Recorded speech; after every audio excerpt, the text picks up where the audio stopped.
Welcome to Niladri's Audio Room. Today we dive into the gripping world of Onyx Storm by Rebecca Yarros, the third novel in the captivating The Empyrean series. The other two novels, Fourth Wing and Iron Flame, are on the channel. Link in description. To the ones who don't run with the popular crowd, the ones who get caught reading under their desks, the ones who feel like they never get invited, included, or represented. Get your leathers. We have dragons to ride. An excerpt from Recovered Correspondence of General Augustine Melgren to His Majesty King Tari.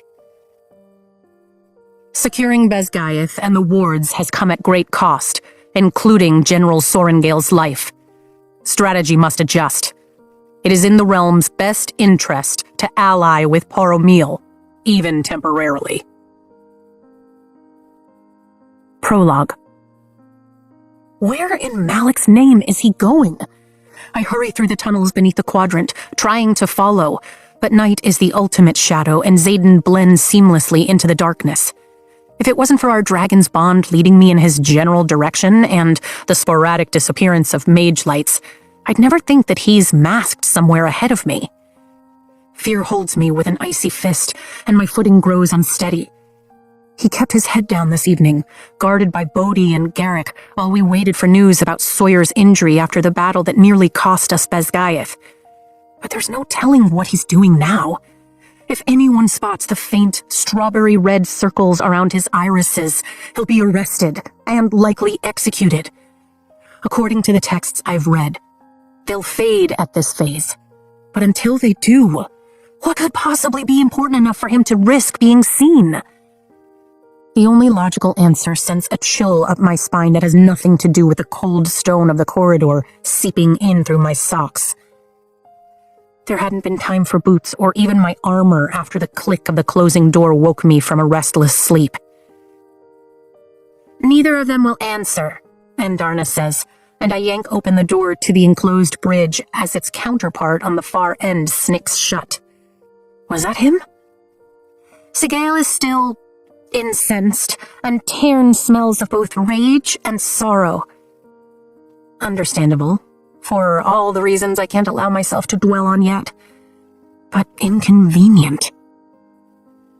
Do you want me to ask Cure or Crod? She starts. No, the four of them need their sleep. No doubt we'll find ourselves on patrols for any remaining Venin come morning. I cross the freezing expanse of the bridge with increasingly uncertain steps and jolt at the view outside the windows. It had been warm enough for thunderstorms earlier, but now snow falls in a thick curtain, concealing the ravine that separates the quadrant from Besgaeth's main campus. My chest clenches, and a fresh wave of seemingly endless tears threatens to prickle my painfully swollen eyes. It began about an hour ago, Andarna says gently. The temperature has fallen steadily in the hours since... Don't go there. My next breath shakes, and I force everything I can't handle into a neat, mentally fireproof box and stash it somewhere deep inside me. It's too late to save Mom, but I'll be damned if I let Xaden get himself killed. You can grieve, Andarna reminds me as I pull open the door to the healer quadrant and enter the crowded hall. Wounded in every color of uniform line the sides of the stone tunnel, and healers dart in and out of the infirmary doors. If I wallow in every loss, that's all I'll ever have time for. I've learned that lesson well over the past 18 months. Passing a set of clearly intoxicated infantry cadets, I cut through what's become an expanded sick bay, searching for a blur of darkness. This part of the quadrant didn't sustain any damage, but it still reeks of sulfur and ash. May your mother be remembered.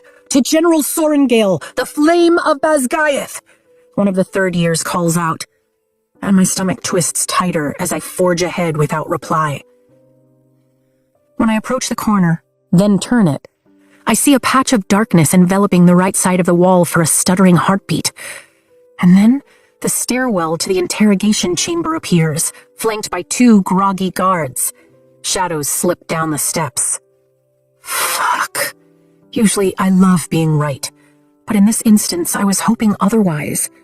I reach for Xaden mentally, but there's only a thick wall of chilled onyx. I have to get past these guards. What would Mira do? She would have already slain your lieutenant and been confident in her choice, Andarna answers. Your sister is an act first, ask questions later kind of writer. Not helpful. What little I'd eaten for dinner threatens to reappear. Andarna's right. Mira will kill Xaden if she finds out he's channeled from the earth, regardless of the circumstances. But confidence? That's not a bad idea. I muster every ounce of arrogance I can scrounge up or fake, straighten my shoulders, lift my chin, and stride toward the guards, praying I look steadier than I feel. I need an audience with the prisoner. The two men glance at each other, and then the taller one on the left clears his throat. We're under orders from Melgren not to allow anyone down these steps. Tell me. I tilt my head and fold my arms like I'm strapped with every dagger I own, or am at least wearing footwear. If the man directly responsible for your mother's death was a flight of stairs away, what would you do? The shorter one looks down, revealing a cut beneath his ear. Orders, the taller one starts, glancing at the ends of my sleep-loosened braid. He's behind a locked door, I interrupt. I'm asking you to look the other way for 5 minutes, not give me the key. My gaze darts poignantly to the keyring hanging on his blood-stained belt. If it had been your mother and she'd secured the kingdom's entire defense system with her life, I promise I'd afford you the same courtesy. The tall one blanches. Goverson, the short one whispers. She's the lightning wielder. Goverson grunts, and his hands flex at his sides. 10 minutes, he says. 5 for your mother, and 5 for you. We know who saved us today. He motions toward the stairwell with his head. But he doesn't know. None of them realize the sacrifice Xaden made to kill the sage, their general. Thank you. I start down the stairs with wobbling knees, ignoring the pungent scent of wet earth that claws at the outer edges of my composure. I can't believe he came down here. He probably seeks information, Andarna notes. I cannot blame him for wanting to know what he is. The longing in her voice startles me on multiple levels. He isn't a soulless venom. He's still Xaden, my Xaden, I snap, holding tight to the one thing I'm certain of as I make my way silently down the stairs. You know what channeling from the earth does, she warns. No? Yes. Except? Absolutely not. If he'd completely lost himself, he would have drained me at any number of points tonight, especially while I slept. Instead, he ensured our safety and risked exposure to sit at my side for hours. He channeled from the earth once. Surely we can repair wherever his soul may have cracked. It's the most I'm willing to admit. I already know what Taryn thinks, and the possibility of fighting both of you is exhausting, so please, for the love of Amari, be on my side. The bond directly between us shimmers. All right. Really? I pause on the stairs, splaying my hand on the wall to catch my balance. I am as unknown as he is, and you still trust me, she says. I will not be another battle you have to fight. Oh, thank gods. Her words seep into the marrow of my bones, and I hang my head in relief. I hadn't realized how badly I needed to hear that until she said it. Thank you. And you have every right to know about where you come from, but I have no doubts about who you are. I start down the remaining steps, sure of my footing. You alone should make the choice to find your family. And I'm worried that Melgren... I scorched the venom during the battle, she interrupts in a rush of words that run together. You... did. My brow puckers as I spiral downward toward the interrogation cells. I'd been too shocked at her appearance, the way her scales had shifted, to think about the burning dark wielder. As far as I know, we've never caught one on fire. Taryn hadn't said anything either. I've been thinking about it all night. Magic feels different when I change color. Maybe my use of power in that moment altered the venom, weakened her enough to blister. and Darna slows enough to enunciate her words, but not by much. That could alter everything. Muffled voices sound beneath me, and I quicken my pace. It's definitely worth investigating later. Not that I'm willing to risk Andarna by shouting that she might be our newest weapon, especially not when the rumor has already circulated that we'll seek an alliance with Poromil. What could be worse than leadership endangering Andarna? The whole continent's leadership seeking to do the same. You can fight it all you want, but that power streaming through her veins? Jack taunts, his words growing clearer as I near the final few turns. There's a reason the higher-ups want her. A little brotherly advice. Fall in line and find someone else to fuck. That infamous control of yours so much as flickers in her direction.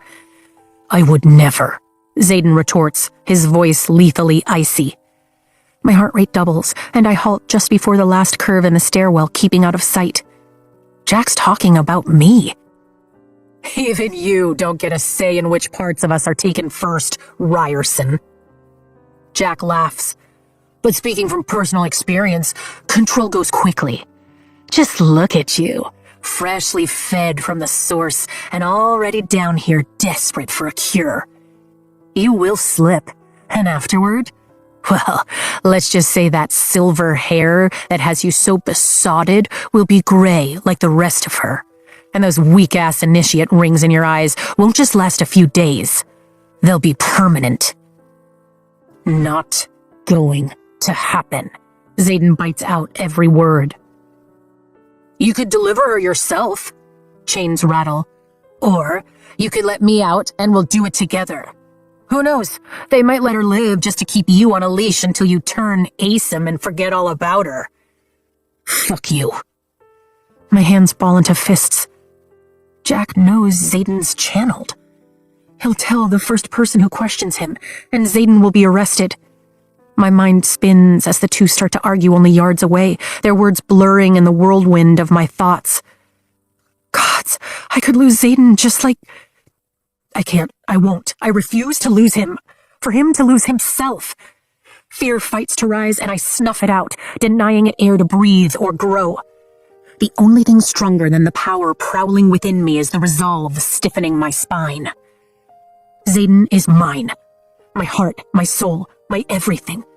He channeled from the earth to save me, and I'll scour the world until I find a way to save him right back. Even if it takes bargaining with Takaris for access to every book on the damned continent, or capturing Dark Wielders one by one to question, I'll find a cure. We'll find a cure, Andarna promises. We will exhaust every closer resource first. But if I'm right, and I somehow altered that venom inadvertently while changing my scales, then the rest of my kind should know how to master the tactic. How to change him. Cure him. My breath stutters at the possibility. The cost. Even if you're right, I'm not using you. I want to find my family. We both know the order to locate my kind is inevitable now that your leadership knows what I am.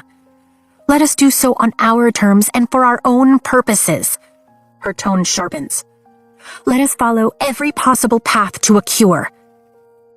She's right. Every possible path may require breaking a few laws. Dragons do not answer to the laws of humans, she counters in a tone that reminds me of Tern. And as my bonded, as Tern's rider, you no longer answer to them either. Rebellious adolescent, I mutter, forming half a dozen plans, half of which might work. Even as their rider, there are still some crimes that would demand my execution. And that of whomever I trust to involve. I nod to myself, accepting the risk. At least for myself. You'll have to keep secrets again, Andarna warns. Only the ones that protect Xaden. Which currently means preventing Jack from revealing this conversation without killing him, since we can't afford the manhunt the death of our only prisoner would cause. You sure I shouldn't ask Cure or Crod? No, I start down the stairs. There's only one other person besides Bodhi and Garrick I can trust to prioritize Xaden's best interests. Only one other person who can know the truth in its entirety. Tell Glane, I need Imogen. An excerpt from Violet Sorengale's personal addendum to the Book of Brennan. I will not die today. Strike through. I will save him. Chapter 1. 2 weeks later. Flying in January should be a violation of the Codex. Between the howling storm and the incessant fog in my goggles, I can't see shit as we cut through the blustering snow squall above the mountains near Basgaeth. Hoping we're almost through the worst of it, I grip the pommels of my saddle with gloved hands and hold tight. Dying today would be inconvenient, I say down the mental pathway connecting me to Tairn and Andarna. Unless you're trying to keep me away from the scenarium this afternoon. I've waited more than a week for the invitation-disguised order to come from the King's Council. But the delay is understandable given they're on the 4th day of unprecedented peace talks happening on campus. Poor Emil has publicly declared they'll walk after the 7th day if terms can't be reached. And it isn't looking good. I only hope that they'll be in an agreeable mood when I arrive. Want to make your meeting? Don't fall off this time, Tairn retorts. For the last time, I didn't fall off, I argue. I jumped off to help Sawyer. Don't remind me. You can't keep leaving me off patrols, Andarna interrupts from the warmth and protection of the veil. It isn't safe, Tairn reminds her for what has to be the 100th time. Weather aside, we're hunting dark wielders, not out for a pleasure flight. You shouldn't fly in this, I agree, looking for any sign of Riddick and Atrum. But there's only walls of white. My chest tightens. How are any of us supposed to see topography or our squad mates, let alone spot a dark wielder hundreds of feet below in this mess? I can't remember a more brutal series of storms than the ones that have battered the War College in the last 2 weeks. But without... Mom. Grief sinks the tips of her razor-sharp claws into my chest, and I lift my face to feel the stinging bite of snow against the tops of my cheeks, focusing on anything else to keep breathing, keep moving. I'll mourn later. Always later. It's just a quick patrol, Andarna whines, jarring me from my thoughts. I need a practice. Who knows what weather we'll encounter on the search for my kind? Quick patrols have proven deadly, and I'm not looking for reasons to test Andarna's fire theory. Dark wielders may have limited power within the wards, but they're still lethal fighters. The ones who didn't escape post-battle have used the element of surprise to add multiple names to the death roll. First Wing, Third Wing, and our own Claw section have suffered losses. Then practice evenly dispersing enough magic to keep all your extremities warm during flight, because your wings won't hold the weight of this ice. Tairn growls into the falling snow. Your wings won't hold the weight of this ice, Andarna blatantly mocks him. And yet yours miraculously carry the burden of your ego. Go find a sheep and let the adults work. Tairn's muscles shift slightly beneath me in a familiar pattern, and I lean forward as far as the saddle will allow, preparing for a dive. My stomach lurches into my throat as his wings snap closed and we pitch downward, slicing through the storm. Wind tears at my winter flight hood, and the leather strap of my saddle bites into my frozen thighs as I pray to Zinal there isn't a mountain peak directly beneath us. Tairn levels out, and my stomach settles as I tug my goggles up to my forehead and blink quickly, looking right. The drop in altitude has lessened the intensity of the storm, improving visibility enough to see the rocky ridgeline just above the flight field. Looks clear. My eyes tear up, assaulted by both wind and snow that feels more like tiny projectiles of ice than flakes. I clean my lenses using the suede tips of my gloves before snapping them over my eyes again. Agreed. Once we hear the same from Fierg and Kruth, we'll end today's endeavors, he grumbles. You sound like making it 3 straight days without encountering the enemy is a bad thing. Maybe we've really caught and killed them all. As cadets, we've slain 31 Venin in the area surrounding Basgaeth while our professors work to clear the rest of the province. It would be 32 if anyone suspected one of them was living among us, though. Even if he's credited with 17 of the kills. I am not comforted by the quiet. Wind whips overhead with a crack, and Taryn's head jerks upward. Mine immediately follows suit. Oh no, not wind. Wings. Atrum's claws consume my vision and my heart seizes with panic. He's dropping out of the storm directly on top of us.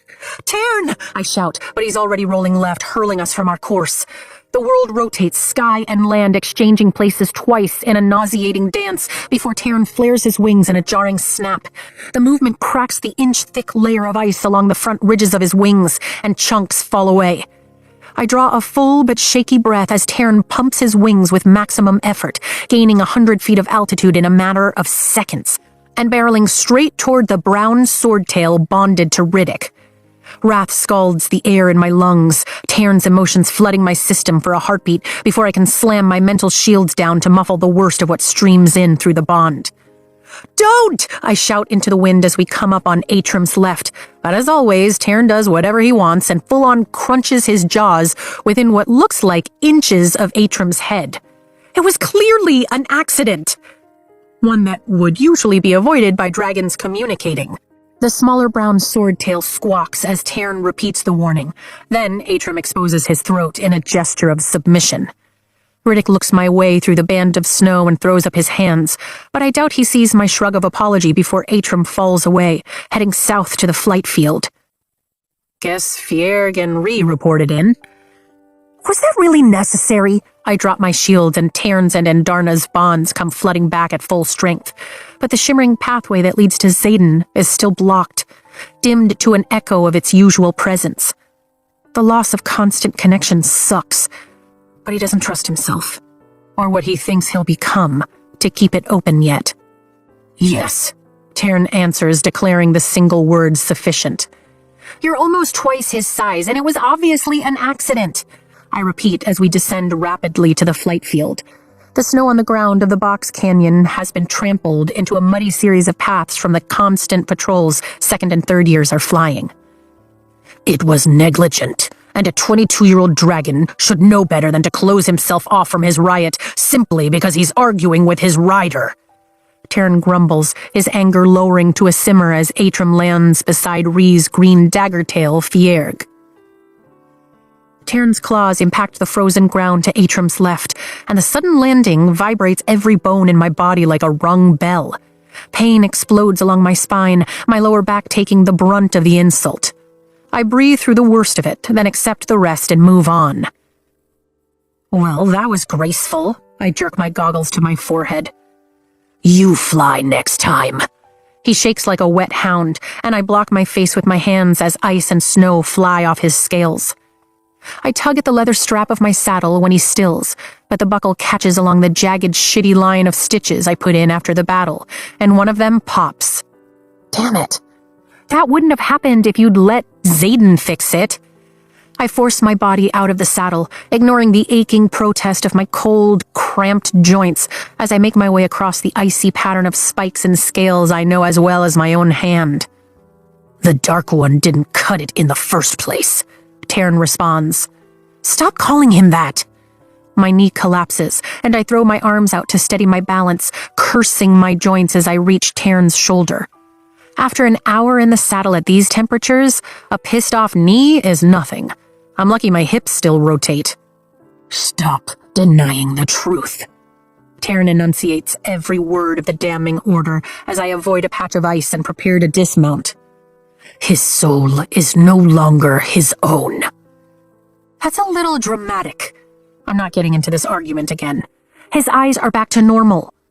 That kind of power is addictive. You know it, or you wouldn't be pretending to sleep at night. He twists his neck in a way that reminds me of a snake and levels a golden glare on me. I'm sleeping. It's not entirely a lie, but definitely time to change the subject. Did you make me repair my saddle to teach me a lesson? My ass protests every scale on Taryn's leg as I slide, then land in a fresh foot of snow. Or because you don't trust Xaden with my gear anymore. Yes. Taryn lifts his head far over mine and blasts a torrent of fire along his wing, melting off the residual ice, and I turn away from the surge of heat that painfully contrasts my body temperature. Taryn, I struggle for words and look up at him. I need to know where you stand before this meeting. With or without Empyrean approval, I can't do any of this without you. Meaning, will I support the myriad of ways you plan to court death in the name of curing one who is beyond redemption? He swivels his head in my direction again. Tension crackles along Andarna's bond. He's not... I cut off that particular argument since the rest is sound. Basically, yes. He grumbles deep within his chest. I fly without warming my wings in preparation for carrying heavier weight for longer distances. Does that not answer your question? Meaning Andarna. Relief gusts through my lips on a swift exhale. Thank you. Steam rolls in billowing clouds from his nostrils. But do not mistake my unflinching support of you, my mate, and Andarna for any form of faith in him. Tern lifts his head, cueing the end of the conversation. Heard. On that note, I trudge toward the trampled path where Ree and Quinn wait. Riddick gives Tern a wide berth as he does the same to my right. My nearly numb, gloved fingers fumble with the 3 buttons on the side of my winter flight hood, and the fur-lined fabric falls away from my nose and mouth as I reach them. Everything good on your route? Ree and Quinn look cold but uninjured. Thank gods. Still alarmingly routine. We didn't see anything of concern. Wyvern Burn Pit is still just ash and bone too. Ree picks a clump of snow from the lining of her hood, then pulls it back up over her shoulder-length black braids. We didn't see shit for those last 10 minutes, period. Riddick shoves his gloved hands into his hair, snowflakes slipping off his brown cheeks without melting. At least you're an ice wielder, I gesture to his annoyingly flake-free face. Quinn pulls her blonde curls into a quick bun. Wielding can help keep you warm, too. I'm not chancing it when I can't see what I might strike, especially having lost my only conduit in the battle. I glance at Riddick as a line of our tail section's dragons launch for their patrol behind him. What were you arguing with Atrum about anyway? Sorry about that. Riddick cringes and lowers his voice. He wants to go home, back to Eratia. Says we can launch the search for the 7th breed from there. Ree nods, and Quinn presses her lips in a firm line. Yeah, I get that, I say. It's a common sentiment among the riot. We're not exactly welcome here. The unity between Navarian and Eratian riders crumbled within hours of the battle's end. But the only path for an alliance that can save Peromish civilians requires us to be here. At least for now. Not to mention Xaden insists we stay. He remains because Navarre's wards protect you from him. Tern blasts another stream of fire when I ignore him, heating his left wing, then crouches before launching skyward with the others. The courtyard is nearly empty when we enter through the tunnel that runs under the ridgeline separating it from the training grounds. In front of us, snow tops the dormitory wing, the centered rotunda that links the quadrant's structures, and all but the southernmost roofline of the academic wing ahead to our left, where Malik's fire burns bright in the highest turret, consuming the belongings of our dead as he requires. Maybe the god of death will curse me for keeping my mother's personal journals, but it's not like I wouldn't have a few choice words for him should we meet anyway.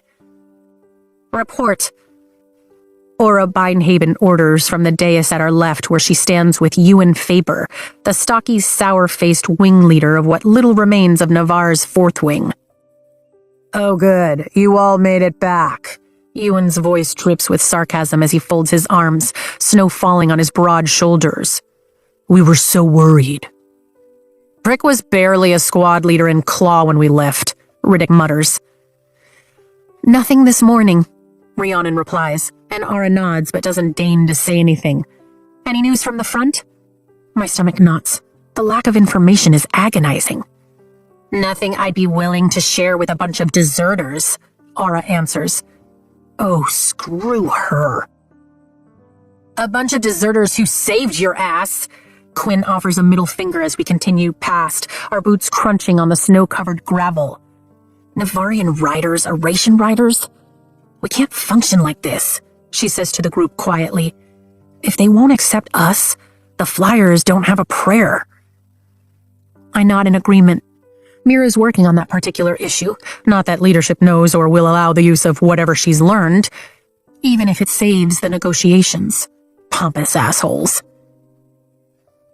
Devera and Kaori will be back any day. They'll sort out command structure as soon as the royals ink a treaty that hopefully pardons us for leaving in the first place. Ree cocks her head as Imogen walks out of the rotunda in front of us, her pink hair skimming her cheekbone as she descends the stone steps. Cardulo, you missed patrol. I was assigned elsewhere by Lieutenant Tavis, Imogen explains, not missing a beat as she comes our way. Her gaze jumps toward me. Sorengale, I need a word. I nod. She was on Zayden duty. See that you're present tomorrow. Ree walks past Imogen with the other two, then pauses halfway up the steps and glances over her shoulder as the others head inside. Wait, is Mira due back today? Tomorrow. Anxiety ties a pretty little bow around my throat and tugs. It's one thing to form a plan, and quite another to carry it out, especially when the consequences could involve the people I love becoming traitors. Again. Every possible path, Andarna reminds me. Every possible path, I repeat like a mantra and straighten my shoulders. Good. A slow smile spreads across Ree's face. We'll be in the infirmary when you're done, she promises, then walks up the remaining steps to the rotunda. You told the second years what Mira's up to? Imogen whispers with a sharp bite of accusation. Only the riders, I retort just as quietly. If we get caught, it's treason. But if the flyers do, it's war, Imogen finishes. Riddick, did you freeze this door shut? Ree shouts from the top of the steps, yanking on the door handle of the rotunda with her full body weight before marching through its counterpart to her left. Get back here and fix it now! Right, telling them was a solid choice. Imogen rubs the bridge of her nose as Riddick laughs hysterically from inside the rotunda. The four of you are a fucking nuisance. It's going to be a miracle if we can pull this off without getting ourselves executed. You don't have to be involved. I stare her down in a way I never would have dreamed of 18 months ago. I'll do it with or without your help. Feeling snarky, are we? A corner of her mouth tugs upward. Relax. As long as Mira figures out a plan, of course I'm in. She doesn't know how to fail. I can see that. Snow blows across our faces as Imogen's eyes harden. But please say you didn't tell your fearsome foursome everything about why we're doing this. Of course not. I shove my gloves into my pocket. He's still pissed at me for burdening you with the knowledge. Then he should stop doing stupid shit that needs to be covered up. She rubs her hands together in the cold and follows me up the steps. Look, I needed you alone because Garrick, Bodhi, and I talked. Without me? My spine stiffens. About you, she clarifies unapologetically. Even better. I reach for the door. We've decided you need to rethink your sleeping arrangements. My grip tightens on the handle as I contemplate slamming the door in her face. I've decided you can all go fuck yourselves. I'm not running from him. Even in the moments he's lost control, he's never hurt me. He never will. That's what I told them you'd say, but don't be surprised if they keep asking. Good to know you're still predictable, even if Ryerson isn't. How was he this morning? Heat rushes over my face as we walk into the empty rotunda and I push back my hood. Without classes, formation, or any sense of order, the academic wing might sit abandoned, but Commons and the Gathering Hall are congested with aimless, worried, agitated cadets hoping to survive the next patrol and looking to take their frustrations out on someone else. Every single one of us would kill for a battle brief. Surly and stubborn as always, Imogen answers when we cross into the dormitory, quieting as we pass a group of glaring second years from First Wing, including Caroline Ashton, which means the Truthsayers cleared her. Lucky for us, the steps leading down to the healer quadrant are blessedly empty. You consider telling him what we're up to? He's aware we'll be sent to find Andarna's kind. As for the rest, he doesn't want to know. I nod at a pair of approaching Aratian riders out of Third Wing when we reach the tunnels, but wait to speak until we're out of earshot. He's worried about being an unintentional leak, which is ridiculous, but I'm respecting his wishes. I can't wait for him to discover you're leading your own rebellion. She grins as we walk across the enclosed bridge to the healer quadrant. It's not a rebellion, and I'm not leading. Zayden, Dane, Ree, they're leaders. They inspire and command for the good of the unit. I'm just doing whatever it takes to save Zayden. Including the mission to find Andarna's kind? She throws open the door to the healer quadrant and I follow her in. That's different. And I'm not leading as much as I am selecting a leader, hopefully. I glance down the cluttered tunnel, past the quietly sleeping patients dressed mostly in infantry blue, and spot a group of hooded scribes moving among them, no doubt still working to get accurate accounts of the battle. Sounds the same, but it's not. Right. The word drips with sarcasm. Well, message delivered, so I'm done with this conversation. Let me know when Mira gets back. She walks off toward main campus. Give Sawyer my best, and good luck this afternoon. Thanks, I call after her, then turn toward the infirmary. The scent of herbs and metal hits my lungs as I enter through the double doors. I wave at Traeger on my right, who's among the healing-trained flyers doing their best to help where they can. He nods back from a patient's bedside, then reaches for a needle and thread. I continue quickly to the nearest corner, moving from the healers' paths as they scurry in and out of the curtain-lined bays where rows of the injured rest. Riddick's laugh sounds from the last bay as I approach. The pale blue curtains are tied back, revealing a pile of discarded winter flight jackets in the corner, and every other second year in our squad crammed around Sawyer's bed. Stop exaggerating, Rhiannon says from the wooden chair near Sawyer's head, shaking her finger at Riddick, who's sitting on the bed right where our squad mate's lower leg used to be. I simply told them that it was our squad's table and they needed to take their cowardly asses back to the first wing section where they belonged. Riddick finishes for her with another laugh. You didn't really say that. A corner of Sawyer's mouth quirks upward, but it's far from a true smile. She did. I'm careful not to step on Kat's outstretched legs on the floor beside Marin as I move into the cramped space, unbuttoning my flight jacket and tossing it onto the pile. Riders get offended by the weirdest things. Kat arches a dark brow and flips through Markham's history textbook. We have far bigger issues than tables. True, Marin nods, plaiting her dark brown hair into a 4-strand braid. How is patrol, anyway? Sawyer scoots to a more upright position without any help. Quiet, Riddick answers. I'm starting to think we've gotten them all. Or they've managed to flee, Sawyer muses, the light fading from his eyes. You'll be chasing them down soon.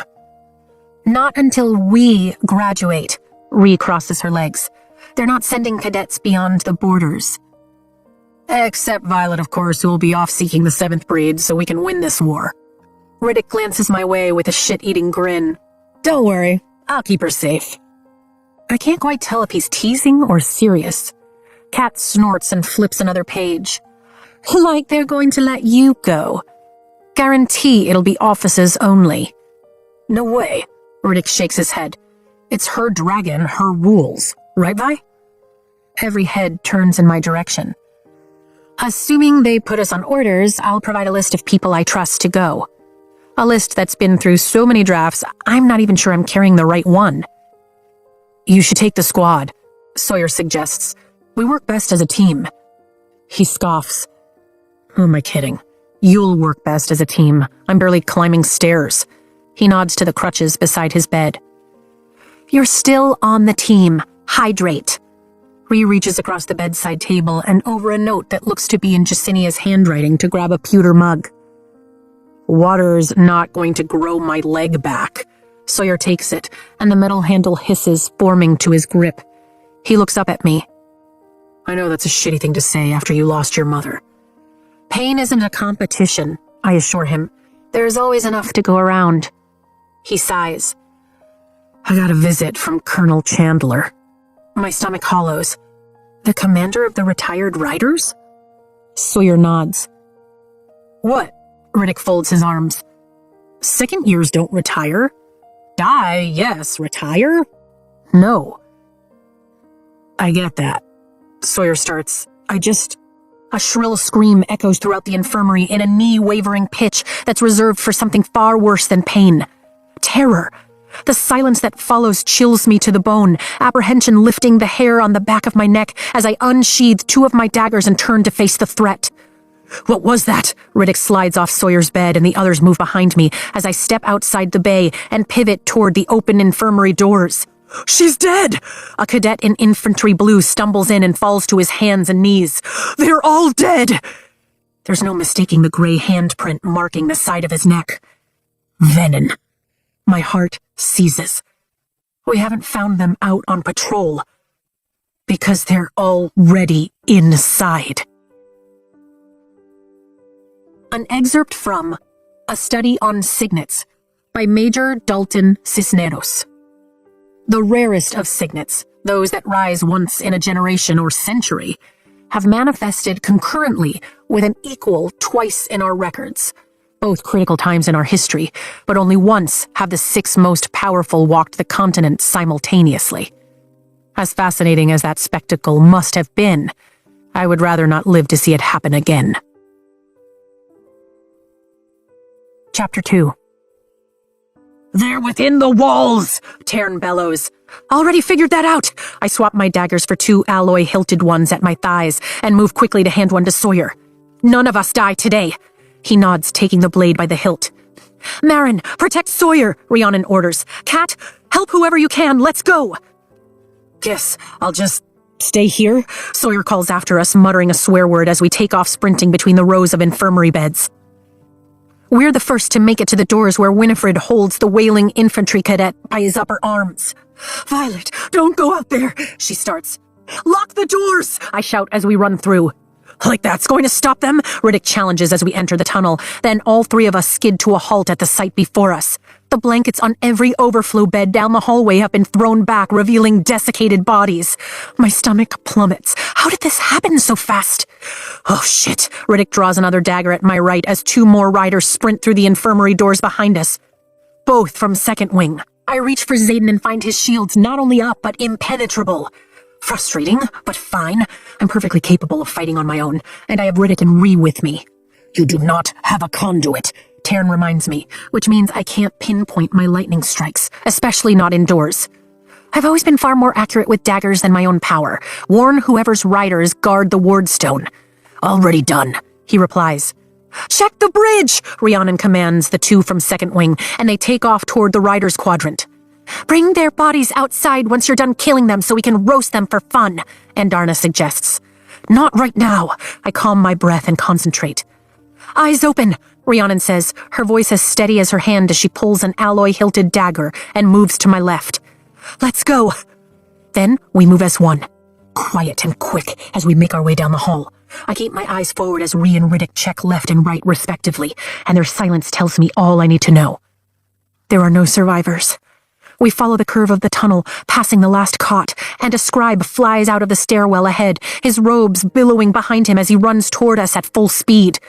I flip the dagger in my hand and pinch it by the tip, my heart starting to beat double time. "Which way did they go?" Ree asks the cadet. The scribe's hood falls back, revealing red-rimmed eyes with spider-webbed veins at his temples. Nope, definitely not a cadet. He reaches beneath his robes, but I've already flicked my wrist by the time he grabs the pommel of his sword. My dagger lodges in the left side of his chest, and his eyes bulge in shock as he falls gracelessly to the tunnel floor. His body shrivels in the span of a heartbeat.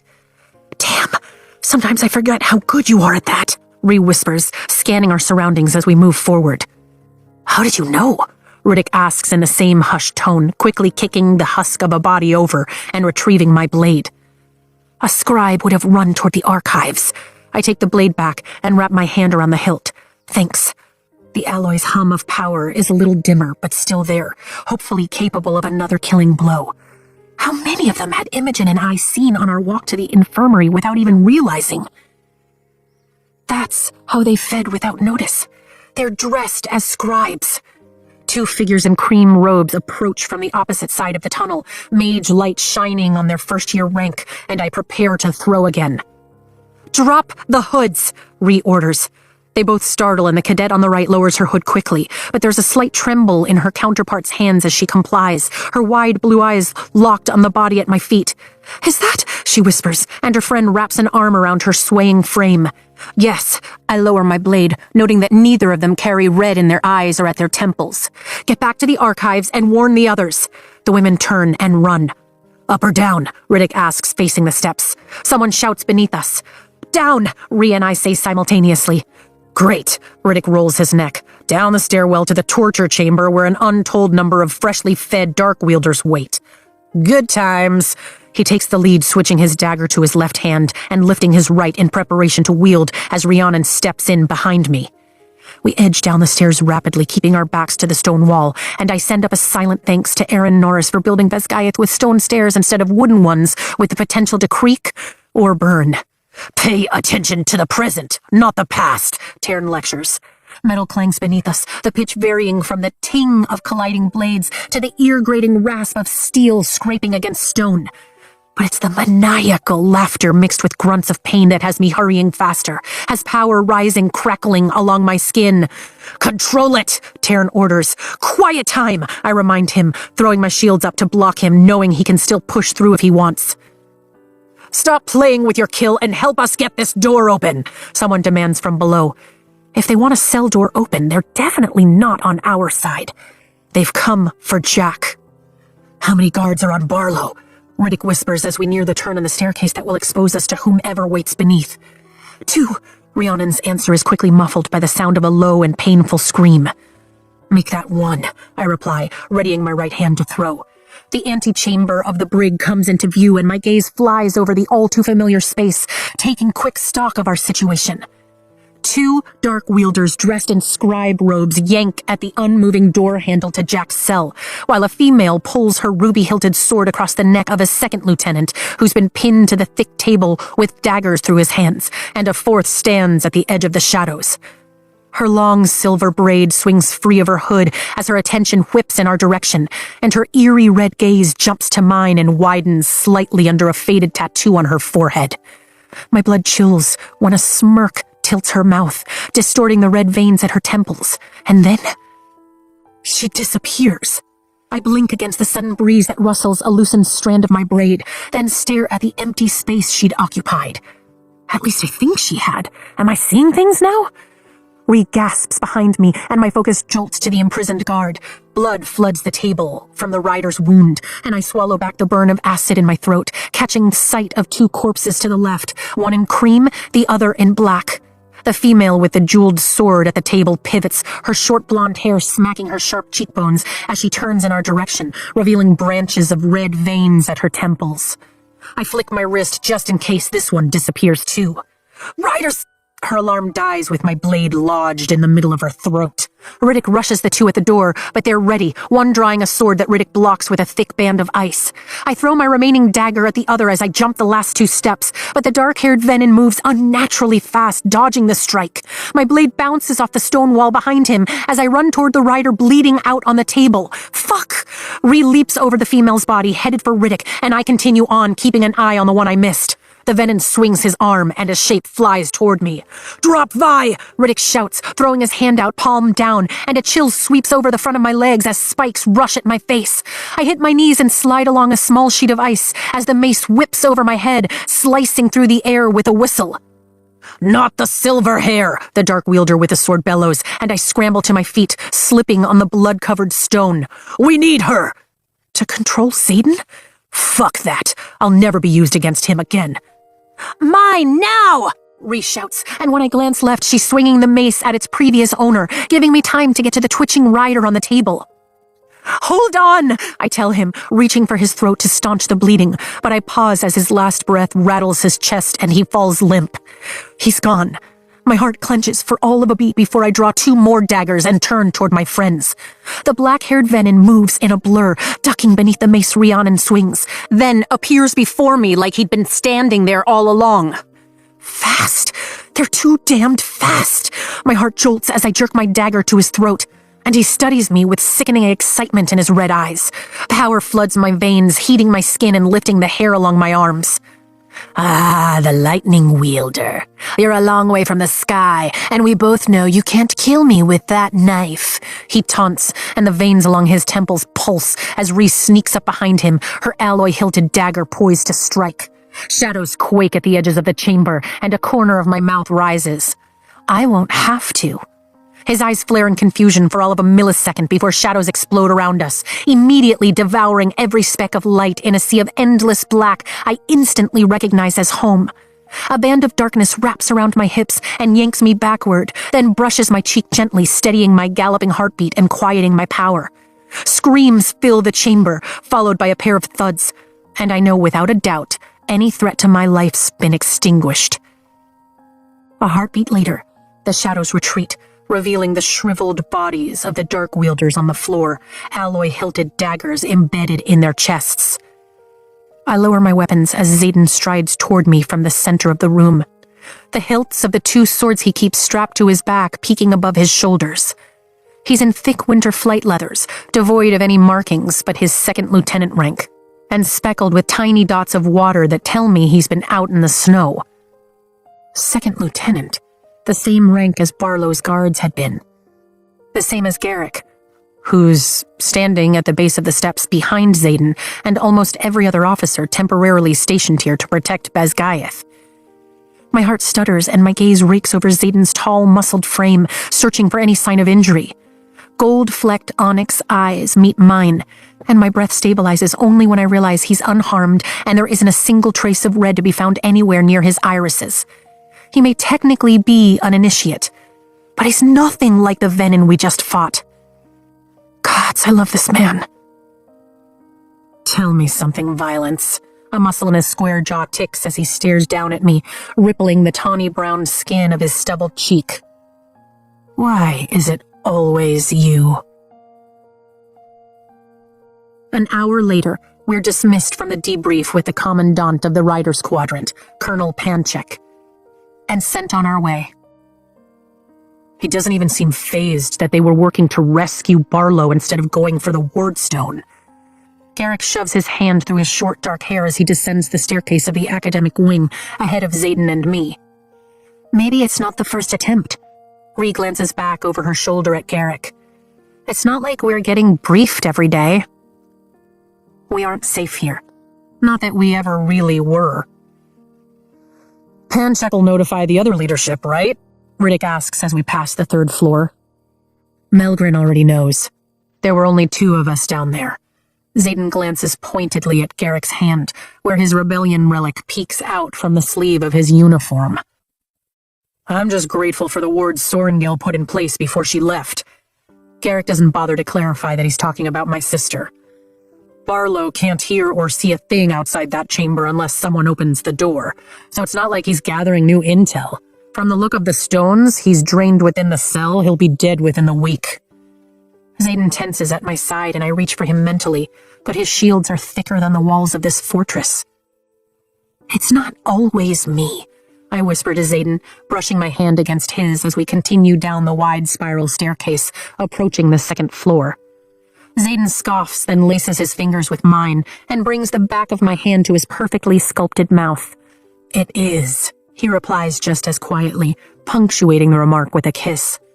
My pulse jumps just like it does every time he puts his lips on my skin, which hasn't happened much in the last couple of weeks. You know, that whole slay them in the darkness thing was badass, Riddick lifts his finger, but I totally had him. You didn't. Xaden strokes his thumb over mine, and Garrick's shoulders shake with a quiet laugh as we descend the final flight of steps to the main entrance. I was about to have him, Riddick argues, shaking that finger. You weren't, Xaden assures him. How could you possibly know that? Riddick drops his hand. Garrick and Xaden exchange a look of sheer exasperation, and I fight a smile. Because you were on one side of the room, Garrick says, but your blade was on the other. A problem I was in the middle of solving, Riddick shrugs, reaching the ground floor with Rhys. Xaden pauses, tugging my hand in wordless request that I stay with him, which I do. We should check on the others, Rhys glances up at me. You headed to the Great Hall? I nod, and nerves jumble in my stomach. You're ready, "You've got this," she says with a flash of a smile. "Want us to walk you over?" "No, go check on the squad," I reply, and Garrick stills a step beneath us. "I'll find you afterward." "We'll be waiting," Riddick promises over his shoulder as he heads to the left with Ree, disappearing around the corner. "Everything all right?" Garrick turns our way and studies Zayden's eyes. "It will be if you give us 5 minutes alone," Zayden answers. Concern knits Garrick's brow as he glances at me, but he quickly smooths his expression when I nod. "For fuck's sake, you trust her to babysit me at night, don't you?" Zayden narrows his eyes on his best friend. "Don't act like I'm the reason you need to be supervised," Garrick fires back. Shadows creep across the step at our feet. "It's fine," I quickly assure Garrick, keeping my hand entwined with Zayden's much larger one. "I'm fine, he's fine, all fine." Garrick glances between us, then pivots and moves down the steps. "I'll be close by," he warns, turning the corner to the right toward the sparring gym. "Damn it." Zayden pulls his hand from mine, then leans back against the wall, his swords clinking against the masonry. His jacket falls open as he rests his head on the stone window frame. "I never realized how much I like alone time until I didn't have any." His throat works, and his hands clench at his sides. "I'm sorry." I cross the foot of space between us, stepping between his feet and lifting my hand to the side of his neck, right over the magically inked lines of his mark. "Don't be. He has every right to worry about leaving me alone with you." He covers my hand with his own and lowers his head, slowly opening those eyes I can never get enough of. "I trust you." Not a trace of red to be seen. "You shouldn't." He wraps his arm around my waist and tugs me against his body. The contact instantly heats my skin and makes my stomach flip in the best possible way. I'm pretty fucking sure the only reason he and Bodhi aren't sleeping at the foot of our bed is that they know I would have killed them for it before, let alone now. Not that we're doing anything in that bed besides sleeping. I might trust him, but he sure as Dune doesn't trust himself, at least not enough to let go of control in any form. In the spirit of transparency, I should tell you they'd like me to reconsider our sleeping arrangements. I splay my other hand over his warm chest. His eyes flare and his arm tightens around me. "Maybe you should." "That's not happening. I told Imogen to get fucked." A smile ghosts his mouth. "I'm sure you did." "They'll stop hovering as soon as you're cured." My gaze skims the carved line of his jaw, then along the rise of his cheekbones to the locks of his black hair that have fallen over his forehead. He's still him. Still mine. His muscles tense beneath my fingers. "You ready to meet with the scenarium?"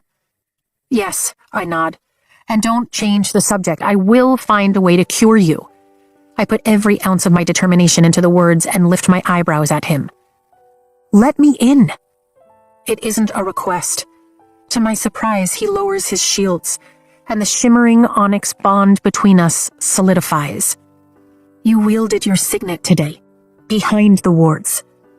He nods, dropping his hand from mine and fully wrapping his arms around me. "I channeled from Sigale." I savor the feel of his body against mine, but don't push my luck for a kiss. "Did she tell you we were in trouble?"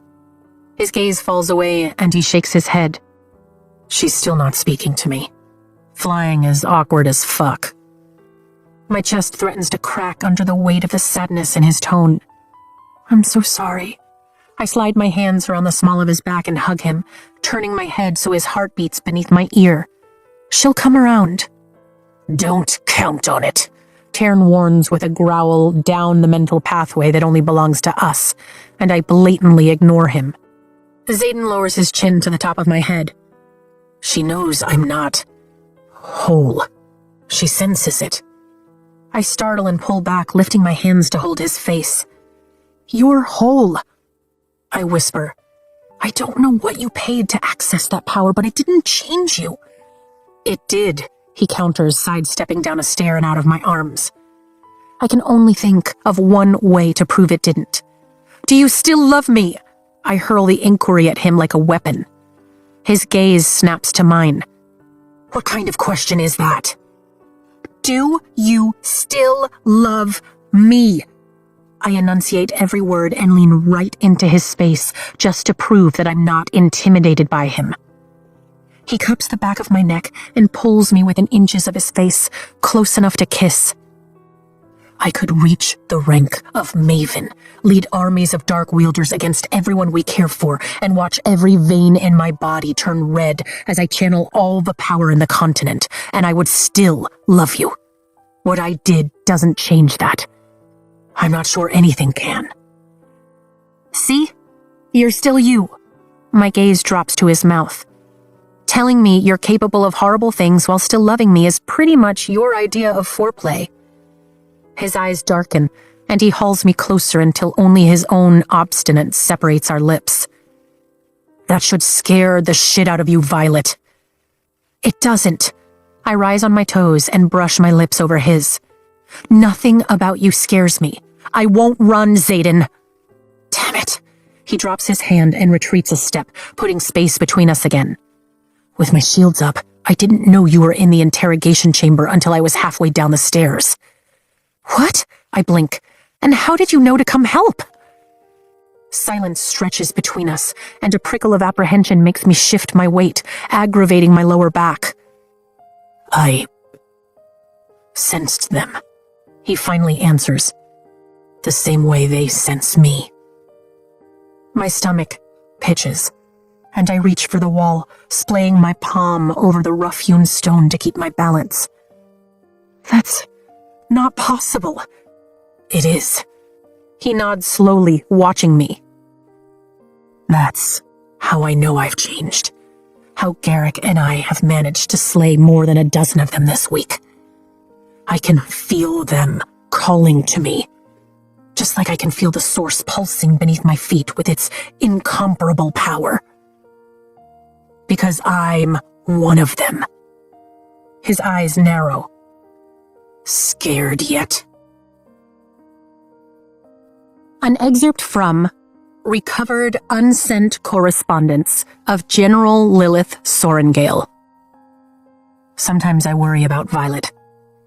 She has your sharp wit, quick mind, and steadfast heart, paired with my bull-headed tenacity.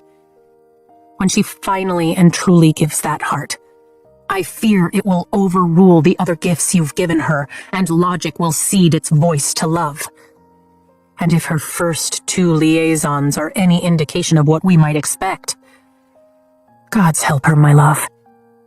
I'm afraid our daughter has atrocious taste in men.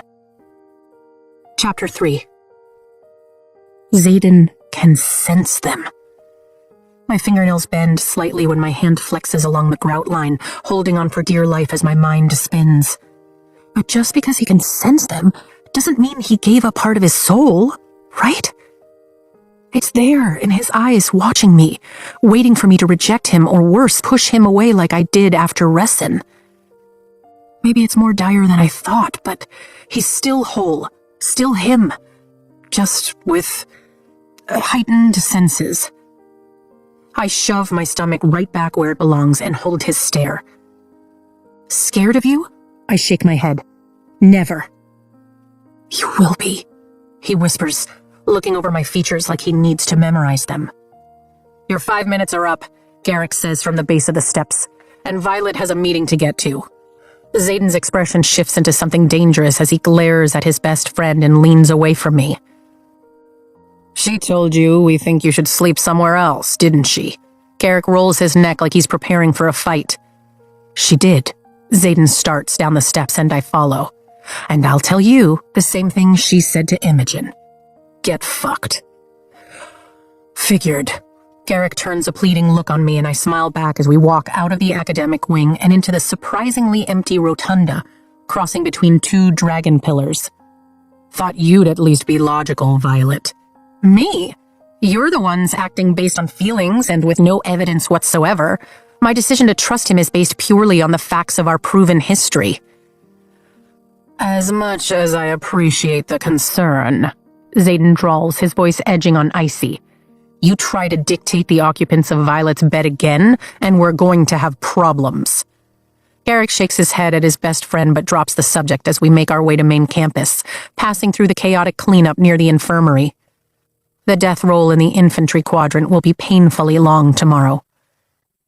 For someone who's about to face the highest-ranking aristocracy in the kingdom, you seem pretty calm, Sorengale, Garrick remarks as we cross onto the thick red carpet of the administration building. The hallway is cramped with people in tunics of various colors waiting for talks to resume, identified only by the heraldry embroidered on crossbody sashes that remind me of our dress uniforms.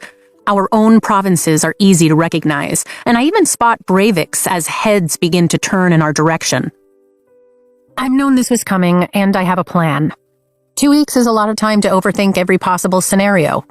I reply as the crowd slowly parts to the side of the hall in what I've come to think of as the Xaden effect. I can't blame them for staring. He's gorgeous. I can't blame them for backing up either. He's not only terrifyingly powerful, he's known to be responsible for splitting Navarre's riot and providing weapons to Poromil. Safe to say not every gaze trained on him, on any of the three of us, is friendly. You're sure this is what you want? Xaden asks as we approach the massive double doors of the Great Hall.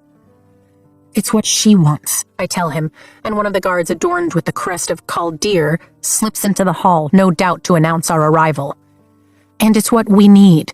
You still up for coming with? I glance at him. Even beyond the wards? The magical barrier is doing more than protecting us from him. It's protecting him from himself. His jaw flexes. Even beyond the wards, he confirms as we reach the doors and the remaining stone-faced guard in infantry blue. I assume you're expecting me? I ask the guard. You await to be escorted, Cadet Sorengale, she replies without looking my way. Pleasant. I'm starting to think twice about this meeting, Garrick says from Xaden's other side, his gaze scanning the heavily armed crowd in the hallway. She's been invited to appear before the Cenarium alone, and we haven't exactly been pardoned for leaving Bezgayak and taking a large portion of the riot. Brennan might be sitting in on the treaty negotiations on behalf of Erasia, but we don't have a seat on the council. Anything could happen to Violet in there. Already thought about that, I assure him. They need me alive for Andarna's sake, if not Tairn's. I'll be fine.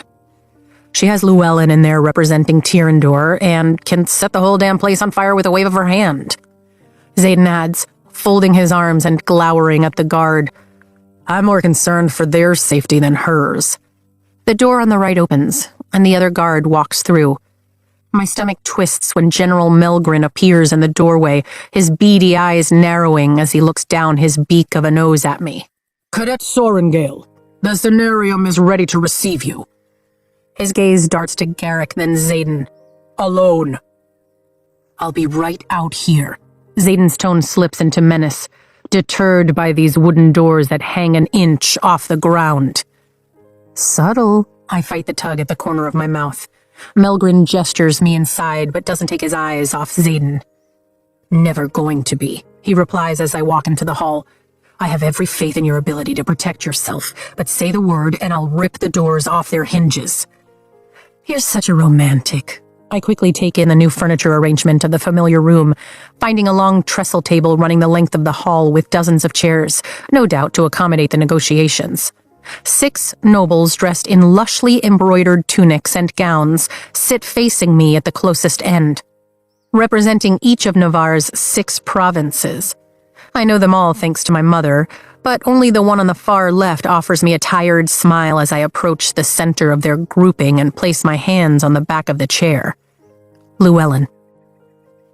Any last-minute additions? I ask Andarna as Melgren walks around the table and sits to the right of the Duchess of Moraine. Nothing that comes to mind, she responds. Here we go. Let's make this quick, the Duchess of Moraine snaps in a high-pitched voice from the right, a giant ruby jostling along her collarbone when she heaves a sigh. We have 3 days to save these negotiations and need every hour of it. I couldn't agree more, I start. We've been briefed by General Melgren and conferred with the king. The Duke of Kaldir interrupts directly across from me, stroking his short blonde beard. As of this moment, you will be assigned to a... He glances at Melgren. What did you call it? A task force, Melgren supplies, sitting eerily still as he studies me. Task force, the Duke repeats, which will embark on a quest to find and recruit the 7th dragon breed with an aim to increase our numbers and hopefully provide insight into killing the venin. I reach into the pocket of my uniform and pull out 2 folded pieces of parchment. I hold up the first. Should we agree to participate, this is a list of Andarna's demands. The Duchess of Elsum raises her dark brows, and the Duke of Lucerys recoils. You are not in a place to make demands, the Duchess of Moraine admonishes. While we owe your mother a debt of gratitude, you are still considered a deserter. A deserter who saved this college, our wards, and our kingdom. Not to mention took on multiple venin within these walls a few hours ago, all of which I've done without falling under Navarian chain of command. I tilt my head. Makes it hard to assign me to anything, as none of you command the Aratian riot. And they're not my demands, they're hers. The return of our riot is a matter still in negotiation. Melgren glances down the table at Llewellyn. This assignment is being made in good faith, with the understanding that the riot will remain at Basgaeth. Llewellyn, seeing as you've secretly represented Aratia for years, which is a separate issue this council has yet to address, perhaps you'd be willing to read her demands? The rebuke has most of the aristocrats shifting in their seats. Llewellyn holds out his hand, and I give him the folded list. Step 1, complete. A smile tugs at the corner of his lined mouth as he reads, Some of these are quite unique. As is she, I reply, launching into step 2. I will take 6 riders. You will take no one, Melgren interrupts. You are a second-year cadet who will only be allowed to participate because we need your dragon. It has already been decided that Captain Grady will lead the task force, due largely to his experience behind enemy lines. My stomach sinks. My RSC professor? No, this is not how this was supposed to go. I grasp the list that has Mira's name inked at the top. The same, Melgren nods. He's been made aware, and you can expect to hear from him once we've settled the Peromish Alliance and its requirements, and he's configured the squad of his choosing. His choosing. Power rises within me, simmering in my blood. Which will at least include Lieutenant Ryerson, correct? The aristocrats all look to Melgren. Ryerson's involvement will be at Grady's discretion. Melgren stares back at me unflinching. Tern and Sigale can't be separated, I argue. Which would suggest Ryerson will be among his selections, Melgren states, with about as much emotion as a tree. No wonder Mom liked him so much. But again, it's at the captain's discretion. Captain's discretion. My blood hums. Determining the members of the squad is one of Andarna's demands. In every scenario I'd thought through, Andarna's compliance had always been the card I'd mentally played. Then, it's one that won't be met. Melgren folds his hands in his lap. It's a non-negotiable military operation, not a class field trip. We won't go, Tern states. We have to go, Andarna argues, her voice rising. The parchment crumbles in my hand. She's right. We have to go. Andarna deserves this first and foremost. But if there's any chance they know how to defeat the venin or how to cure Xaden, then we truly have no choice. Every possible path. Which means we have to give.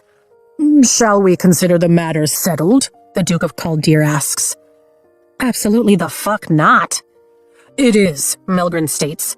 Only if you meet the rest of Andarna's demands. I lift my chin. I think both she and Tern have shown they're more than willing to walk, if not fly, away from Basgaeth. Melgren's nostrils flare, and I bite back a crow of victory. We will consider approving her other requests. Then it's settled, the Duke of Kaldir announces. Excellent, this development should help smooth negotiations. At least letting the flyers enter the quadrant would help, I add, frustration burning in my chest. When they can't even wield to protect themselves? Melgren scoffs. The riders will eat them alive. Isn't that one of Poromil's arguments against leaving those additional forces with us? The Duchess of Moraine asks, and Melgren nods. They aren't forces. They're cadets in need of the protection of the wards. The Duke scratches his neck. We'll think on it. The flyers handling themselves in the quadrant would go a long way towards smoothing that negotiation point. My thoughts exactly. You're dismissed, cadet, Melgren orders. I'll walk you out, Llewellyn says, pushing away from the table and rising to his feet. I slip the mangled list into my pocket and cross the cobblestones to the door, trying to pick up the pieces of my shattered expectations. There's no telling if we'll be able to trust whoever Grady selects for the squad.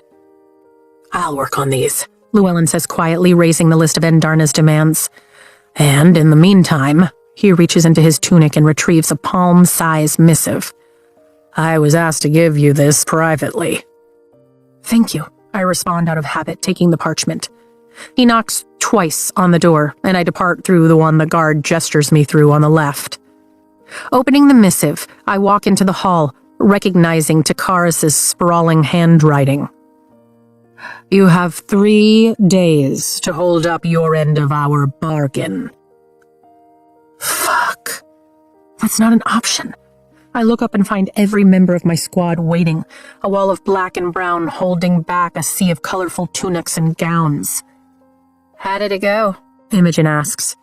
Give her a second, lectures. My gaze sweeps over them as the door shuts behind me, and then I lock eyes with Xaden, who is crossing the distance between us. The plan went to shit. Which means the one I'm holding in my hand can't fail. Morning light pours in through my window, and I slowly blink awake to the sound of the campus bells chiming 8 times. Snow sits stacked on the sill, but the skies beyond are blue for the first time since solstice. Holy shit, I didn't just sleep, I slept in. Maybe it was hitting the gym last night with Imogen, or the emotional letdown after I'd vented with Ree and Tara about why Grady was the worst possible choice to lead Endarna's mission, but I didn't wake once. Thank gods. I must have drifted off after settling into bed with the book on Navarian imports predating the trade agreement of Resin that Jacinia had tossed at me when I'd shown up to visit Sawyer, still seething.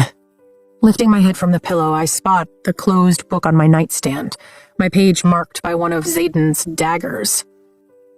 A slow smile curves my mouth at his thoughtfulness. Guess I'd been asleep by the time he made it to bed after his daily meeting with Brennan, Llewellyn, and, as of yesterday afternoon, Duke Lindell, who fostered Xaden and Liam. I turn under the warmth of the blankets, fully expecting to find Xaden wide awake given the hour. But he's fast asleep, with one arm curled around his pillow, and the other with its freshly pink scar lying on the blanket between us. My heart clenches, and staring seems the only logical action, if only for just a few moments. God, is he beautiful. His face is softened in sleep, and all the tension he usually carries in his jaw, his shoulders, is strikingly absent. The last week has been hard on him, being constantly torn between his duties as a rider and navigating the responsibility he carries for Eratia in a space that doesn't recognize it. I fight the urge to touch him. He's slept like shit since the battle, too, and if he can get even just another few minutes, he should have it. As slowly and silently as possible, I scoot toward my side of the bed and sit up, letting my feet dangle just above the floor. My hair is still partly damp from braiding it right after my bath last night, and I make quick, quiet work of running my brush through it, so it has a prayer of drying before it's time to head out into the cold. Once I set the brush back on the nightstand, I stretch with a speed a sloth would be proud of. A band of shadow wraps around my waist a second before my hair is swept to the side, and Xaden sets his lips to the juncture of my neck and shoulder in an open-mouthed kiss. Oh, yes. I gasp as an immediate flare of heat races down my spine at the lash of his tongue, the scrape of his teeth, and my head falls back against his shoulder. He moves straight to the hypersensitive spot at the side of my neck like my body is a map only he has the key to.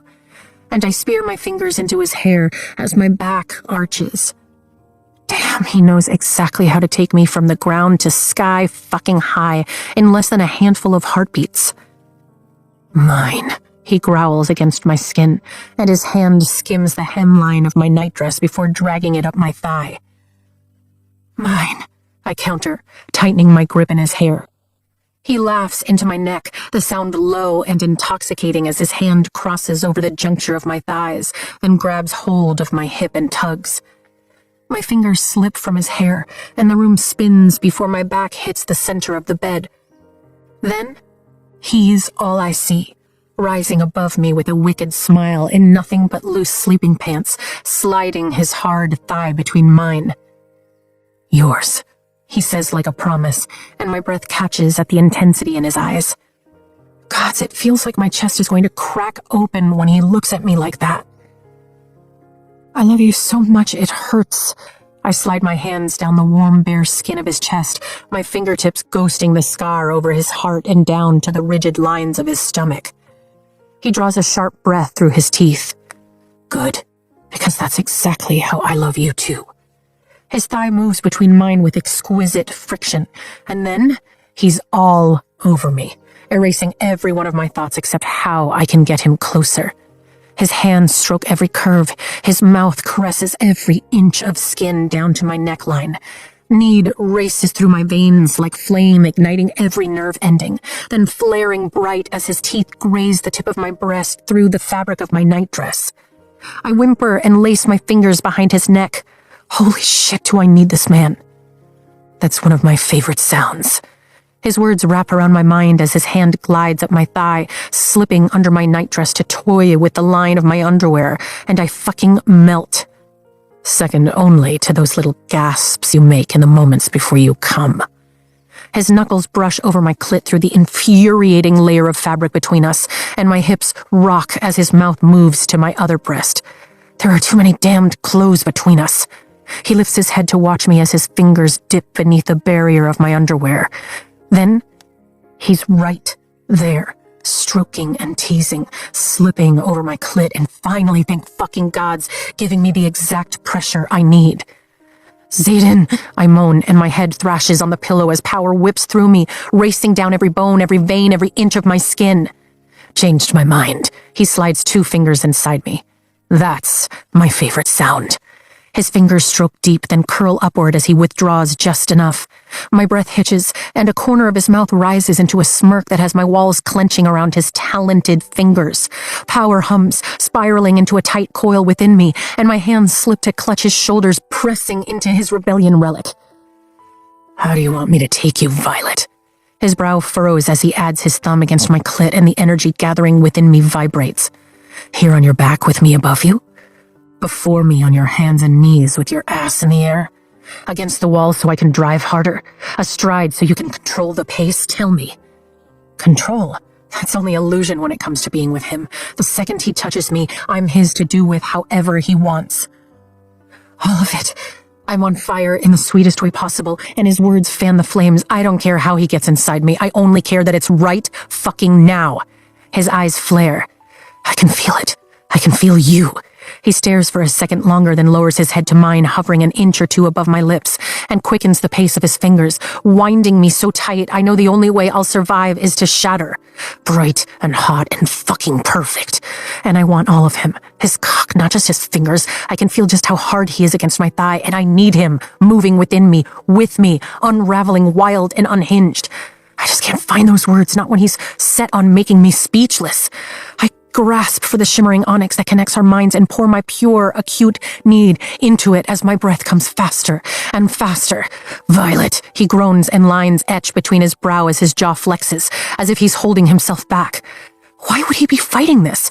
Fighting us?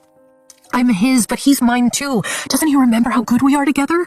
Holding the bond with a vice-like grip, I recall the armoire cracking against my back, the sublime feel of him pounding into me, hard and so damn deep, both of us lost in the other, breathing the same heated air, living for nothing but the peak of the next thrust. The power coiled within me starts to burn, flushing my skin and threatening to incinerate everything I am if I don't let it go. God, how it would feel to have that soft brush of his shadows all over my skin, enveloping me with 1,000 caresses as his forehead falls against mine and he trembles, sweat beading on his forehead. Fuck. Love.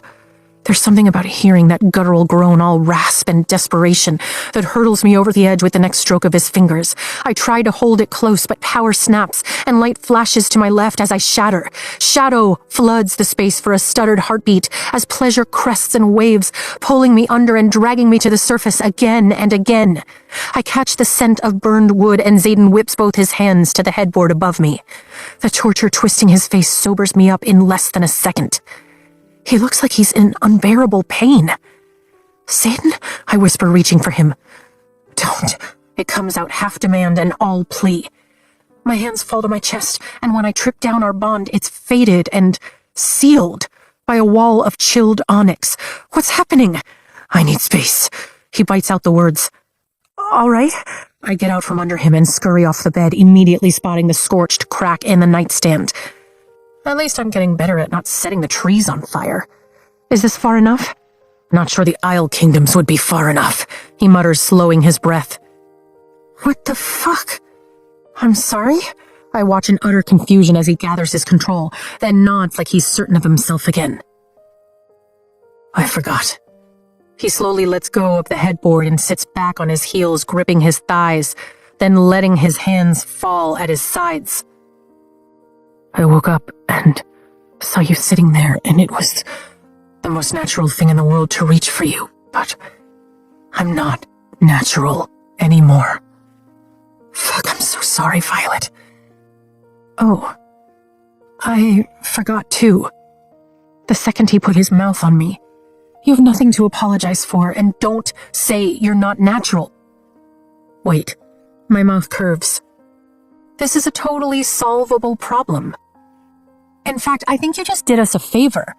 I take a single step toward the bed, and his head snaps in my direction. Nothing bad happened, Xaden. You just had your hands all over me, inside me, and I'm perfectly fine. Give me 2 seconds to crawl across this bed, and you'll be gloriously fine, too.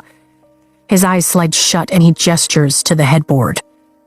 Not fine. My gaze narrows on the dark wood, and I have to lean in a little to finally see 2 faint marks of discoloration, barely a shade lighter than the original stain, right where his thumbs had been. I cover my stomach with my hand, like that can keep it from sinking. Did he just channel? An excerpt from Sharpen the Talon, A Professor's Guide by Colonel Tispany Calthea. There are 2 reasons rider cadets are not given the same summer and winter leave as others. Firstly, civilians do not react well to dragons casually roaming their villages. Secondly, raising tigers for war requires locking their cages, lest they turn on each other. Or you. Chapter 4. I shake my head at the 2 subtle marks. That's nothing, it's barely there. And his eyes look exactly the same from this distance. Whatever he did wasn't even close to what had happened during the battle. Because I stopped. He climbs off the far side of the bed and retreats until the back of his thighs hit my desk. The second your power rose, I felt it and remembered why I'd promised myself I wasn't going to touch you. And I thought if I could at least take care of you, that would be enough for me, but then I was so fucking close. He white-knuckles the edge of my desk and brings his gaze to mine. I can't afford to lose control around you, not even the edge of it. He glances toward the headboard. Not like that, not at all. My chest aches and I breathe deeply to slow my racing heart. If he truly channeled. Can I come over there? I won't touch you. He nods. I'm all right now, firmly under control. I cross the cold floor in my bare feet and put myself directly in front of him, sighing with relief when I don't find a trace of red in his eyes. No red. His shoulders dip. Good. I locked it down pretty quick and didn't even feel myself taking anything, but I obviously did. Sandpaper takes more than you did. I look back at the headboard just to be sure I wasn't imagining things. I can barely see it, and only because I'm looking. I took it without thinking, without choice. And if it had been you? He tucks my hair behind my ear. I would never have forgiven myself. He heaves a heavy sigh. The ache in my chest only sharpens. Are you going to go all broody and try to pull away from me? Because fair warning, I'm not going to let that happen. No, the corners of his mouth rise. I just think we've been right to steer clear of activities where I can't be trusted to keep control. It's the only way you're safe, and as much as I want you to run, I'm too selfish to give you up. I nod slowly, since it's not like I'm going to argue with what's obviously his line. And just so you know, that memory of yours was really fucking hot. I loved every second of it. He swallows and grips both sides of the desk again, like he already regrets his decision. My brow knits. I'm not quite sure how I even did it. Is the thought sharing an intrinsic thing or a bond thing? It's happened more than once with us. A corner of his mouth rises and his grip relaxes. No fucking clue. I've never tried it with anyone else. His smirk shifts to a full smile, and I breathe a little easier. The first time I was sitting in tactics and couldn't get you out of my damned head. Then you reached out, struggling to wield, when you'd all but set the whole campus on fire the night before. And I just let the memory play. Partly to help you, but mostly so you'd be in the same hell I was in. There's zero guilt in the admission. Now let's get dressed. We probably slept through breakfast. We get ready in relative normalcy considering what just happened. I wrap my knee quickly, going above and below my kneecap to hold it in place, then finish dressing. By the time I slip my armor on over my undershirt, Xaden is there, lacing it on just as efficiently as when he takes it off, though one takes considerably longer than the other. You were out late last night, I say as he works his way to the tie. Anything to do with Duke Lindell being here? Yeah, he tugs gently, and my shoulders straighten. Makes me glad you're sleeping here, I note, and his fingers still. All three of the highest houses of Tyrrendor are here, two of whom are known to hold allegiance only to the province, and the third is suspected. I glance over my shoulder at him. Was it not Lindell who made sure you and Liam were trained to enter the quadrant? Xaden nods. It was, though Llewellyn had a hand in it too. My brows rise. I'm sure it's crossed Melgren's mind that he could wipe the slate clean. There's a lot of chaos in these halls and almost no one of rank to notice. Be careful. I say those two words with my eyes. He nods again and goes back to situating the corset, and I face forward. Killing me isn't required to annihilate the Tyrish aristocracy. Officially, I'm just a lieutenant who has no place in any of the negotiations, and yet I'm supposed to speak for Horatia according to your brother. All done. He ties the corset strings, then shocks the shit out of me by placing a kiss beneath my ear before he walks to the weapons rack by the door. Thanks. Do you want to? I ask, tugging my uniform top on and buttoning it. Sit in on the negotiations? He asks, shrugging on his back sheaths. Speak for Horatia, all of it. I cross the room, starting to braid my hair into its usual coronet on my way to the desk, and he looks at me with an expression I can't read. You said you were happy with the way things were running, but I don't know if anyone ever asked you. His brow furrows. The assembly runs Horatia. I just own the house, which is probably a good thing since I'm, well, Venin. Great on the battlefield, but not a good governing quality. I lock every muscle to keep from flinching, then continue braiding. Anyway, we're trying to work out the terms of the riot staying, and Llewellyn seems to think he can at least get my father's sword back from Tari. But it all feels tangled. If we don't stay, poor Emil walks. If Navarre can't protect the flyers here at Bezgaeth, poor Emil walks. If anyone murders anyone, which happens a lot around here, poor Emil walks, I guess, reaching for the pins on my desk to secure the braid in place, and most definitely noticing that he used the term we. It's on the tip of my tongue to tell him I'll be actively working on one of those things in the next 48 hours, but he doesn't want to know, and losing control a few minutes ago isn't going to help that stance. Exactly. And two of the third-year flyers had a run-in with First Wing last night near the Great Hall that left everyone bloody. He starts sheathing his daggers along his thighs. If Tari isn't willing to take civilians, then poor Emil has nothing to gain by promising not to attack our outposts. The only incentives are weapons and keeping the flyers safe. Both of which can be achieved by an alliance with only Horatia, I note, as Xaden begins putting my daggers in place, slipping them into the sheaths at my thighs, and the ones sewn into my uniform along my ribs. Now who sounds like the separatist? His mouth quirks. If we had stable wards, maybe. But we know they're faltering. And even if they weren't, the last time Tyrandor attempted to secede, it didn't go... He cocks his head to the side like he's listening, then storms toward the door, whipping it open. Are you fucking kidding me? Neither of us has even used a bathing chamber yet. Ah, there's the hard ass everyone else gets. I don't fight the urge to smile. There's a huge part of me that likes that I'm the only one who gets his softer edges. Who is it? I ask, grabbing my flight jacket off the back of the chair. You're in there with my little sister and you're asking me if I'm kidding you? Brennan snaps back. Usually, I consider myself pretty understanding about the fact that you sleep in her bed, and I look the other way when you two attach yourselves at the face. But we have a meeting in 30 minutes, and I need to talk to you before then. Good morning, Brennan, I call out, slipping my arms into my flight jacket. Hey, Violet, he answers. I have a patrol, Xaden says. He does, Garrick adds from somewhere behind Brennan. How many people are out here? I duck under Xaden's arm and my brows rise. The hallway is packed.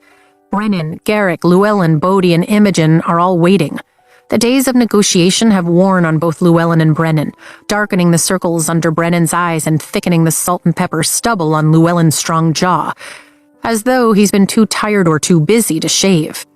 Did someone die? Why didn't any of you knock? Because she's mean. Garrick nods toward Imogen, who's leaned up against the wall to my right. She needs to fucking sleep. She cocks her head to the side at him. Given how rested you look, I'm guessing you got plenty of that in Nina Schrensauer's bed last night. How disappointing for her. Damn, Bodhi fights to smother a laugh. A slow smile spreads across Garrick's face and a dimple pops in his left cheek. Careful, Imogen, you sound a little jealous. Who the hell would be jealous of a flyer? Her pointed glare promises a quick death. Right. Brennan rubs the bridge of his nose and Llewellyn walks away, shaking his head. Look, we just need Ryerson. Seriously, figure your shit out, kids. We're in the middle of a war, Mira says from the end of the short hallway, her cheeks red and goggle lines still fresh in her skin. I instantly grin. You made it! Thank you, Amari. We have 48 hours and a shot. I thought you were due back tonight at the earliest. Brennan raises his reddish eyebrows. Tiny was feeling spry. Mira's smile could cut glass, but at least she's trying. It took her months to let him back in after she found him alive. Who knows how long she'll need to get over losing our mother on what she considers to be Brennan's watch. I bring news and a few missives. I need everyone to leave now so I can know exactly what the news is. Thank you, Brennan says to Mira, then turns to Xaden. This is more important than patrol. Xaden's hand skims my lower back as he walks into the hall, then follows Brennan to the main hallway where Llewellyn waits, Garrick close on his heels. Anything I should know about? Bodhi asks, two lines appearing between his brows as Mira slings her pack from her shoulder. We're good, Brennan assures him as the foursome turns the corner and disappears. Good to feel needed, Bodhi mutters, stepping closer as Mira completes our own huddle. Guess we'll be taking the patrol, Imogen. Did you figure it out? I ask Mira, unable to take another second. First, Felix sent a gift. She retrieves a conduit from her bag and hands it to me with a smile. Oh, thank the gods. I sigh with relief as my fingers curl around the metal-rimmed glass orb that gives me a semblance of control over my signet. And then there's this. That little spark of hope behind my ribs fans straight into a flame when Mira pulls a wooden, runed practice disc from her satchel. Trissa's a genius. My jaw drops. There are 3 runes tempered into the disc, one for levitation in the middle, then 2 in overlapping layers for what appear to be sound shielding and warmth. The outermost line, warmth, is broken by a small green shoot of new growth. How did you do it? It's almost impossible to keep my tone down. After being nearly blown up and hurled like a projectile, a smile lifts the corners of her mouth. We altered the material the rune is tempered into without destroying it, truly changing its form. Turns out, Kylan is an agrarian, Mira says. Battle Axe is a plant wielder? I whisper.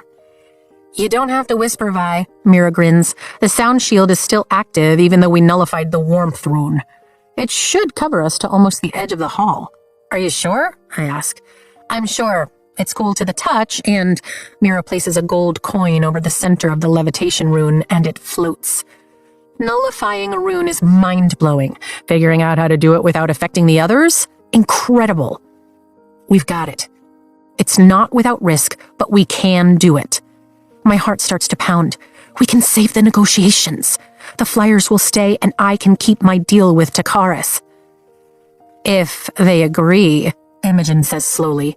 Which, you know they won't. Incoming, Bodhi announces, tilting his chin toward the hallway.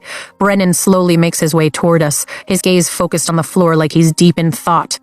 We're heading out. Don't tell the others yet. Mira rushes, shoving the disc in her pack at her feet. We have to give the Cenarium a chance to do the right thing, and the fewer people who know, the fewer people who are executed for treason. Bodhi and Imogen both nod, and I blink as they start walking away. Hey, what did you need? Why were you waiting? I ask Imogen. Bodhi crams his hands in his pockets and continues walking, and Imogen glances sideways at Brennan as they pass. Just wanted to make sure you were getting some sleep, she calls back as they turn the corner and disappear. Bodhi, Garrick, Imogen. My stomach tightens. They were checking to make sure Zayden hadn't killed me. You look like shit, Mira says as Brennan reaches us. I feel like shit. He rubs a hand over his face. Paromish politics are nothing like ours. I only have a few minutes before I need to get back in there and beg Signeeson to stay at the table. Neither side speaks the language of middle ground. I would think not wanting to be killed by Venin would encourage them to learn quickly, Mira states, tilting her head just like our mother, which tightens my throat. You would think, he shakes his head. The only thing everyone can agree on is that the Flyers will be allowed to tour the quadrant today with their squad's first-year riders. Apparently they're not as threatening. And the task force going with you, he says to me. Where exactly is she going? Mira snaps, moving to my side. We're being sent to find the rest of Endarna's kind, I answer for Brennan. You what? Her eyes widen to impossible proportions. Endarna wants to. I should have told you before you left, but the Empyrean hadn't approved it yet. Guilt thickens my throat at her stricken expression. She was always going to go. At least Endarna was able to make some demands this way. You let this happen? She glares at Brennan. Mira, I start. Quiet, cadet. The officers are speaking, she snaps. Rude. Beyond our needs, Queen Mariah hopes the 7th breed might know how to defeat the Venin, given the age of Endarna's egg. He's not far off from our own train of thought. Mira, that hope is all that's keeping poor O'Meal at the table, and we're still negotiating for Flyer safety and conferencing with Navarre for the Eurasian cadets to stay. You know, behind the functioning wards. This is more complicated than it looks. Mira bristles. Simple question. Did you tell them over your dead body is our sister flying through what's likely enemy-controlled, wyvern-filled territory on a fool's errand? They should worry more about what will happen when we do find them. Taryn growls. If a den of our kind chose to leave, chose to hide, they will not welcome our intrusion. You don't know that, Hurt laces Endarna's argument. You are naive to assume otherwise. His tone sharpens and Endarna slams our pathways shut. She needs to prepare herself, he says, and so do you. There's every chance this mission will kill us. Or it could save us all, freaking pessimist. He couldn't say no. My grip tightens on the conduit. Aracia needs another of Endarna's kind to fire their wardstone. Mira whips her face toward mine, horror widening her eyes before they quickly narrow back on our brother. Is that why you sent me off to evaluate the status of the wards? So you'd know how long you have before using our sister like a gaming chip? That is not how it happened. His jaw ticks. I'm trying to support what she wants.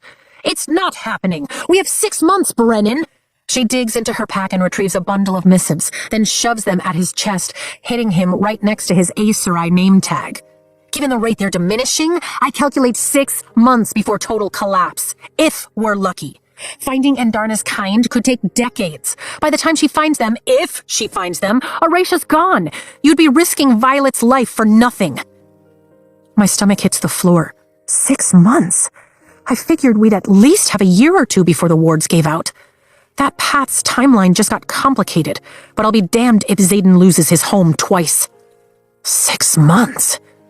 Brennan's gaze darts between Riddick's and Rhee's doors as if he's performing calculations in his head. No. This is the kind of mission riders don't return from. Mira draws back, studying our brother like he's a stranger. Well, that's comforting. This is bigger than the 3 of us. Hundreds of thousands of civilians are under attack in Poromil. He shoves the missives into his chest pocket and sighs. Of course I don't want her in danger, and they won't let me go with her. I already asked. Find another way. Mira shakes her head. You can't trade Violet's life for strangers. Now you sound like Mom. The words fly from his mouth, and to his credit, he immediately winces when both Mira and I gasp. Shit. He hangs his head. You dare mention our mother when you won't even wear it. She grabs the ruined disc from her pack and throws it at our brother, smacking him square in the chest. He fumbles to catch it. Look at what I've been doing this week, Lieutenant Colonel A. Sarai. Not sure Mom would approve. Crap. This is not the cool, calm plan we discussed presenting to our brother. His brows knit as he studies the disc. I don't understand. We found a way to keep the flyers at Bezgayath safely, she says. He keeps looking at it, and I see the moment the truth hits him. The blood drains from his face and his mouth slackens. You want to... Yes, and you should find a mirror, Mira interrupts, earning his attention. Sacrificing members of our family for what's considered the greater good is a weapon straight out of Mom's arsenal. She walks away without another word. I pat his shoulder. Take it to the Cenarium. They'll never agree. You and I both know it's the only way to forge this alliance. He nods. That's what I'm afraid of. An excerpt from Chapter 1, The Tactical Guide to Defeating Dragons, by Colonel Elijah Jobin. Never forget that dragon riders have been selected, trained, and even bred for cruelty. Expecting mercy from a rider is a mistake, for none will be given. Chapter 5. A few hours later, I'm pretty sure this has been the longest day of my entire life. The gathering hall is less than a quarter full and the perfect place to wait for news. So that's what the 3 of us do while Sawyer naps in the first year's tour with the Flyers. Sit, with our backs to the wall in case some Navarian rider decides that they want to make a point, and wait for Brennan and Mira to bring news. Xaden hasn't returned either. Not knowing if more Venin could be running around campus is terrifying, but at least if there are, Xaden will sense them. The thought is oddly comforting. That Venin by Jack's cell had silver hair, I mutter, setting my dagger to an apple and peeling it in one long ribbon. That's weird, right? Everyone's hair eventually turns gray. That's the least weird thing about yesterday's attack. How long are we supposed to wait to see if they charge us with treason? Riddick drums his fingers on the thick oak table. Let's just go with Plan B already before another group of scarily coordinated dark wielders tries to break Barlow out again. It's called Plan A for a reason. Be patient. Re-lectures from Riddick's right, skimming through the book of Tirish knotwork Xaden gave me back before I knew it was meant to prepare me for runes. I highly doubt the Treaty of Aurasia was written in a matter of hours. The initial phase was 13 days of negotiation. I finish peeling the apple as a first year comes running through the arched double doors.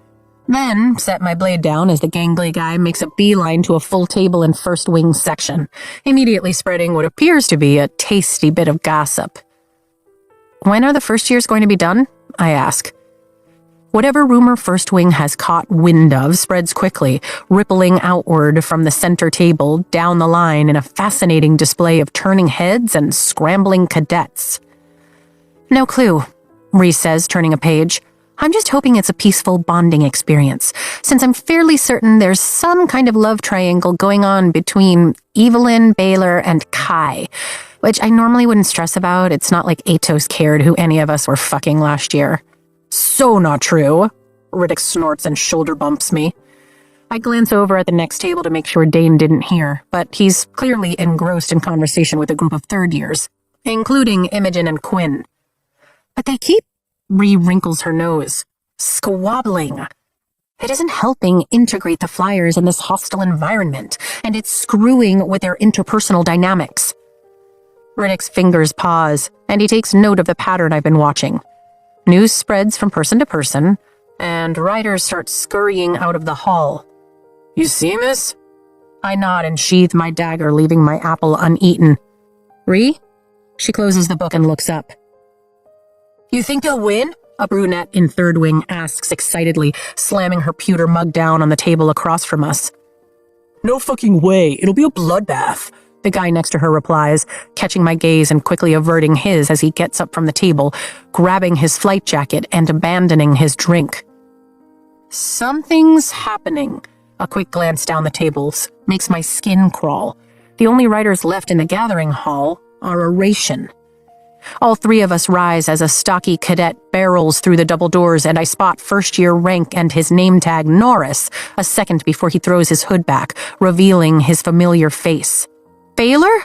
Apprehension slithers between my shoulder blades at the panic in our squad mate's brown eyes, the worry creasing the dark brown skin of his forehead. They're here, he shouts over his shoulder, and Sloane races in behind him. I grab my jacket and slip out from behind the table to meet the first years in the middle of the gathering hall. What's wrong? You have to do something. Sloane stares past me to Rhiannon. She hasn't been able to look me in the eyes since she siphoned the life out of my mother. First Wing grabbed one of the tail section's flyers in the courtyard, and they're forcing a challenge. My stomach hurtles to the ground. If so much as a drop of flyer blood is shed, it could end the peace talks. Vinehaven's insisting at knife point. Baylor all but growls. A wing leader is orchestrating this? There aren't enough four-letter words in the world. Article 4, Section 4. We need another wing leader. Let's move, Rhiannon orders, and they sprint toward the door, Riddick sliding past me as I turn back to the third years. Dane! I shout, and his head jerks up, his familiar brown eyes finding me instantly. We need you! Without waiting for his response, I take off after my squad, shoving my arms into my coat. Dane catches up before we hit the far side of Commons, and the rest of the Oration riders aren't far behind him. We burst through the doorway of the rotunda into the courtyard, and my gaze sweeps over the crowd, taking stock of the situation.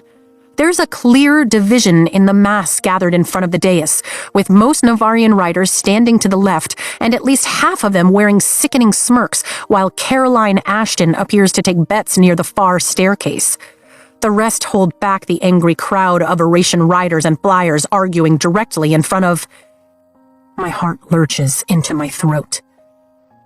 Aura Vinehaven stands centered in front of the crowd, holding one of the daggers she usually keeps strapped to her upper arms against the tan neck of a terrified first-year flyer. And there's no leadership in sight. Find your squads and de-escalate at all costs, Dane orders over his shoulder as we race down the steps and into the swarm. If only we were taught those techniques, Riddick mutters. They're at the front. Follow me, Baylor tells us, then pushes through the crush like it's nothing, leaving us an easy wake to follow in. The snow has stopped, only to be replaced by a bitter chill as the sun sinks behind the mountains. Let him go! Kat's voice rises above the others as we reach the front of the crowd, and when Baylor steps aside, I spot Marin holding Kat back from the line of Navarian riders guarding Aura, her arms hooked around her best friend's waist.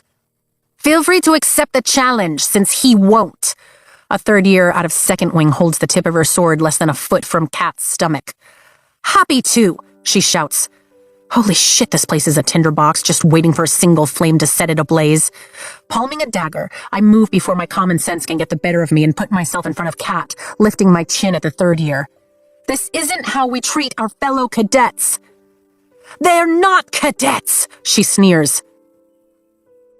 I didn't hear you complaining when they were carting your little sister to the infirmary during the battle. Imogen's shoulder rubs against mine as she edges in, urging me back. But if you're gonna raise blades, she draws her sword, then you'll do so against someone your own year, Cavey. Quinn pushes through on my other side, forcing Nev, one of our third-year flyers, behind her and setting the head of her Labris on the ground, squaring off against a guy out of First Wing who seems twice her height. "I kicked your ass our first year, and I don't mind doing it again, Headley." I take the opportunity and spin, putting my forearm at Kat's collarbone and forcing her back into the safety of our squad. "I'll fight!" she shrieks. "You can't!" I grasp Kat's forearm with my empty hand. "Kat, you can't! If you fall, you'd be so sad to lose your rival, wouldn't you?" Her dark eyes narrow on mine. "Or are you more intimidated by the thought that I could win and once again prove why I'm the better match for—" "Oh, shut up!" It takes everything I have not to shake her. "You can't wield behind the ward, so stop trying to manipulate my emotions. There's no winning here. If you bleed, we have no chance at an alliance, and I'm not willing to lose a squad mate over Second Wing's assholery. You win and harm a rider, you'll confirm everything they fear about you." Her expression softens, and for a second, she looks just like her older sister. "They're never going to accept us." "They don't have to," I assure her. "We already have." "Challenge! Challenge! Challenge!" The chant comes from the left and quickly catches along the row of Navarian riders. Shit, nothing like mob mentality. "This coward won't accept the challenge of a senior wing leader," Aura shouts over the crowd, using lesser magic to amplify her voice. "But I'll be merciful and accept another. Pick your champion or watch him die." "This goes against the Codex." Dane elbows a Navarian cadet from Third Wing in the head and pushes through the line. "Challenges are only issued in the presence of a combat master." "On what authority do you object, Atos?" Aura snarls. The crowd quiets, but the silence feels more dangerous than the chanting had been as everyone turns to watch the interaction. "Stay here," I order Kat, then shove my way between Imogen and Quinn. "Article 4, Section 4, Dane approaches Aura with his hands up, exposing his palms. "A wing leader has the authority and duty to maintain—" "Article 2, Section 1, Aura shouts, raking the edge of her dagger along the flyer's throat. "Riders outside quadrant chain of command can't interfere with cadet matters. You are no longer in the chain of command." The Navarian riders mutter in agreement, and tension rises like the bubbles in a simmering pot, 1 degree away from boiling. The quadrant has made us far too comfortable shedding each other's blood. My grip tightens on my dagger as color fills my peripheral vision. I look up to see both griffins and dragons landing along the thick stone walls of the courtyard. Great, just what we need in this situation. Fire and talons. "Are you here?" I ask. There are no black scales among the dragons, but I spot Kath behind the dais. "Are you in danger?" Taryn asks, and I feel Endarna's presence, but she remains silent. "Not exactly, but then I trust you can handle it." "Injuring a flyer will jeopardize this alliance," Dane argues, and I nod like he needs the encouragement. "Who said we want it?" Aura drags the edge of her blade under the flyer's chin, and he winces, but doesn't move. "They haven't crossed the parapet. They haven't climbed the gauntlet. They won't even accept a challenge. We do not tolerate cowards." The Navarian riders cheer, and I use the opportunity to dart between the two standing guard in front of us, finding myself quickly flanked by Riddick on my left and, surprisingly, Auric on my right. The first year is almost as tall as Zayden, and his menacing glare keeps Kaveh and Headley silent as they stand with Quinn's and Imogen's weapons at their backs. "I'll accept," Kai shouts, the first-year flyer charging through the line on the right, and every head turns as Ree and Baylor quickly drag him back. Bone crunches ahead of us, and my focus whips to Dane, who shoves Tail Section's flyer toward the line as Aura stumbles backward, disarmed, blood streaming through her fingers as she covers her nose. "This ends now!" Dane's shout echoes off the stone walls. "We don't answer to deserters!" Aura spits blood into the snow and straightens. "You no longer speak for Fourth Wing, Atos. You're nothing here!" Dane takes the insult with a lift of his chin, and I crack open the door to Taryn's power, welcoming the heat that floods my veins, warming my cold, cramped muscles and exposed hands. "Fourth Wing!" Ewan Faber steps out of the crowd near the steps. "Prepare to defend your senior wing leader." "Fuck me," Auric mutters, drawing his sword as Riddick does the same at my left. Weapons rise at the edge of my vision, but I keep my gaze locked on Aura and adjust my grip around my dagger. I may have some very mixed feelings when it comes to Dane, but there's no way under Amari sky that I'm going to let Aura harm any Oration rider, let alone my oldest friend. We answer to Atos, Riddick shouts down the line, pointing his sword in Faber's direction. And there's more of us than there are of you. Only in Fourth Wing, Iris Drew announces, the leader of First Wing, moving to Faber's side. First Wing stands strong, stands loyal to Navarre. A cheer rises from the left. Not sure I'd brag about being in the wing that produced Jack Barlow, Riddick counters. Riddick! Ree hisses. I'm done, he promises as Dane shoots a glare his way. Really missing the professors right now, Arik says under his breath. Challenge Atos! Someone yells from the left, and a new fear wraps its fingers around my heart and squeezes. There's no single person in the courtyard with the authority to command us all. The only thing more dangerous than a quadrant full of arrogant killing machines is a leaderless quadrant, and if Dane accepts the challenge and falls, an alliance with Poromil won't matter. We'll tear each other apart from within. Now would be a great time for Xaden to lower his fucking shields. The Dark One cannot unite what he broke. Stop calling him that. You blame us for Barlow, but you're the ones who left, Aura motions at our side of the formation, displaying her bevy of patches beneath the one that indicates her fire-wielding signet as she stalks toward Dane. Dane draws his dagger and drops it in the snow, facing Aura unarmed. I'm not raising my blade against you, Binehaven. That's a choice, Arik says quietly. He's going to talk her down? One by one, I flex my fingers along the hilt of my dagger, prepping my hand for movement as power hums within me. Yes, we left, Dane continues, his hands closing into fists, but we also returned. Aura reaches for her shoulder as if forgetting she already used and lost that dagger, but she doesn't draw the sword at her hip. Did it occur to any of you that they only attacked because they knew we weren't at full strength? That your desertion allowed the wards to fall in the first place? Ouch. We chose truth, Dane shouts back, a vein bulging in his neck. We chose to defend the helpless. You chose to break the riot, fracture the quadrant, Aura counters, pointing her gloved finger at Dane's chest as she approaches him with slow, methodical steps that elevate my pulse. And then you bring home the very enemy we've spent centuries fighting. The enemy that killed my own cousin in one of their raids. And you think we should welcome them into the heart of the kingdom they've been trained to destroy? The Navarians mutter in agreement. I think our boy is losing this one, Arik whispers. He's good, but he's no Ryerson. Xaden hadn't just led Fourth Wing. He'd commanded the respect and fear of the entire quadrant. My jaw clenches. But he isn't a cadet anymore, and the entirety of the Riders' Quadrant will only answer to one of its own. He can't unite what he broke. Xaden can't fix this, I murmur, mostly to myself. Fuck it. I hate when Tarn's right. Mercifully, he keeps silent. We need the Flyers, Dane holds his ground. You need them, Aura's voice edges on bitterness as she takes another step toward Dane. We fought to save Basgaeth. We were steadfast in our defense. We never wavered. Another chorus of cheers resounds as she turns to the quadrant like a politician. He can't win the crowd. She's going to really challenge him. Arik warns, his gaze darting over the audience of dragons and griffins, and I suddenly remember exactly who he is. Any chance you have an affinity for public speaking? I ask Arik, undoing the first button on my flight jacket as the heat builds. It certainly runs in your family. Was it the shunning of my birthright in favor of a high probability of death that gave me away? He responds, his tone dry. I take that as a no. What do you say? Their strongest against our strongest. Aura taps her bloody hand over her heart. I'll make you a deal, wing leader. Defeat me, and your Flyers live to see the morning. Fail to rise to the occasion, and we'll stain this courtyard red. The Navarian's roar of approval rattles my teeth.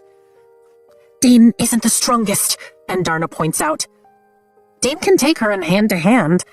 Nepotism isn't the only reason he earned his rank, and wielding isn't allowed in challenges. I watch every motion as Aura tugs at the fingers of her glove instead of reaching for another dagger or her sword.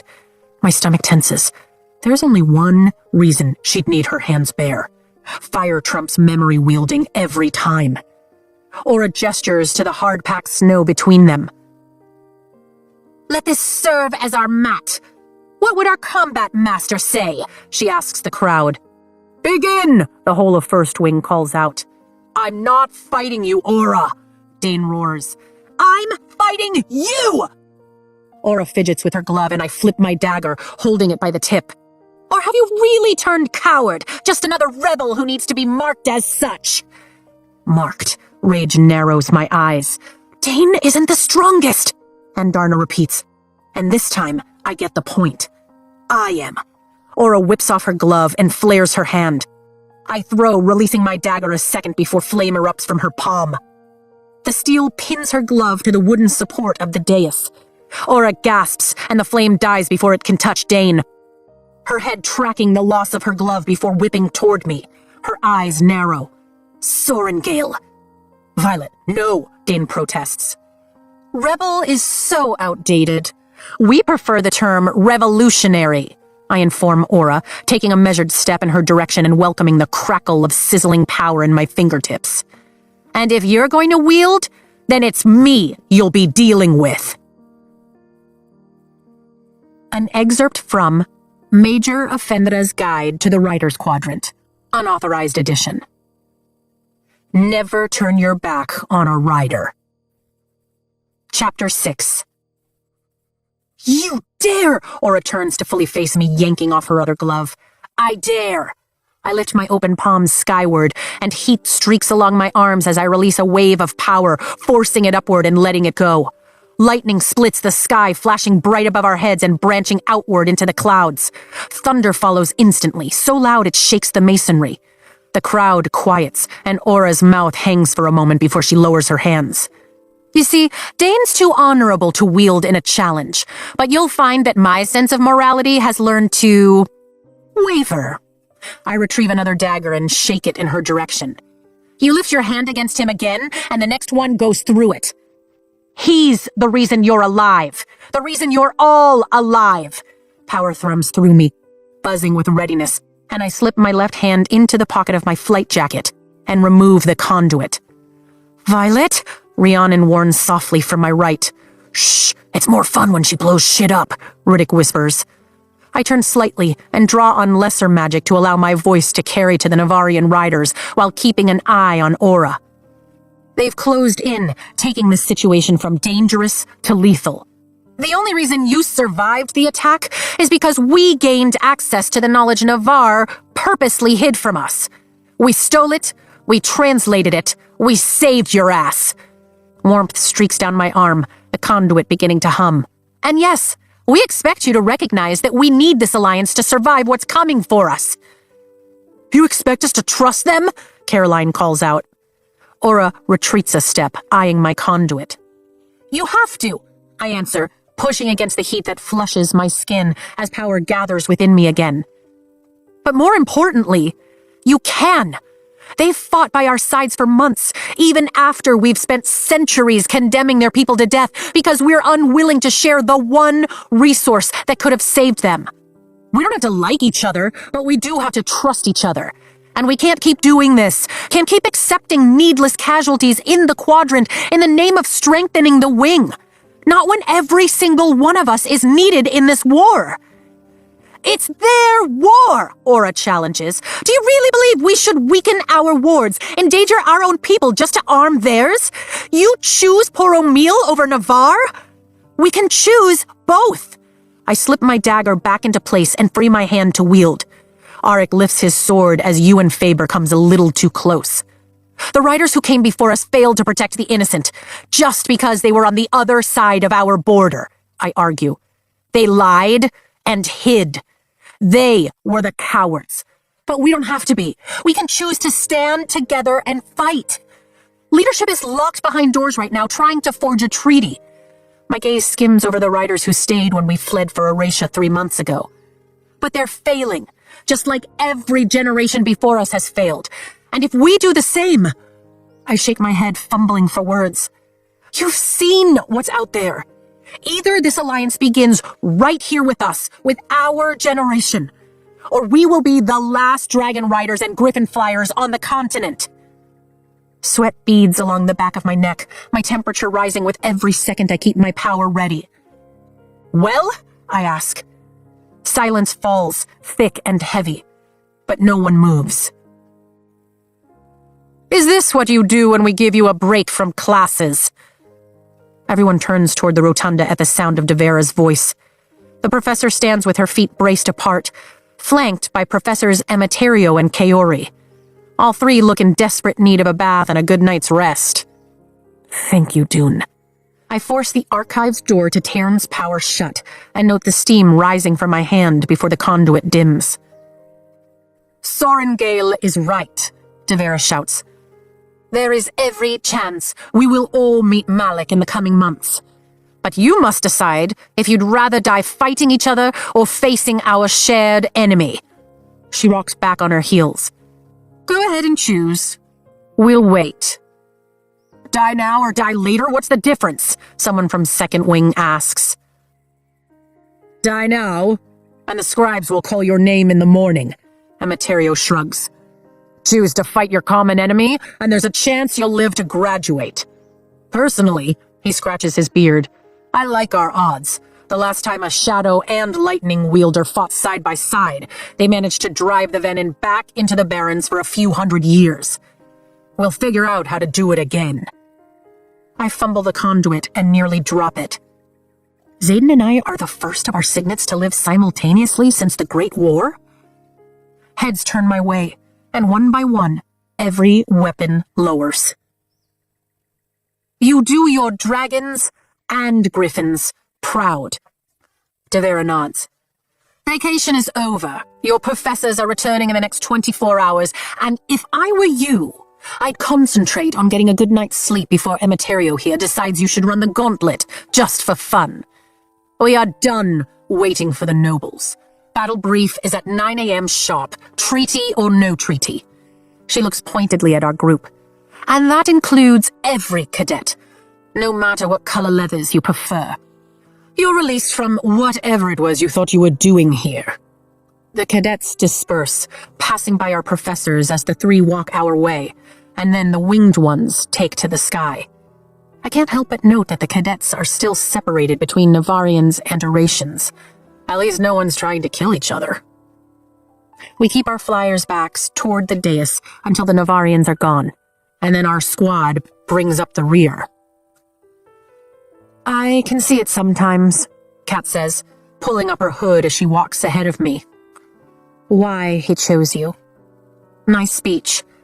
Took you long enough to step in, though. You're welcome, I mutter to her back, but the tiniest of smiles curls my lips. Never thought I'd yearn for a simple day of classes. Riddick throws his arm over my shoulder as we walk. Maybe a good old session of parapet. I spot Xaden off to the side of the rotunda steps with Llewellyn, Brennan, and Mira, and my stomach flips. They must have news. Our classmates trying to kill each other isn't exactly original, Sloane says, passing by as I slow at the tense look on Brennan's face. Guess it's not good news. Did you really just stand there and watch all that happen? Ree asks as our professors approach. Yes, Devera wipes off her flight goggles, then stretches the leather band behind her head. It was bound to happen at some point, and at least this was a controlled environment. She finishes over her shoulder. I feel so protected. Riddick puts his hand over his heart. Nurtured, even. Wouldn't you agree, Violet? You pretty much described how Violet was raised, Dane says, coming from behind us with Arik, as the rest head inside with the remainder of the squad. He looks at me. Thanks for stepping in. Thought she was going to torch me there for a second. Thanks for coming without hesitation when I said we needed you. Our eyes meet, and for a second, it hits me how different things might have been if he'd shown the same faith in me during my first year as he did today. Not different enough to change the way I feel about Xaden, though. Always will. He offers me a hint of a smile before turning toward the dormitory. When I look over to Xaden, I find him watching, his scarred eyebrow rising as his gaze jumps to Dane before finding mine again. My eyes narrow. Is that? No. It can't be jealousy, can it? Ree glances at Riddick and Arik, motioning with her head. Violet, we'll catch up with you later. We need to speak with you as well, Arik, Brennan notes, looking like he's aged 5 years in the last few hours. He's not exactly standing close to Mira, either. causing my heart to sink. Riddick's arm slides off my shoulders. Oh, come on. Why does Arik get to stay? He's a first year. Do not make me drag you, Ree warns, holding up a single finger, and Riddick acquiesces with a sigh, moving forward and leaving the 6 of us on the rotunda steps. Let's take this inside. Brennan surprises me by heading down the steps and cutting a diagonal path toward the academic wing. Moving to Zayden's side, I study the stern lines of his face as we follow Brennan, the others close behind us. Everything all right? I ask quietly, feeling his shields locked firmly in place. Are you all right? Good speech. He takes my hand, lacing our fingers. She was going to kill Dane. My voice drops to a whisper. They really do hate us. Doesn't change the fact that we're here, especially now that we've reached terms for the riot to stay. Zayden catches the door before it can close behind Brennan, then holds it as I walk through, his fingers slipping from mine. That's good, right? I glance his way as we enter the deserted sparring gym. And you didn't answer my question. Talk to your brother first. He folds his arms when we reach the edge of the first row of mats where Brennan waits. As the others join us, we form a loose circle. That doesn't bode well. Anxiety coils in my stomach like a snake poised to strike as I take in the older rider's somber expressions across from us. Arik slides his hands into his pockets at my left. Let me guess. Halden complicated negotiations. I fucking blanch. Your brother certainly didn't help, Llewellyn notes, scratching the bristles along the underside of his jaw. Halden's here? I managed to ask. Rode in this morning with a company from the Western Guard. Arik shoots me a knowing look, which I return with a quick glare. Great. His temper is the last thing we need at the negotiating table. Mira studies Zayden and me intently, but she keeps quiet. Your secret is still safe, by the way, Llewellyn says to Arik, though you might consider putting your father out of his misery. He has half his personal guard searching for you. Shows you how effective they are, don't you think? Arik grimaces sarcastically. So, do you carry news, or were you just gathered to hear Violet's speech? His attention jumps from person to person, no doubt cataloging the tiniest details of every shift in expression, as he's been raised to do. He's always been the most observant of his brothers. She was quite moving. We heard. Brennan offers me a flash of a proud smile. And saw. She'd be a great politician, Arik continues. Or a general, maybe? Definitely nobility. With that speech, at least a duchess. Zayden shifts his weight, brushing his elbow against my shoulder. I shake my head. No thank you to any of that. I have no love for politics, nor am I good at dealing with the scenarium. I look around. Okay, someone needs to start talking. Lieutenant Ryerson, a rider with a messenger sash, interrupts, calling out from the doorway. Be right back. Zayden's hand skims my lower back as he answers the summons. Your mission was discussed at the negotiating table today in hopes they would give us an extension, Brennan says. And given the participants at hand, that snake of anxiety strikes hard and true. Halden, Arik guesses, his emerald green eyes narrowing slightly in speculation toward my brother. Halden's going with her, isn't he? My jaw unhinges, then snaps shut at the apology filling Brennan's eyes. No fucking way, I shake my head. You cannot be serious. I refuse to even think about it. They're serious, Arik says without looking in my direction.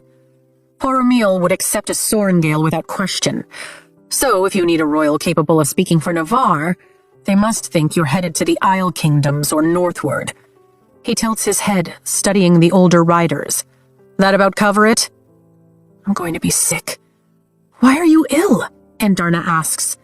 Halden? Tarn muses slowly, and I swear I can feel his non-existent eyebrows rise.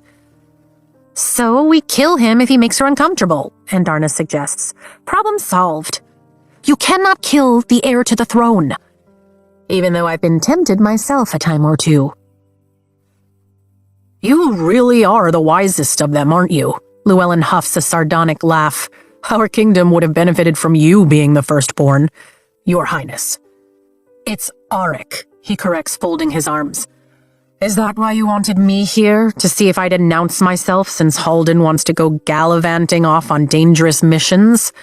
Make everyone feel good and cozy that there's still a spare? Perhaps, the Duke smiles at Auric. Admirable attempt, but I'm only here for my squad. I'll dismantle the family business before I rejoin it, Auric quips. Your prince doesn't want to play. Mira arches a brow at Llewellyn. Now tell Violet the rest, or I will. The comment reminds me. And Darna's demands? Right, Llewellyn says as Xaden returns, still stern-faced but now holding a rolled parchment as he fills the space at my side. The Duke pulls Darna's list from his pocket. You already know point 2 is now in the hands of Captain Grady, but you won point 3. The Cenarium has agreed that all those who flew for Eratia will be welcomed back with a full pardon for their treason and sedition within the now negotiated accord with Eratia. He glances at Xaden, which will be signed in the morning once the scribes finish drafting it. Personally, I think you scared the shit out of them by threatening to leave yesterday, Violet. Good job. Point 4, and Darna will not submit for any examination. Because that was never going to happen anyway, she chimes in. And 5, she will be granted access to hunt in the King's Forest whenever she pleases. That one was just for fun. You skipped the flyers. I straighten my spine and look to my brother. Keeping them safe and our squads intact is first on the list. I narrow my eyes. We only have 2 days left. And we gave you the solution. Brennan presses his lips into a flat line, and my stomach rolls. That particular matter didn't make it to Poromiel's table. Llewellyn folds Darna's list and puts it into the front pocket of his hunter-green tunic. Your sister argued valiantly and displayed astonishing capability. But the Cenarium voted 6-1, and the safety of Navarre's borders is not to be tampered with. Mira crosses her arms. Prickling heat rolls down Darna's bond, and my hands curl, my nails biting into my palms. What about the alliance? Without it, the deal with Takaris falls apart. It's failed, Llewellyn announces unemotionally, as if reading from the death roll. Because the flyers aren't safe here, I bite out every word at my brother. Because treaties like this take time, and we won't figure this out before their queen's deadline in 2 days. Brennan rubs his thumb along his chin. Flyer cadets will be safe in Eratia while we still have wards. And hopefully Queen Mariah can force her nobles back to the table at a later date, Brennan promises, his shoulders sagging. Politics are complicated. Fuck that. How can our nobles let them walk away without an alliance, knowing we have the means to protect the flyers? We still have the means, Darna reminds me. Right. Plan B. Treason. Guess that path chooses itself. When you put it that way, I force my shoulders to relax and my hands to fall peacefully at my sides. I guess it's back to Basgaeth, business as usual tomorrow, and I should prep for our mission. Or is research as out of my control as the team members? Mira's eyes narrow in my direction, like she's the intrinsic in the room and not Xaden. Every resource, including the Royal Library, will be made available to you, Brennan promises. Oh, good, because books will keep her safe. Mira shoots Brennan an icy look. The right books will. Well, as fun as this has been, Auric nods at me, then departs without another word. He'll come around, Llewellyn sighs, then turns to Xaden with a smile so proud it borders on teary. Enjoy your win, Xaden. Delaying the alliance is unfortunate, but we won. Your father would be proud. I highly doubt that. His tone is sharp. What? I reach, but his shields are tighter than ever. Did he get his father's sword back? Why wouldn't he be happy about that? We'll leave you to tell her the good news. I really am sorry we couldn't make the alliance work. Brennan gives me an awkward, apologetic smile and heads out, taking Llewellyn and Mira with him. I wait until the door shuts behind her before I turn to Xaden. What did you win? Every muscle in his body seems to tense even more, if that's possible. I didn't win it. Didn't even ask for it. I'm the last person. He shakes his head and stuffs the rolled orders into his breast pocket. Llewellyn and Lindell told them it was the price of keeping the riot here. And the Cenarium gave in. That's how scared they are of losing our numbers. They actually agreed to give it back, and I wish they hadn't. Not now. Not when I'm like this. He points to his eyes as if they were still red, but I only see him. My father wouldn't be proud. He'd be horrified. Every word is short, clipped. I don't believe that. It's impossible not to be proud of him, not to love him. You didn't know him. There was only one thing in this world he loved more than me. He looks away, and I start to rethink my assumption about the sword. What did the king give you? A blade wouldn't worry him like this. I've been trying to think of a way out of it for the last hour. The king sanctioned both Lindell and Llewellyn for their roles in hiding Eratia, just like they predicted this morning, so they're not options. And I can't reject the agreement, or everyone will know something is wrong. His tortured gaze finds mine, and my heart clenches. The only solution I can think of is you. You'll be the first to sense when I lose the rest of what makes me. Slowly he tucks a wind-blown strand of my hair behind my ear. You won't. I have enough faith in him for the both of us. I will. This morning showed me it's just a matter of time and reason. He nods with a certainty that sours my stomach. It's not fair, and you might hate me for it later, but I need you to make me a promise. His warm hand cups the back of my neck as his eyes search mine. Swear you'll sound the alarm if I go too far, that you'll keep it safe, even if it's from me. What? I start, but the gym door opens, and I look over my shoulder to see Garrick waving a rolled parchment. The Earl of Llewellyn said you'd be in here. Orders aren't optional, Ryerson, even for nobility. We need to go. Promise me, Xaden says, stroking his thumb under my ear and completely ignoring his best friend. You're leaving?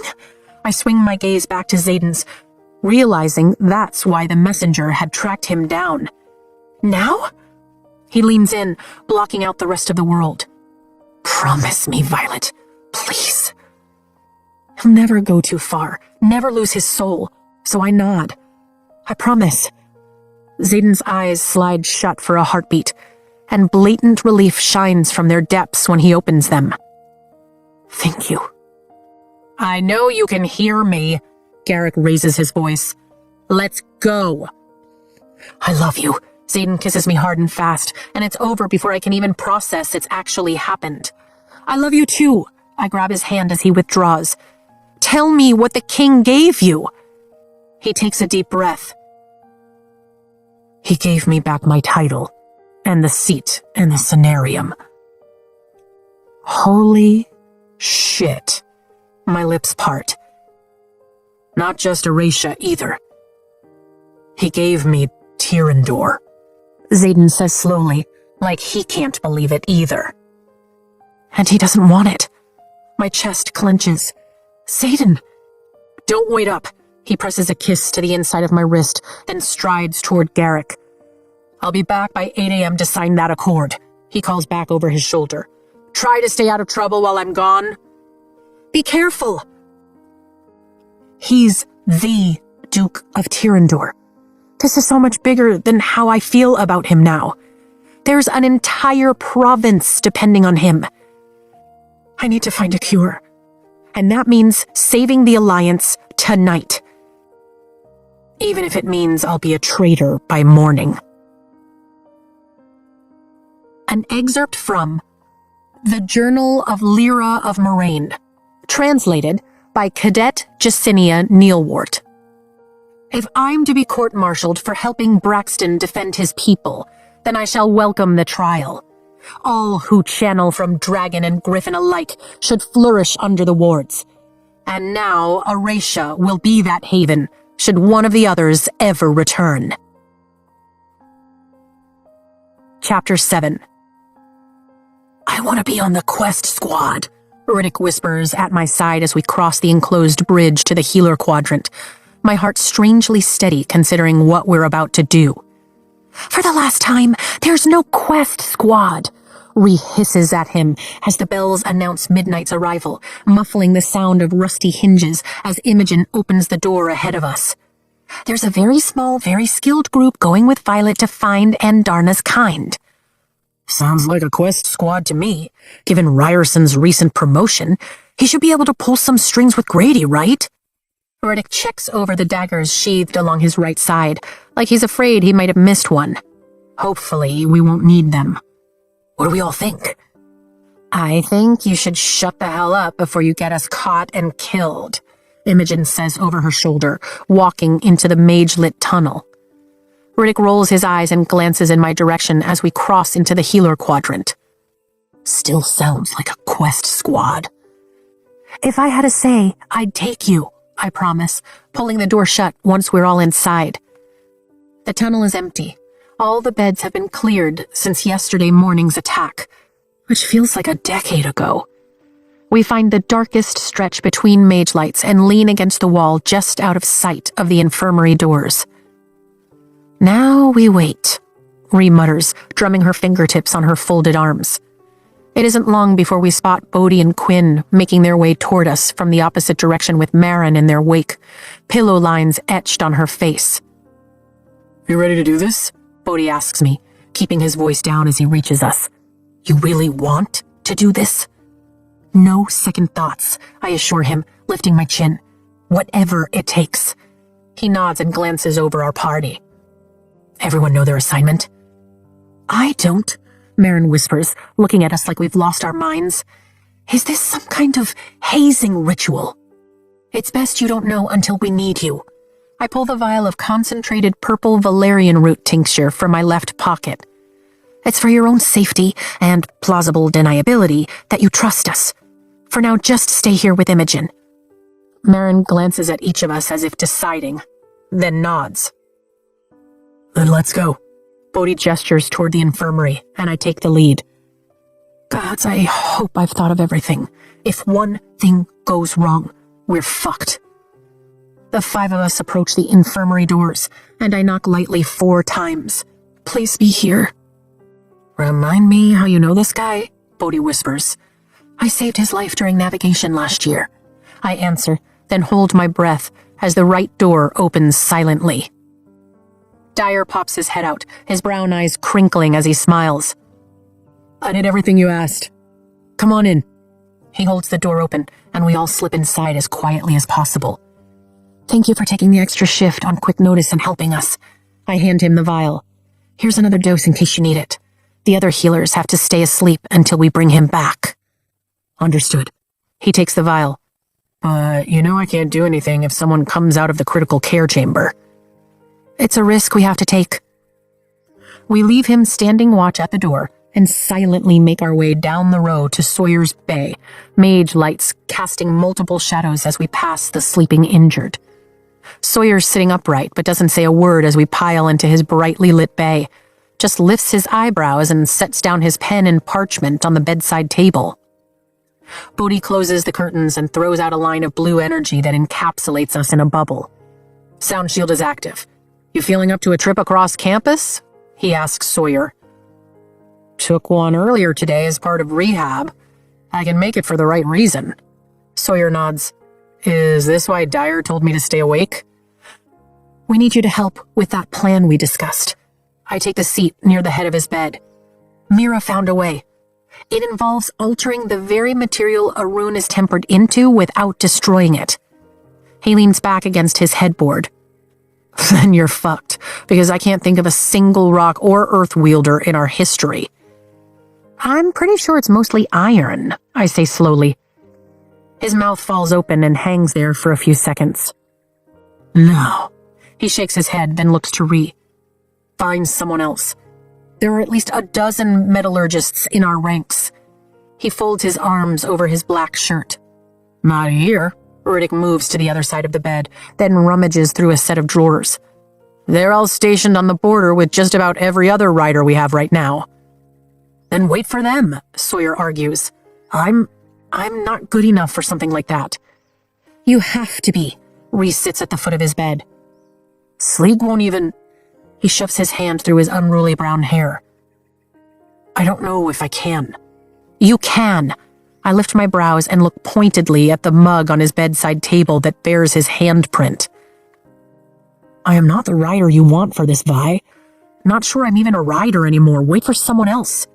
Waiting won't matter, Bodhi says beside Ree. Sawyer's shoulders sag. Leadership doesn't approve. I shake my head. If we don't do this tonight, the negotiations are done. Flyers will be escorted to Eratia tomorrow. They're going to tear our squad apart? Sawyer's gaze jumps from me to Bodhi to Ree, as if hoping one of us will correct him. Not if you do something about it. Riddick tosses Sawyer's uniform top on the bed. Now, I love you like a brother, and I get that you lost your leg, and we respect however you're feeling about that. But you're still one of us. You're still a rider, with all the benefits and shit that come with wearing black. So with all the love in my heart, put your fucking uniform on, because we need you. Sawyer picks up his uniform and rubs his thumb over his metallurgy patch, then down across his Iron Squad one. My heart counts out the long seconds it takes for him to nod. Someone hand me my crutches. A few minutes later, 5 of us walk out of the infirmary, including Sawyer. Where's Quinn? Marin asks, pushing off the wall. Making sure no one notices he's missing, Bodhi answers. Good to see you're dressed appropriately, Imogen says to Sawyer. It's a long way, including 2 sets of intentionally difficult stairs, so if you need help, we've got you. Sawyer glances down to where Riddick tied up his empty pant leg to the knee. Noted, he says with quiet determination. Let's go. We make our way up the spiral steps into the main campus, then down the hallway to the northwest turret, narrowly missing 1 guard patrol in infantry blue by ducking into a healer classroom midway, and then another in scarlet tunics by piling into the stairwell as they turn the corner. It's busy out here, Sawyer remarks between quick breaths, his back pressed against the stone wall. Sweat beads his forehead, and he's lost a little color. You good? I ask him as we near the 3-minute mark. He nods, and we keep going. Every noble on the continent is in residence, Marin notes. Maybe you should have done this with Ryerson. He would have been able to lend some shadow aid. He's not exactly aware of what we're doing, I tell her as Imogen walks down a couple of steps in front of us. Any chance he shows up? I ask Taryn. They are out of range, he answers. He will not be your problem tonight. Give me 60 seconds to knock out the guards, then come down, Imogen orders, disappearing around the first curve. Do I get to know yet? Marin asks. No, Bodhi and Riddick answer simultaneously. And how does the Empyrean feel about this? I tap my fingers on my thigh, counting out the seconds. You have the full support of the Eratian riot. We will find out how the others feel in the morning. So we're begging forgiveness instead of asking permission. Understood. We start down the steps, Bodhi and me taking lead. Zayden's going to be pissed, I whisper so the others don't hear. Which is why you're going to be the one to tell him when we pull it off, he answers with a grimace. He won't kill you. We wind our way down, keeping a pace Sawyer seems comfortable with, and my chest grows tighter with every step. There should only be 2 guards on tonight, which is absolutely no challenge for Imogen. But the anxiety doesn't let up until she comes into view, waiting for us on the bottom step with her arms folded. We have a slight problem, she says, her mouth tensing as she steps aside. I wasn't sure you'd want me knocking out this particular guard. Mira walks into the center of the chamber and tilts her head at me in an uncanny imitation of our mother. My stomach hits the floor. Shit, I mutter. Shit is about right, Mira puts her hands on her hips. And to think, I figured I was overreacting when I dismissed the guards and took their place. How did you know? I meet her in the middle of the tunnel, noting that she stands between me and the entrance to the wardstone chamber. Because I know you. She levels a withering look on me, then glances over my shoulder. You pulled that rider from his sickbed? I'm the one who gets to say how sick I am, Sawyer counters from behind me. Right. She swings her attention back to me. You shouldn't do this. I lift my chin. Are you going to stop me? Her eyes narrow slightly. Can you be stopped? No, I shake my head. You were there when we gave our word that the flyers would be educated with the riders. If Navarre wants us, then they take all of us. And you're willing to risk the wards our mother gave her life to power to keep your word? She lifts her eyebrow. You're the one who told me this can be done. I skirt the question as the others move to stand beside me. Which is something I'll have to live with. She looks at each rider. You're all aware that if we fail, the wards could fall. And if we succeed, there's every chance we'll be charged with treason and executed by dragon. That's not happening, Taryn assures me with a low growl. I'm sorry, what? Marin looks down the line from the right. Relax, Imogen knocks her with an elbow. Your only job is to wield. You'll be clear of the rest. We know the risks, I tell Mira. If the wards fall, then it looks like there's a mass migration to Erasia, and I'm truly on a ticking clock to find Andarna's kind. But they won't, because you found the solution, and you're never wrong.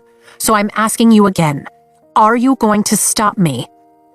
She sighs and drops her arms at her sides. No, but only because I know you'll just try again, and I might not be here to make sure it works next time. You have the best shot with both of us. She pivots on her heel and disappears through the entrance to the ward chamber. With Bodhi keeping watch, the six of us make our way into the narrow passage, Marin and me holding Sawyer's crutches as Rhiannon and Riddick shuffle sideways with Sawyer's weight braced between them. Only when we enter the massive chamber housing our kingdom's wardstone do I fully comprehend what Mira had meant by us. This little venture tells me you've been hanging out with Ryerson too long, Brennan says, waiting beside Mira in front of the massive iron pillar and its eerie black flame. Guess this is now a family affair. The corners of my mouth rise. You're the one leading a revolution with him. Maybe you rubbed off on me. I keep my gaze on my siblings, ignoring everything else about the chamber in the name of self-preservation. And to think, you could have been wasted on the scribe quadrant. He flashes a smile, but it falls quickly as he gets serious. Henrik, you're with Mira. She'll help you through the process. Flyer... Marin Xena, she corrects him. Great. Xena, you prepare to wield whatever lesser magic you're most comfortable with. You three, he points at Riddick and me. Don't touch anything. And you? I ask. I'm here in case it all goes to shit. He glances back at the stone. Wouldn't be the first time I've mended it. I hand Sawyer his crutches, and all of us sit in one long line to begin the nail-biting process of waiting. The very future of this war will be determined in this room, just like it was a couple of weeks ago. I close my eyes to avoid the stone, but there's no blocking the scent of the chamber or the memory of my screams. I'll get to see him soon. Her voice floods my head, breaking through every barrier I've thrown in grief's way to keep from feeling it, and slicing into my heart like the rusty edge of a jagged blade. Live well. Vi? Rhiannon wraps her arm around my shoulders. I couldn't stop her, I whisper, forcing my watery eyes open as Sawyer lifts his hands on the left. She was right there, and I couldn't stop her. Your mother? She asks gently. I nod. I'm so very sorry, Violet, Rhys says quietly, laying her head on my shoulder. I'm not even sure if I miss her, I admit in a broken whisper, or the chance we had at eventually being something. Maybe not what you and your mom have, but something. You can feel both. She takes my hand in hers and squeezes, and my chest lightens as we watch a spot on the top line of runes differentiating Navarre's wardstone from Auratia's bubbling outward. It's working. Both our heads swivel right, toward Marin, and the flyer stares down at the small rock in her palm, then shakes her head. Well, that's disappointing. On to the next, Mira orders. Kind of wondering what protection we just took off, Riddick mumbles as Sawyer lifts his hands again, sitting to our left. Sawyer's arms begin to shake and I continue squeezing Rhee's hand. Maybe we pushed him too hard, I whisper to her. The next line on the stone bulges outward, then splits for a terrifying heartbeat before melted metal oozes from the wound. Oh, crap. Gamlin! Brennan barks as Riddick throws up his hands, hurtling a ball of ice toward the stone. It makes contact with a hiss, and Riddick holds it there as steam bursts skyward, then fizzles and dies. Maybe this wasn't such a great idea, he starts. Hey, everyone, Marin says. I whip my head in her direction so fast the room spins and find the stone twirling above her hand. My breath rushes out, taking the form of a relieved laugh. Mira? Brennan asks. My sister is already walking toward the wardstone, her hands splayed open. They're still intact. We need to be sure that Barlow is still contained, seeing as he's our only test subject. But I'm 99% sure the protections against Darkwielders are still in place. We did it! Riddick bounces to his feet, throwing his fists in the air. Fuck yes, Sawyer! Fuck you, Cenarium! The Flyers can wield, they can stay with their squads! I grin like a kid. In 8 hours, the accord for the riot to stay will be signed, and we'll be whole. What now? Marin catches the rock. Now, we stand trial for treason, Sawyer manages between gulping breaths. But when our eyes meet, he's smiling just like I am. No, we won't. My smile widens. Marin, I need you to listen to me very carefully. The next morning, my heart races, and the battle brief room buzzes with a mixture of excitement, trepidation, and outright fear as we take our seats. Rhee and Riddick claim the spots to my right, while Marin holds a seat empty for Kat between her and Traeger to my left. Keep an eye on him, Rhee orders Auric as he escorts Kai and the other first years down the steps at the edge of the room. Auric nods, and I notice Baylor and Lynx covering their backs while Sloane and Evelyn lead the way, keeping Kai protected at every angle. I've never done this without a notebook. I brush the dust off the desktop in front of me as Kat works her way down our row. I'm sure our things will be sent, Rhee says. At least, I hope they will. Guess it depends on how the Assembly takes the news that Ryerson didn't heed their wishes for the riot to return. He doesn't have to heed their wishes. Kat slides into the seat next to Marin and pulls her braid over her shoulder. He's not just the heir to Auratia anymore. He's the Duke of Tyrandor, as of 8 this morning, according to my uncle. Thank you, Amari. It's signed. I shift my weight, looking for a position that takes a little pressure off my lower back, and breathe deeply to try and slow my heart rate. You all right? Rhee asks, her eyes narrowing on a group of Navarre's fourth wing as they fill the seats ahead of us. Fine, I roll my neck. Just didn't get enough sleep last night, and now I'm paying for it. Because you took my fucking pen, the second year ahead of us seethes, lurching over the seat of the girl next to him. You always take it, and I've had it. He snatches the pen and settles back into his seat. I shoot a look at Kat's smug face. Don't. What? I was just testing things out. She smothers a smirk. You said we couldn't tell anyone, not that we couldn't play. Marin snort laughs, and I can't help but fight my own smile. At least she's not fucking with me. And the Navarians do kind of deserve it. Welcome to Battle Brief, Devera announces as she descends the steps to our left and the room falls quiet. I understand you've been led by Colonel Markham in my absence, but that ends today.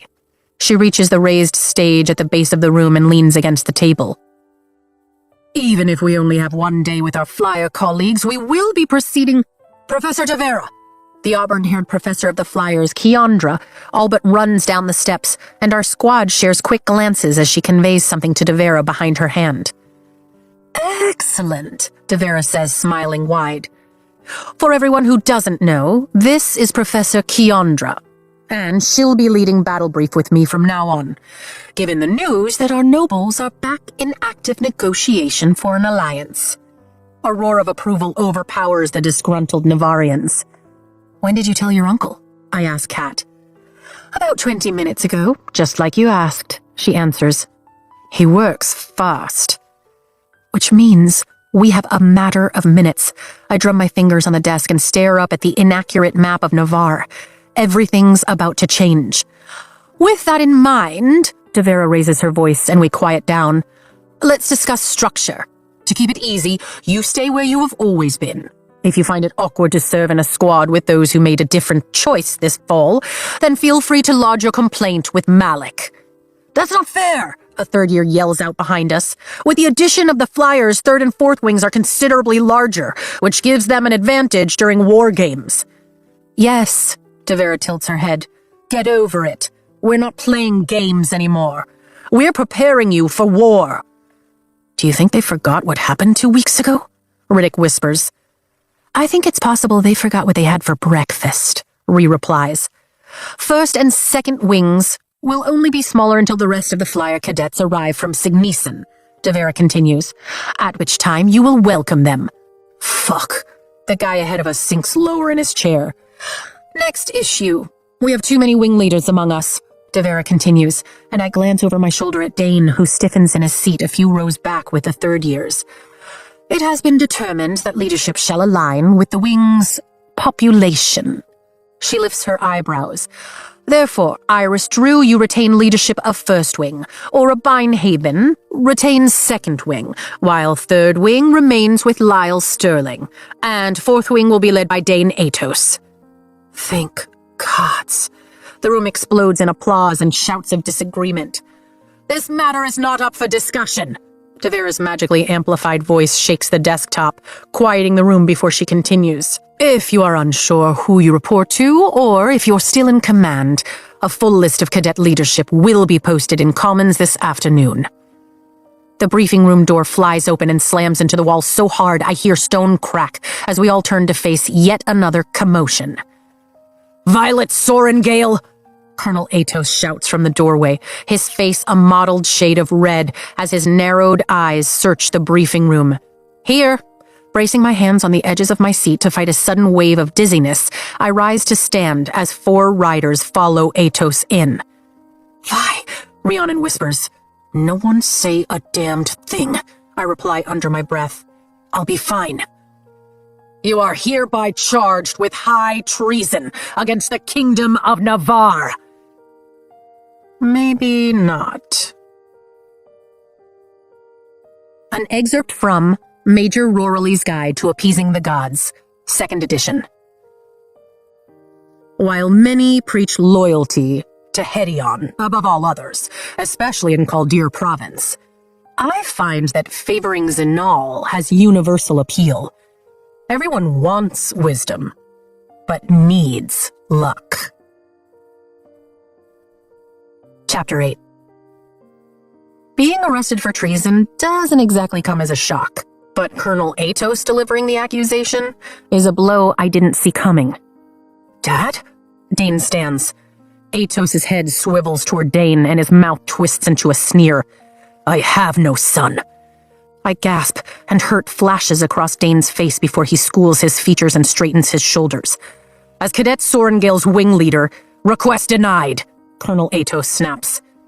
We can't just sit here, Riddick argues quietly. You can and you will. I make my way down the row and glance up at Dane. I'm all right. You are far from all right, Atos growls. The world rocks beneath my feet, and I curse my lack of sleep as I climb the steps to Atos and the 4 lieutenants posted at his side. One of the women gestures toward the door, and I hold my head high as I walk by Atos, somehow managing not to vomit when I see his rank has been raised to general. Atos keeps pace at my side in the hallway. You're as good as dead for what you've done. I will only speak to the scenarium. Good thing they're gathered. It will make for a quick trial. After a silent procession through the quadrant and into the main campus, Atos escorts me past a barrage of guards and cadets from other quadrants and into the Great Hall, entering the room just ahead of me. "I have brought the traitor!" He steps aside to reveal the long table set for negotiations to resume. The members of the Cenarium sit to the left side again, all dazzling in their choice of clothing this morning, with the exception of the one in Rider Black. Xaden turns in his seat at the end of the table and lifts his scarred brow as shadows brush across my mind. What happened to not getting into trouble? I never promised that. I hold his gaze, noting the circles under his eyes. You look tired. Just what every man wants to hear from the person he loves.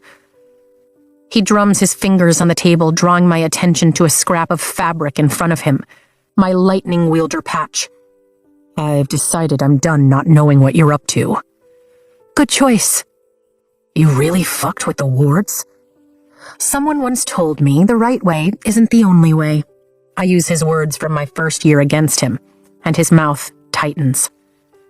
As you can see, we have the evidence we need to place you at the stone, Atos declares as he reaches the table. I ask that the Cenarium quickly pass judgment. He glances at Xaden. Unless your newest addition needs to recuse himself for his proximity to the traitor. Remove yourself if you can't be silent, Atos. The Duke of Caldir leans back in his chair and runs a hand over his short blonde beard. You have no purview here. Atos stiffens at my side, then retreats with the other riders, leaving me to face the Cenarium. Do you have a plan, Violence? Xaden asks, and though a muscle in his jaw flexes, the shadows in the room stay put. I'm assuming so, since this patch's seams look cleanly cut. Has anyone reported if the capabilities of the wards were damaged beyond allowing the flyers to wield? The Duke of Caldir asks. Did you sign the accord for the riot to stay? I ask Xaden, just to be sure. They're intact against dark wielders, Xaden's fingers still. I wouldn't be sitting here if I hadn't. Then I have a perfect plan. How would you know? The Duchess of Moraine turns in her seat. Because I would know, Xaden replies to me alone. We haven't been swarmed, and Barlow remains in our interrogation chamber. The wards are holding. He tilts his head and gives me the same look of anticipation he does when we step on the mat to spar. I'm eager for the show. I'll save everyone the fuss of organizing a trial and execution. I point to the patch I cut off my uniform last night. That's mine. I was the one who orchestrated altering the wardstone. I'm the reason that the flyers can wield, and that you now have a clear path to negotiate an alliance. You're welcome. The confession is met with 6 pairs of raised eyebrows and one sexy-as-hell smirk. Guess we're not going for subtlety. No time for subtlety, and no evidence to convict anyone else in case it went awry. The Duchess of Moraine looks to her peers, her giant ruby earrings smacking her golden brown jawline as she swings her head back and forth. What do we even do with that? Nothing, Xaden answers, watching me like I'm the only one in the room. Cadet Sorengale, and whomever she acted with, committed the crime last night. And, as of this morning, every single one of you and our king signed their pardons. I nod. Brilliant, reckless woman. His gaze heats, and I fight a smile. So there's nothing we can do? The Duchess of Elsam leans forward, her long brown tresses brushing the table. She alters our defenses and then, what, goes back to class? It would seem so, the Duke of Caldir nods slowly. Seems the young woman pulled off quite the feat, a new voice says. I glance to my right, then do a double take at the woman standing in the north doorway of the hall.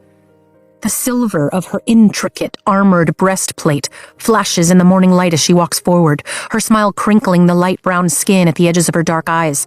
She wears a pair of scarlet breeches with a short sword sheathed at her hip and a sparkling tiara atop her riotous curls. Its delicacy a striking contrast to her weaponry. Queen Mariah. Your Majesty, I bow my head like my father taught me. Cadet Sorengale, she says, and I look up to find her mere feet away. I've heard much about the continent's only lightning wielder. And I'm pleased to see the compliments were not spoken in hyperbole. She glances sideways at the scenarium. I assume she's free to return to her duties, as surely your king will arrive at any minute to continue our negotiations. There's not a thing we can do to her. Xaden pockets my patch, and the others slowly agree, 4 of them with more than a little anger in their eyes. Excellent. Queen Mariah offers the scenarium a smile, then pulls me aside and lowers her voice. Viscount Takaris spoke of the deal you made. You truly risked your king's wrath, your kingdom's defenses, all to keep my flyers here. Yes, my stomach clenches. It was the right thing to do. And in return, you only asked for unfettered access to his library? She studies me closely, but I hold her gaze. It's the best on the continent, and our best hope for any historical record of how we defeated the Venons centuries ago. And how we can cure them. Tell me you didn't do this for me. Xaden's chair creaks against the stone floor. I thought we promised never to lie to each other. You endangered yourself. His tone tightens, and I have no regrets. The sooner he gets it through his head that I'll do anything in my power to cure him, the easier this will be on both of us. Fascinating. The Queen's smile warms. But his is not the best. Mine is. I have thousands upon thousands of volumes secured in my summer home. And you are now welcome to any and all of them. I'll have my steward send you a full catalog, though I warn you, we have yet to come across any such historical record. Thank you. Hope fills my chest. If I don't find it, Jacinia will. She nods once, then heads toward the table, effectively dismissing me. I quickly take my leave, escaping before King Tari, or Halden, can appear. This discussion isn't over, Xaden warns as I rush into the hallway, nearly taking out Ree and Riddick in the process. But it is for now. I catch my balance as the door slams behind me. What are you doing here? Every second year in our squad seems to have pushed their way through the guards. We were kind of worried they'd haul you behind the school and turn you to ash. Riddick rubs his hand over the tattoo of a dragon on the side of his neck. I'm fine. Anything we did up until this morning has been pardoned. Did you skip the rest of battle brief? There wasn't much to brief us on, since information is coming in from the border at a trickle. One active combat zone that they know of. Ree pauses, her eyes flying wide. Vi? You will face consequences! Atos roars from the left, and I pivot, putting myself between him and my friends as he charges down the thick red carpet at us. Anger rises swift and strong, bringing power rushing to the surface of my skin. Not from you, she won't. Brennan steps through the line of guards directly in front of me and shakes his head. You! Atos recoils. This whole time! Me. Brennan nods, and I move to his side. You lost! My fingers brush the hilt of a dagger at my thigh as I glare up at the man I'd once considered a role model. You tried to kill us at Athbeen, sent assassins after me in the fall, and even sicked Varish on me. And I'm still here. You lost. We're pardoned. We're here. And yet I'm the one the king appointed to take over as commanding general of Basgaeth. He gestures to the busy hall around us. So maybe it's you who has actually lost, Cadet Sorengale. My heart gallops. The edges of my vision turn dark and I wobble. No, anyone but him, anyone. I shake my head as Brennan grasps a fistful of fabric at the back of my uniform, steadying me. You're unfit to sit at her desk, Brennan snaps. But here I am. He stands a bit taller. The scenario may abide by the pardon, but I assure you that you will not get away with altering a stone none of us fully understand, with endangering our kingdom. But here I am, I reply softly, anger quickly replacing shock. Your threats are just threats. I'm no longer the scared first year, unsure if I'd survive threshing, or be capable of wielding. I take a single step in his direction. One of my dragons is among the most powerful on the continent, and the other is the rarest. I didn't realize it last year or even a few months ago, but I do now. You can't afford to kill me. His face, so like Dane's, twists into a scowl. You can't afford to lose either of my dragons, let alone my signet. And you sure as Malak can't afford to lose Lieutenant Ryerson's. Or should I call him the Duke of Tyrandor? I hold out both arms at my sides, exposing my torso. Do your worst, but we both know I'm now beyond your reach, General. Slowly, I let my arms fall. Do my worst? Heaving breaths raise and lower his shoulders as he looks to Brennan, then behind him. I know exactly where to strike in order to bring you to heel, cadet. Your siblings may be out of my chain of command, but your friends are not. My stomach dips. You second tiers seem pretty loyal to one another. He drags his gaze back to mine. They'll pay each and every time you disobey an order or step out of line, starting now. His head tilts as he stares past me. You want to play with matters of war? Then you won't mind serving on the front. He glances at Ree. Squad leader, every second year under your command is hereby ordered for 2 days of duty at the outpost of Samara, to begin tomorrow morning. A cruel smile curves his mouth as he addresses me. The fighting there is rather intense. But surely your signet will keep your squad mates alive, and 2 days should get you back before your dragon feels the loss of his mate. Tomorrow morning? My lips part. But it's at least an 18-hour flight for a griffin, and they'll need breaks. It's more like 20 hours total, and they'll be exhausted by the time we get there. Then I guess you'd better get going. I hope to see you all return intact. An excerpt from Article 8, Section 1, the Dragon Riders Codex. Calling cadets into active service in times of war may only be authorized by the commanding general of Basgaeth. Chapter 9. 22 hours later, the 6 of us report to Lieutenant Colonel de Grenzy in Samara's courtyard, bleary-eyed and swaying with bone-deep tiredness. We're not the only ones exhausted. The lieutenant colonel has definitely seen easier days. His cheeks are gaunt, and dried blood cakes the side of his neck. The fortress should feel familiar thanks to how many times I visited Zayden while he was stationed here in the fall. But the scene around us makes the place nearly unrecognizable. The western wall looks like a dragon crashed through it, demolishing nearly a quarter of the structure. And wounded, in various states of distress, line what's left as healers in bloody smocks move between them. Not a dragon, Andarna corrects me. A wyvern. We flew over what remained of their burned bones a few fields away. Try to get some rest, I tell her. I'm the only one who slept on the way here, she argues, and this thing itches. Leave your harness on. There's no telling how quickly we might be forced to leave. I'm not wearing this when we find my family, she grumbles. Then fly farther, Taryn growls. Some of us are trying to sleep. Lieutenant Colonel de Grenzy finishes reading the orders re-carried, then looks up at us over the paper.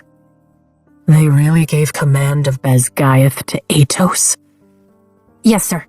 Ree holds her shoulders straight, which is more than I can say for the rest of us. Kat and Marin look like they've been through a hurricane, and Traeger can't quit yawning. Same goes for Riddick.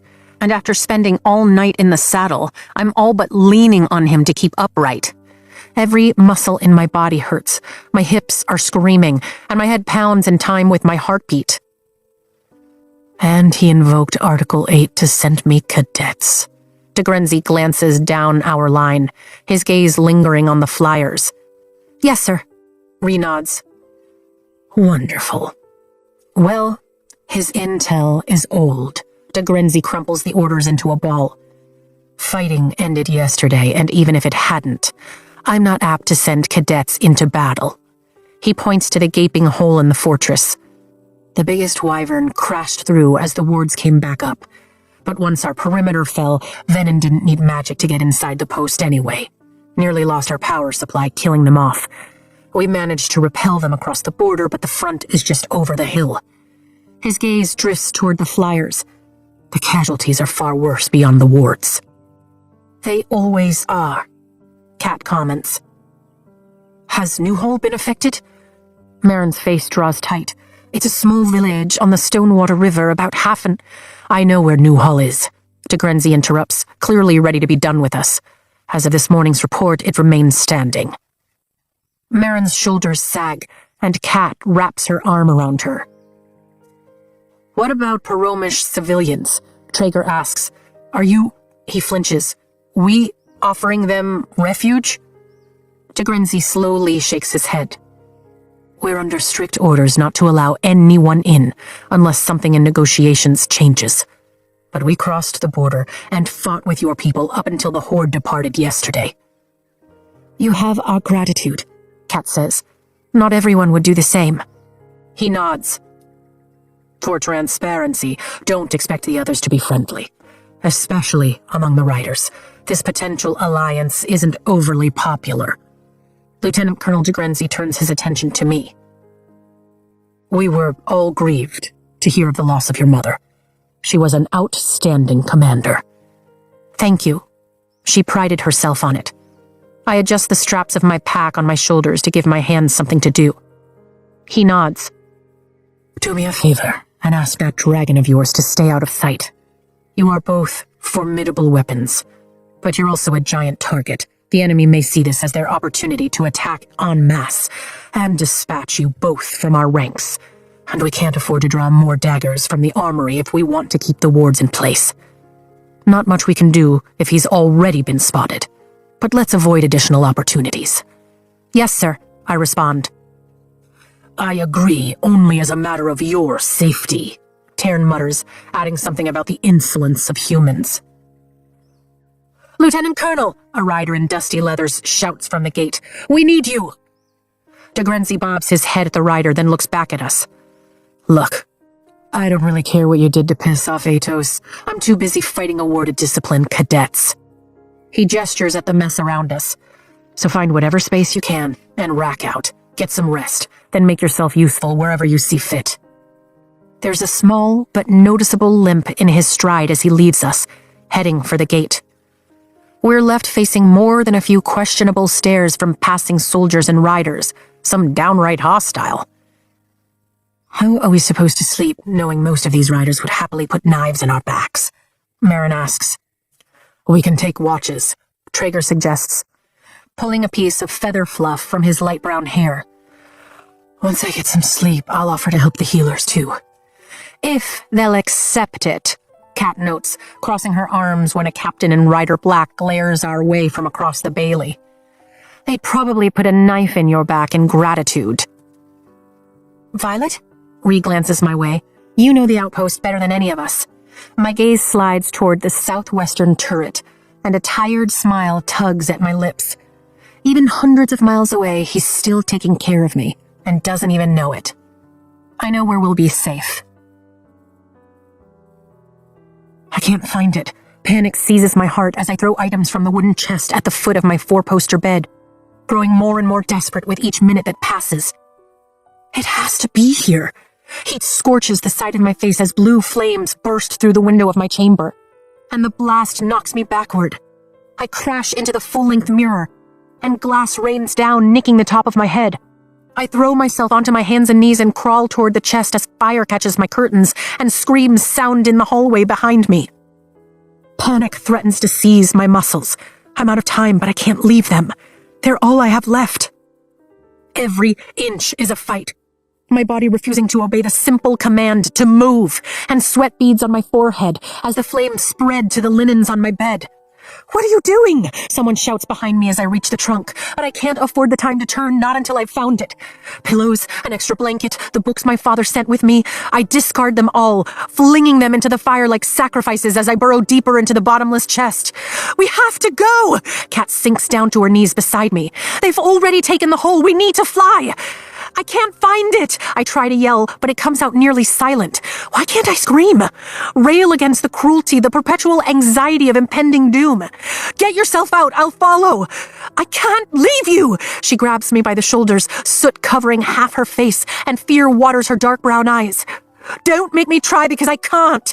You have to live! I rip away and dig back into the chest. He'll choose you.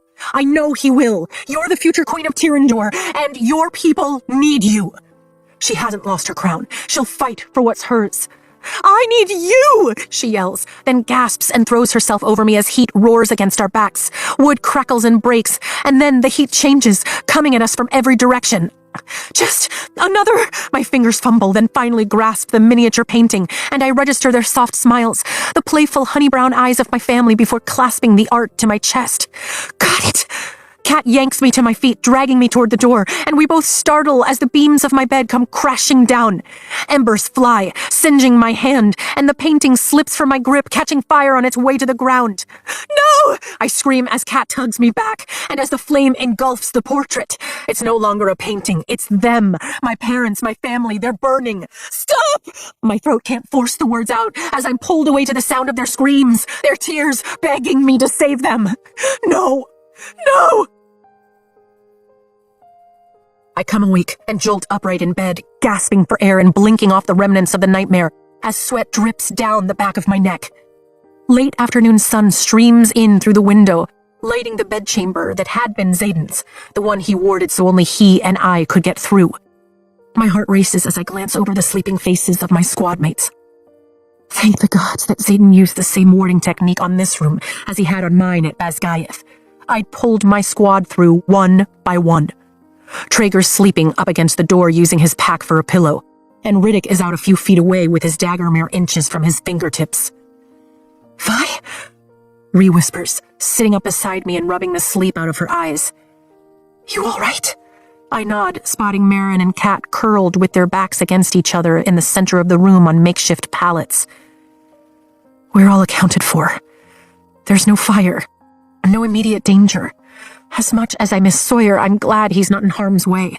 Clearly, we're too close to the front for my peace of mind with dreams like that. Just a nightmare. Oh, she lies back down on the spot I'd usually sleep, and I fall onto Xaden's now sweat-soaked pillow. Basgaeth? I get them sometimes, too. I think so. It's been months since he slept here, but I swear I catch a hint of mint as I turn my head toward Ree, keeping my voice low. But Kat was there, and I was trying to find this painting of my family, but it was weird, and then they were burning. I sigh, which makes sense considering my mother turned herself into an actual flame. Ree grimaces. I'm sorry. I scoff lightly, remembering the dream. And I told Kat she had to live because she was the future queen of Tyrandor. Ree's eyes widen and she smothers a laugh with her hand. Now that's the real nightmare. I know, right? My smile slips. What's in your nightmares when you have them? She smooths the piece of black silk covering her hair. Usually, it's that you don't save Sawyer, and I can't get to him fast enough because I make the wrong call. You two are not as quiet as you think, Riddick mutters. What time is it? Probably time for us to get up, Ree says. The rest of the squad stirs, and we take turns in the bathing chamber before filing into the hallway, ready to make ourselves useful. A pair of riders, one wearing major rank and the other captain, approach as I shut Xaden's door, their footsteps as weary as their eyes. Maze says they have less than an hour, the major says, wrapping a bandage around her hand, then shoving her short blonde hair out of her eyes. Came out of nowhere. Maze? I know that name. Mated to Grime, Taryn reminds me. Right. They've been mated for decades and are able to communicate at a far longer range than Taryn and Sigale. We're stretched too thin. A line of stitches puckers on the captain's cheek, and he shakes his head. If they're smart, they've already evacuated Newhall. We all step back against the wall so they can pass. Well, all except Marin, who blocks their way. I'm sorry, did you say Newhall? Yes, the captain replies, looking at Marin like he's tasted something sour. Why is it being evacuated? Marin rushes, her brow furrowing. The officers share a knowing look, and the rest of us come off the wall in front of the pair as Kat quickly crosses behind Traeger to reach Marin. The area is under attack. It's odd for Venom to target such a small village, but scouts reported smoke. Marin inhales sharply, and Kat hooks her arm through her elbow. "You have people there." The Major's tone softens, pity in her gaze.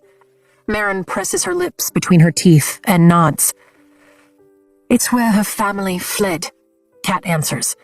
"It's not more than half an hour from here. Are we flying?" "We?" The captain looks at each of us, pausing at my braid before addressing Kat. "We are running on little to no sleep and have already lost one rider this week. Half our riot is patrolling to the north, and the other half is pushing burnout, so as harsh as it may sound," he shoots the Major a look I can't quite decipher. "The village is too small to risk any more casualties to the unit." My breath abandons me. "So we just leave them to die?" Traeger's voice rises. "Why? Because they're Paromish?" "Not because they're Paromish. Because we can't help." The Major's words grow shorter. "Not all of us wield lightning," she glances at me. "If we want to save the towns, the cities, the denser areas of population, then an unfortunate part of war is knowing we'll lose some of the villages. If you don't pick up strategic concepts in your 3rd year, then you'll certainly learn fast once you graduate." The pair walks around Marin and Kat, their footsteps heavy as they depart. "If any of us are still alive by the time they graduate." The captain's voice fades. "My family's there," Marin whispers, her face crumpling. "Why didn't my parents go south when Zolya fell? They would have been safe in Cordon. Or they could have gone back to Drathis." "Shh," Kat rubs Marin's arm. "I'm sure they'll get out." Marin shakes her head violently. "What if they're already dead?" My stomach churns as I look to Ree. "Taryn and I can make the flight faster than half an hour if we break from the squad." "It's not like we haven't seen battle," Kat adds. "We fought our way out of Cliffsbane." Ree stiffens. "Atos invoked Article 8, so we're legally clear, but there are so many unknowns," she whispers to herself. "Number of Venin, Wyvern, but the civilians." "Look, it's only a fight if we make it one." Riddick glances at the flyers. "Narrow the scope of the mission. We extract Marin's family. We save as many civilians as we can. We get out." "Without knowing what we're up against, we can't just..." Restarts. "We defended Bazgayath," Kat snaps. Ree's mouth snaps shut. If it were Mira and Brennan in danger, I'd go, especially with that nightmare so fresh in my mind. But there's a reason I'm not the squad leader and Ree is. "Vote," I suggest. "I get it. Ordering us into a war zone could be catastrophic, and we're just cadets. So vote." That's what we did at Russin. None of us mentioned that Liam and Soleil didn't come home. Ree nods. "All in favor?" Every hand goes up, including hers. She sighs. "Well, de Grenzy did tell us to make ourselves useful. Let's go be of use." An excerpt from Tactics, A Modern Guide to Aerial Combat, by Major Constance Kara. Weather is the one great equalizer in battle, equally detrimental or favorable to both sides given the conditions. Without our wielders swaying that element to our advantage, we are at its mercy. Chapter 10. 40 minutes later, the sun disappears as Taryn and I drop between the snow-tipped ridgelines, descending thousands of feet into the warmer valley that houses the Stonewater River. The sun always sets so early this time of year. Power hums in my veins, ebbing and flowing with every heartbeat. I'd almost forgotten how wild magic feels beyond the wards. How accessible.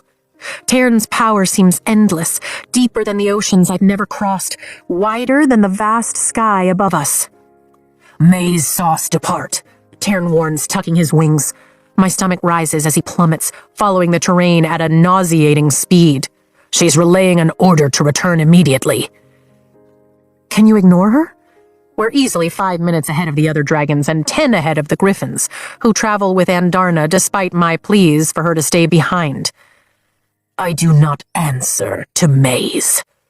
He levels out over the river, a notable tailwind helping to maintain his speed. His wings beat so close to the rapids that I half expect to feel the splash of water as we curve around the bend. In a few months, this river will be the most treacherous on the continent, with spring runoff, adding to the region's already unpredictable weather complements of the abrupt change in altitude. Smoke rises in thick plumes ahead of us, joining the storm clouds while simultaneously smothering the village beneath. My heart jolts with a rush of adrenaline and dread. Ahead! Yes, I too have eyes. We're 5 minutes out. He tips right to fit through a bottleneck in the water-carved canyon, and my weight shifts, the belt of my saddle keeping me in place. Once we're through, I rip off my gloves, shove them into my right front pocket, then scan both sides of the raging river for signs of life. I need you to slow down. I can't tell if those are people or trees. You ask for speed and then complain when I provide it. But he slows as the landscape shifts into the high plains. This is the only logical path they'd take to. I spot a line of civilians hiking toward us on the southern bank of the river. There! I have relayed to Fierg. The Griffins and Andarna will stop there first as planned. Taryn tells me, then picks up speed again. 1 minute. Prepare yourself. The pressure is dropping. We fly toward a storm. Sure enough, my ears pop and I shove my wrist through the leather strap that will keep the conduits secure. Quickly, I unbutton my flight hood, letting the warmer wind rip it from my face for the sake of visibility as we fly toward the smoke and flame-engulfed village. Civilians flee from a gate in the western wall, and the acrid scent of smoke fills my lungs, growing more pungent with each beat of Tarn's wings. A shape breaks through the pillar of smoke. Wyvern! I grasp the conduit in my left hand, then throw open the door to Tarn's power, increasing the flow from a trickle to a rush. It envelops me, fire streaking through my veins, embers burning in my bones as the conduit glows, siphoning off the excess. Do not channel more than you wield, Tarn warns as the wyvern flies straight for us, its gray, leathery wings riddled with holes. I'm fine. If I miss the first time, those fetid teeth will be in reach of Tarn.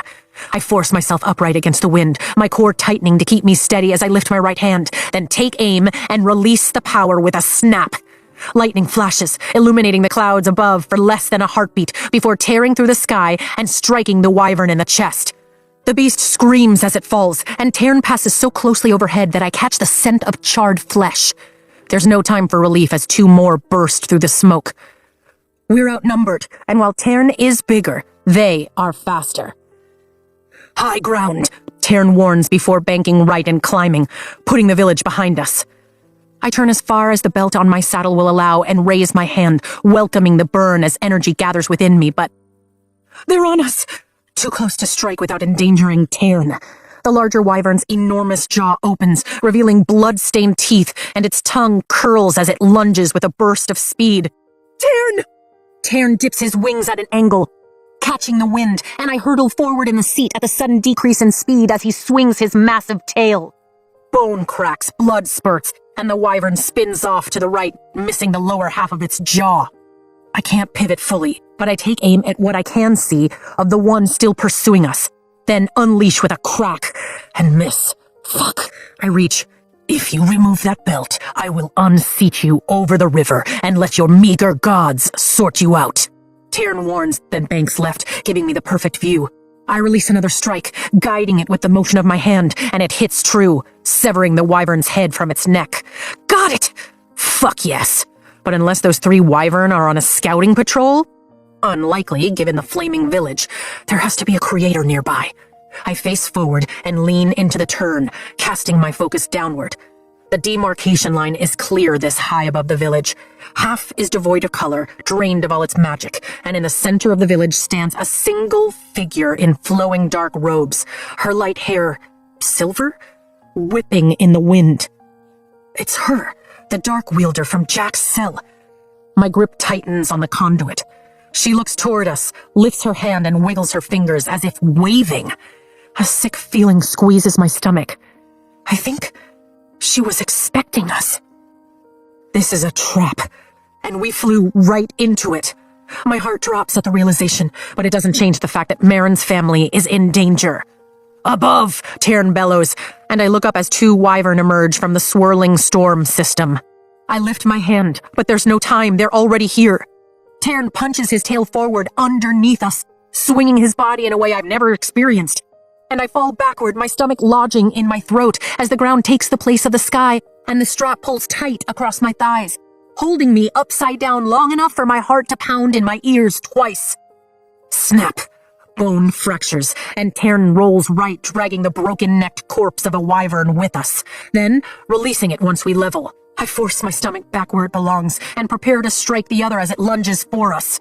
It snaps its jaws, teeth clashing mere feet from Tern's shoulder as it misses, cutting at least 2 years off my life. I extend my arm. "Do not!" Tern orders, and a second later brown scales consume my field of vision as Atrum clasps the wyvern's head between his teeth and bites as we pass. The wind roars like a beast, blocking out any other sound, and Tern banks hard, whipping himself back around. My face contorts into a grimace at the force my body absorbs with the maneuver, and I fight to remain conscious as we turn toward the battle. Atrum's tail curves up, the poisonous barb jabbing into the belly of the wyvern. I blink. A scorpion tail? It's not Atrum. Crod, Tern explains as the wyvern falls from the dragon's grip. What the fuck is Garrick? Tornado! Tern warns a second before a wall of wind hits hard enough to knock the breath from my lungs and drags us into its swirling vortex. We're flung like a rag doll, and the roar of the storm vibrates every bone in my body. Tern snaps his wings shut, and I hold fast to the pommels and duck my head as debris flies by, terror locking my muscles as we're thrown round and round and round as though we weigh nothing. Oh, Malik, I'm not ready to meet you. Violet! And Darna shouts, "No!" Tern bellows as we're spun to a near vertical position. "Stay back!" I shriek, and fear burns through my bones like acid as we're ripped outward by centrifugal motion. She can't get caught in this. It has every chance of killing us and will damn sure take her life. We're flung out of the storm like a projectile, hurtling backward through the air toward what I think is a mountainside. Tern opens his wings in a burst, slowing our speed from meteoric to lethal in a move so sudden my head whips backward and my ears ring. His roar shakes my ribs as he snaps his wings shut and contorts his body in an attempt to twist. His side hits first, the collision stunning me breathless and knocking boulders loose around us with a cracking sound. Something slams into my knee, and Tern's wings snap over me a moment before I hear a second thud of impact. The bond goes dark. "No! Tern!" I scream, terror locking every muscle, stealing every thought but one. He can't be gone! We fall down the ridge in a graceless, limp skid. Deprived of sight, I can only hear the grate of rock against scale, feel the jarring hits as we crash through obstacles and continue downward. "Tern!" I try again, mentally grasping for him. But there's nothing. "Violet!" And Darna cries, "I can't feel him!" "Stay back!" I repeat as we fall down and down and down. Is there a cliff beneath us? I should have heeded Tern's warning about the storm. Is he all right? Has he? "Don't think like that!" she wails. My heart thunders a staccato beat as we plummet, and I throw my hands from the pommels and spread them over his scales. I can't feel him breathing. But that doesn't mean he isn't. He has to be all right. I'd feel it if he wasn't, right? Panic fights to close my throat. This isn't how he ends, how we end. Liam only had minutes after Day ceased breathing, but he knew. "Choose to live," I beg Endarna in a rush. "You're the only one of your kind. You have to live no matter what happens to us." "Oh, gods. Satan. Stay with me," she pleads, her voice breaking. "You both have to stay." We free fall for the length of a heartbeat, my stomach rising, and I prepare for my final breath. Earth claims us once more in a rough embrace, and this time, we grind to a stop. Tern's wings fall open, and I'm left dangling at a 90-degree angle to the ground, gasping dust-filled air. He's fallen onto his side. I can't see his head from this angle, so I drop any semblance of a shield and fully reach for him. There's a glimmer of thread where our bond should be, but it's enough to flood my system with hope as something crashes behind me. A glimmer means he isn't dead. My own heartbeat means he can't be. His chest shudders, and his breath begins a deep, steady pattern. "Thank you, gods. He's breathing," I tell Endarna. "Sorengale!" Footsteps race toward me. "Here!" I reply, my abs straining to keep position while I fight with the belt of my saddle. Garrick's chest heaves as he appears 10 feet beneath me, his hood blown back and blood dripping from the right corner of his hairline. "You're alive. He braces his hands on both knees and leans over, and I can't tell if he's catching his breath or going to be ill. Thank you, Dune. Taryn? He looks up, giving me a quick appraisal and blanching. Knocked out. What's wrong? I ask. Your knee is a fucking mess.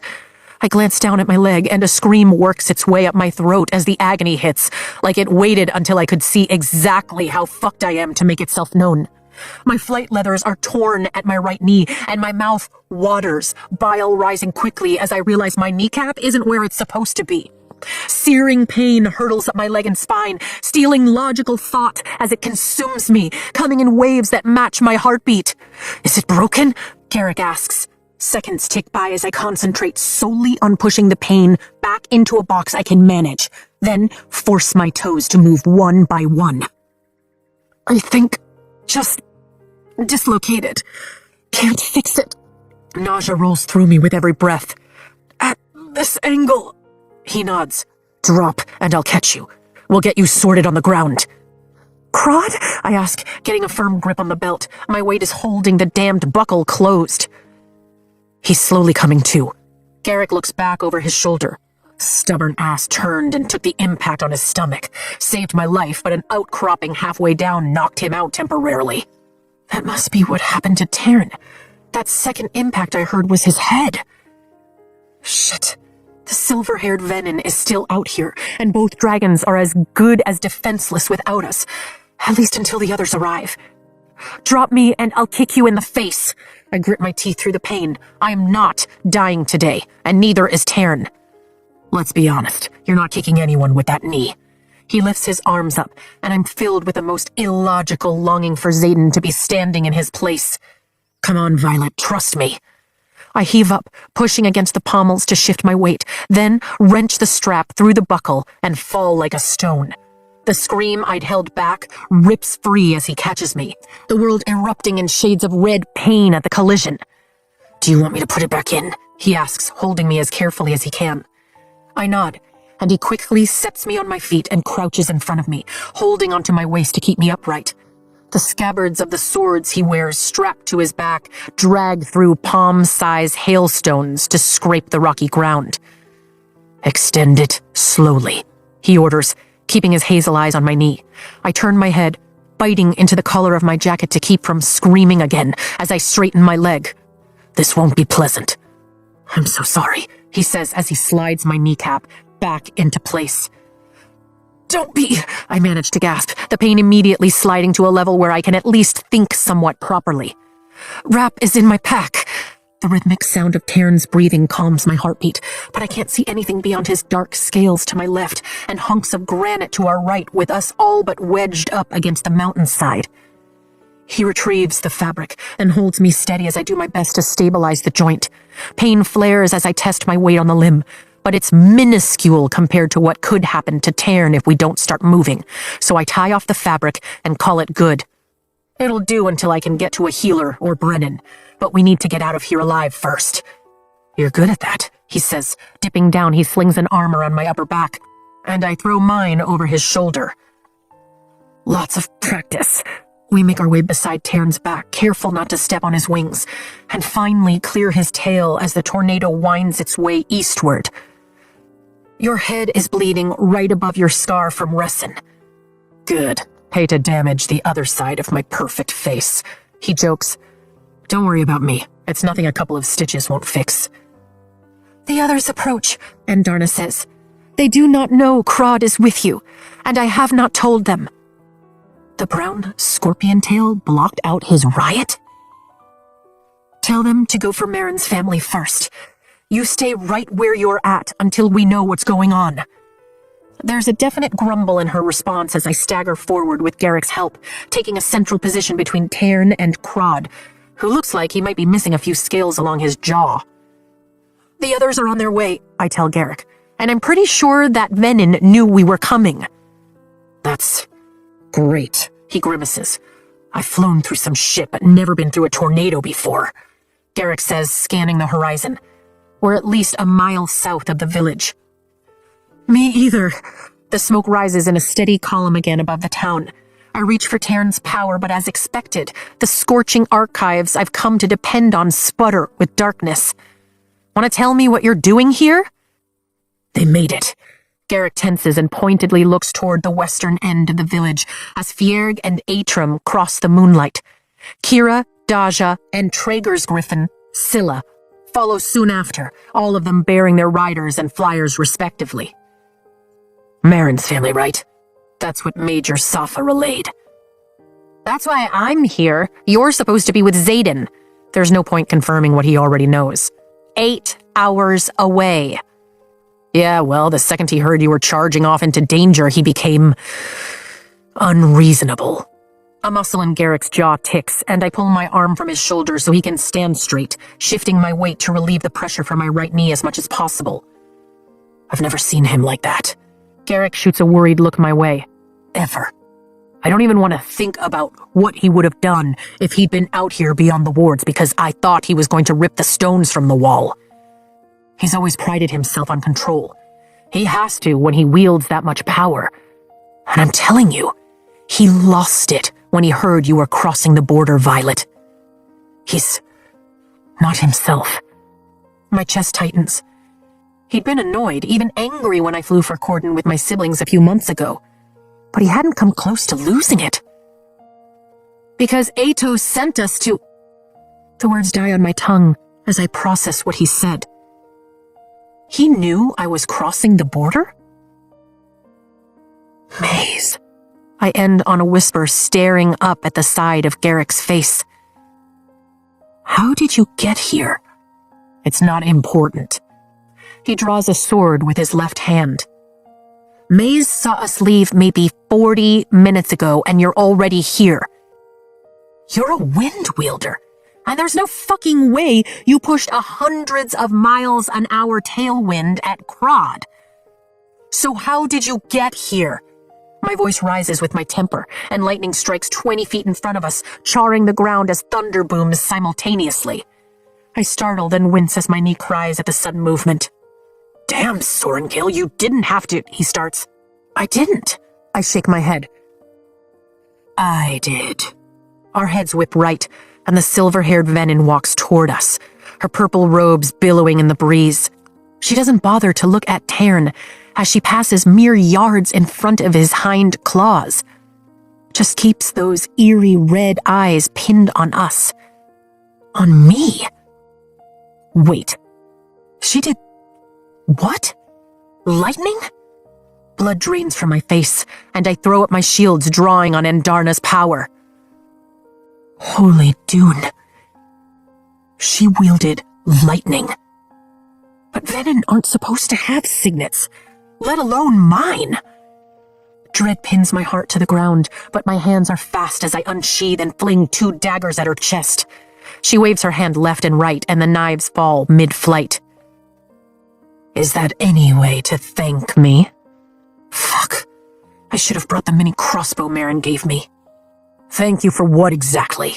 Garrick raises his sword and moves to my side as I reach for Tern's power again, finding a dim hum. Now wouldn't be a bad time to manifest a second signet, I tell Endarna as the Dark Wielder approaches. My heart thunders like a drum. All the Venin has to do is palm the earth, and the 4 of us will be desiccated in seconds. As if I control how you use my power, Endarna counters. Second signet. My gaze darts toward Garrick. But a glance is all I can afford with the Dark Wielder sauntering toward us. Not killing you, of course. The Dark Wielder cocks her head to the side and runs her gaze over me in blatant appraisal, then pauses about 10 feet away. The scarlet veins beside her eyes remind me of a masquerade mask topped by the faded tattoo on her forehead, and the red glow around her irises is 10 shades brighter than Jack's. A sage, probably. Maybe even a maven. And were it not for the physical signs of her lost soul, she'd be stunningly beautiful, with high cheekbones and a full mouth, but her skin's eerily pale. Though I must say, I'm disappointed you were so easily lured from your wards. She tisks at me. Shame the girl's family raised weapons at me, or they might have lived. She shoots a warning glance at Garrick, but he doesn't lower his sword. The girl's family My hands curl into fists. You killed Marin's family? Rock and ice crunch under my boots as I take 2 steps toward her. To lure me? Anger curdles my stomach. Only the parents. She rolls her eyes. I left the boys as a sign of goodwill. Though you can't say the same about my wyvern, can you? Goodwill! I shout. Marin's going to be devastated. Violet, Garrick warns, but he keeps with me step for step. Careful with your tone, lightning wielder. The dark wielder flicks her wrist, and Garrick rises in the air in a nauseating reenactment of every one of my nightmares. His sword drops to the ground and he scrambles for his throat. You, I'm curious about. I'll even admit to wanting, considering all that power, not to mention being an effective leash. But him? She shakes her head and Garrick begins to kick. Leash, that's exactly what Jack called me. She knows about Xaden. Let him go! I draw another dagger and shove every hint of fear aside. Nothing's happening to Garrick on my watch.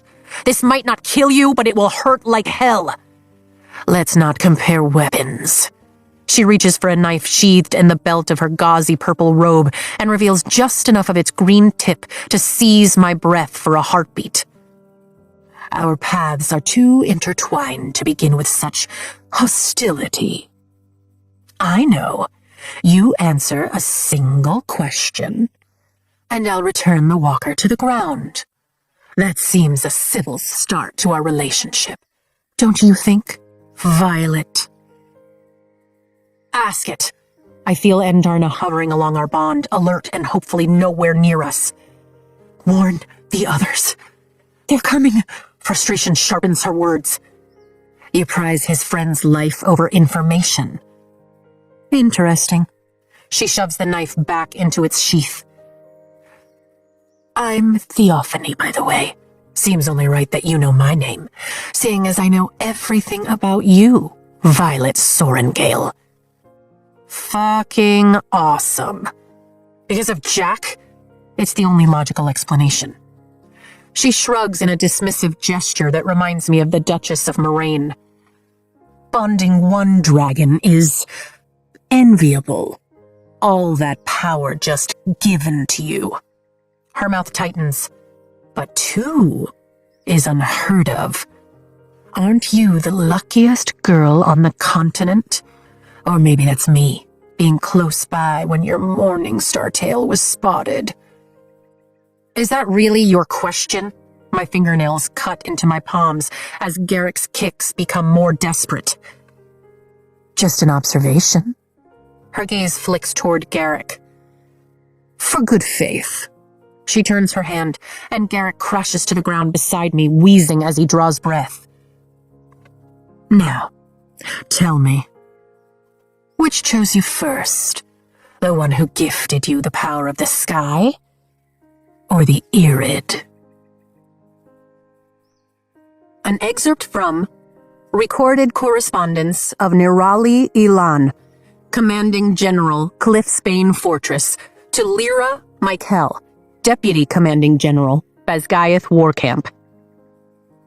In the hope and excitement this new development of the bonds between dragons, griffins, and their humans brings, I wonder who has stopped to contemplate the nature of magic's balance. Do we not risk the equal rise of the very powers we seek to wield? Chapter 11. Irid? I blink and fight like hell to keep my face blank. Yes, you're Irid. Theophany surveys the sky, then the landscape behind us as Garrick staggers to his feet, sword in hand. Some do not believe, but I knew as soon as the cream-robed scholars whispered about the 7th breed in your war college. Pity I had to leave so abruptly. One hasn't been seen in centuries, and I was so hoping to set eyes on her. She finishes the statement like the threat it is, bringing her crimson gaze to mine. And Darna. Terror races up my spine and lightens my head. Irid, and Darna whispers. Yes, I remember now. That is what my kind are called. I am an irid scorpion tail. Fly for the wards, I scream mentally. She's not here for me, she wants you. I will not abandon you, she roars. Everyone on the continent needs you alive. Now fly! My fingers brush the conduit hanging from my wrist, but it's of no use to me without Tairn's power. I need to stall, give Andarna enough time to escape. She's out of your reach. Theophany studies my face. Disappointing, but it wouldn't be fun if I caught my prey on the first attempt. You truly don't know what she is, do you? The Dark Wielder's mouth curves into a delighted smile that instantly sickens my stomach. What a prize you've won. Sometimes I forget just how short mortal memory can be. Mortal? As opposed to what? Immortal? How fucking old is she? She moves sideways toward the village, and Garrick and I both mimic her movement, putting ourselves between her and Tairn. When the Shadow Wielder comes to us, he won't, I snap. Power hums filling me at a trickle as the sound of wing beats fills the air. Tairn's waking up, but whatever's coming at us is coming fast. He will, she says in that same infuriatingly certain tone Xaden uses. Lightning cracks like punctuation, branching through the cloud overhead. She didn't even have to lift her hands. Holy shit. I'm outmatched in every possible way. And when you come with him, you will remember that I let you live today and choose me, not Berwyn, as your teacher. She retreats step by slow step, extending her arms out at her sides. Maybe Venin lose their minds with their souls, but humoring her gives Andarna more time to flee. And why would I do that? Power comes flooding back, scalding my bones, and I let it gather and coil.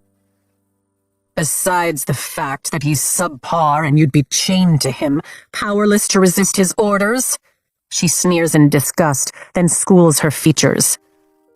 I'll let you keep both your dragons while giving you what you want most in the world.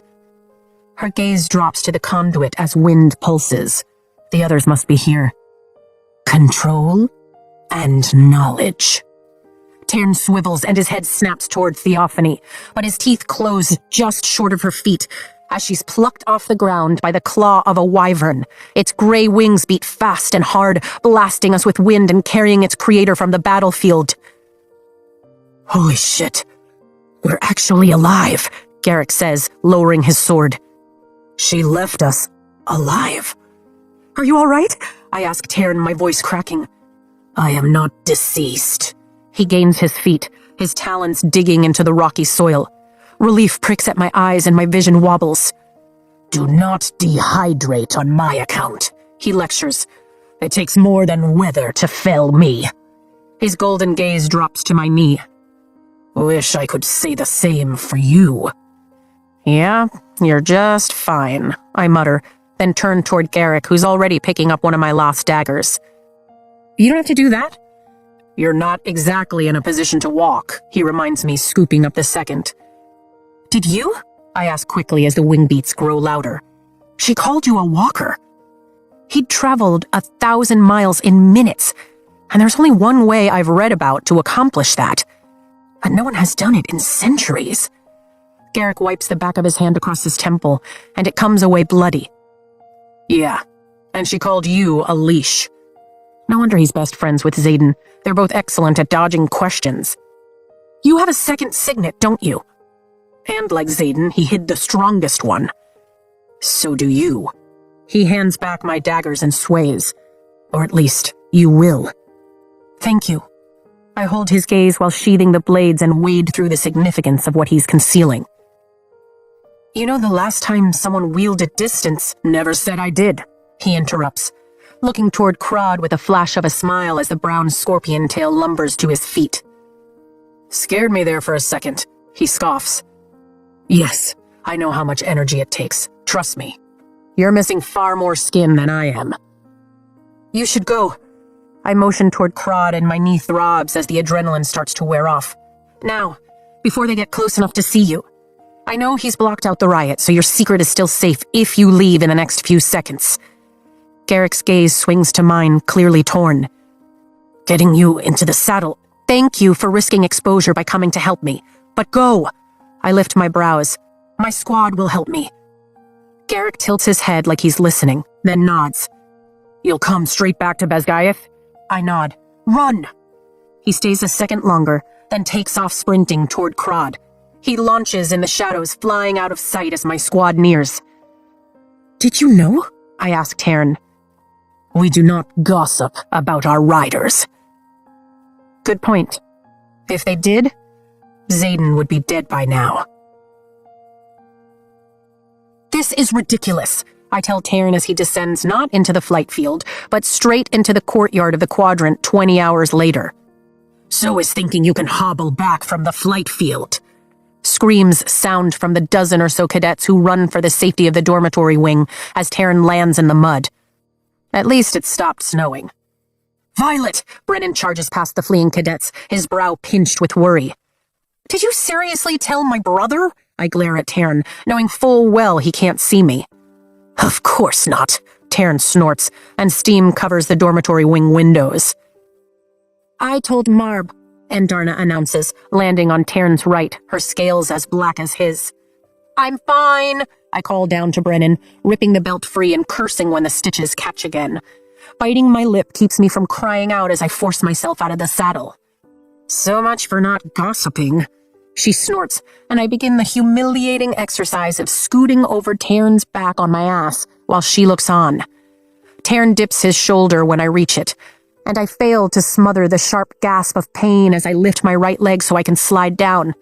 How about you go get me a set of crutches and How about you get down here, Xaden says, standing where I'd expected to find Brennan.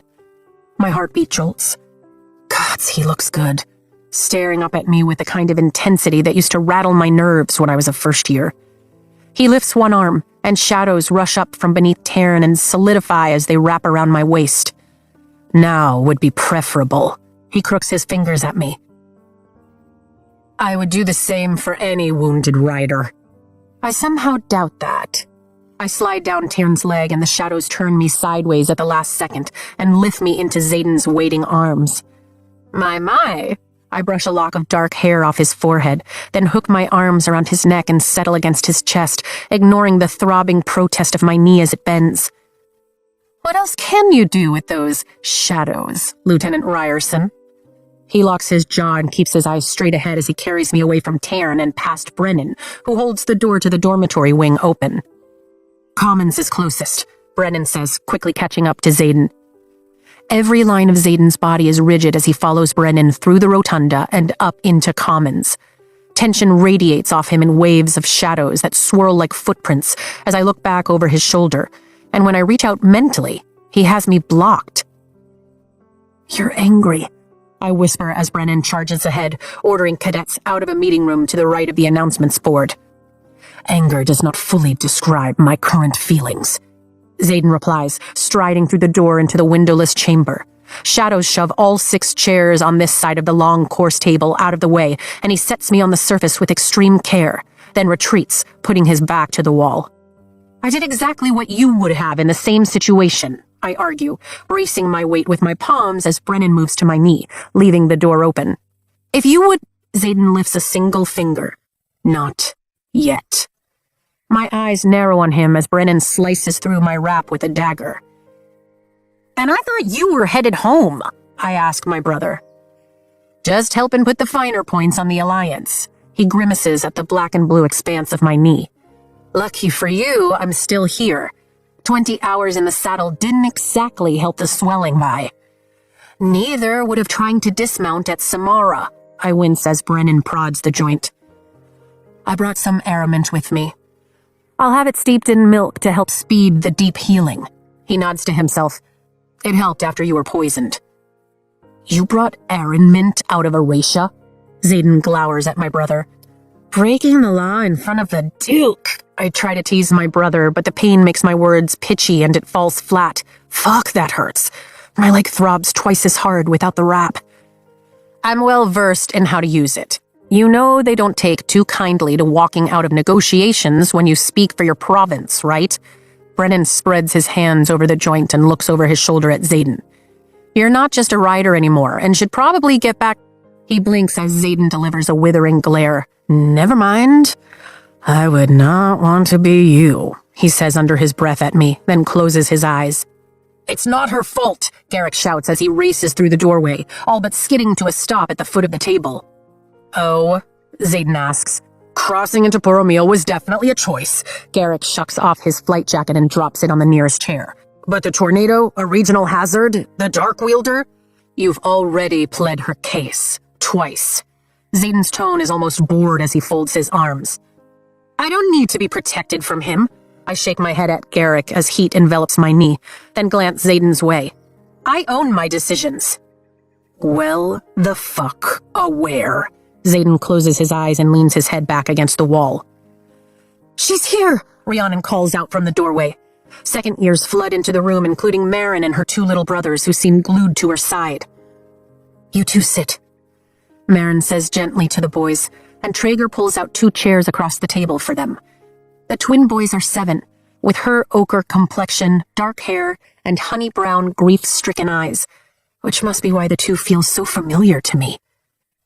They were also silent every time we stopped on the flight here. She crouches in front of them. We'll get it all sorted out, I promise. Sit down, Traeger says to Kat, pulling out another seat. I'm fine, she wobbles and rubs the back of her neck. You're swaying where you stand. He gestures to the chair. Sit. Fine, she grumbles, all but falling into the chair. Marin, you too. Every single one of us is exhausted. You disobeyed a direct order? General Atos storms into the room, then startles at the sight of Brennan and Xaden.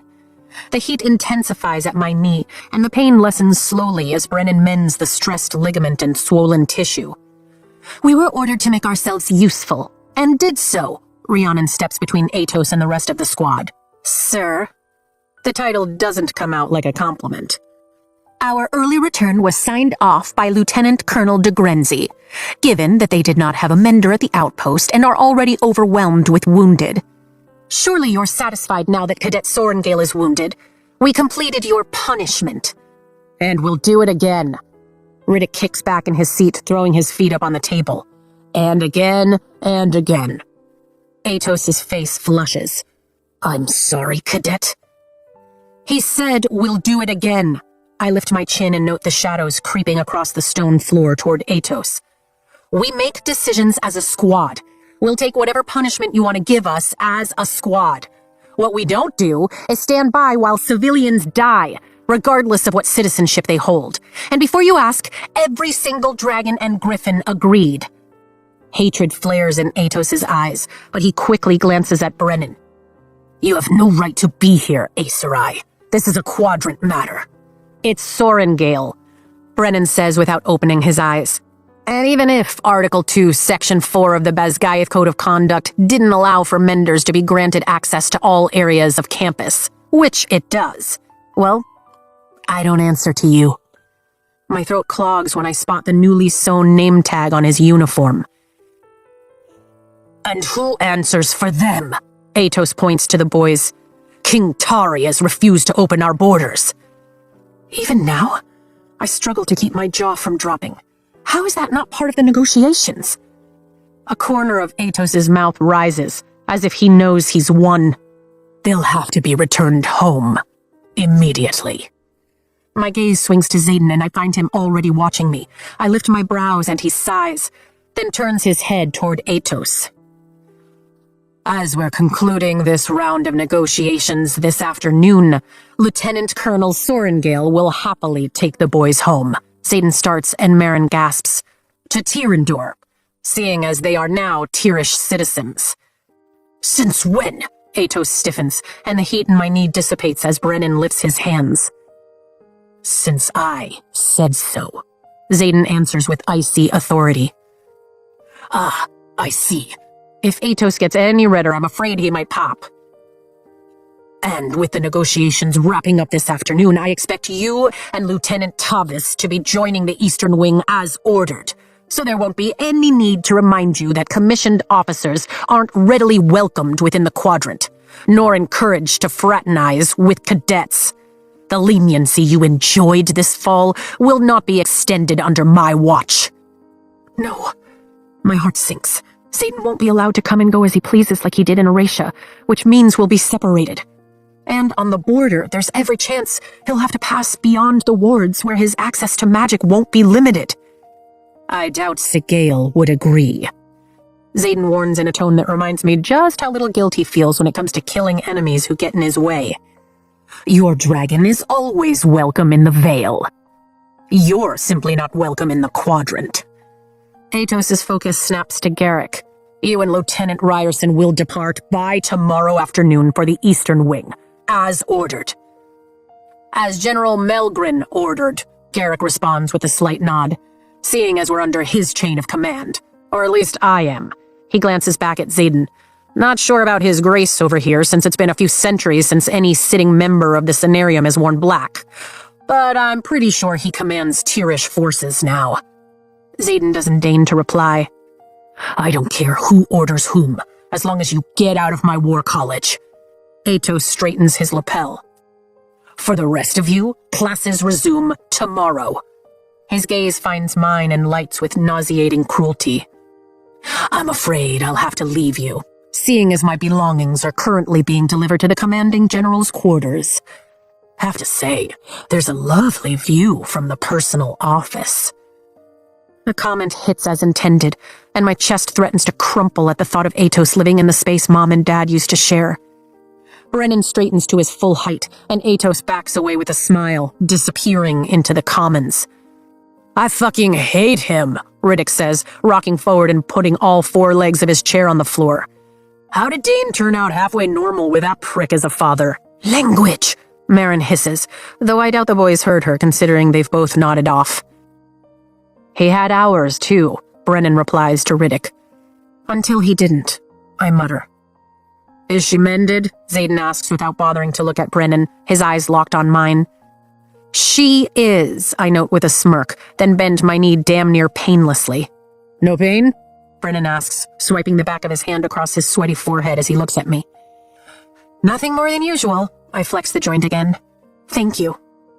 Get out, Zayden orders without looking away, but I'm more than aware he isn't talking to me. Everyone stills. Let me rephrase, Zayden says slowly. Everyone, get out now. And close the door. Good luck, Violet, Riddick calls back over his shoulder as Ree pushes him out the door with the others, Marin and Kat carrying the twins. And in under a minute, I hear the distinct click of the door shutting. You can't seriously be angry with me, I start as Zayden surges off the wall, coming at me with the force of a hurricane. You've never once begrudged my autonomy. He reaches over me, takes my hips in his hands, and yanks my ass to the edge of the table, turning me to face him. And I'm not going to tolerate you starting now. What are you doing? He grasps the back of my neck and slams his mouth against mine. Recovered correspondence of His Grace Lieutenant Zayden Ryerson, 16th Duke of Tyrrendor, to Cadet Violet Sorengale. You might be angry when you realize I didn't wake you to say goodbye.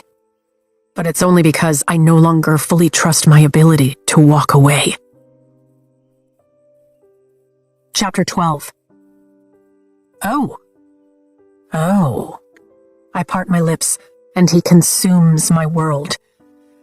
He kisses me hard and deep, takes my mouth like this might be the only time he can. It's that note of desperation, the graze of his teeth along my lower lip that has my hands flying to his hair. I push my fingers through the dark strands and hold on for dear life, pouring everything I feel into the kiss. Heat and need collide low in my stomach, coiling tighter with every stroke of his skilled tongue. He hasn't kissed me like this since before the battle at Basgaeth. Not even in our bed, and gods, I've missed it. It's as carnal as sex, and as intimate as waking in his arms. My heart pounds, and I part my knees. He fills the space and kisses me deeper, bringing our bodies flush, but nowhere close enough to satisfy either of us. His fingers tunnel through the lower portion of my braid, and he tilts my head, finding that perfect angle that makes me whimper mindlessly. "Violet," he groans against my mouth, and I fucking liquefy. I shrug out of my flight jacket and hear it hit the table, but losing the layer doesn't relieve the insistent heat threatening to burn me alive. Only Xaden can do that. His hand flexes on my hip, then strokes over the curve of my waist as he sucks on my bottom lip, and I moan at the shiver of pure want that dances up my spine. I reach for his uniform top and skim my fingers along it before yanking the soft linen undershirt free from his pants. My hands are met with warm, soft skin draped over ridges of hard muscle, and I trace the 2 lines along the edges of his stomach until they disappear into his leathers. He drags a breath through his teeth, then thoroughly kisses every thought from my head, holding me in the acute state of madness only he can provoke, then driving me higher until we're a tangled mess of tongues and questing hands.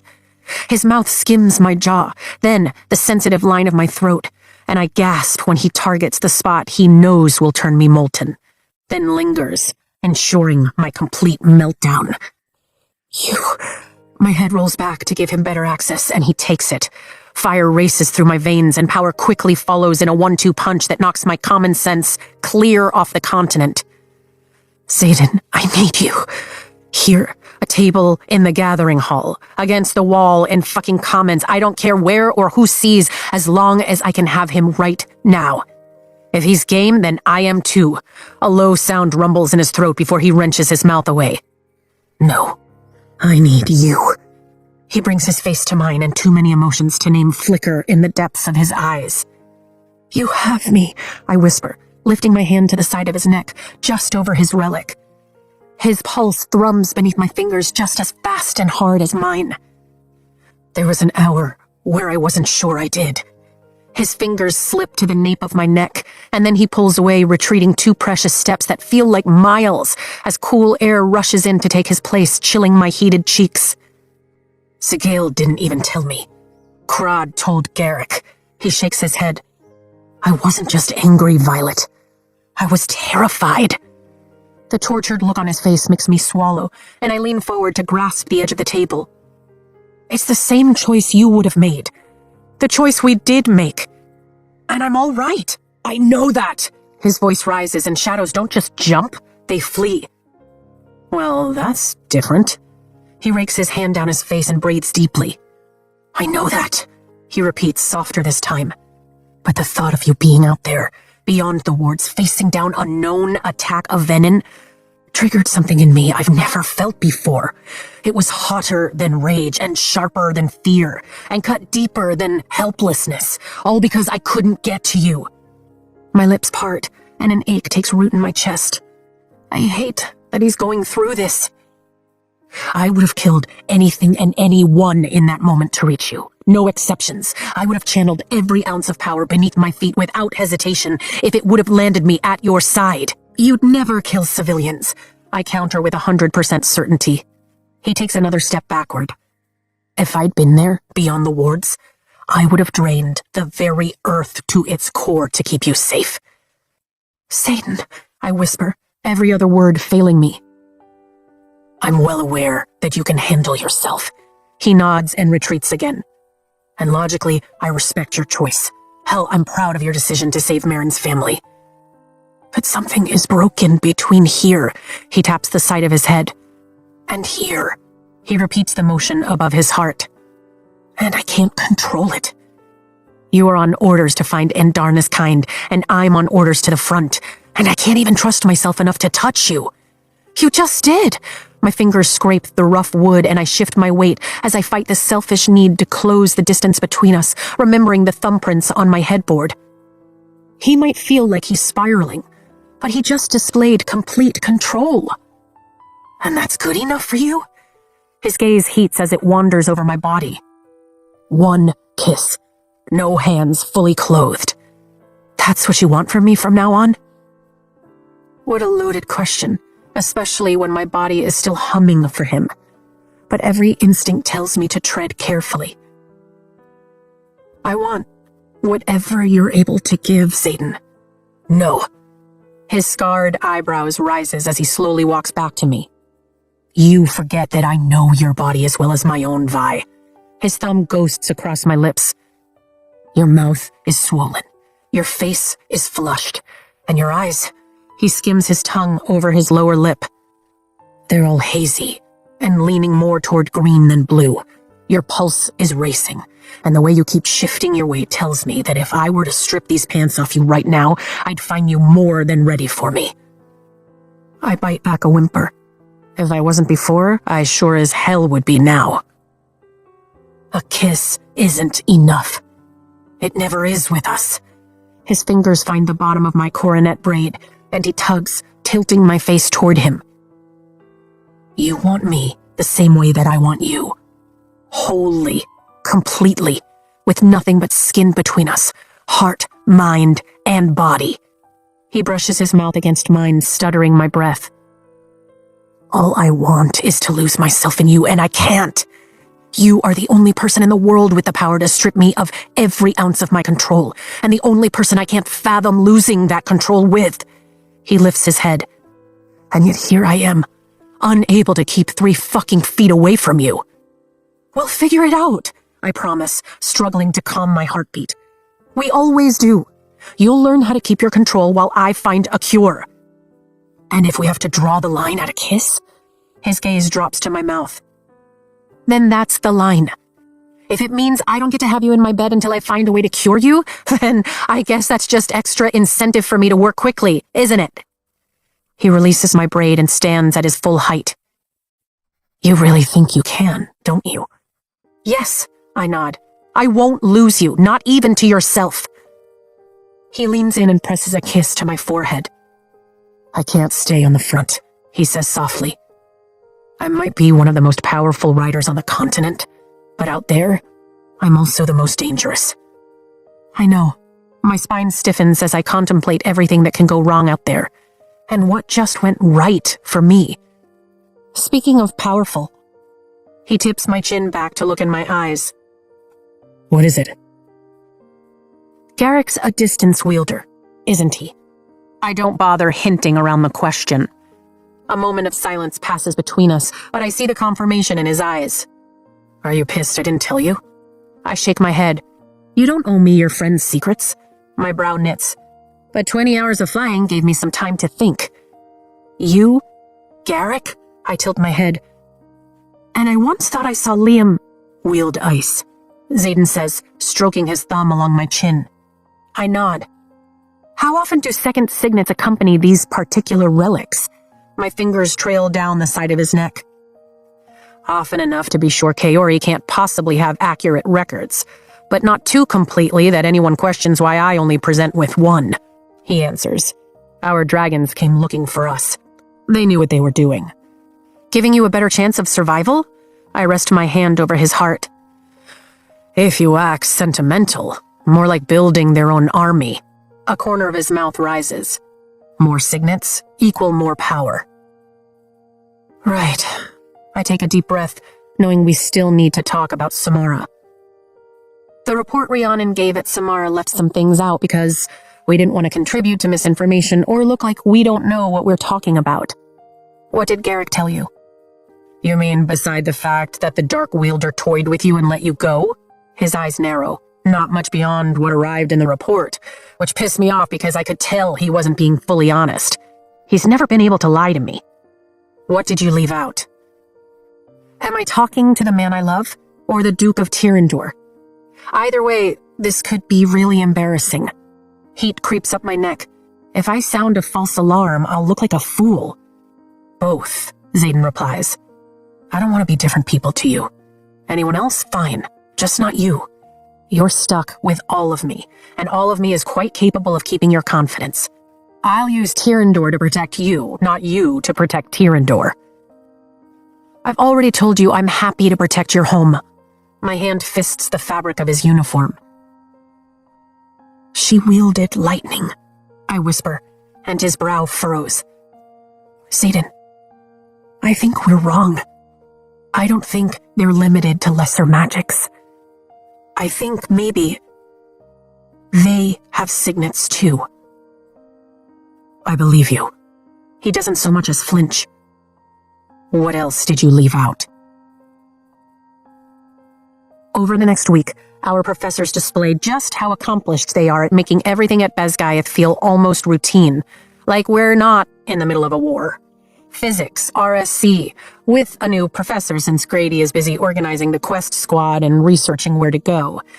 Math and magics, all classes have resumed save one, history. Guess we're still waiting for Signison's cadets to arrive before beginning that one.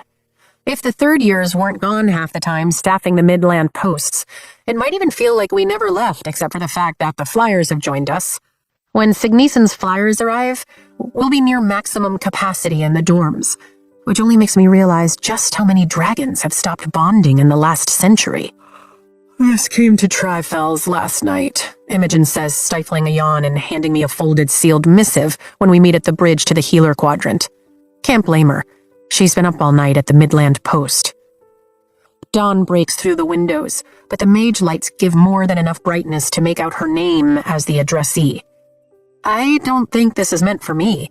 My eyebrows rise as I read the name of the sender. Especially coming from Garrick. Right, because Garrick writes to me. She rolls her eyes and stretches her shoulders before pulling open the door into the tunnel. Everyone knows Atos is going to read anything with your name on it. I break the seal and smile at Zayden's handwriting, but it quickly slips. V. We fought in Fervin last night, called by an attack upon civilians. It is with deepest regret that I delay my return in favor of rest. I walked the edge of burnout, but the lives we saved were worth the cost, and Garrick has informed the healers I'll be in quarters, recovering, until further notice. Llewellyn is standing in as proxy in case the Cenarium orders any emergency meetings. It is worse than we imagined beyond the wards, but I have a solution in mind to prevent future burnouts. Is it just me? Or does my pillow smell like you? Yours, X. My steps slow as we make our way down the tunnel, dread thickening my throat, and I pause at the top of the staircase that leads to the interrogation chamber and stuff the letter into the breast pocket inside my uniform. He slipped. Imogen tenses. He said that? I shake my head. He was careful with his wording, but I'm sure. There's no other reason he'd need to lock himself away in his quarters to recover from a near burnout, unless he's waiting for his eyes to return to their normal color. Fuck. She starts down the steps and I follow. We need to get him off the border. I know, and I need to find a cure. You're sure this is how you want to go about it? Imogen stifles another yawn. Every possible path, I tell her, running my hands down my sheaths to make sure each dagger is in place, as well as a vial or two. He's the only direct source of information we have. You sure you're up for this? I completely understand if you're too tired. They're running the third years into the ground. I could do this shit in my sleep. She unbuttons her flight jacket. You meet with Grady yet? Next week, I sigh. He's still researching before he'll deign to meet with me. But he sent a first draft of the squad yesterday, and the only writer I know on it is Aura fucking Binehaven. Because get this, she's a trustable companion of my own age and the most powerful fire wielder in the quadrant. Does he know you've already almost killed her this month? She lifts her brows. Don't think he cares. He has no idea where to start either, which I only know because he tried to get his dragon to question Andarna. And that's after reading my report stating everything she remembered about her first 100 years in Shell, which, like most dragons late to hatch, is nothing. How did that go for him? Imogen asks, her brow scrunching. Taryn removed a dozen of her neck scales, and Andarna left teeth marks in her tail. We'll collect enough next time to make you new armor, Andarna promises.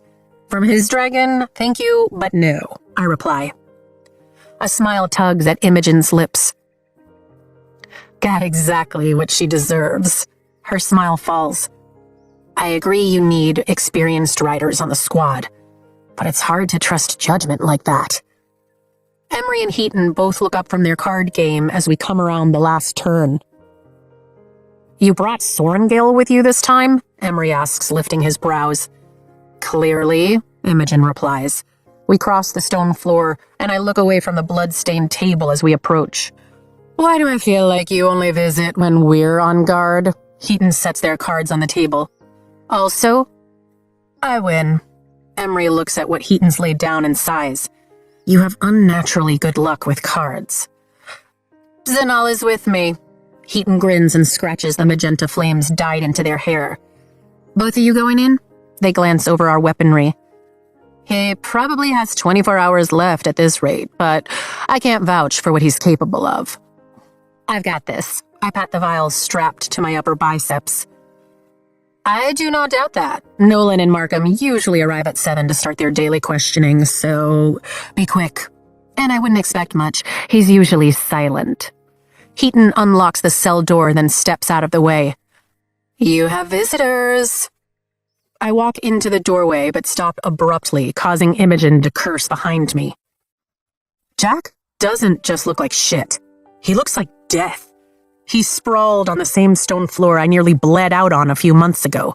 But there are thick shackles around his wrists and ankles, anchoring him to the wall behind the slab of a bed they must have reconstructed after Xaden blew it apart. Jack's blonde hair hangs oily and limp, and the pallid skin of his face has sunken into his skull, reminding me far more of a corpse than a human. Then again, maybe he really isn't human anymore. And what would that make Xaden? I breathe deeply, then step through the wards Mira created, magic tingling at the back of my neck as Jack lifts his red-rimmed eyes in my direction. They're still glacially blue at the center of the iris, but the red has blurred the edges. Jack? Imogen comes in behind me, then shuts the cell door, locking us in. It's a shitty but necessary evil to make sure Heaton and Emery don't hear what's discussed. I breathe in through my nose and out through my mouth, pretending this isn't the cell where Varys shattered my bones for days, but the smell of damp earth and old blood sets my teeth on edge. What could you possibly want, Sorengale? Jack croaks through cracked lips, not bothering to lift his cheek from the floor. Imogen leans back against the door and I crouch in front of Jack, just out of reach in case he decides to test the limits of his tether. To make an exchange.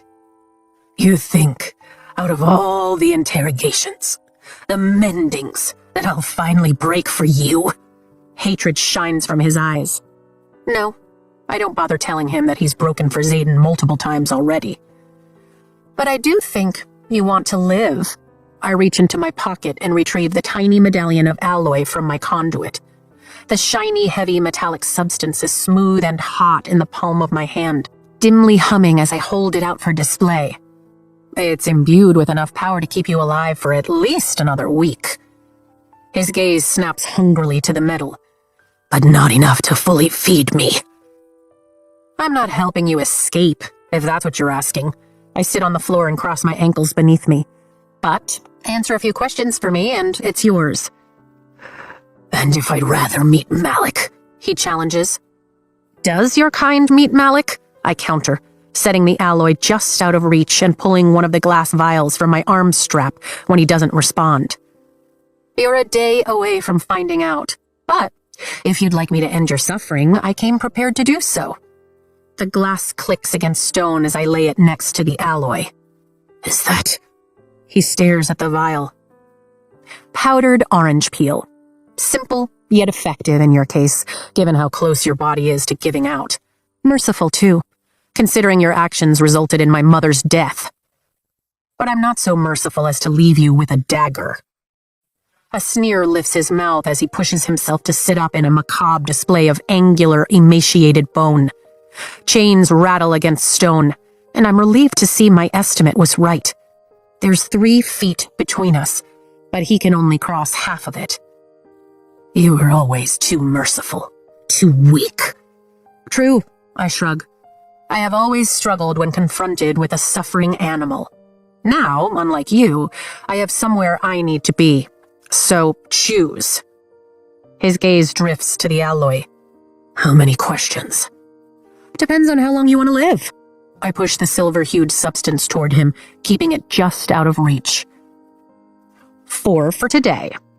One of which I already know the answer to, just to make sure he isn't bullshitting me. And I'm supposed to trust that you'll give it to me? He glances toward Imogen. You're far better off with her than you are with me, asshole. I'll happily sit here and watch you die, Imogen replies. First question, I start. Can you sense each other? He stares at the alloy, then swallows. Yes. When we're new, we're not as adept at hiding ourselves. I'm told it's so we'll be found and raised by an elder. Usually a sage, but in rare cases a maven may take interest. A corner of his mouth lifts. Initiates, ASIMs, we're all traceable to one another. But the Great Hall could fill with sages and mavens, and I'd never know. Neither would you. His eyes sparkle and red veins pulse at the corner of his eyes. Makes you wonder who's been channeling here for years, doesn't it? Who's been trading information for power? My heart jolts into my throat. Do you have to be taught to channel? Or can you turn evil all on your own? I ask, refusing to give him the satisfaction of admitting that I'm now terrified of who might walk among us.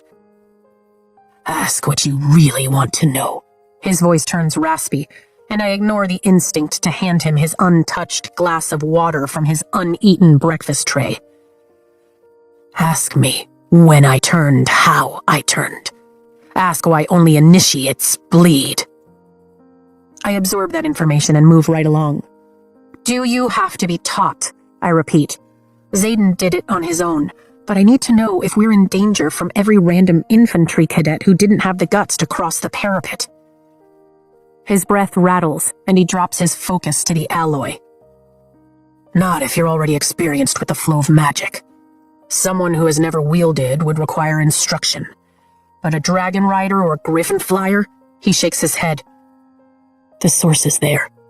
We just have to choose to see it, to bypass the gatekeepers and take what's rightfully ours. He lifts his hand, but the chain brings him up short.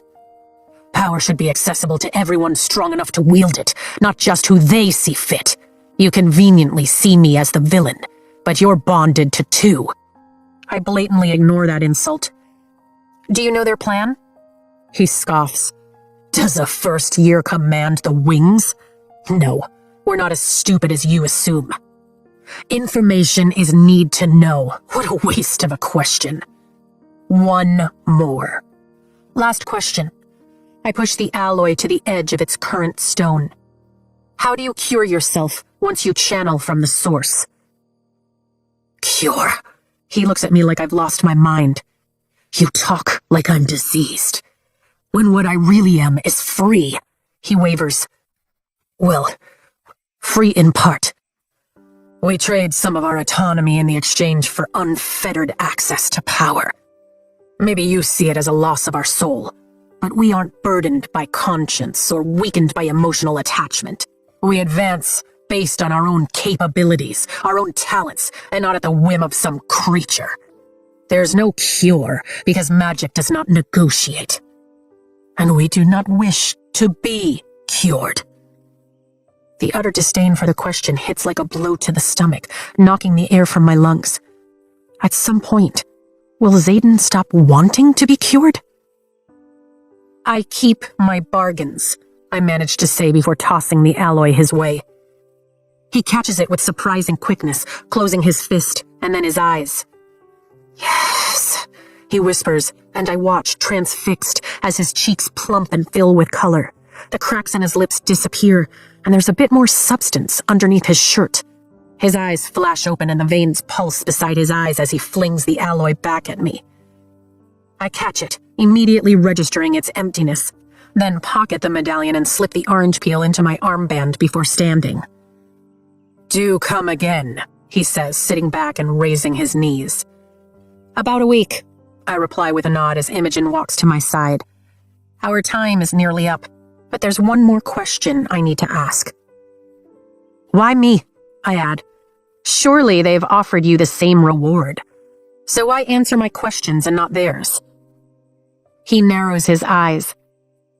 Did you scream for Ryerson to save you when they locked you down here and broke your bones? I'm sorry? Blood drains from my face. He did not just ask me that. Jack leans forward. Did you cry for Ryerson when they strapped you to the chair and watched your blood fill the cracks between the stones on its way to the drain? I only ask because I swear I can feel it when I lie on the floor. All your pain singing to me. like a lullaby. I flinch. There. Jack's smile sharpens and chills with sickening excitement. That look right there is why I chose to answer your questions.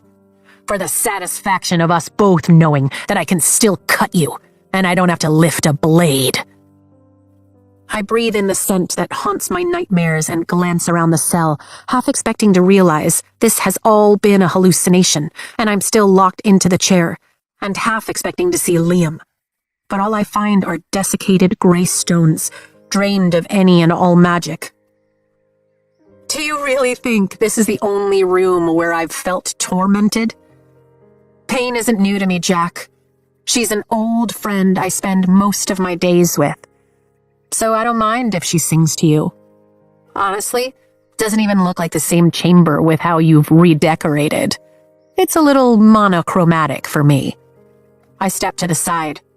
Imogen, I'm ready to go. And what's to keep me from telling your favorite scribe that you've been feeding the enemy? Jack's smile widens. Hard to talk about something you don't remember. Imogen steps into his space, and his grin slips. 4 minutes later, we emerge from the staircase and find Rhiannon, Riddick, and Sawyer waiting in the tunnel. For fuck's sake, can't you four do anything by yourselves? Imogen mutters.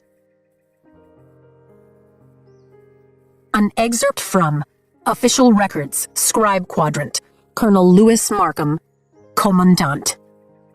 Upon failure of 3 exams, Jacinia Neilward has been removed from the Adept Path and stripped of all its responsibilities and sacred privileges as of January 15th.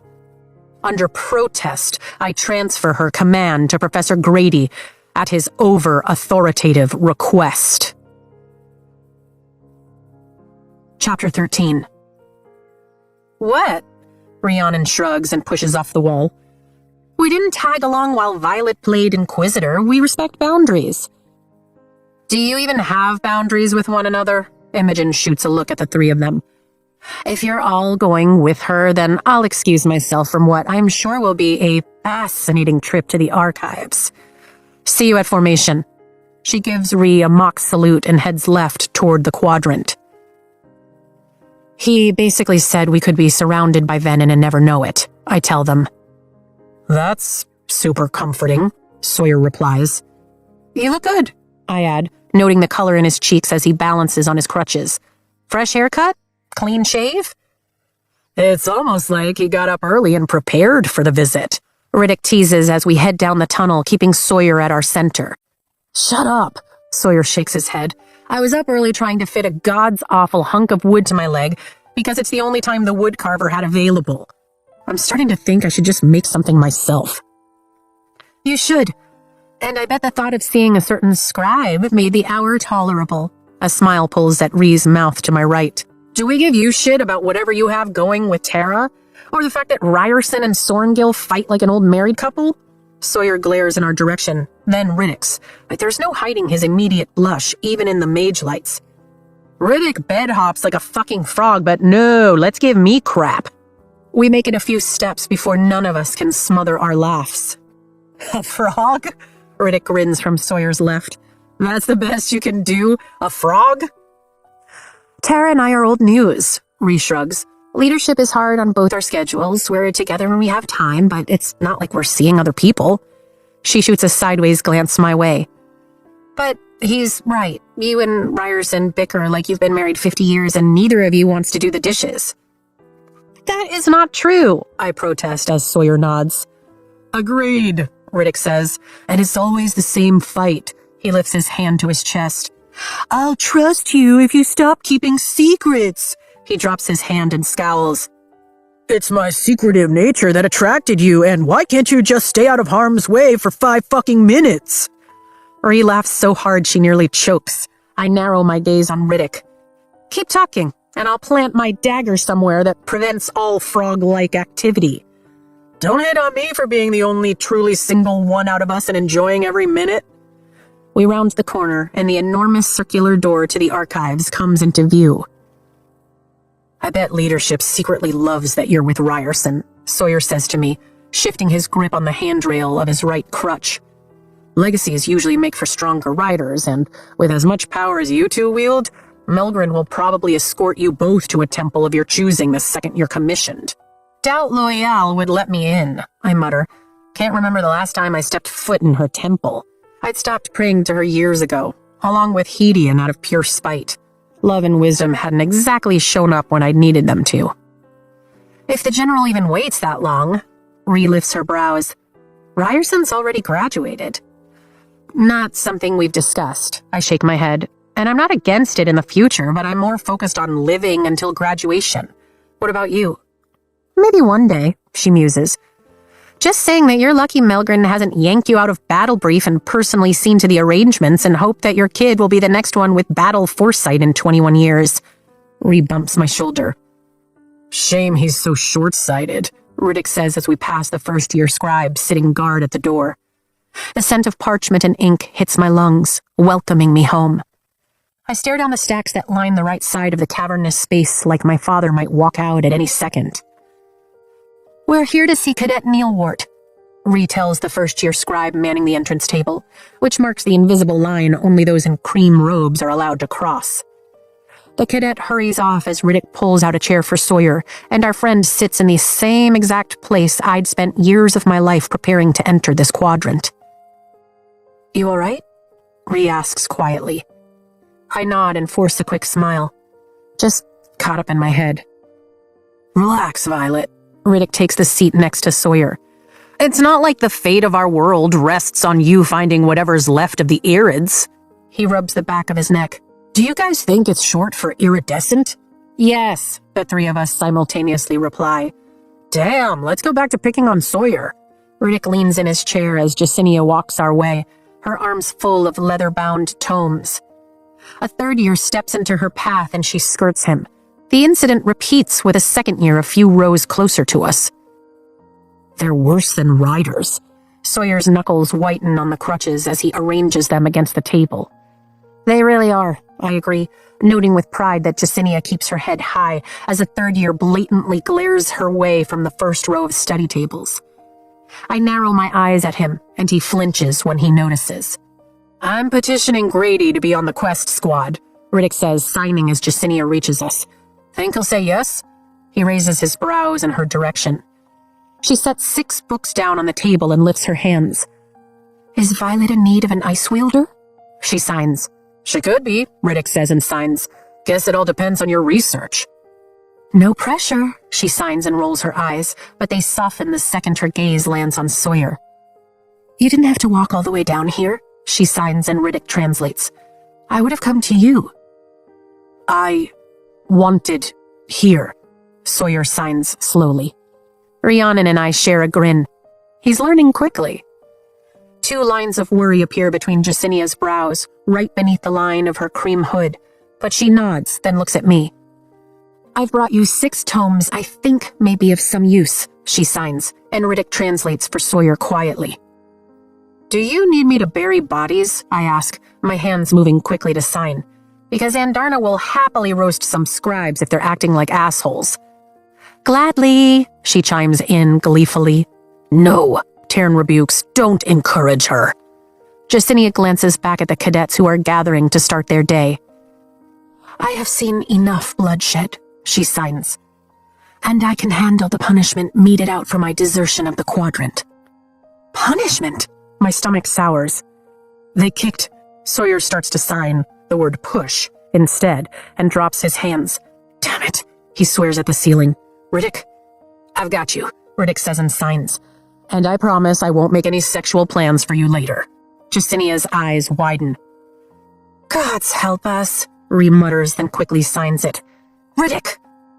They're the ones losing out, Riddick says and signs. And to think, I signed to Jacinia, keeping my mouth shut.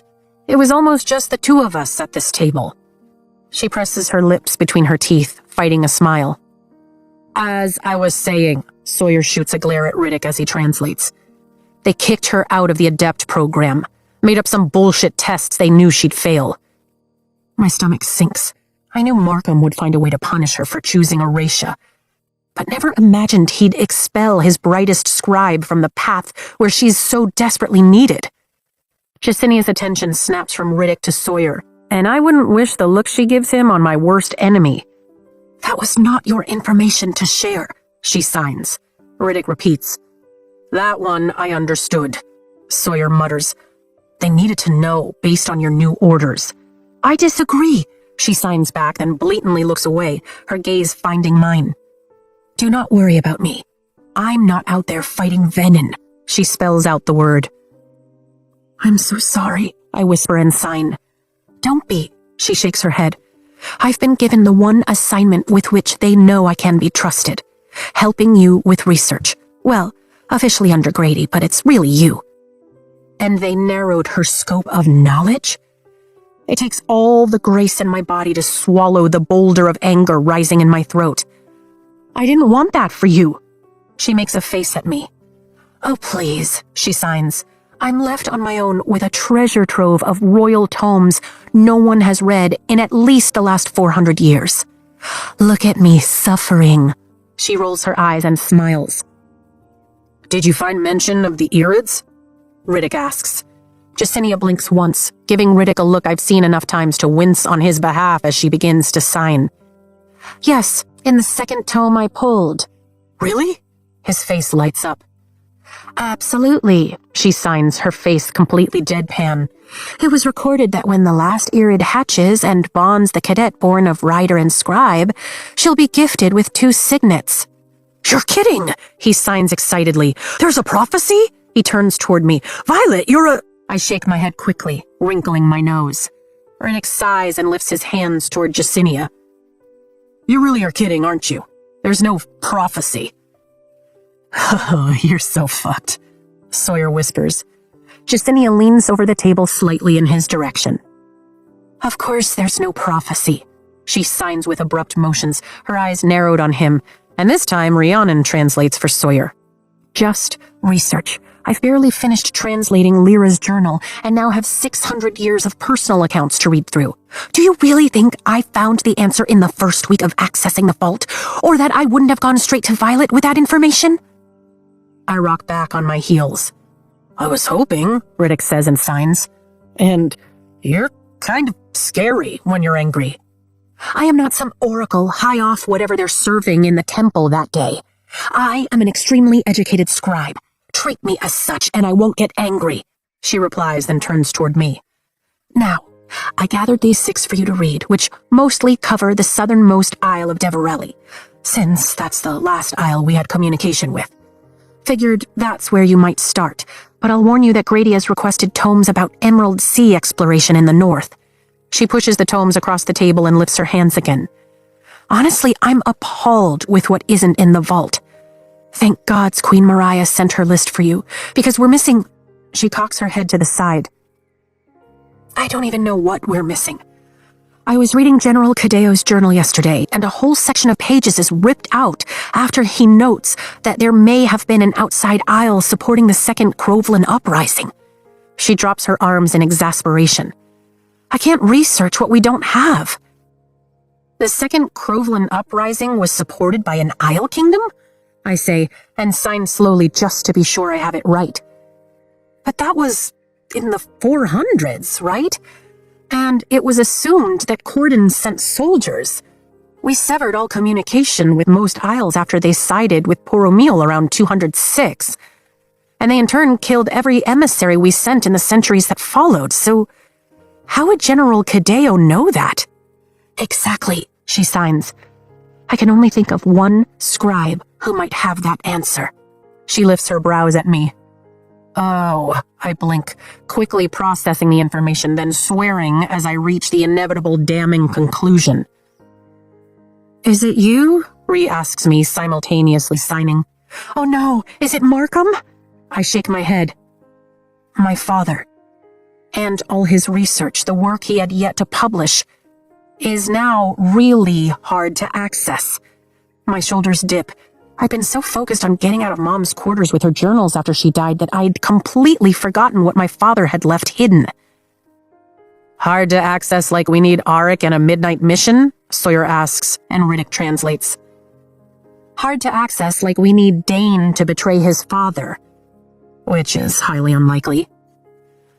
After disowning him in front of the quadrant, that shouldn't be hard, Rhiannon says, lifting her brows as she signs. And it's not like Dane hasn't already betrayed him, Sawyer adds. I shake my head. He left Navarre, not his father. And believe me when I tell you there's a difference. I glance at the books, then back up at Jacinia. Thank you for these, and all the work you're doing. I'll start here.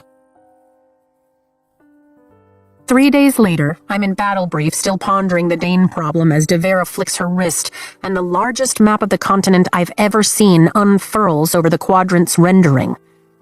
And it's a terrifying sight. I'm guessing they delivered that with our things from Erasia yesterday. Kat notes from my left.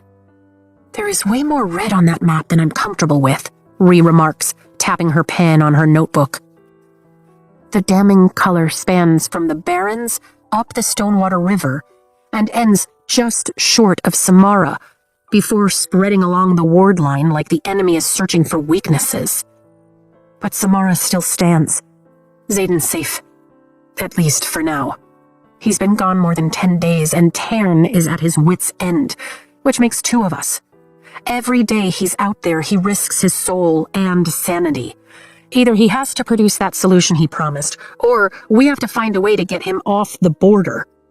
Most of Breivik is saturated with red flags, especially along the Dunas River. But Signisan hasn't been recently attacked, nor have they sent their cadets yet.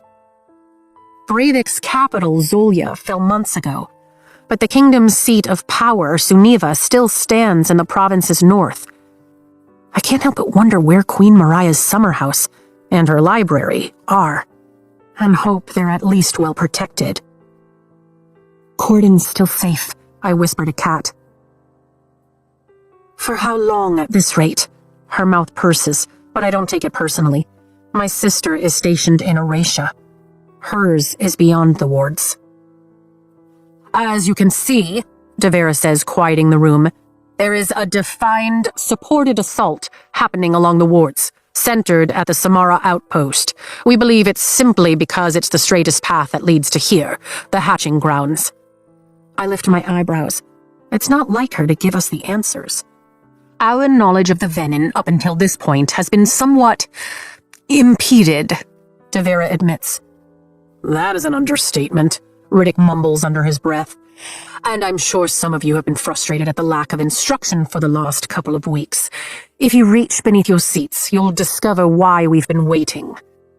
I bend at the waist like every other cadet, finding a thick, canvas-bound book under my chair and retrieving it. I blink through the head rush as I sit up too quickly, then glance at the plain spine before flipping to the table of contents. Captain Lara Doral's Guide to Vanquishing the Venin, I read. Venin, a compendium, and more. Look, they made us a little anthology. You've already read them all, haven't you? Rhi asks, thumbing through her copy. All but the last one, Dark Wielders and Dark Times. Takara's sent them to me in Erasia. My cousin Drake wrote the compendium, Kat preens. Yes, we get it, Kat. You're better. Riddick glances at Rhi. We need a copy for Sawyer. Rhi nods. We can't let him fall too behind, or he'll struggle to get caught up when he decides to return. Haven't seen too many one-legged riders around here. Kat slips her anthology under her notebook. Or any. Maybe you should ask him what he wants before making assumptions. She has a point, so I don't snap at her for the first comment. The cadets in the scribe quadrant have worked tirelessly over the last couple of weeks, printing enough copies for you each to have one. Devera sits back against the table. Nothing in this book is new to the flyers, of course, so I expect you all to pass the first test of your new history class with flying colors. She gestures to Keandra. This particular course will be taught by Professor Keandra, and, for the sake of speed and convenience, will take place in this room on Tuesdays and Thursdays. As our runes expert has declined to come to us, you will also be rotating in 2-week cycles to Erasia for rune intensives. Check with your section leaders for the new schedule regarding sharing the flight field and your room dates. A class-wide grumble fills the room, even from the third years behind us. I glance over my shoulder and note Dane in the top row. He's been gone so often, I haven't had a chance to ask him about helping me get to Dad's research. Don't complain, Devera warns, lifting her finger. We're only adding 3 classes to the schedule, all of which will save your lives. 3 more classes? Riddick moans, and the sentiment is echoed around the room. On top of Quest Squad research? He glances my way. I'm only halfway through the first Deverelli text as it is.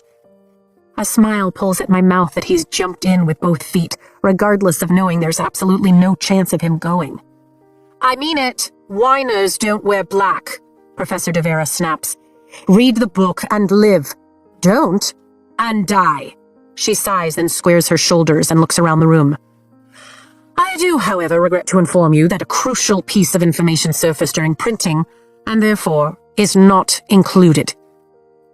It has now been confirmed by 3 different sources that high-level Venin, we believe Sage and Maven, can and do wield signets. Silence falls thicker than the snow outside, every cadet beside those of us who already knew freezing completely. It took them 10 days to confirm? I know, Devera says with uncharacteristic gentleness. It's a shock. I'll give you a second to sit with it. I spot more than one head dropping in the rows ahead of us, like we've just been handed our defeat. I can't blame them. Most of us have only been taught to battle flyers with lesser magics. And that's all the time you get, Devera stands. Welcome to the new face of battle, where we are not only outnumbered in the sky, but now equally matched on the field in terms of the skill of our opponents. You can and should expect to face a dark wielder with the same abilities as your friends, your squad mates. She glances my way. And yourselves. Another murmur rises, and Professor Devera silences it by raising her hand. With that in mind, the nature of challenges will change under the supervision of Professor Emeterio to include wielding in order to better prepare you for actual combat. Her voice rises above the growing number of worried conversations. But death is no longer an acceptable outcome when you face your classmates. The days of settling your scores on the mat are over. We need each and every one of you to survive to graduation. Easy to say when you're not facing Sorengale, Caroline Ashton calls out. Fair point, I have no business wielding on a challenge mat. We aren't going to throw you to the wolves, Devera tells her. The 3rd class you'll be adding will be a hands-on approach to prepare you for signet against signet combat. You will have a rotating roster of professors to benefit from all signet types, and the Eastern Wing has temporarily loaned us their most powerful rider to start your instruction. My throat tightens and my heart starts to pound. And on that note, Devera gestures to the door at the back of the room, and I turn so fast my vision swims. Look who just arrived. Zayden stands next to Professor Kaori in the doorway, casually leaning against the frame with his arms crossed, with a tiny yet undeniable tilt to his mouth as our eyes lock. I smile instantly. Thank you, gods. He found a way to stay within the wards by teaching. Teaching.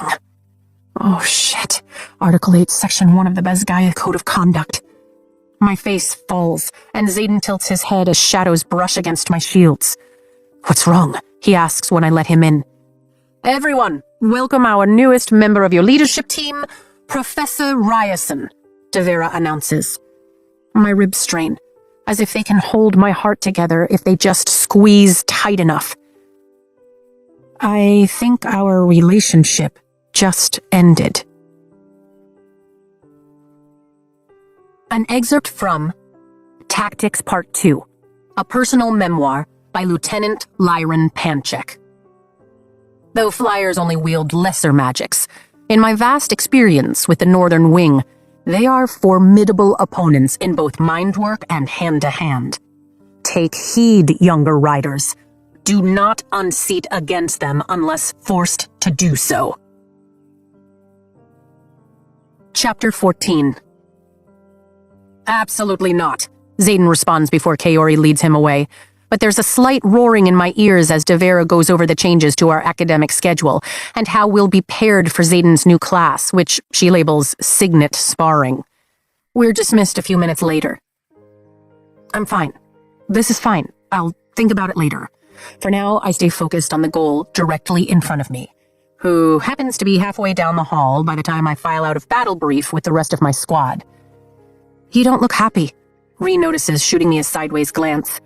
Why? You two will get to see each other all the time now. Sure. My nod is a little forced. Every time we have class. I bounce up on my toes, but I'm still too short to see past the crowd of cadets. I need to catch up to Dane. Dane? Xaden shows up and you're talking to Dane? Ree puts the back of her hand to my forehead. Just making sure you're not running a fever. After that announcement, I'm not really sure I can handle seeing Xaden right now, to be honest. I tell her quietly so Kat doesn't hear. Gods, she's going to gloat over this. And I haven't seen Dane in days. I need to ask him. I lift my brows. Right. She nods as we pass 2 third-year classrooms, then peers ahead. He's in Professor Kaori's office doorway talking to Bodhi. You going to tell me what's going on with Ryerson? Thanks. Article 8, Section 1, Code of Conduct. I speed ahead, weaving through the river of cadets. Ouch! Don't be late to flight tactics, she calls after me. To my relief, Dane hasn't moved by the time I reach the deep arch of Kaori's doorway and step out of the current so I don't hold anyone up or get trampled. Dane glances my way, then gives me his full attention, leaning up against the closed door and making room for me. Vi? I'm sorry to interrupt, but you've been at Midland Posts for days, and I need to talk to you. I adjust the straps of my pack on my sore shoulders. Imogen has been relentless with the workouts this week, and my solo-wielding sessions are taking a toll on my arms, too. You're not interrupting, Dane assures me. We're just figuring out the flight field scheduling issue. Bodhi glances between us. Need some privacy? Not from you, I shake my head. Ah, he gestures to his spot, and I swap places with him as he puts his back to the crowd. That should be a little quieter for you. What's going on? Dane asks, lowering his voice. I push aside any lingering apprehension. This might be my only shot. I need your help, and I know it's asking a lot, so I'm just gonna lay it out there and then give you some time to decide. The hall empties gradually behind Bodhi. That sounds ominous. Dane searches my eyes. Are you in trouble? No, I shake my head. I need something my father left in my parents' quarters before he died. It's nothing that needed to be burned or anything like that. Research? Dane guesses, his expression softening. I nod. It's hidden, and the quarters of Bezgaev's commanding general are warded, so only their line by blood or marriage can pass through. And now that bloodline is no longer mine. Right. His throat works. You'd be better off asking my father yourself. I'm not exactly his favorite person at the moment. He blinks, quickly masking the pain that flashes through his eyes. He's just a few rooms down with Panchak right now. I'm more concerned that he might not give it to me, I say slowly. He mentioned last year that he wanted it, and I'm scared he'll keep it for himself or that he or Markham will redact the information. Dane folds his arms. So you want me to help you steal it? Yes, there's no point in lying. Not sure he really considers me part of the bloodline, Dane starts, but then the door opens behind him.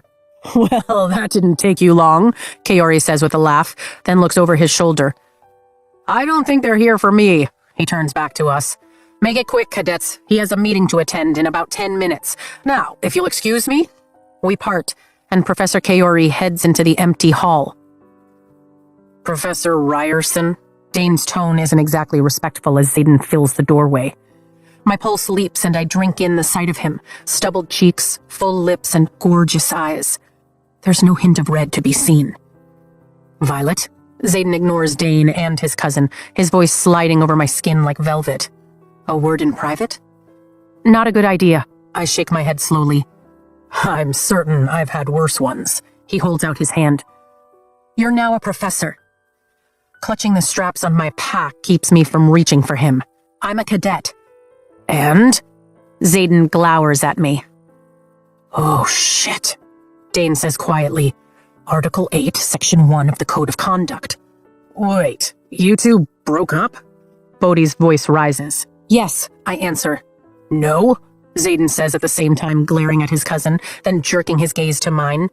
No, he repeats. I mean, if you're our new professor, then the code applies, at least for as long as you hold the position, Dane muses. And I can't think of a single piece of codex that overrides it. No one asked you, Atos, Xaden warns. Don't blame me, I didn't write the code. Dane backs into the hall with his hands up. Nor did I accept the job. Xaden tenses. Well, I have a class, so good luck handling this one. Bodhi hurries after Dane. Xaden waits half a second before grabbing the right strap of my pack and tugging me into Kaori's room. So much for getting to class on time. He lets me go and closes the door behind us. Garrick didn't come with you? As stalling tactics come, it's a lazy one, but it's all I have as I retreat toward Kaori's desk, avoiding the 2 chairs sitting in front of it. The office is one of the bigger ones, boasting 2 arched windows and a built-in bookcase with tomes stacked haphazardly to fill every possible inch. Considering he was dangerously close to my side when I lost control, we decided the babysitting program wasn't as effective as we'd hoped. Xaden leans against the wall to the left of the door, his shoulder resting along the frame of a painted rendering of the first 6's dragons. But not 7. You're here now, so it won't happen again. I brace my palms on the desk and jump to sit on its edge. I made myself a promise that I would do anything to save you, to cure you. So if that means we can't be... Do not finish that sentence. He walks my way and my heartbeat increases with every step he takes. You're already the deadliest here, so it's not like I have to worry about grading you fairly. This changes nothing. We live by the codex. I try again. I live by you. When have I ever given a fuck about the codex or the code of conduct? He cradles my face and leans down, resting his forehead against mine. I am yours and you are mine, and there's no law or rule in this world or the next that will change that. My eyes slide shut. Like that might stop my heart from falling even harder for this man. So what do we do? Kaori thinks we can get an exemption. I just have to ask Pancheck here in a few minutes. His thumbs graze my cheeks and I slowly open my eyes, clinging to the hope that he might be right. That it could just be that easy. No matter what, we have to keep you here. You were only on the border for a week. And look what happened. I don't have to say what we're both thinking. I know. He lifts his head. And the worst part is, I don't even remember reaching for the source or taking the power during the battle. It was simply there. If Sigale hadn't... His chest rises with a deep breath. She spoke to me for the first time. Yelled is a more accurate term, and I snapped out of it. But the damage was done. I let you down. You didn't. I clasp his wrists. We'll figure this out, and if Pancheck agrees to the exemption, I have a few things I need to catch you up on. He nods. I'll meet you in your room. The door opens and I drop my hands, but Xaden doesn't move an inch. Ah, Professor Ryerson, Atos says from the doorway. Kaori mentioned you might be in here, so I thought I'd handle the awkward business of you inevitably asking for an exemption to the Code of Conduct, so you don't embarrass yourself in front of Colonel Pancheck. My stomach dips. I don't need Melgren's signet to know this battle isn't going to go our way. General Atos. Xaden's hands slide from my cheeks in a slow caress, and then he turns to face the commander. I'm formally requesting an exemption in regard to Article 8, Section 1, on the grounds that this is a previously existing relationship and the post is temporary. Denied. Atos responds without sparing a second. I'll obey Melgren's order and give you the position, even though I think there are riders better suited for it. But make no mistake, Ryerson. I don't want you here. Pardon or no pardon. Title or not. I won't forget that you murdered the Vice Commandant in cold blood a few short months ago and ripped this institution apart. Your attachment to Cadet Sorengale gives me the perfect excuse to kick you off my campus, and I will joyfully take it should you break the Code of Conduct, Professor. It may be General Melgren's army, but it's my school. Do you understand? Gods, I fucking hate him. That you're an asshole? Absolutely. Xaden holds up his finger. And insulting you isn't against the Code of Conduct. I checked. Atos flushes scarlet and snaps a glare in my direction. Farewells are over. Get to class, cadet. Nothing changes. We just do what we're best at. Zayden says. Steal half the quadrant's riot and run for Eratia? I slide off the desk, anger stirring my power to a simmer. No, smartass, sneak around. At least for now. For now, I agree, as General Atos clears the doorway just in time for me to pass through. Just so you know who to hate, I say over my shoulder once I'm in the hall. Zayden didn't kill Varish. I did. Atos stiffens, and his eyes bulge as Dane steps out of the shadowy archway directly across the hall. Come on, Violet. I'll walk you to class. Dane looks at his father like the man has abandoned his dragon to die on the battlefield. We walk silently until we reach the stairwell. The blame isn't solely yours.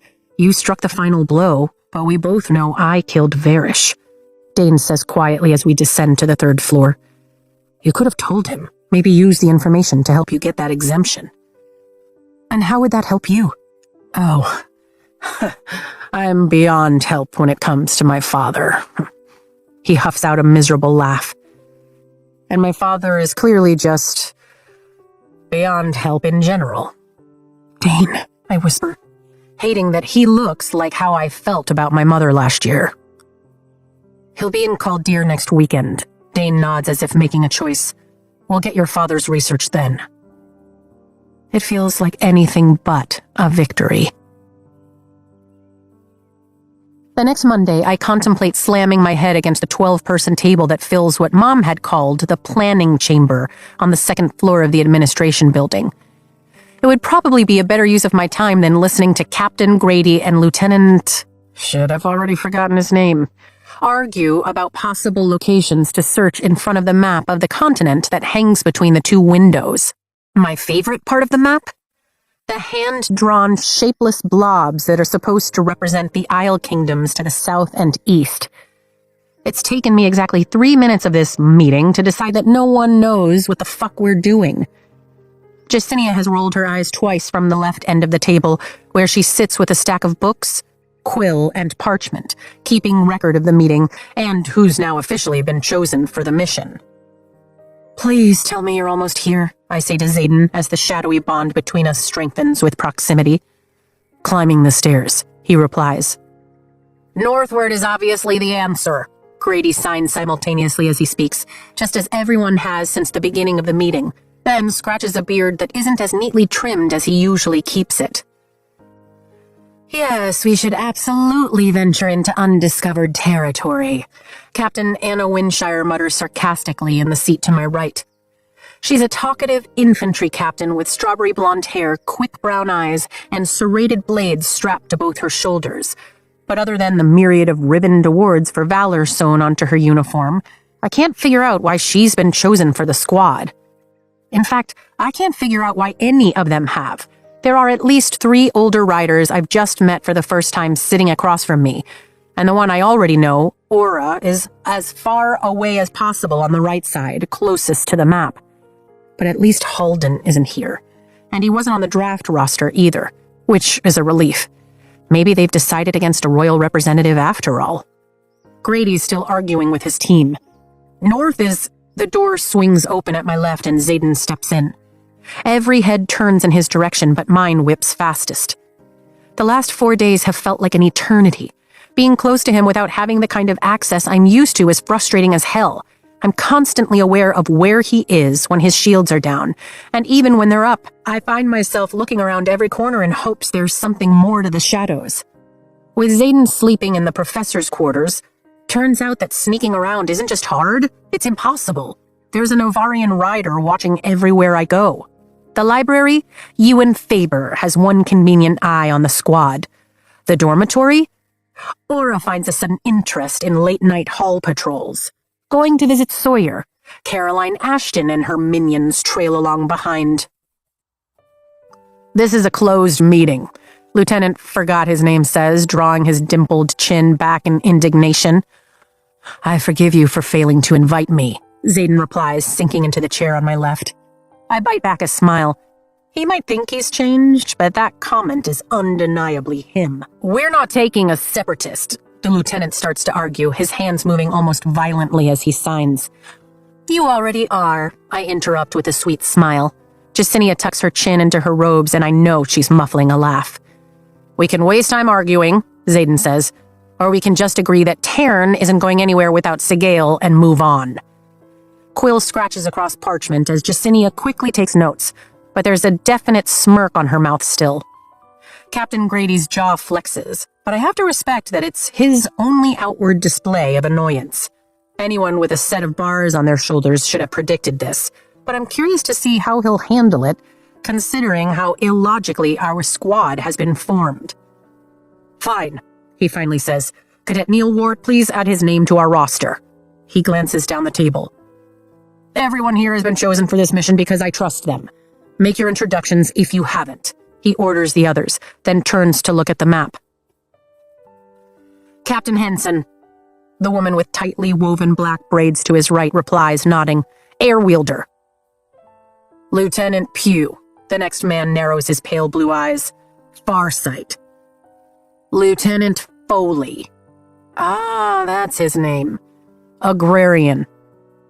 Cadet Binehaven. Aura lifts her chin. Fire wielder. Lieutenant Windshire. Anna smiles.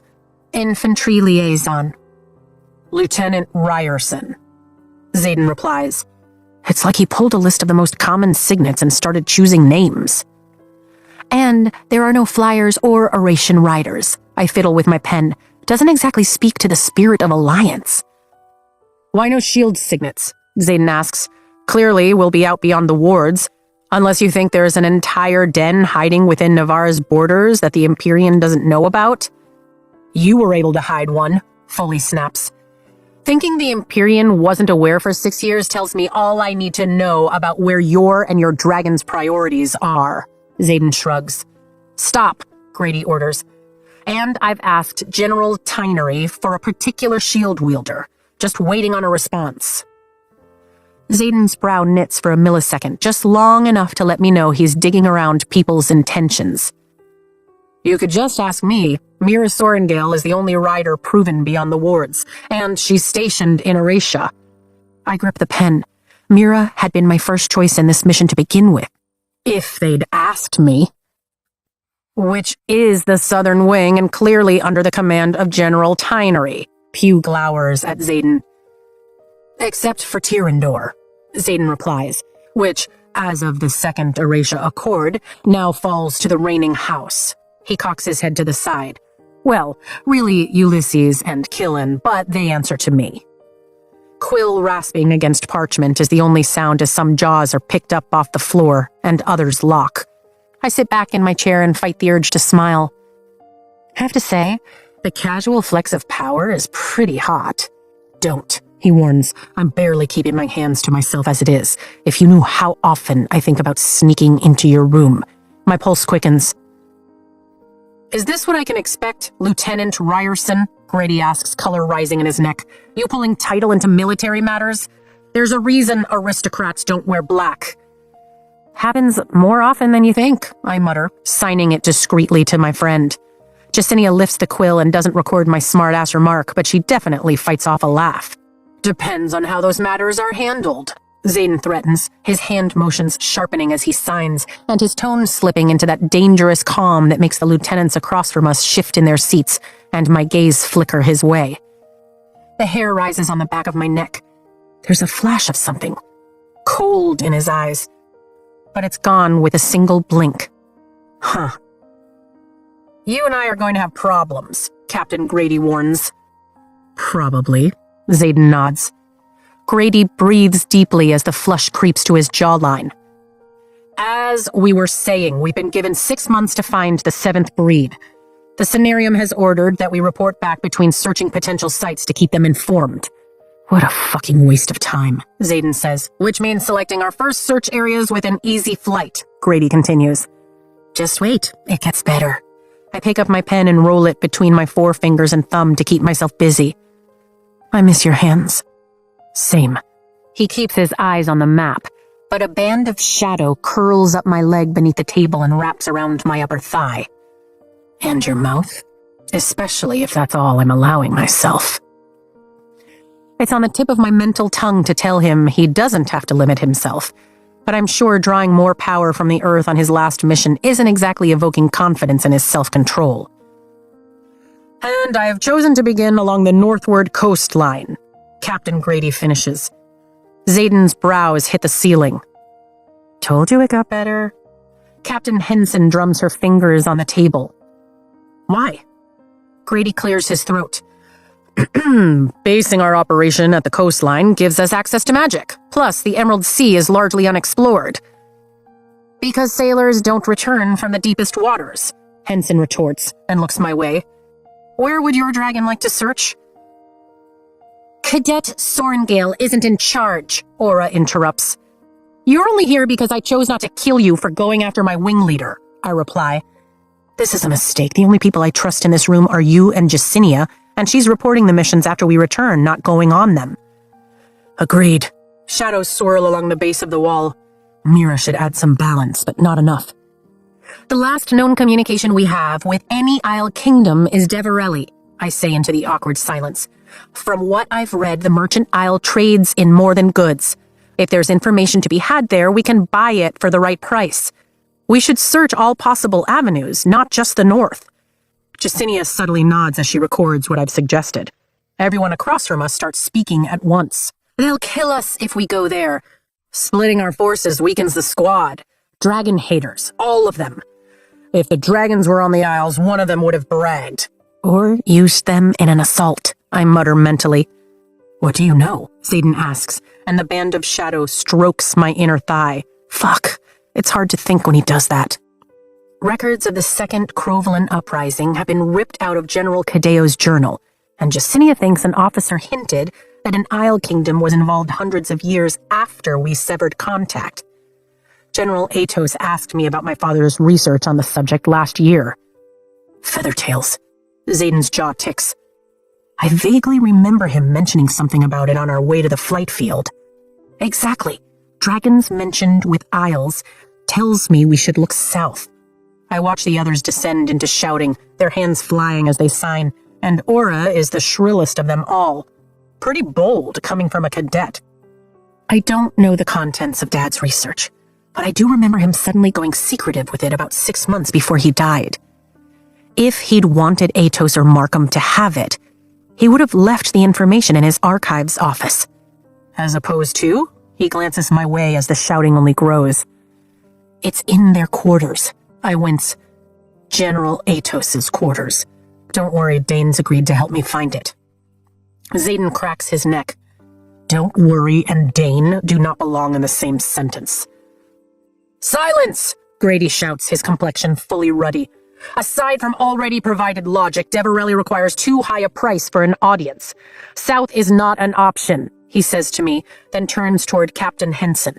And as for the Emerald Sea, perhaps dragons are the reason sailors don't return?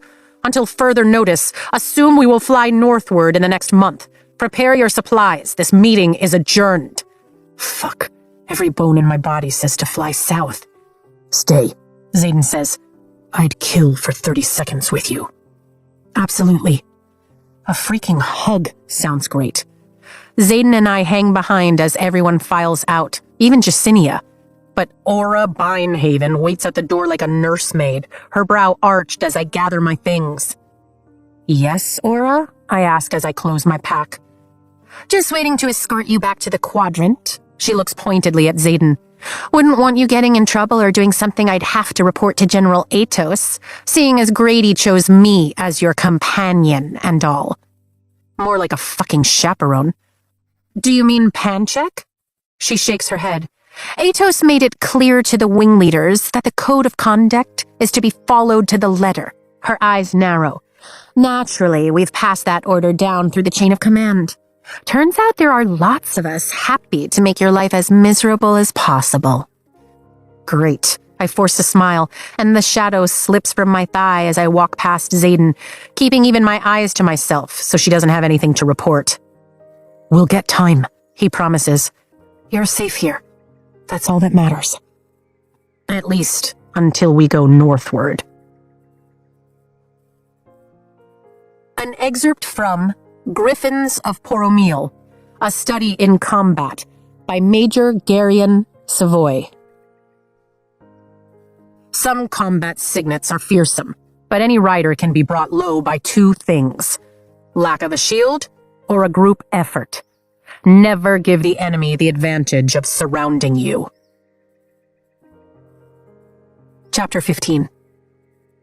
By the time it's our squad's turn to descend the stone steps of the infantry quadrant's outdoor amphitheater on Friday, it's been another 4 days since I've seen Xaden, and he keeps his shields up so frequently that we may as well just start writing letters again. Carved into a northern ridgeline just west of the infantry quadrant, the half-dome arena is more fighting pit than lecture hall. It's capable of seating all 1,000-plus infantry cadets, but this afternoon, the magically warmed space only holds our squad, Caroline Ashton's from First Wing, and the devastatingly beautiful man standing in the middle of the flat base of the amphitheater, impatience carved on every line of his face. I've always loved him in uniform, but there's something about seeing him in tight-fitted sparring gear, swords strapped across his back, that makes me instantly wish this was a private teaching session. "This is incredible," Sloane says ahead of me. The snow is piled up along the edges, but it feels like summer in here. "Weather Lord?" Lynx guesses, ruffling the melting snow off his short black hair. I'd guess there's a little more to it than that, given the way the magic pulled at me like a sticky piece of toffee while walking through. I'm sure weather isn't the only thing we're keeping out. Shadows brush against my shields as I strip out of my winter flight jacket midway down the steps, and I crack open just enough of my defenses to let Xaden in. "I've missed you." His gaze devours me, but he does a good job of quickly looking away. Same. I lay my jacket on the first row of stone seats beside my classmates, leaving me in traditional sparring gear. "Is this where you've been hiding out?" "Welcome to your first session of signet sparring, and what I like to call the pit," he announces as we reach the base of the steps. The floor is laid in an arched cobblestone pattern of various shades, but only 5 or so feet are visible before the mat begins. Those who can wield, keep your feet on the rock, but, and I cannot stress this enough, off the mat. Those who cannot, take a seat in the first row. He gestures to the terraced stone behind us, and cadets move. If by hiding out you mean constructing incredibly complex wards that might make even your sister proud, then yes. And it's not like you've been accessible. Bodhi says you're either reading with Andarna as a backrest or wielding alone in the range. An hour a day. That's what I've promised myself. No matter how cold it is or how tired I am, I'm on the ridgeline with Tairn, practicing smaller, more concise strikes until my arms feel like jelly. I spend a lot of time in the library, too. I roll my shoulders, then take my place between Riddick and Rhiannon, keeping 2 rows back from the mat as I secure the strap of the conduit through the loop on the left side of my waist. Quest Squad may be headed north, but I'm still reading everything I can find on Deverelli, which isn't nearly enough. And the tomes on Dark Wielders both Queen Mariah and Takaris have sent. Though there's been no hint of a cure or mention of a dragon ever torching a venin like Andarna did. Maybe it's a good thing I can't spend all my nighttime hours with Xaden, or I wouldn't be flying through books like I am. "Let's go. It shouldn't be this hard to sort yourselves out." His gaze wanders to mine. "Quest Squad?" Riddick gave it a nickname and it stuck. I shrug as the other squad fills in to the right of our third years, standing in our mirror image, oldest at the center of the arc. Atos leaves for his trip to Caldir soon, so we've been preparing to get into my parents'... I wince. His quarters. "Need my help?" He scans over our line, no doubt assessing strengths and weaknesses. "No, but I'll let you know if that changes." I bend my left knee, testing to be sure the wrap is still in place. Doesn't matter how often Brennan mends me, that particular joint never stays healed for long. "Any chance you can sneak away to Shantara this weekend? We're dragging Sawyer out." "I hope you have a great time, but watching you across the pub sounds like torture." His jaw ticks. "I think we had more time together when I was stationed at Samara." "Agreed, but you're safe here." I take stock of who we have on the floor. On Rhiannon's right, Bragan and Nev, the third-year flyers, stand with Imogen and Quinn, and to Riddick's left are Traeger, Kat, Marin, Baylor, Evelyn, Sloane, and Kai. Arik and Lynx are seated behind us, and it catches me off guard to realize that all 4 of the first years in the first wing squad are sitting too. Dragons are taking their time when it comes to channeling. Safe is starting to feel overrated. He looks toward First Wing. You done gossiping among yourselves? We're just saying that we're not sure someone who graduated less than a year ago makes the best teacher. Lauren Yashel folds his arms. The cocky third year with bright purple locks is one of the best fighters in their wing. Oh shit, Rhiannon whispers. A corner of my lips rises. They've earned whatever Xaden is about to dish out. Let's see if you can take me down and settle that worry right now. Xaden crooks his fingers. You're a metallurgist, right? My heart twinges. Sawyer should be here too, I whisper to Rhi. Yeah, well, everything I've tried to convince him has failed. Her mouth tenses. Shit. You're doing your best. I didn't mean... Her shoulders dip. I know. Metallurgist, Lauren nods. So these are nice and sharp. He walks onto the mat, drawing the sword from his hip and a dagger from his waist. Good for you. Xaden claps twice, but keeps his feet planted apart on the mat. I hope they help. Lauren lifts his sword and circles Xaden to the left. Are you going to draw a weapon? We'll see. Xaden shrugs, his eyes tracking Lauren's movements. Now, do us both a favor and don't hold back. Begin. Lauren charges and my ribs tighten like a vice around my lungs. Xaden doesn't move. Lauren runs until he's 3 feet from Xaden, then thrusts his sword forward, keeping his dagger tucked at his side. My breath catches as Xaden lets the blade come within inches of his chest, then sidesteps and slams his left fist on top of Lauren's wrist. Lauren shouts as the sword falls, but he's already pivoting towards Xaden before the blade hits the mat, his left arm swinging in an arc that's aimed at slicing open Xaden's jugular. Xaden grabs hold of Lauren's forearm and spins, yanking the appendage behind Lauren's back and driving his elbow upward until Lauren cries out in painful frustration. Then, he plucks the dagger from Lauren's hand and releases him with a shove forward. The fucking nerve on that one, Riddick mutters, shaking his head. If he'd waited a second later. But he didn't, because he knew exactly what Lauren intended. A slow smile spreads across my face. I've always loved watching you on the mat. I know. Xaden rolls his neck. I've used it to my advantage a few times. Of course he has. Lauren stumbles, but to his credit, immediately turns to face Xaden again. Xaden flicks the dagger and lodges it in the mat between Lauren's feet. You threw too much energy into the charge. Using brute force instead of finesse is a first-year tactic. He cocks his head to the side and studies Lauren with a look that's almost bored. Now that we've proven I'm capable of kicking your ass without breaking a sweat or holding steel, what do you say we get to the point of the class and wield? Xaden lifts his arms at a 90-degree angle, palms up. Lauren swallows and keeps both eyes on Xaden as he retrieves his weapons. Begin, Xaden orders. Lauren shifts his weight, and there's a definite sheen of panic in his eyes as he circles Xaden again.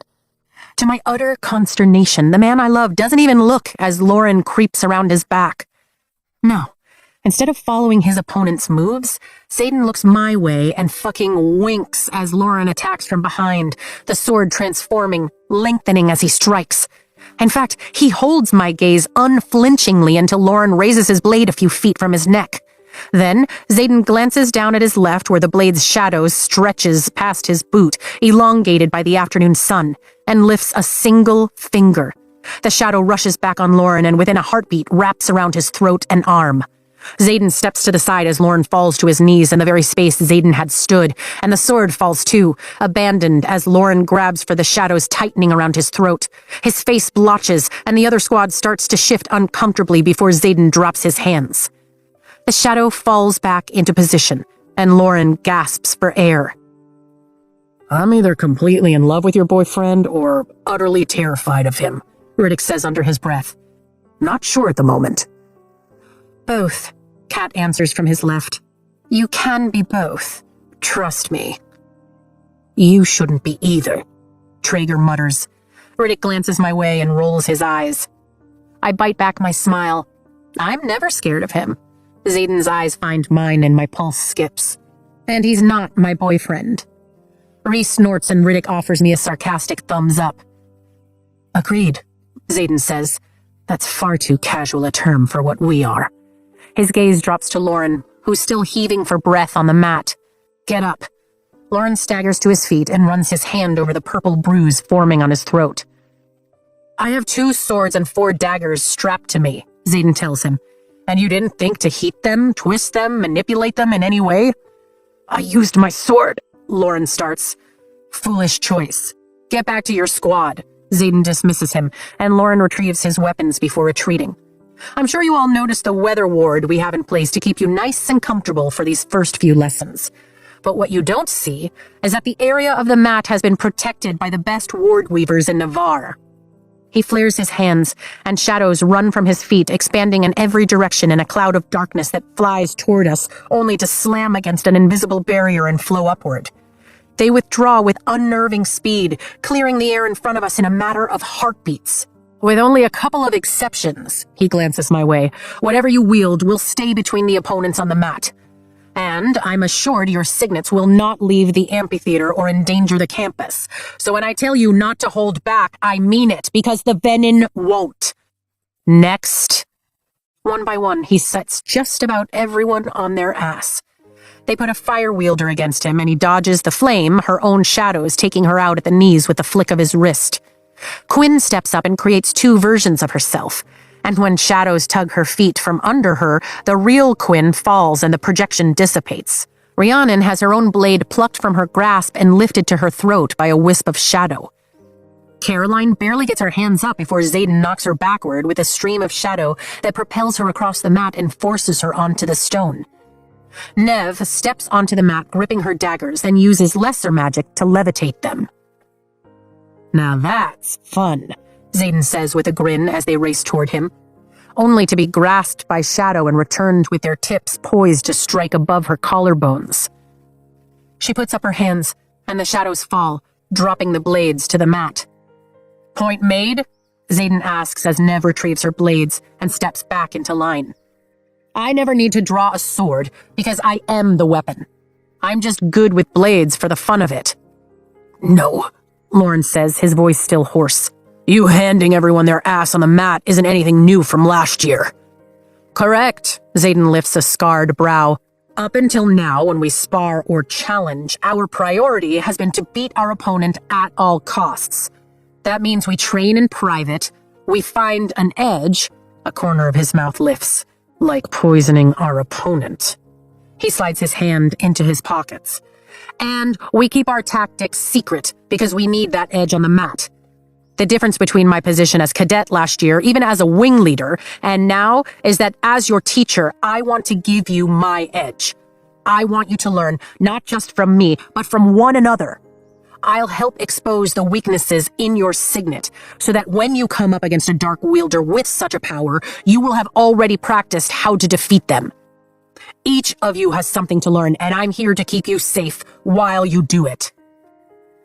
And what about the ones who can't wield signets? Caroline asks. They're just the practice dummies? Kat scoffs. We're far from helpless. She turns a withering glare on Caroline. You can try your water wielding on me, but I'll already be in your head, turning your emotions against you. She's good at it too, I admit, shifting the majority of my weight to my right leg. You'll find that mind work can be just as deadly, Xaden agrees. And if you haven't learned how to shield, I suggest you spend some time with Professor Carr before facing off against a flyer or anyone wearing a classified patch. He glances at Imogen. And you're going to teach us how to defeat you? Arik asks from behind us.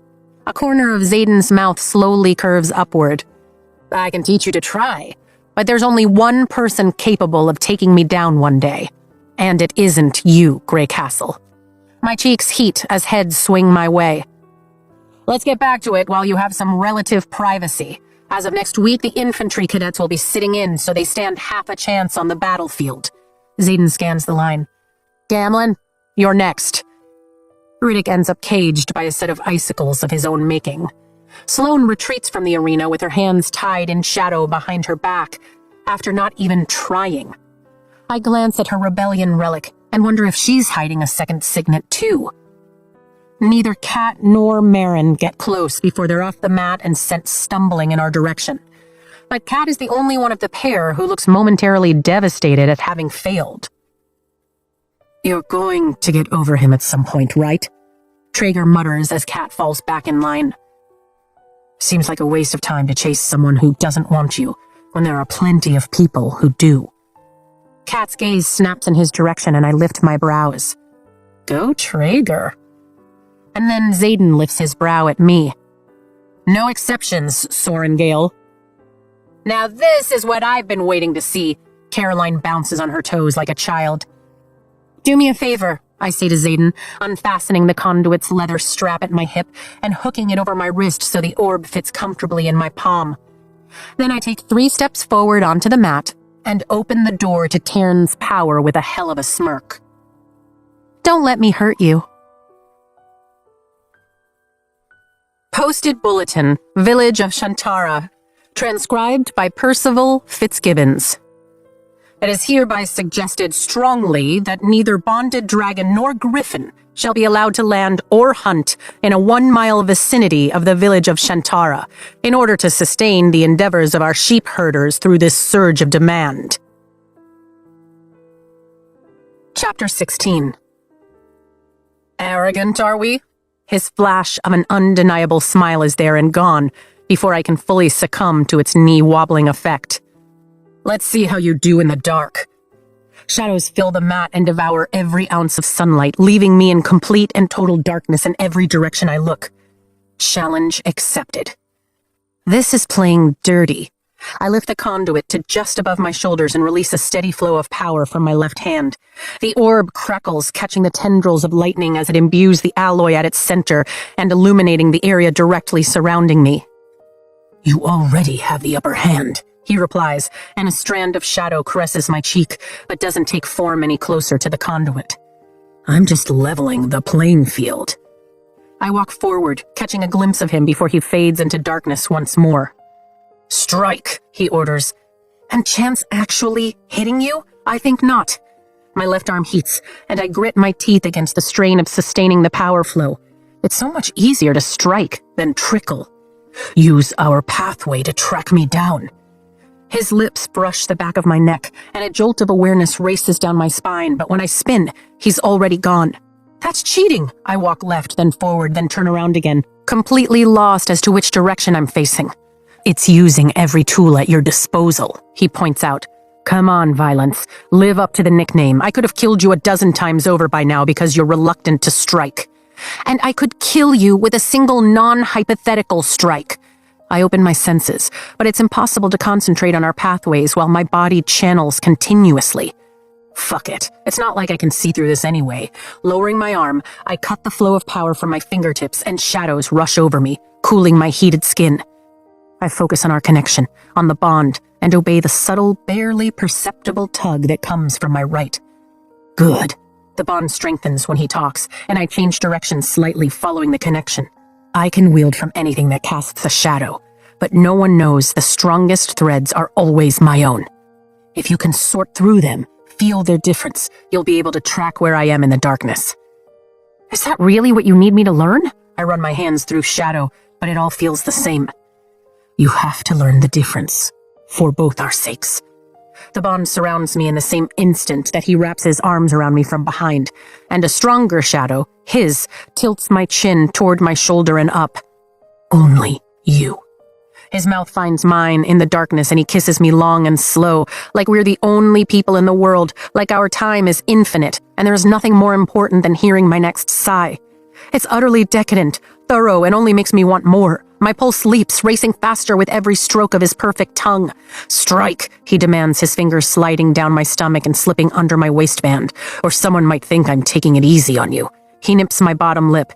"Easy is the opposite of what I want from you." Power rises, humming through me with insistent demand, and I lift my right hand, aiming my palm toward the sky of the open amphitheater. Xaden vanishes from behind me a second before I release the strike. Light flashes, illuminating the arena as lightning streaks upward, through the barrier of the wards and into the clouds above, and I hear the other cadets' collective gasps before the darkness descends again. "You're astounding," he says, already one of the shadows. Why only me? I ask, turning endlessly to find him. You need to be able to find me. Shadows rush against my skin, and less than a breath later they're gone, leaving me stumbling near the front of the mat, staring at Xaden's retreating back as he climbs the stairs. Class is over. I expect you all to come prepared next session, he says over his shoulder. Why only me? I repeat, more than aware of the other cadets staring as I find my balance, studying me as if hoping to discover a mark since Xaden walked away unscathed. Xaden! He doesn't so much as pause his ascent. Because you're the only one capable of killing me. And then there's Violet, Riddick says the next afternoon, waving his mug of ale as we sit at the corner table of the Six Talons pub in Shantara. Scaring off the professor with a lightning strike. He got the fuck out of there and left her stumbling around in the dark. Sawyer laughs. Really, truly laughs. And I don't care if it's from his second mug of ale, or if Amari herself dragged it out of him. I'm just relieved to hear it. For a second it feels like we have him back, like we're all us. The door opens across the room and snow blows in before someone manages to shut it against the insistent wind. The noisy pub is crowded with villagers and cadets looking for a Saturday escape. I spotted Dane at the bar earlier trying his luck with a second-year healer, and Riddick has already fought off 3 separate attempts to pilfer the 3 chairs we've saved across the table for the flyers. The group of us visited a few temples after lunch, but the flyers have been gone for hours, worshipping. If they're not back soon, we'll miss the last wagons back to campus. Ryerson had my own dagger at my throat, Rhee says, shaking her head like she still can't believe it. I always knew he was powerful, but I never realized he could... She drifts off. Kill everyone in the room without getting up from his seat? I finish for her, lifting my lavender lemonade to take a sip. And he thinks I need to know how to kill him. The normally sweet drink tastes bitter in my throat. Maybe he slipped on the border. But he isn't gone. One mistake does not equal losing your entire soul. Exactly, she nods. Have you always known that? Yep, I set my mug down. Well, not always, but definitely after he busted into my room and killed Oren and the others during our first year. What are we discussing? Kat asks, setting a mug down on the table and taking the seat directly across from me. She shrugs out of her snow-covered jacket as Marin and Traeger do the same. Ryerson's ability to wipe out, well, everyone, Riddick answers, taking his coat off Marin's seat as Sawyer moves his crutches to lean them against the wall behind him. Ah, Marin settles in next to Kat and looks her way. That's kind of new, right? Kat stares down into her mug. He wasn't as powerful when we... She cuts herself off and takes a drink. Our signets can grow, I say to fill the awkward silence. We spend our lives honing them and figuring out our limits. A third year is way more powerful than a first, just like a colonel can wipe the floor magically with a lieutenant. And he never scares you, Kat stares at me over the table. That's what you said yesterday. He never scares you. I get scared for him. But I haven't been scared of him since threshing. I run my finger along the top of my mug. Because your lives are connected. She tilts her head like she's trying to understand. Because he'd never hurt me. I take another drink. He had his reasons for wanting me dead, and instead taught me how to strike a death blow on the mat. And that was way before threshing.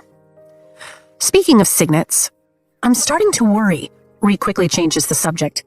Sloane is a siphon. Evelyn began wielding fire last week, and Baylor has manifested Farsight. Like Liam.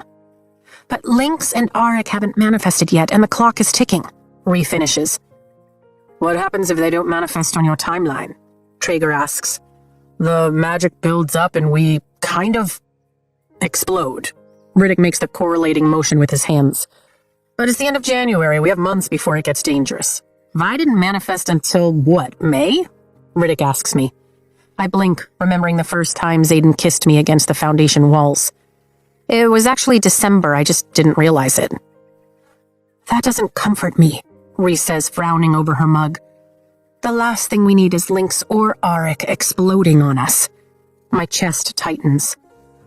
Remind me not to stand next to either of them in formation, Kat drawls. Better than one of them manifesting as an intrinsic, Riddick mutters. Could you imagine executing? No, Ree snaps, then shudders. I can't, and neither should you. She glances at Marin. So, how is Temple?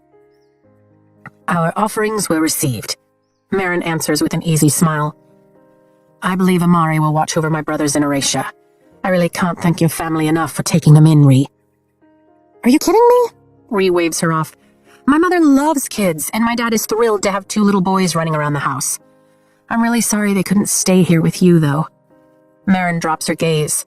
Me too, but Basgiath isn't exactly friendly for raising kids. Kat rubs her shoulder. Your temples to Malak and Dune are disproportionately large compared to the other gods here. Traeger notes, leaning back in his chair. Except Amari, of course. It's a regional thing, Sawyer answers, pushing up on the arms of his chair and readjusting his weight. He seems more comfortable wearing the new wood and metal prosthesis he's been working on, but hasn't been up for discussing it, so we haven't pushed. This close to Basgiath, war and death are on most minds. So true, Riddick agrees. Your scribes don't pray to Hedion for wisdom? Traeger asks me, leaving his ale untouched long enough for Kat to reach over and steal it with a sly smile. Knowledge and wisdom are 2 different things, I answer. Scribes are careful not to ask for what should be earned. So you weren't a frequent patron when studying to enter that quadrant? He scoots his chair in when some drunk cadets tried to squeeze past behind him and side-eyes Kat for stealing his drink. But there's a tilt to his lips. My mother was never temple-minded, which is odd considering you'd think she'd favor Dune, and I preferred to spend what worship time I had in Amari's temple. I glanced down at my nearly empty mug. And then, once my father died, I frequented Malak's, though I probably spent more time yelling at him than praising. I personally prefer Zanal, Riddick adds. You can get through any situation with luck. And ours must have run out because here comes the wing leader, Ree notes with a quick glance my way. The flyers look over their shoulders, and we all quiet as Dane waits for a group of cadets to walk by before reaching the corner of our table. Why? He still has that flat, tortured look in his eyes, and I hate that I can't take it away. Dane? My hands tighten on my mug. I'd rather he be a dick again, even obnoxious in his certainty, over this hollow version of himself. Can I talk to you? His attention sweeps over the others at the table. Alone? All right. I push away from the table, leaving behind my lemonade, and follow Dane into the dim, deserted hallway that leads to the pub's private rooms. My stomach clenches as he pivots to face me. I've spent the last few days reconning the security on Dad's quarters, and there's no way to sneak other people in without getting caught. He slides his hands into the pockets of his flight jacket. My heart sinks. You won't help me. I told you I would, and I will. His mouth tightens. It's just going to require you to trust me enough to let me retrieve the research and bring it out myself. Preferably tomorrow night, since my father will be gone. Shit. All he'd have to do is hand that research over to his father, and Dane would be back in his good graces. My only assurance that wouldn't happen had been going with him. The history between us, both good and bad, thickens the air. It's up to you, he says with a hint of a shrug. Either you trust me or you don't. It's not just that, I rush. There are so many ways this could go wrong. If they catch you with it, or the cadets who constantly follow Zayden and me spot you handing something over secretively.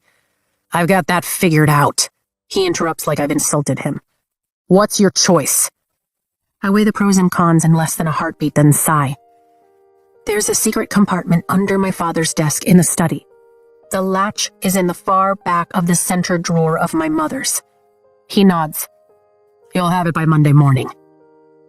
For better or worse, my fate rests in the hands of Dane Atos. An excerpt from Recovered Correspondence of Lieutenant Colonel Asher Sorengale to Violet Sorengale. My bread is light. I meant to prepare you, but only had time for half the lessons you'll need. Half the history, half the truth. And now time runs short. I failed Brennan the day I watched him walk the parapet. Failed Mira when I could not stop her from following. But I fear my death will fail you. Your mother and I trust no one, and neither can you. Chapter 17. Thaddeus Nation. Captain Fitzgibbons reads from the dais the next morning, his voice carrying over the formation in the snow-packed courtyard as he holds the death roll in front of him. Nadia Axel. Caressa Tomney.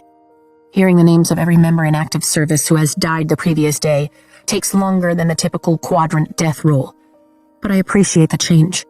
It feels right to honor those losing their lives.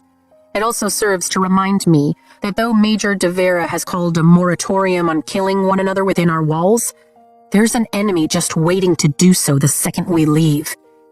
There's an enemy who thinks I'm going to come to her. Melina Charleston. Captain Fitzgibbons continues as the icy wind gusts, tearing at the scroll and stinging the tips of my nose and ears. And Ruford Sharna. I blink. From Third Wing? Riddick's head swings left, as do Quinn's and Imogen's in front of us. Fell from his seat during maneuvers yesterday, Arik says from behind us. According to their tails section, Heim couldn't see to catch him in the snow. It was an accident. Somehow that makes it feel even worse. We commend their souls to Malik, Captain Fitzgibbons says, and a few announcements later, formation breaks. We all head toward the dormitory wing, and Sloane grabs my elbow as we reach the door. I need to give you something, she says, staring at the ground. Follow me? Sure. Talking to me is at least a start. She leads me through the rotunda, up into the commons, and to our small quadrant library on the right. It's empty this time of morning, and I wait at the last group of study tables as she quickly ducks behind the first set of tall bookshelves. You can look at me, you know. I unbutton my flight jacket. My mother made her choice. You didn't. Not exactly. Sloane pushes a loaded library cart out of the aisle. I felt her power. I could have rejected it, stopped it even. She rolls the cart directly in front of me. But I wanted the wards up, wanted to live. So I let it happen. She ends on a whisper. That's a pretty valid emotion, especially considering that my mother had overseen the execution of hers. And I'm not angry. Did you know that I have archives duty? She interrupts, crouching down to the bottom shelf of the cart. I thought it was kind of fitting, seeing as Liam always went with you when you had it. Do you like it? I manage to ask as my throat squeezes in on itself. Well, this morning, it gave me a chance to see Jacinia. She stands, pulling a large black canvas bag with her. Thank you. I sling the straps of the bag over my shoulder, noting its exceptional weight. She nods, then finally drags her gaze to meet mine. It wasn't out of revenge, I swear. I'm sorry I didn't stop her. My hands clasp around the thick canvas straps, knowing she isn't talking about Jacinia. I'm glad you didn't. Powering the stone was going to take someone's life. If I had succeeded, Xaden, Tarn, Sigale, and I would all be dead. The world needs Brennan. Arik is irreplaceable, and I wouldn't trade you for any ward, Sloane. My mother made the choice she had to.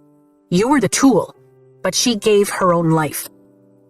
Her next breath shakes. Anyway, Jacinia said to tell you that 2 of the tomes were her selection, and the other was passed along to her from leadership first thing this morning. Dane. A smile spreads across my face. Not only did he come through, but he did it in a way that no one potentially watching either of us would suspect. I hold the bag tighter. This could be my father's final body of work. Thank you. Rumor is you're headed northward. Sloane folds her arms. Unfortunately, that rumor may be true, I grimace. Her face puckers. Seems an odd place to search given how cold it is. Don't know about Tarn, but Thort hates the cold. I nod. Makes sense, since Thort is a red. Many of their line's ancestral hatching grounds were along the limestone cliffs at the edge of the Dunis River. My gut tells me north is the wrong direction, but Tarn doesn't mind the cold, and most Browns prefer it, so maybe Grady is onto something. And Darna isn't a big fan of snow either, but maybe she isn't stereotypical of her kind. I hope for all our sakes he is, Sloane says. Me too. But I can't ignore the little voice of intuition insisting we should head south. When I get the package back to my room, any hope I'd felt since finding Dad's research slips into pure frustration as I unwrap it from its parchment to find the locking mechanism that holds the thick, leather-bound book closed. It's a 6-letter lock, and if I get the answer wrong, there are 6 vials of ink spaced equidistantly around the edges of the paper, ready to destroy whatever my father left inside. Even worse, there's a rune in the center that looks suspiciously like the one that makes things end badly if magic tampers with a lock. Definitely need to spend more time studying runes. I pick up the scrap piece of parchment Dad had stashed in a roll beneath the lock and read his formal handwriting again. First love is irreplaceable. Fuck. Nothing Dad wrote was ever this simple, so what the hell is that supposed to mean? Are we wasting time by overthinking this? It's obviously Lilith, right? Riddick asks as we descend the steps into the pit a few days later. Dad would have wanted me to overthink, and if I'm wrong, we ruin whatever's in there. I tuck my jacket under my arm and scan the bottom of the amphitheater in hopes of seeing Xaden. Maybe we're not thinking fatherly enough, Ree muses. Good idea. So maybe it's Brent. Riddick counts on his fingers. Never mind, that has too many letters. Mira's too short, but what about Violet? Honestly, it's not like my dad to make it about himself. Both Lilith and Violet are too obvious. We pass by the infantry already seated in the middle of the terraced rows and spot Calvin, the squad leader of one of the infantry units we'd been paired with during RSC. I nod, and he returns the gesture. Fine. Then who was Brennan's first love?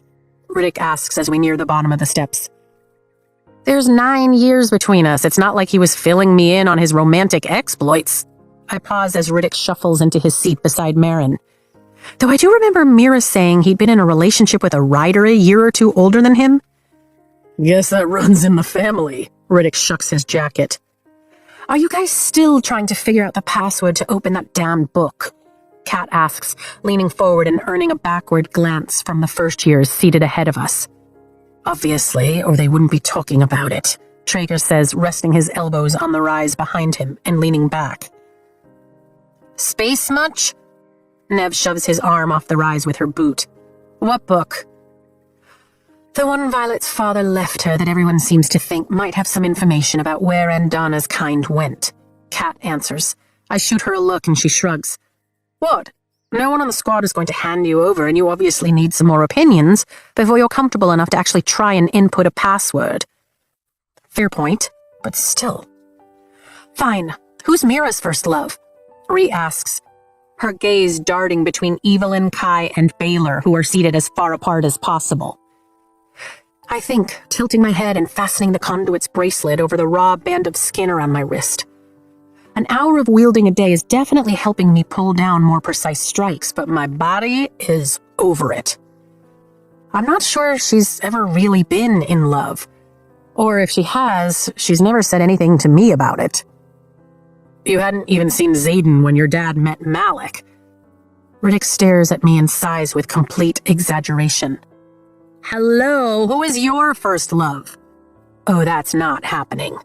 I set my hands in my lap and noticed more infantry pouring in above us. Nothing like being humbled in front of an audience. My father couldn't stand the first guy I really dated and never knew about the second. Arik turns his entire torso around to look at me. How many letters? I narrow my eyes. 6. He lifts 2 sandy brown eyebrows.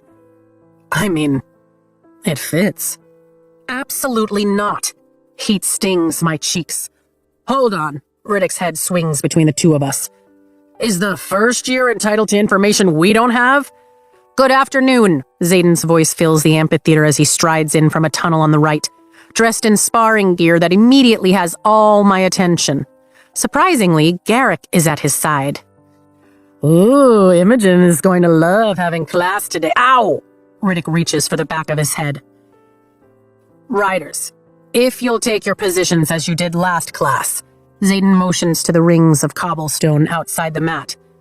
Hopefully no one gets performance anxiety because, as you can see, he gestures to the seats behind us. We have a full house today. Not sleeping well? I ask him, noting the circles beneath his eyes. Abandoning our coats, my squad heads for the edge of the mat, mirrored by First Wing. A certain hazel-eyed rider kept me up last night talking. He turns and says something to Garrick, who nods. Which I didn't mind, since my bed is too cold without you physically in it, and too quiet without you screaming my name. Oh, he wants to play. A corner of my mouth lifts. Game on. I miss Horatia, miss sleeping next to you. Find a way to sneak me in, and I'll keep that bed at precisely the right temperature for you to get some rest. I roll my shoulders and stretch out my arms, just like my squad mates are doing. If I find you in my bed, there's no resting. Trust me. Zayden turns toward the front of the mat, bracing his feet apart and folding his beautifully toned arms. Lieutenant Tavis here is an incredibly powerful wind wielder. Don't forget that I know exactly how to knock you out for the night. I drop my arms, and Zayden shoots me a warning look, but the edges of his mouth curl up. And has agreed to let you try your best to bring him, he full-on smirks. Knock me out? You're usually the one begging for mercy a few orgasms in. Want to see begging? All I have to do is swirl my tongue around the tip of your...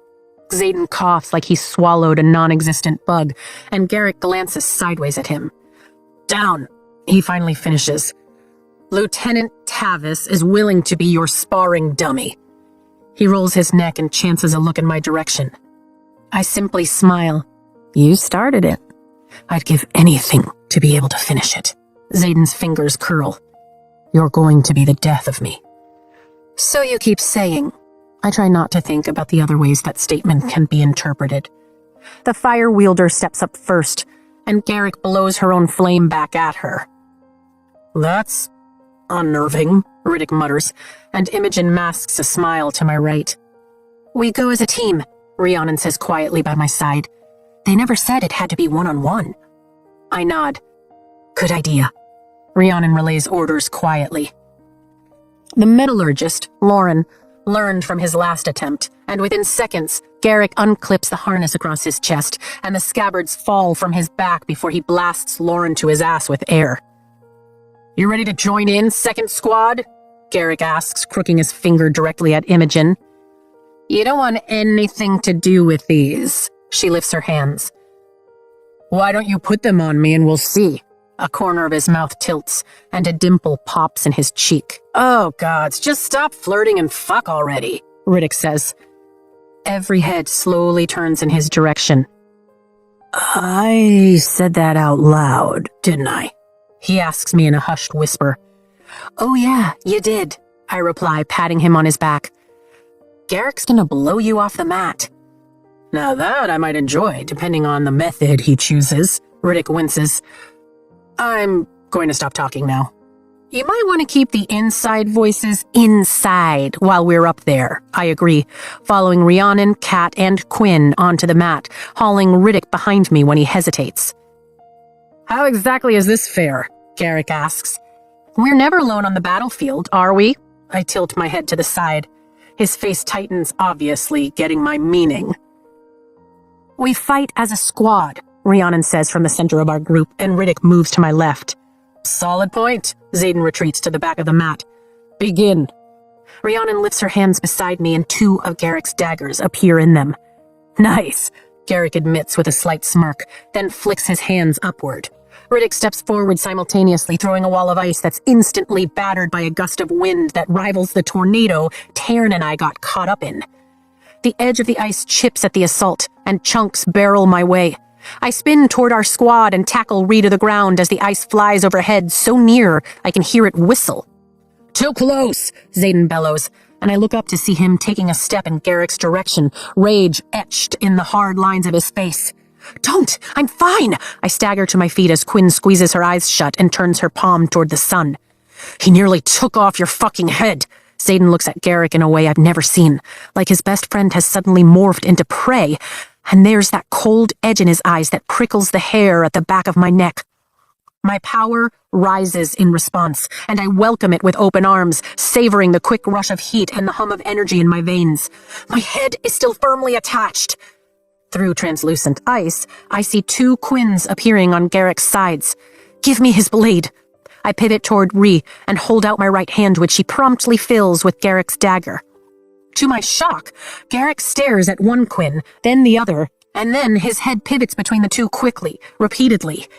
Cat. You're going to have to be fast, Rhi warns. No worries there. The second the wind dies, I step around Riddick's ice, then throw Garrick's own dagger close enough to scare him but not cause any real damage. Heat flushes my skin as power builds, demanding to be set free. His hand whips upward, and a wind gust knocks the blade off course, causing it to land about 20 feet to the right behind him. Fine, that works too. He starts to redirect, bringing his hand toward the front of his body again. But mine is already skyward. The conduit siphons off just enough power to give me the control I need, and I release the rest, pulling the power downward in a precise flick of my wrist. Lightning scorches the air, rending it with a flash of brilliance that strikes true, flaring bright as it spears from the sky, then disappearing as quickly as it came. The thunder swallows a few of the gasps and screams from the seats to my right, but I keep my eyes on Garrick and my hand held skyward. His eyes widen at me. You really did it. I did. The conduit hums in my left hand. Hate to tell you, Sorengale, but not only did you leave yourself exposed, you also missed, he grins. Did I? I look pointedly to the smoking hilt of his melted blade behind him. And he follows my line of sight, visibly tensing when he spots the ruined dagger. If I wanted you dead, you'd be dead. By Malik, I fucking love you, Xaden says. And if I'm exposed? Fine. The rest of my squad is alive, I shrug. Xaden's gaze cuts to mine. Garrick turns back toward me, his mouth hanging slightly agape, and someone begins to slowly clap from the top of the steps. I look up, along with just about everyone else, and my balance wobbles. No. Sandy brown hair falls recklessly over his left eye as he starts down the steps. And I know it's illogical, but I swear I can see just how green those eyes are from all the way down here. Help Auric hide, I tell Xaden. Now! Done. A royal herald puffs out his chest from the edge of the back row. His Royal Highness Prince Halden. Every cadet rises to their feet. Sit, he says loud enough for his voice to carry over the amphitheater, and motions downward with his hands. I know that look on his face all too well. He's perfected an expression of relatable annoyance at the fanfare, when really he lives for this shit. Impressive, he tells me, passing the first row and the rock wall that separates it from the arena, and stepping onto cobblestone. Breathe. Just breathe. Your Highness, you'd be safer in the seats, Garrick starts. And yet I think the view is much better from right here. He slides his hands into the pockets of his professionally tailored dark blue infantry uniform and smiles. Please, don't let me stop you. Garrick looks back. I'm guessing at Xaden, but I'm too busy keeping my gaze locked on Halden, so I don't draw any accidental attention to Auric by checking. Garrick nods and looks to the line of riders. Next. Our squad walks off the mat, and instead of filing in with the second years, I take the empty place next to Halden, noting that one of the 2 guards stationed close behind him is Captain Anna Windshire. She isn't just the infantry liaison for the quest squad. She's Halden's. I'd been naive to assume he'd removed himself from the task force. And if Halden ever realizes that Xaden is the reason his twin isn't breathing, well, he won't be as understanding as Auric. This is bad. What are you doing here?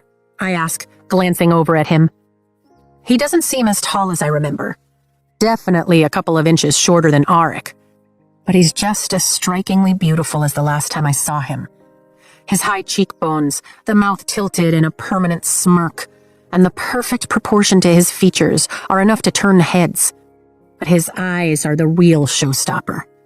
They're as green as summer leaves. But man, do they wander. Learning, of course, like everyone else in this arena. He flashes a smile, and the edges of his eyes actually crinkle. Never figured you for a rider black, but power looks good on you. Don't. I shake my head and face the match. Garrick blasts the remnants of Riddick's wall away with a gust of wind, and Caroline Ashton takes the mat, bringing the fire wielder with her. Xaden's gaze narrows as it jumps between Halden and me, and then he turns his attention to the sparring match. I don't mean in the arena. I hook the conduit to the strap at my hip. What are you doing at Bezgaeth? It's not exactly alumni weekend. Please don't say going northward with us. Straight to business? I feel the weight of his stare as he studies my profile. You aren't going to ask how I've been? My brother's missing, you know. He sounds exactly 0% worried. Is he? I fold my arms. Or did Cam just need some space from your ego? Both Caroline and the fire wielder fly backward, landing on their asses before sliding to the edge of the mat. What made Second Squad's assault effective was the use of mind work, Garrick reminds the First Wing Squad. Quinn and Kat worked together to fuck with my head, giving Sorengale enough time to strike. Not that she needed it, Traeger calls out, and he's right. I could have struck at any moment. I simply waited until I could be certain of my accuracy. A smile quirks at the corners of Xaden's mouth. Seriously, though, Halden tisks. No hello? Not even a compliment on the tailoring of my uniform? Or the fresh haircut I'm heartbroken by. You'd have to own a heart to break it, I immediately counter. And the only hair I remember is your professor's covering your face when I walked in on her riding you. It was Auburn, right? The next batch heads up, this time armed with flyers as Xaden changes position, moving slightly to the left. Ouch, you wound me, Halden rubs his chest. Yes, I cheated. But you have to remember I was still suffering from the loss of my twin. I was stupid, thoughtless, cruel, I suggest. Grief doesn't excuse any of that. Never did. He sighs. And here I thought you'd thank me for offering to step in and agree with you in regard to your upcoming mission. How so? My brow scrunches. He reaches into his uniform pocket and retrieves a missive bearing the broken wax seal of Viscount Takaris. Here. Grady is taking too long and has yet to present a clear path that satisfies my father. I like this option. I take the parchment and my eyes widen. It's addressed to me. Don't get caught up in the details, he shrugs unapologetically. My mouth tightens as I open the folded parchment. Cadet Sorengale, as per our agreement, here are your requested tomes. I've also handpicked a selection from my personal library I hope you'll find educational. In regard to your search, King Cortland of Deverelli has agreed to a single meeting, noble blood only, for the reasonable price of the Emilian citrine. Queen Mariah has agreed to gift the gem to him, but will not be responsible for its retrieval from its display in Anka. Please let me know when you have the citrine in hand, so I can schedule our visit. In service, Viscount Takaris. You're doing a library exchange with the man first in line to the Peromish throne? Guess you didn't leave the scribes entirely behind, Halden muses as I finish reading. You shouldn't be reading my messages. I fold the parchment and tuck it into an empty dagger sheath along my ribs. Lucky for you, I am. Lucky? You're kidding. I scoff as Garrick sends another rider flying. I wouldn't kid about your upcoming mission. Or you. He looks my way. I did some research. You mean you had someone do your research? I counter. Same thing. He smirks. The Emilian citrine is a lesser magic amplifier, worn by one of the members of the First Drift. If you're willing to retrieve it, I'm willing to order Grady to change courses. It's not that simple. Anka is an occupied territory. I'm just not sure if it's still occupied or one of the cities they drained and moved on from. Either way, it's beyond the wards, and even going there is a risk to Xaden. Like I said, if you want to go, I'll step in on your behalf. I owe you at least that, and title overpowers rank every day. He clears his throat. Tell me, is it true what they say? You and Ryerson? He says Xaden's name with cringeworthy disgust. If you're asking if I'm in love with him, then the answer is wholeheartedly yes. I glance Xaden's way and find his eyes already on me. If you're prodding to see if we're still together, then let me assure you we're adhering to the code of conduct in the way you never bothered to. You can report that to your father. I wasn't asking for my father, Vi. I was asking for me. You what? I forget all pretense of watching the sparring match, giving Halden my full attention. I never told you I was sorry. His face softens, and his gaze skims over my face like he's noticing every detail that's changed. And I should have. If you're not with Ryerson, I am in love with him. I bristle. I haven't so much as thought about you in years. Don't chase just because you like a challenge. You'll lose. Halden scoffs. Anyone who's ever dated a rider knows their first priority. Their first love is their dragon. Once you accept that, another man hardly feels like a challenge. My lips part. He's right. Our first priorities are our dragons. They're irreplaceable. Besides, with all this time we have coming up together on this mission, I thought maybe you'd at least be willing to have a quiet dinner with me. His smirk slips. Tell me you don't let your non-boyfriend control you. Allow me to apologize properly, the way I should have 3 years ago. He lifts a hand toward the loosened strands of my braid, but never makes it. Shadows blast straight through the wards and hit Halden in the chest like a battering ram, sending the Crown Prince of Navarre flying backward, straight into the rock wall. Shit. An excerpt from The Last Admiral, a memoir by Admiral Levian Crosslight. I cannot imagine sustainable life beyond the Emerald Sea. No ship has ever survived the tempests that form its ice-tipped waves, and the only sailors who return from her exploration do so defeated. Chapter 18. Halden! I rush to kneel by his side, and the shadow evaporates like it was never there. Are you all right? My prince! Anna jumps to the cobblestone, panic filling her eyes as his second guard joins her. Oh, Halden, are you... Not just his guard? My eyebrows rise as I glance up at her hair. Yep, redheads are definitely his type. Halden waves her off as he visibly fights for breath, and both guards retreat. Thank you, Malik. Xaden didn't kill him. There isn't even a crack in the rock above his head. Give it a second, and you'll be able to breathe, I promise Halden, praying his ribs aren't broken. Bootsteps approach from behind me, and a wave of glittering onyx wraps around my mind like a caress. Sorry about that, Xaden says, his tone implying otherwise. I was blocking a potentially lethal blow to the first year and seemed to have knocked the wind right out of you. I arch an eyebrow and slowly look over my shoulder at him. Seriously? He was going to touch you. The glacial rage in his eyes has mine widening. Right, because that's the mature response. Halden sucks in a breath, then another. Quite all right. It wasn't a response. It simply was. Xaden crouches behind me as Halden pushes himself to sit upright. Let's get 3 things straight, Your Highness. First, I have remarkable hearing thanks to the shadows at your very feet. Second, I don't control Violet. Never have, never will. But third, and most importantly, he lowers his voice. She really, honestly, hasn't thought about you. At least not since the second she set eyes on me. I'm going to fucking kill him. A-I-M-S-I-R.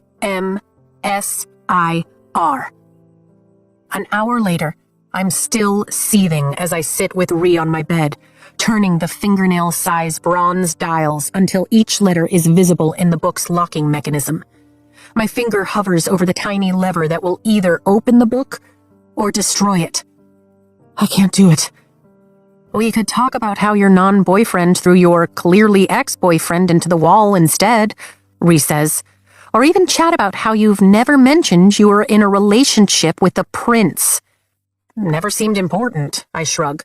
He was just Halden to me, like Auric is Auric. And I promised myself I wouldn't give him an ounce of my headspace when he turned out to be the asshole everyone warned me he was. A prince? A duke? Clearly you have a type, she teases. Did Xaden know? I shake my head. Halden didn't have Xaden arrested, but there was a definite gleam of promised revenge in his eyes when he strode up the stairs with his guards. Class ended shortly after that. That explains the wall, she muses.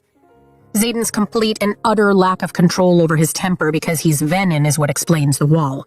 But I'm not exactly going to say that to her, so I change the subject. I'm sir. It's the right answer. I say mostly to myself. My father's world rotated on the axis of my mother, and they didn't meet until their 3rd year. Her first real love would have been Imser, and she was irreplaceable. Our entire family's happiness rested on her health and survival. You don't have to convince me. Rhys sits with one leg bent under her and her hands outstretched toward the book. I rest the tip of my finger against the lever. You think you can save my ass if I'm wrong? I've never tried to retrieve 6 vials worth of liquid, or any liquid, but I think I can grab enough that at least all of your father's work won't be ruined. She flexes her fingers, then sighs. And if that rune activates, well, there can't be too much power stored there. Probably just enough to destroy the book. Probably, I nod. I can tell you I'd rather climb the gauntlet again than be wrong about this. Then don't be wrong. I'm not. Lilith is the obvious answer, and therefore it's the wrong one. Anyone else would have entered it without a second thought and ruined the book. No, he left this for me. I press the lever. It sinks into the mechanism, and my heart stumbles over its own beat when I hear the metallic click of the device unlocking. The book opens, and the 6 vials of ink pivot to lie flat along the pages, their contents perfectly sealed. Thank you, Zinal. I think that one might be better directed to Hedion, but I'll take whatever god is with us, Rhys says, scooting closer as I rotate the book so we can both read. A History of the Second Crovelin Uprising, draft by Lieutenant Colonel Asher Sorengale, I read, smiling at the familiar sight of his formal handwriting. All of that for a history text, Rhys shakes her head. You Sorengales are something else. I flip the next page and suck in a sharp breath at the first words. Dear Violet. It's written, but I can hear his voice say it so clearly in my head that my eyes immediately sting. Not just a history text, then. Rhea wraps her arm around my shoulders. How about I give you some time with your dad? I'll knock when we need to head out for flight maneuvers. I nod silently in thanks, and Rhea leaves through the door, closing it behind her. I want to read it all instantly, yet simultaneously limit myself to a single line so I can save another for tomorrow, and then the day after, like I have with my mother's journals. I could make it last, keep him with me as long as possible. But I need the knowledge now, so I lift the book onto my lap and begin. Dear Violet, it's my most sincere hope that you are reading this by my side, laughing at the glorious mess that is a first draft. But I fear that may not be the case. If I now walk alongside Malik with your brother, then guard this manuscript carefully. But if the worst has happened and your mother has joined us, then you must protect this knowledge with your very life. Within these pages, you'll find my careful study of the Second Crovelin Uprising. But my daughter, remember what I taught you about history. It is simply a collection of stories, each influenced by those that happened before, and steering the ones to come. I wrote this study so it could be read by others, but understood by you. If time is sweet, peruse at leisure. You'll find the connection between the uprising and the pursuit of Feathertails to be both alarming and enlightening. But if time has indeed run out, and you seek the weapon to defeat those you've only learned about through lore, then abandon your robes and ride for Corden.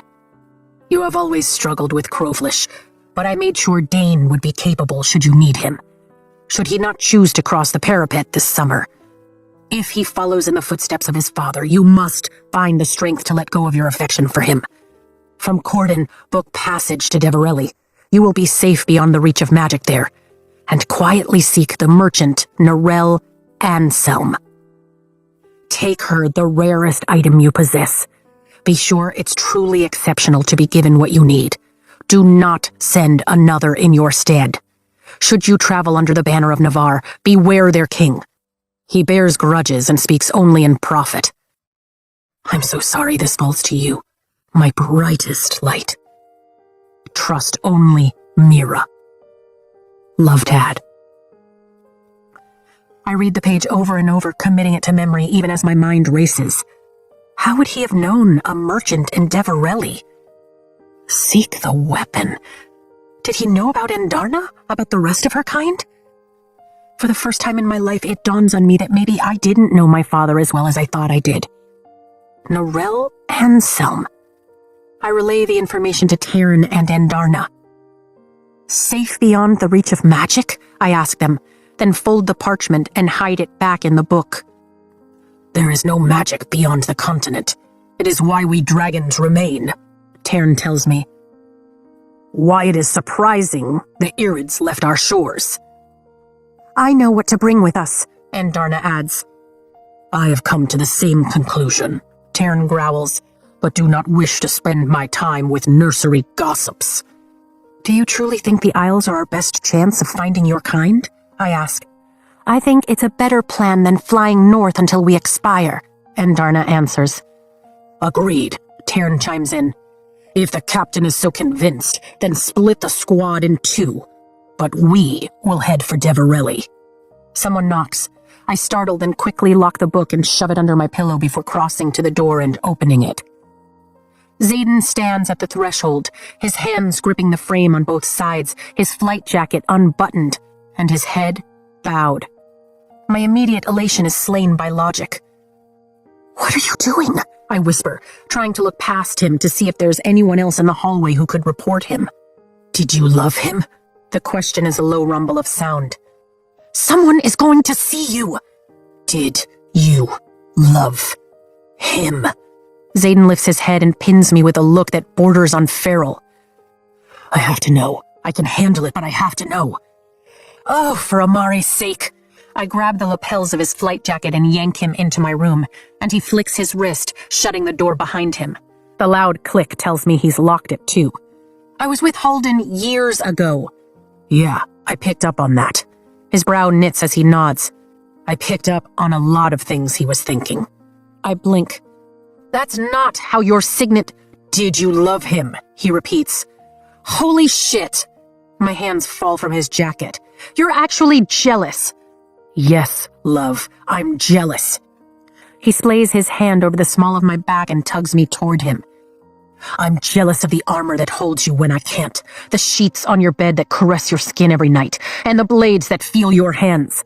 So when the prince of our realm walks into my classroom and starts talking to the woman I love, with what can only be considered intense familiarity, and then he has the audacity to ask her out right in front of me, naturally, I'm going to get jealous. He brings our bodies flush. And put him into a wall? My hands skim the cold skin of his neck to cup his chilled cheeks. He's been outside for a while. I told you I would. His gaze bores into mine and my pulse skips. Back in Eratia, remember? Right after I put you on my throne, spread those beautiful thighs, I slipped my thumb over his perfect mouth. I remember. And so does my body, which is instantly heated. He nips the pad of my thumb and my hand falls away. I told you I'd feel jealous, and then I'd kick his ass. I might have turned, but I'm still a man of my word when it comes to you. You're Xaden Ryerson. I rise up on my toes and press a kiss to his chin. Shadow Wielder. Another at his jaw. Duke of Tyrandor. My mouth brushes just beneath his earlobe. Love of my life. You have nothing to be jealous of. His hand flexes along my spine, but then he steps back, putting a few feet between us. Did you love him? Violet, you have to tell me. The sharp edge of desperation in his voice does me in. Not the way I love you, I admit softly. He retreats until his ass hits my desk, then stares at the floor. You loved him. I was 18. I search my memories, trying to think of a better word to describe what I'd felt for Halden, but come up blank. We were only together about 7 months, a little before his conscription day until December. I was infatuated and enamored, and at the time, that rush of utter beguilement was what I knew of love, so yes, I loved him. He grips the edge of the desk and his knuckles pale. Fuck. And he's going with us. I got that too. Yes, and I get it. I cross the distance between us. It's really hard for me to see you anywhere near Kat. I never loved Kat. Zayden's head whips up. Sure, the idea of... He swallows like he might puke. Halden putting his hands on you makes me want to put him back into the wall, especially given the fact that he can touch you and I can't. But knowing he's been here... Zayden puts his hand just beneath my collarbone. Has me considering murder, so there's no chance of him worming his royal ass back in. He can't touch me. I lift his hand and press a kiss to the center of his calloused palm before putting it back above my heart and holding it there. This will only ever be yours. You could leave me or even meet Malik, and it still would be. I've made my peace with knowing there's no getting over you. He moves faster than I've ever seen, and in a blink, his hands are full of my ass and I'm up against his chest. Stop me if I cross the line. That's the only warning he gives before his mouth is on mine. He lays claim to every inch of my mouth like it's the first time, with deft, skillful flicks and plunges of his tongue that devastate me in the best possible way. The second he surges forward, I can't bring myself to care why he's kissing me like tomorrow doesn't exist. The world tilts, I feel the bed beneath my back, and I only care that he never stops. We can live right here, never taking it a step further as long as he keeps his lips against mine. My hips arch as he settles between my thighs, and the weight of him feels so damn good that I moan. Limiting ourselves to the kiss only makes it that much more intense, like we're both desperate to elicit every sensation possible in the simple yet infinitely complex connection of our mouths. Madness. This need between us is always the sweetest madness. He is the craving I'll never sate, the rush I'll never get enough of, only him. I hook my ankles over the small of his back and kiss him with every ounce of longing that's built within me over the last few weeks. He sucks my tongue into his mouth and I whimper as heat flushes my skin and addles my mind. I love you, he says against my mouth and rolls his hips. I love you. The confession ends on a gasp as I feel just how hard he is for me. My hands slip down his muscled back over the leather of his flight jacket. I miss you. Violet, he groans, his hands capturing mine, pinning them above my head. No, not his hands. Shadows. My breath hitches. He holds me as a more than willing captive while he kisses me over and over. A heady combination of urgency and demand paired with determined restraint. He slides the backs of his fingers down my neck, and goosebumps rise on my skin as pure electric need runs the length of my body. Fuck, your skin is so damn soft. My only answer is a whimper and a moan when the caress is followed by his mouth. Yes, my hands tug at their bonds and I arch my neck for more. Still, just a kiss. He works his way down my throat and grasps my hip. He rolls away from me so quickly that I almost go with him, and I'm left staring at my ceiling, gasping for breath. But at least he's in the same condition. Fuck. He throws his forearm over his eyes. Please have mercy and say something, anything, that distracts me from how damn good you feel in my arms. I blink, trying to force my mind to function, and the soft bands of shadow retreat, freeing my wrists. My heartbeat slows just enough to allow logic to creep its way in, and I shove my hands back under my pillow to keep from reaching in his direction. The book. My dad left me a letter. He needs me to go to Deverelli. His head whips to me and I slowly turn mine, locking our eyes. Then we'll go. My body isn't big enough to contain how much I love this man. We'd have to go under the pretense of searching for Andarna's kind, and I think that's what he's alluding to, but I could be wrong. I have to read the research. His brow furrows. You still think we should search the Isles, right? I nod. Then it seems like we can accomplish 2 goals with 1 trip. I ghost my tongue over my swollen lower lip. Searching the Isles means we'd need the audience with the king, which requires leaving the wards to get an artifact for the king of Deverelli, and calling in help from Halden, so it's not that easy a choice. It is. If my dad left me a letter... Xaden rolls up onto his elbow. You can tell me all the ways it's going to be shitty, and I'll still say, let's go. The artifact is in occupied territory. His face tightens. And if I ask you to stay behind, all cozy and safe while I get it? I shake my head.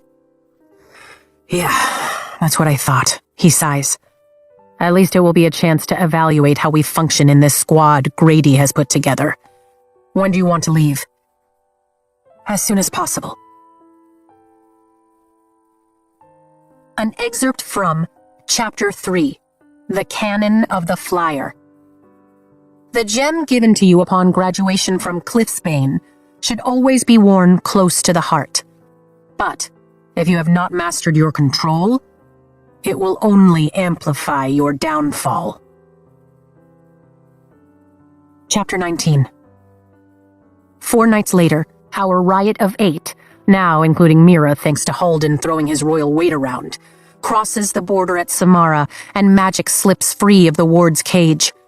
Power expands in every direction, running like a current that rushes around me, beckoning me to play, or destroy.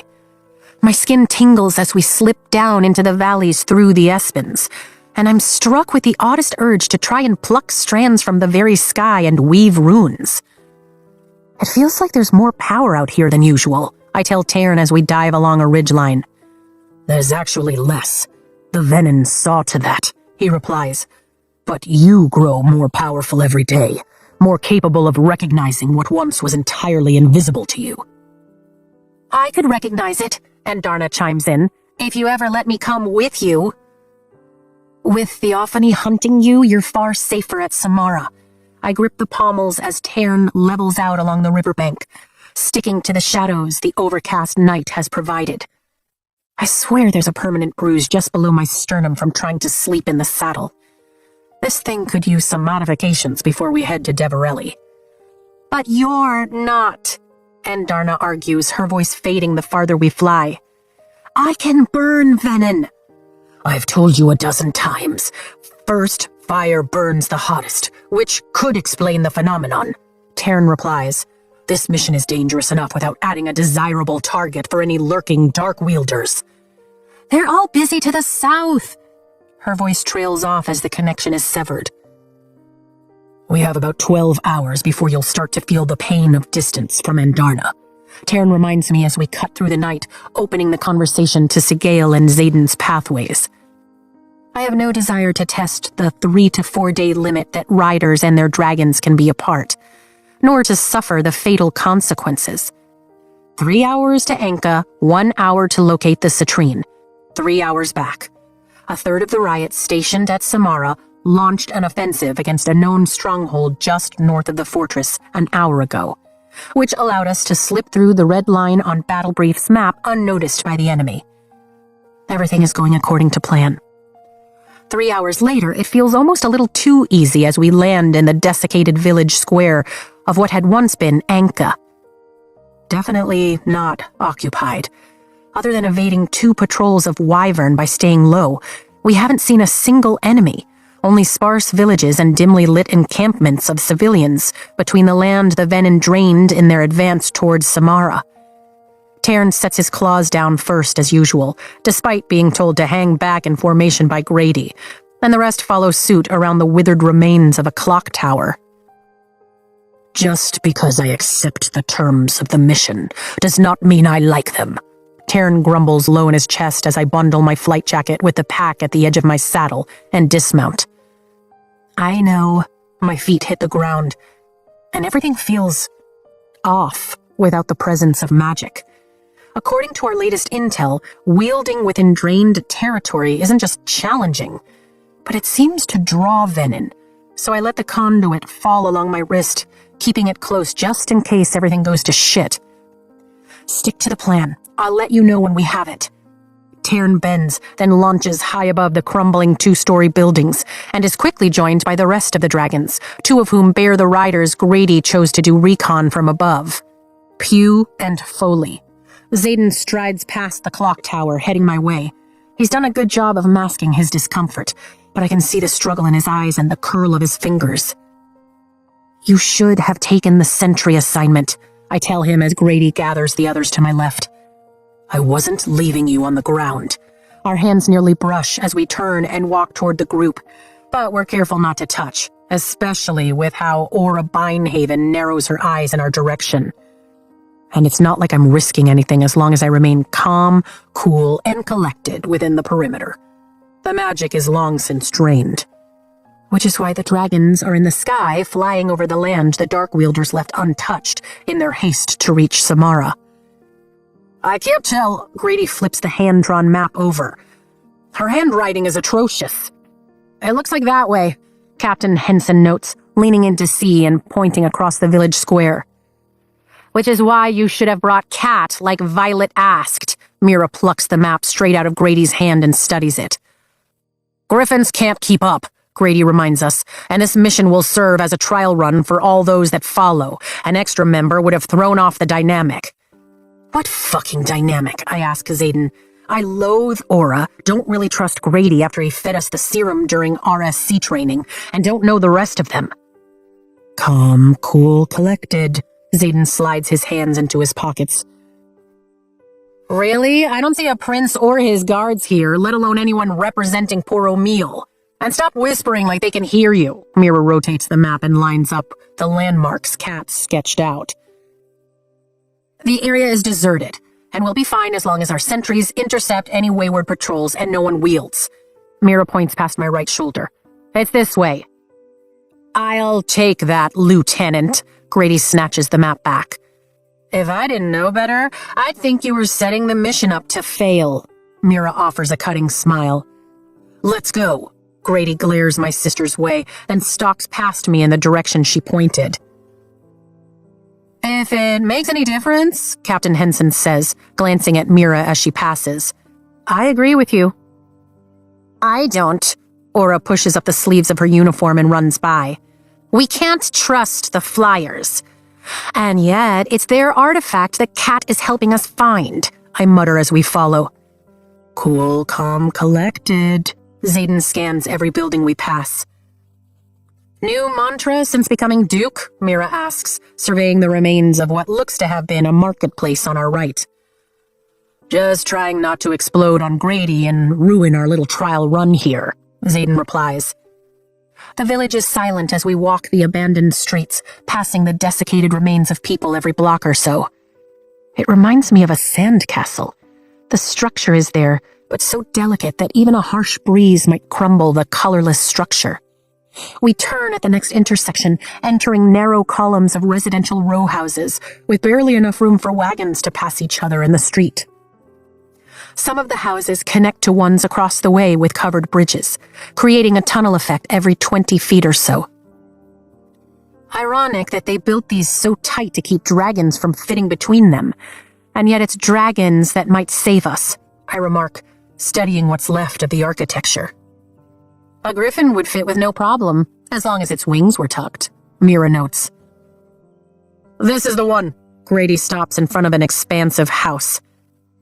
Was it the plaque that says Home of Amelia, First of the Drifts, that gave it away? Xaden asks, nodding toward the right side of the door. Grady's mouth tightens. You know your places. Let's go. The front door creaks loudly enough to wake the dead as he swings it open, and everyone freezes.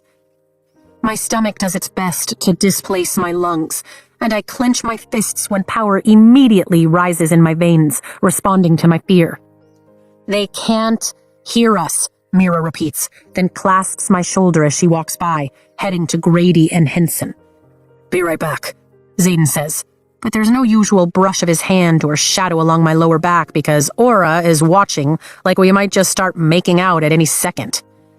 The 4 officers disappear into the creaky house, leaving Aura and me in the middle of the street. "I'll take south," I tell her, moving toward the doorway, then facing in that direction. "Fine." She puts her back to me and we begin watch. Rumblings sound from within the house, and moonlight illuminates the cobblestone street.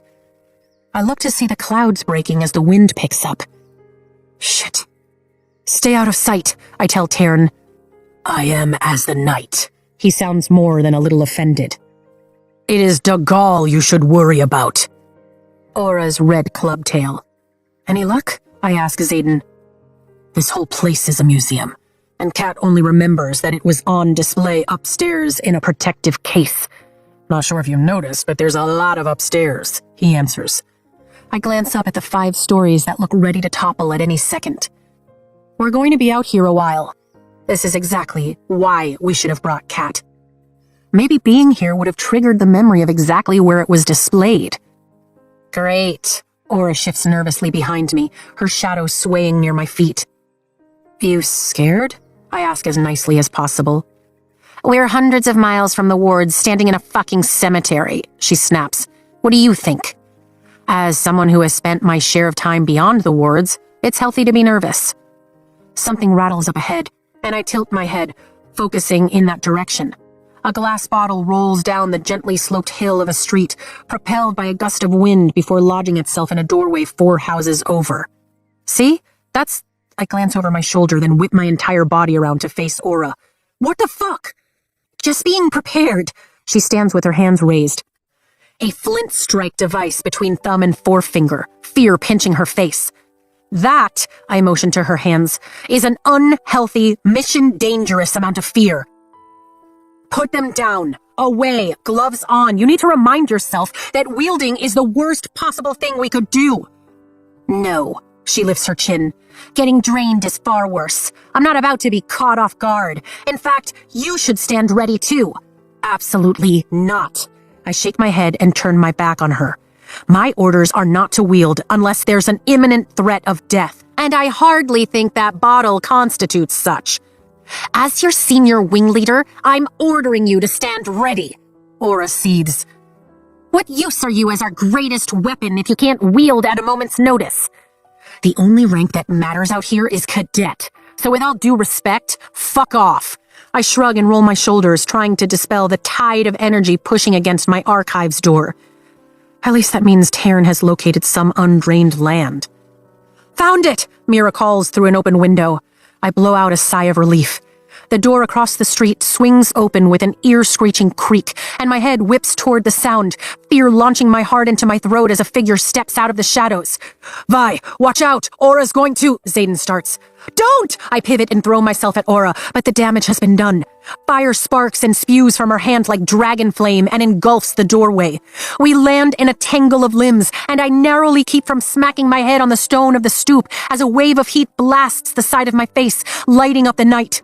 Dread seizes my heartbeat, but I cut it off before it can take hold, or worse, freeze me with fear.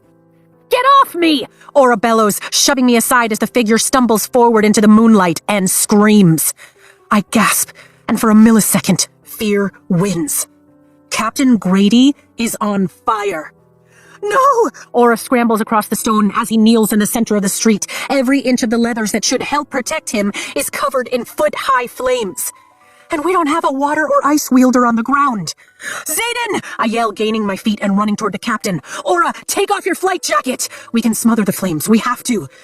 His shriek etches itself into my memory as he collapses, and I wrench Aura's flight jacket from her hands and throw it over him, hoping to put out the fire.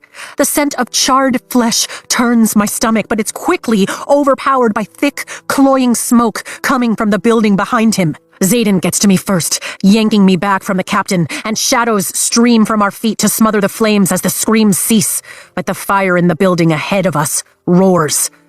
Fuck. All 3 of us look up as the wind gusts.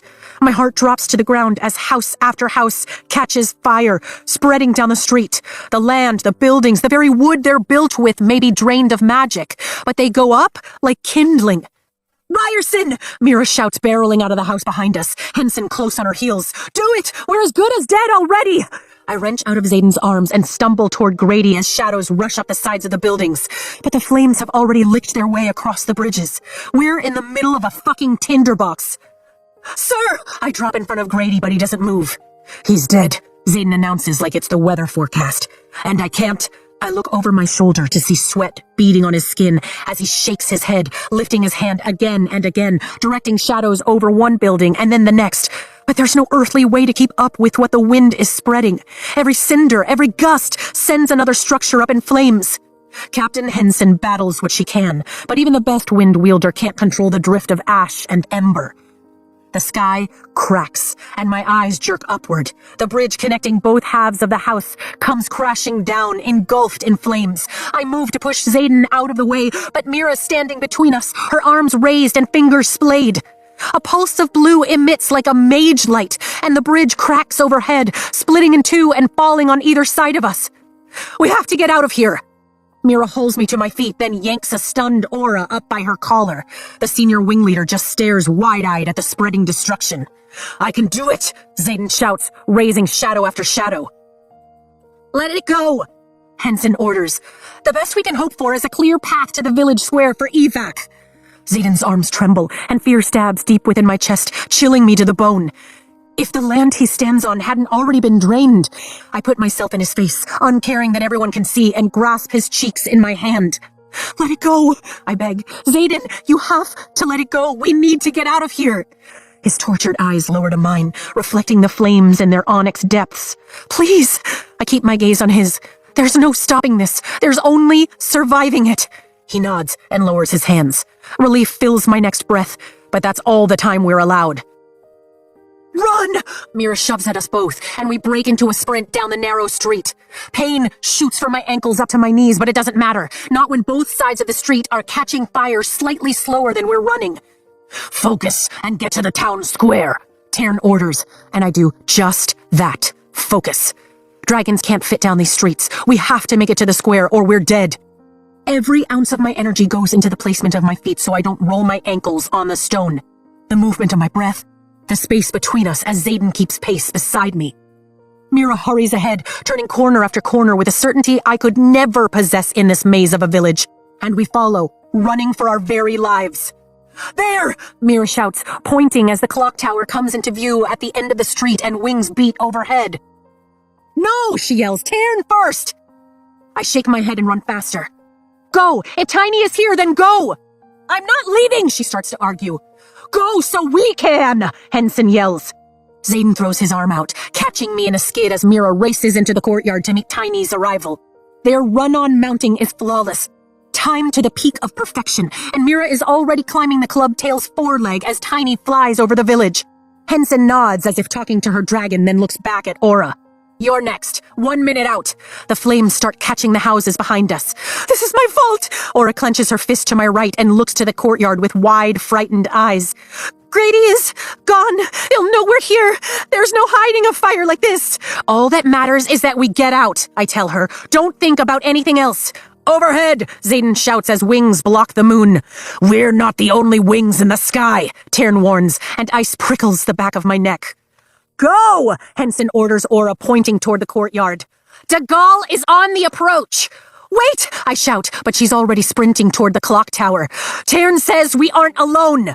She'll make it, Henson says in a voice that doesn't quite convince me. Scorching heat flares at my back, but I keep my eyes forward as Aura races into the open. A claw reaches for her, and I hold my breath for them to make contact. The claw curls in the same way Taryn's does right before he scoops me up. The talon emerges somewhere near the middle of her spine.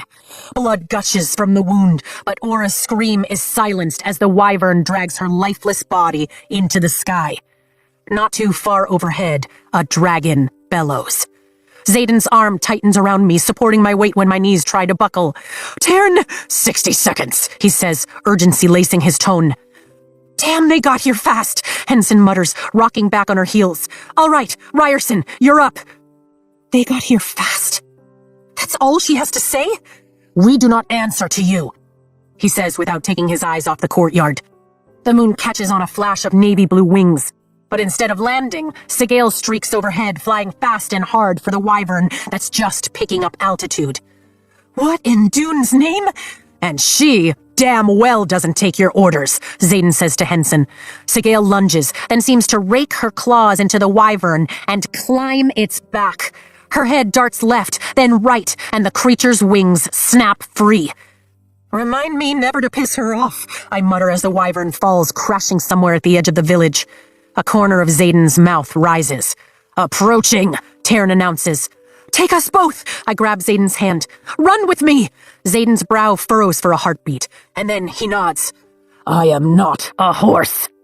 Taryn fires back as Xaden and I run for the courtyard, the heat at our back flaring to unbearable temperatures. They patrol in pairs! I shout down the pathway that connects all four of us. Take us both! My boots pound against the stone, and ahead I see Sigale banking back in a steep turn. We hit the open air, and I block out the very real possibility that the wyvern's partner will see us first, sprinting harder for the widest place where Taryn can grab us. I'm here, he says down our shared pathway. Trust me, Xaden demands, and I can't tell which of us he's talking to, but I instantly nod. He pivots with alarming speed, putting himself in front of me, then hauls me up against his chest, bringing our heads level. Hold on. I throw my arms around his neck, the conduit bouncing against his back as he pitches his arms outward, and bands of midnight black shadow wrap around us both, binding me to him. Familiar wing beats sound over the flames and the scant heartbeats before we're plucked off the ground. Taryn's claws hooking over Xaden's shoulders and yanking us into the night. Wind tears at my eyes as we fly towards Sigale, but another pair of wings approaches from the right on an intercept path. 2 legs, not 4. On your right, I warn Taryn, then turn to Xaden. You'd better be damn good with these shadows. I have you, Xaden promises, and the bands tighten. Power floods my body as I throw open the archive's door, and heat stings my skin. Gods, if I channel too much while attached to him... He's been a great deal closer when you've wielded, Taryn reminds me, and... Nope, not thinking about how he knows that. I fumble for a second to clasp the conduit and hold it away from Xaden's skin. Then let the energy surge to a breaking point and focus entirely on my right hand. Power snaps, whipping through me and departing all in the same heartbeat. Lightning strikes, and I yank it downward from the sky with my finger, taking aim. Heat singes my fingertip, but I hold the bolt as long as tolerable, then set it free. Straight into the wyvern's back. The creature plummets and Sigale roars, blasting its corpse with a stream of fire as it falls past her. She pitches back to follow as Taryn banks left, taking us from the path that leads along the river and heading due west. We fly like that for another few minutes, just long enough to be sure we're safe. Then, land to take our respective seats and launch again. Taryn leads us low, through the shadows of the mountains and up the ridgelines. 2.5 hours later, we cross the wards 100 miles south of Samara. We make it back to the fortress, with 3 hours left to spare of our 12-hour limit. I can't believe you let him die, Lieutenant Pugh mutters as we walk under the portcullis at Samara. Xaden turns on him and pins him to the wall with the weight of his forearm. Binehaven was a scared cadet who thought he was Venin. What the fuck is your excuse? Where were you when that wyvern skewered her? We were patrolling north. The man's complexion favors a tomato as he forces out the words, but neither Mira nor I intercede. You were needed above the village. Xaden removes his arm, and the lieutenant slides down the wall. Henson and Foley help Pugh stand, then walk away from us into the courtyard, and Mira holds up her hand once their backs are to us, so we stay right where we're at. I got there first, she says, turning to face us and dragging a long chain from the inner pocket of her flight jacket. A thumb-sized stone, I'm guessing, was once the color of a citrine, now rests in its setting, cracked, hazy, and smoke-hued. Shit. My shoulders dip. If Cortland doesn't accept that, this all will have been for nothing. That's not why I'm glad I got there first. Mira hands me the necklace, then reaches into her pocket again, drawing out a folded piece of parchment. This is. Clutching the necklace in one hand, I take the parchment in the other, noting that it's addressed to Lightning Wielder. It was sitting next to the necklace, Mira says as I open it, and Xaden tenses at my side. Violet, just a reminder that while I want you to come of your own free will, I'm capable of taking you whenever I wish. Why do you not ask me for the answers you so desperately seek? T. Theophany. My stomach hollows. Either she knows I'm looking for Andarna's kind, or she knows I'm looking for a cure. Xaden stiffens to the point of statuary. She knew we'd be there. Well, shit. There's that, too. An excerpt from Subjugated, the Second Uprising of the Croveland People by Lieutenant Colonel Asher Sorengale. Perhaps the point of this is not to deny rebellion, but to only go to war with those you trust implicitly. Chapter 20. Upon our return, I spend a few days reading every single book on Deverelli Jacinia can find to prepare for my progress briefing with the Scenarium. Between those, classes, the tomes Queen Mariah sends at my request, modifying my saddle, and the hours I spend wielding on the snow-capped peaks above Bezgaeth, I fall into bed exhausted every single night.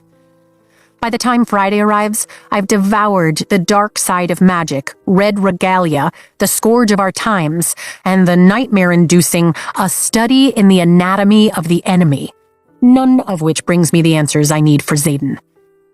Neither does Jack. He's all too happy to tell me about ASIM progression, how channeling from the earth happens as easily as breathing beyond the wards. But he won't give up the name of his sage or give up anything other than trivial information about them. And he's sure as Malik not telling me how Theophany knew we'd go for the citrine, or what answers I'm searching for. But once I finally make my way through my dad's manuscript for the third time, and scour the research that behemoth requires, I have an inkling of a thought of where he might have been headed in his hypothesis. I keep it to myself, partially because I'm scared to be wrong, but mostly because I'm terrified I'm right.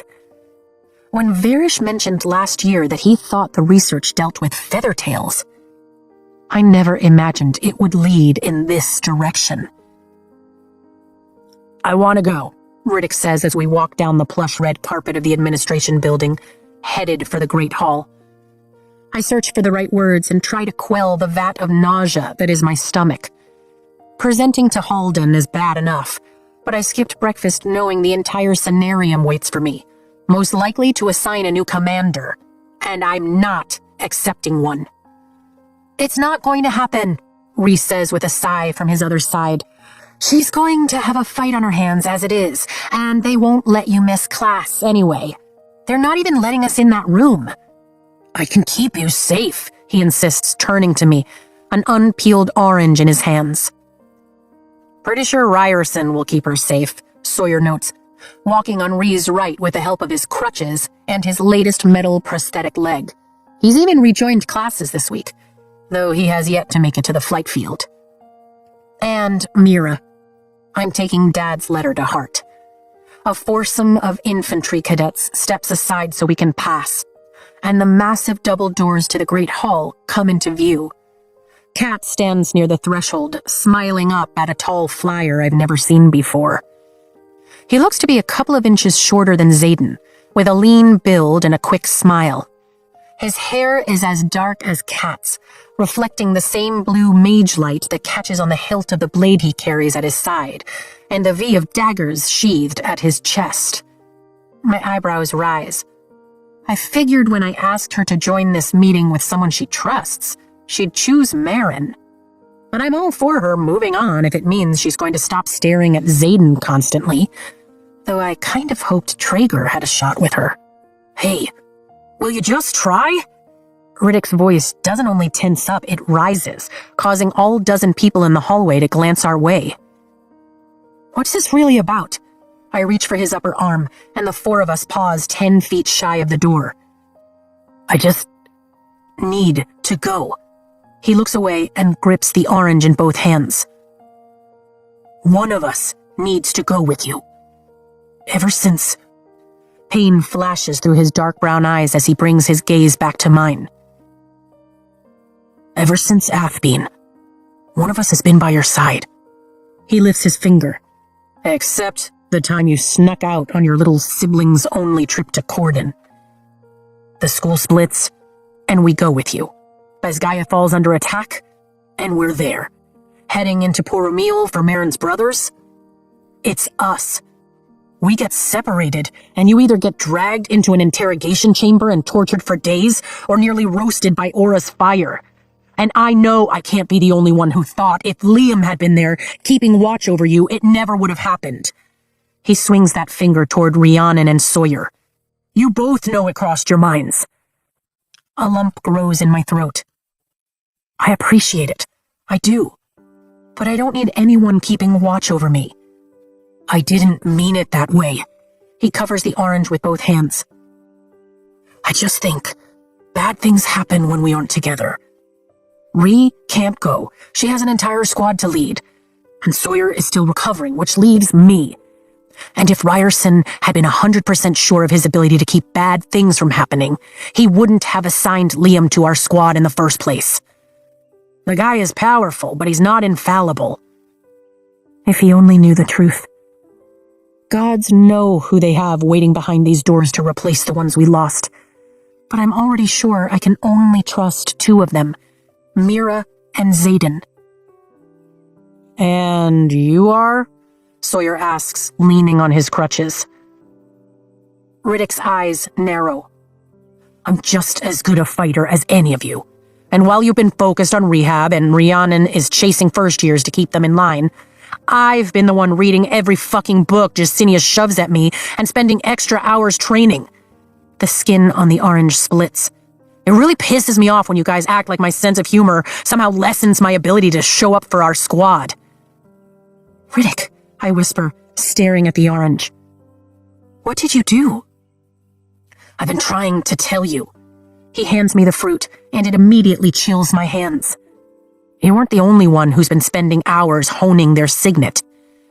Using my thumb, I peel back the rind. The fruit of the orange is frozen solid beneath it. How did you do it? I've always been able to draw water out of the air, he says. Plus, I get bored waiting for Sawyer to wake up when he rests. No offense. And if there's one thing healers are good at, it's leaving fruit lying around. I realized I could freeze the water in the fruit. My lips part as my mind spins through the implications. Sorengale, are we going in or what? Kat yells from down the hall. I look up at Riddick and whisper, Are you trying to tell me that you can freeze the water in someone's body? He rubs the back of his neck. I mean, I haven't tried it out on anyone or anything living, of course. But, yeah, I think so. Well, that's unsettling. And glorious. And horrific. All of the above, really. Holy shit, man. Sawyer moves in closer. Can other ice wielders do that? I don't think so, Riddick shakes his head. Turns out there's only a few of us who can even pull the water from the air. Sorengale! Kat snaps. Yeah, you're coming with me. I push the orange into Riddick's hand, then motion toward the door. Though it has nothing to do with the ice, there's no magic where we're headed, and everything to do with the first point you made. Bad things happen when we're not together, he says quietly. Only go to war with those you trust implicitly. I nod, and we head down the hallway. It's about time. Kat rolls her eyes, but her friend opens the door on the right, and I catch a quick glimpse of his name tag as we walk in. Cordella. Her cousin? Half the tables and benches in the hall have been pushed to the sides, leaving an open space in front of the long center table, where the members of the Cenarium sit facing us. And they're not alone. Atos and Markham flank Halden, who sits in the center of the group listening to whatever lies Markham whispers. Xaden occupies the left end of the table, his chair turned toward me, his legs outstretched as if this meeting determines the flight schedule and not the future of the continent. His eyes locked on me. "You all right?" I ask, my gaze flickering toward Halden. He's still breathing, so I'd consider that a win. Xaden answers, looking rather bored, but the shadows around him have sharp edges that contrast the blurred ones down the table, the natural result of multiple light sources. They're set on their course, so you'd better determine ours. "Ah, Cadet Sorengale." Halden's smile lights up his eyes, and he leans away from Markham. "Right on time." "Actually, we're missing someone." I glance around the room, noting that for once in her life, Mira's late. It's also impossible to miss Foley, Henson, and Pugh sitting farther down the table. All that's left of our task force. And one addition, Captain Jarrett. "As I see it, there are 2 extras in the room." The Duchess of Moraine shoots a disdainful look over my shoulder. "They're here at my request." I lift my chin. "As is Cadet Gamlin." Riddick stays silent at my side. "You can't be serious," the Duchess starts. "I'll allow it," Halden says, lifting his hand.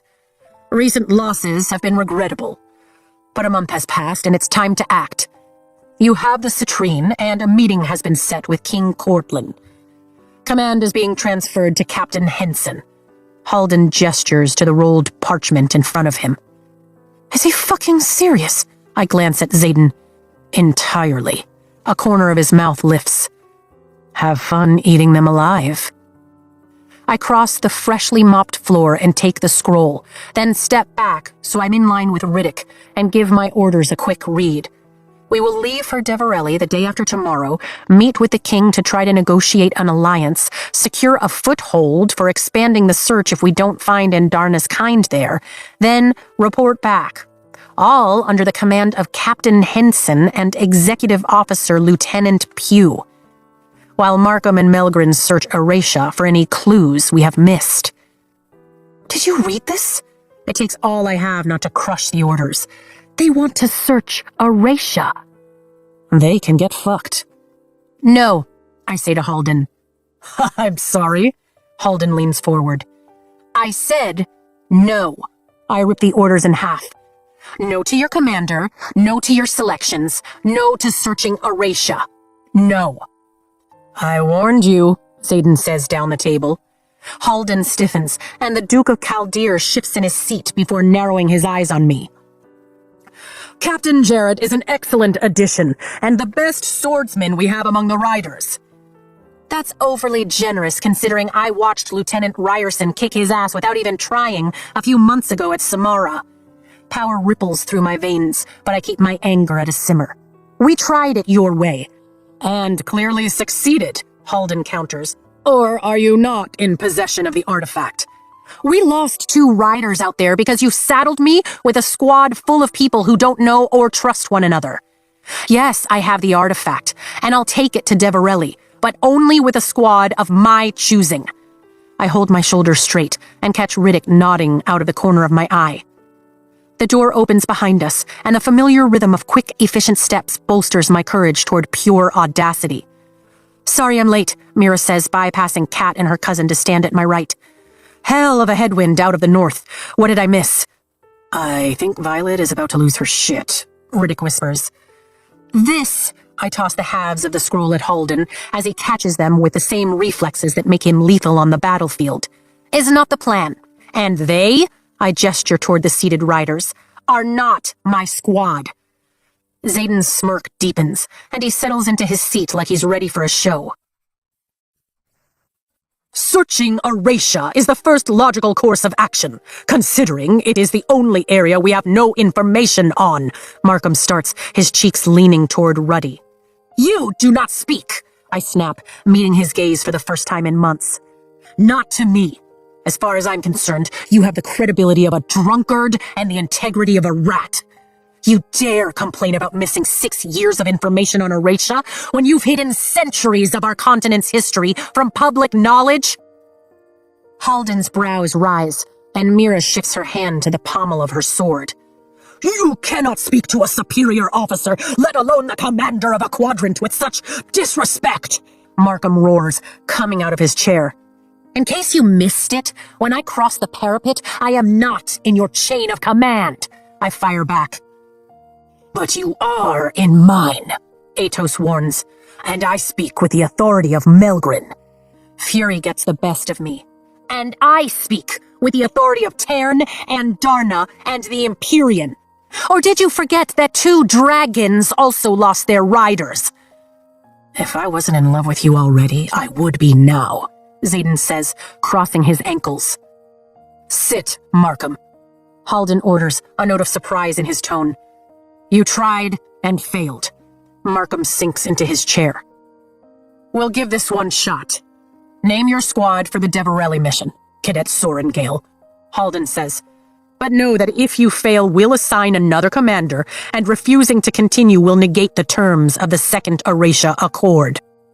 The one that gave Xaden back his title. I swallow the lump in my throat. No pressure or anything. Accepted. I straighten my shoulders. For the Deverelli mission, my squad will consist of Lieutenant Ryerson, Lieutenant Sorengale, Cadet Gamlin, Cadet Cordella. I glance back over my shoulder to get his rank. Captain Cordella, Cadet Atos, Prince Halden, and whatever favorite guard follows you in case you stub your toe, I say to Halden. When we succeed, I reserve the right to switch out members after the first expedition.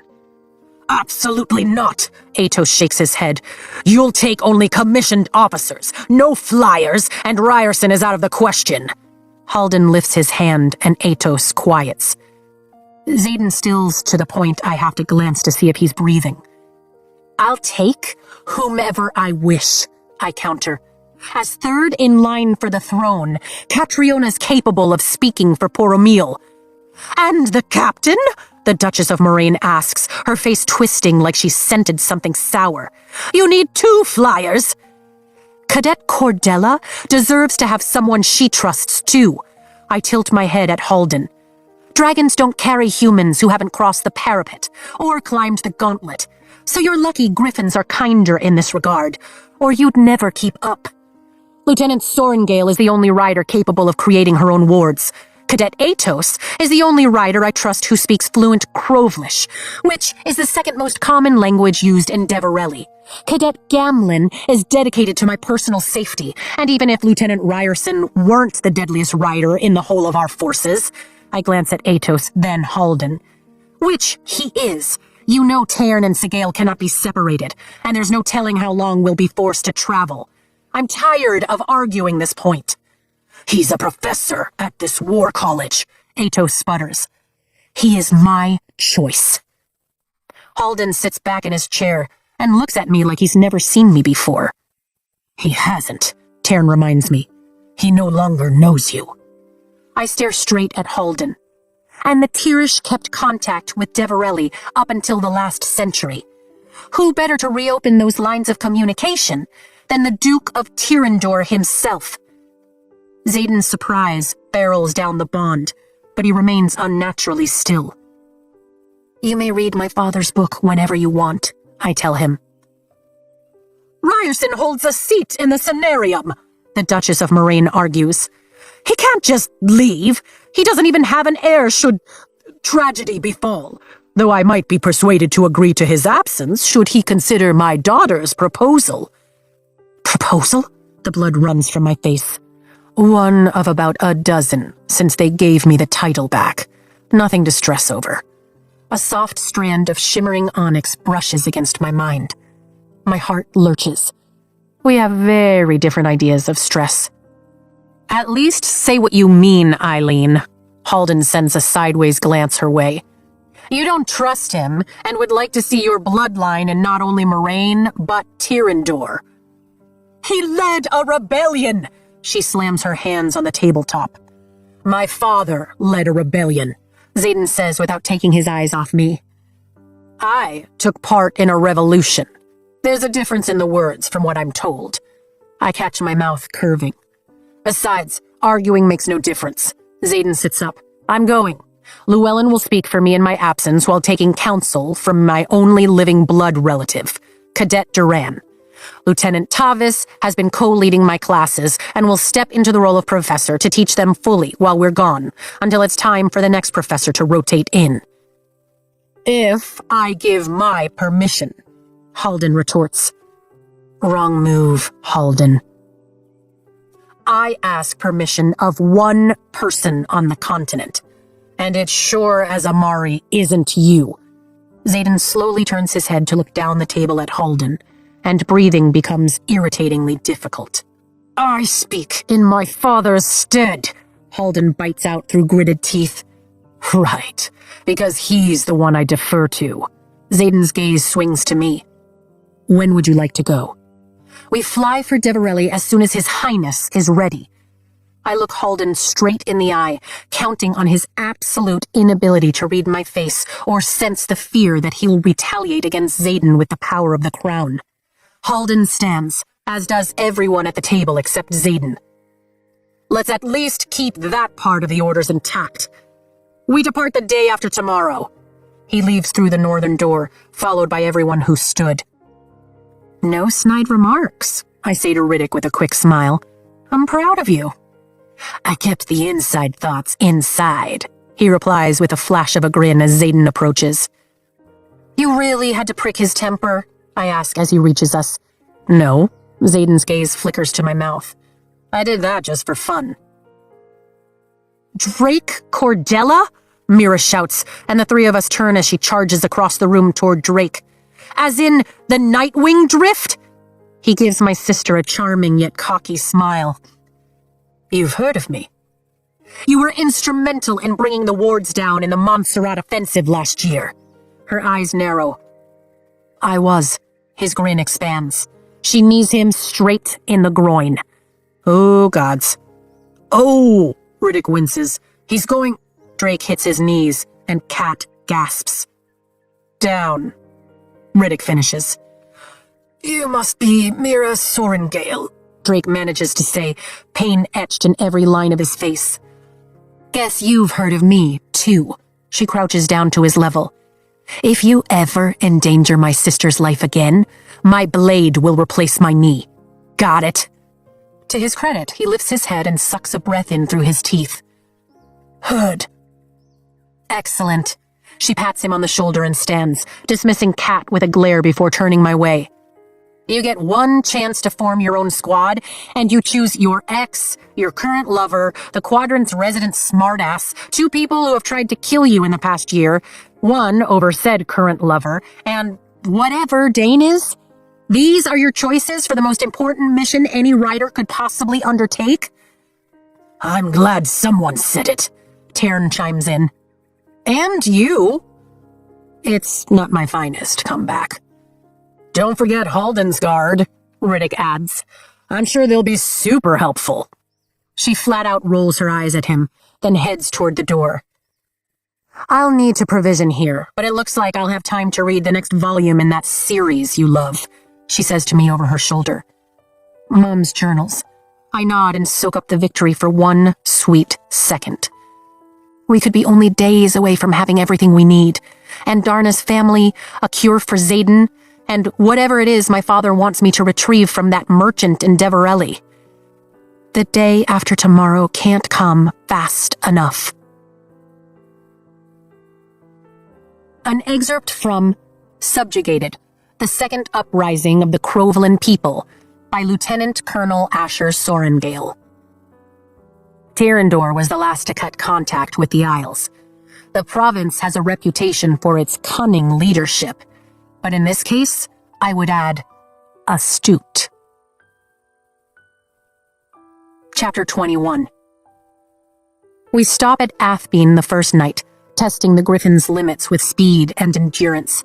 Then, we push them to their max with 24 hours in the saddle, pausing only to feed and water the winged ones before reaching Corden as dawn breaks. Everyone thinks the torturous day is to prepare the Griffins for the flight across the sea. Only Xaden knows the real reason. Even though he made it through the night unscathed, I'm terrified to let him touch the unwarded ground more than absolutely necessary. We fly over swaths of scorched and desiccated land, evading venom with the help of the intel Drake brought. Part of me can't help but feel like we're evading the fight, even though I know we're searching for the way to end it.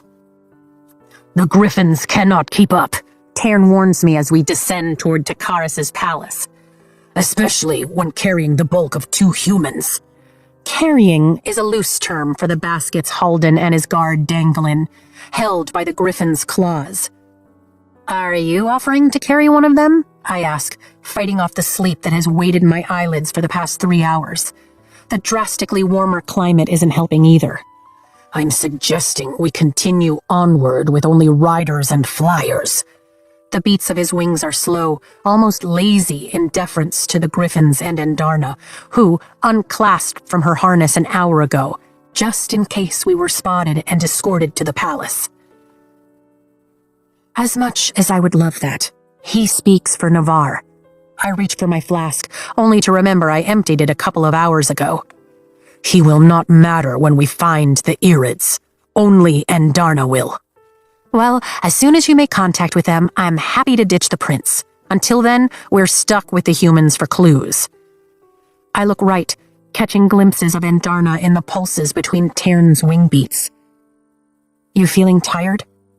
Hungry, she responds. Kira says they have a plethora of goats, since the environment is not as suitable for the fleece of sheep. Perhaps they have superior food along with the superior weather. We're well aware you aren't a fan of the snow. I grin into the warm wind as Tairn approaches the expanse of Takaris' fighting pit instead of the grassy terrace he chose during our last visit. Perhaps you are like Sigale's kind, Tairn notes. They favor the warmer climate. That's right. The hatching grounds of the Blues used to be near here before the Great War. Guards notice our arrival and rush to the highest terrace of the fighting pit as Tairn lands in the center of the field, snapping his wings closed while Endarna touches down less gracefully to his right. Within moments, our 5 dragons and 2 griffins cover every available foot of the field. I detach one of my packs but hesitate to leave the second strapped to the back of the saddle. It is safer that I carry it, Tairn reminds me, dipping his shoulder impatiently. It means you can't detach the saddle. I don't want him uncomfortable. As if I would disparage my family name by being unprepared should the enemy— Got it. I undo my strap, then beg my body to comply as I climb out of the seat. Muscles, tendons, ligaments, they all creak and pop as I dismount, and my knees nearly buckle when I hit the ground. I can't help but shoot a glare at Kat as she springs up the stairs to meet the 2 waiting flyer guards, like she hasn't been airborne 24 hours straight. Can I take mine off? Endarna asks, swiveling her head to gnaw on the metal strap across her shoulder. No! Tairn and I shout simultaneously. No! Endarna mocks. Fine, I seek sustenance. You will wait until our welcome is assured, Tairn orders, and Endarna huffs a breath of steam in his direction, then sits on her back legs and glowers. Pick your tail up off the ground right now. Where do you think we are, the Vale? I adjust the straps of my pack over my summer weight flight jacket and bite back a laugh when Endarna blasts a short stream of fire at Tairn's back leg as she rises to all 4s. I'm not dignifying that with a response, he snarls. Ahead of us, Sigale springs into the air, and my brow furrows as Xaden watches her fly away, his features schooled in that carefully controlled mask he loves so well. Atrum, Tiny, and Kath all stay put, but Kiralair launches along with Drake's griffin, Sovadun. How are you feeling? I ask once I reach Xaden, noting that Mira is already halfway up the steps of the arena, blade drawn. I should be asking you that. He rolls his neck and drags his gaze from Sigale's retreating form to sweep over me, lingering on my hips and knees like he can see how sore they are. Your body can't be happy after that long in the saddle. I pause. We both do, as Halden climbs awkwardly out of the 4-foot-tall basket Kira deposited in front of us. I'm better off than whatever's happening there. The prince curses when his pack catches on the thick weave of the carrier as he exits, the fabric holding him prisoner. Instead of lifting the bag over the barrier, Halden wrenches it free, tearing the strap clean off. Clearly, it was common sense that attracted you to the air. Sarcasm drips from Tairn's tone. I was 18, and he was handsome. Give me a break. I wince, noting that Halden doesn't exactly rush off to help Captain Windshire, the red-headed guard, out of her basket. Kingdom seems to be in good hands with that one. Xaden glances at the drained stones that surround the pit as we walk toward the others waiting ahead. Think anyone will notice if I sleep out here on these stones until we're ready to go? Yes. My voice quiets as we approach Dane and Riddick, both of whom stare awkwardly as the captain refuses any offers of help and stumbles all 5 feet 10 inches of herself out of her basket to Halden's left, then strides up the steps after him in speedy annoyance. But I'll sleep out here with you if you want. If it's what you need. I'll do whatever it takes to lessen his risk. Save that worried look for someone else. As long as there's no reason to wield, I'll be fine, just like last night. Xaden reaches for my hand and squeezes, then lets it go before Halden sees. Dane and Riddick both gawk at our surroundings as we climb the stairs out of the pit. It's slightly cooler than when we were here last, but the humidity has the leather of my flight jacket sticking uncomfortably to my skin. Is this where you got the idea for using the sparring pit at Basgaeth? Dane asks over his shoulder when we finally reach the top. Xaden nods, scanning our perimeter. The second I spot Takaris, in what are obviously his bedrobes, hugging Kat on the nearby patio, Tairn and Endarna launch from the pit, and the others rapidly follow suit. Mira stands to the side and sheathes her blade, offering a narrowed glance of warning to the 2 flyer guards accompanying Takaris before Drake clasps the tall one on the right in a friendly, backslapping hug. Let me know if he has any venom locked away in a box as a surprise test, Tairn says, flying in the same direction Sigale took. We cross the last rows of drained stones imported from the land that borders the Barrens as Halden and Anna reach the patio. Will do. Don't let her eat anything, or anyone she isn't supposed to. A bead of sweat drips down my spine, and I adjust the weight of my pack on my aching shoulders again, cringing at the slight slip I feel in the right joint as my head starts to swim in an annoying wave of dizziness. Exhaustion, dehydration, and heat are never a winning combination for my body. You're such a centenarian. Perhaps my kind will not be such killjoys. Perhaps they will feast as they see fit. Perhaps they will— Ooh, what is that? A mammoth red-horned tortoise, and absolutely not. The shell will embed between your teeth, and I will not carry you and a festering tortoise shell. Get back here! His voice fades as they fly out of range. Xaden tenses the second we step off the drained stone and onto the strip of grass that separates the pit from the occupied marble patio leading into the palace's dining room. I'm all right, he assures me as we reach the group. We fill in the empty places in a small circle, putting me next to Halden, who somehow manages to still look regal and haughty in a crumpled infantry uniform. I wince when the rising sun glints off the golden royal insignia beneath his name tags, catching me in the eye, and quickly look down at the austere black of my flight jacket. I've never worn one made for actual combat before, only training. There's no name tag, no patches, nothing beyond my hair to give away who I might be if I fall behind enemy lines. Only 2 4-pointed stars indicating my rank as a second-year cadet. There's the boy! Takaris grins at Drake, then glances over the rest of us, his gaze catching on Halden. Your Royal Highness, he bows his head. We were not expecting such an esteemed guest. We appreciate your hospitality, Viscount. Halden does that condescending head tilt of a nod that always grated on my nerves. Guess it still does. His hand rises to the small of my back and I stiffen. We were hoping to rest for the day, perhaps 2 depending on the condition of the griffins, before continuing on to Deverelli. Shadows rise up the back of my thigh, curling around my hip, and I sidestep toward Xaden, effectively losing Halden's hand in the process. Still all right over there? It would help if your fucking ex kept his hands to himself, he hisses, the shadow firmly gripping my hip. Deverelli? Takaris asks, his eyebrows nearly hitting his hairline before his gaze swings my way. You have the artifact. My lips part. We do, Halden answers for me. Gods, I've always hated that about him. Dane shoots me a look that borders on an eye roll, reminding me that he'd never been Halden's biggest fan. Of course, Takaris says slowly, his attention dropping to the shadows lingering at my hip. Well then, let's get you comfortable. He turns toward the palace in a flurry of brocaded fabric, and my shoulders dip with exhaustion as we follow him into the dining room. Forgive the additional security. We are one of the only major cities left standing in the south, he tells us as we round the end of the enormous table and through the doors into the airy palace. I'd almost forgotten just how breathtaking this place is. It's built for the movement of air, for beauty and art and light. Even the white marble floors shimmer, reflecting the dawn just like the winding pools that flow through the space beyond the wide central staircase. The palace won't stand a chance should the Venom venture this far south. Whoever built it had to have known that.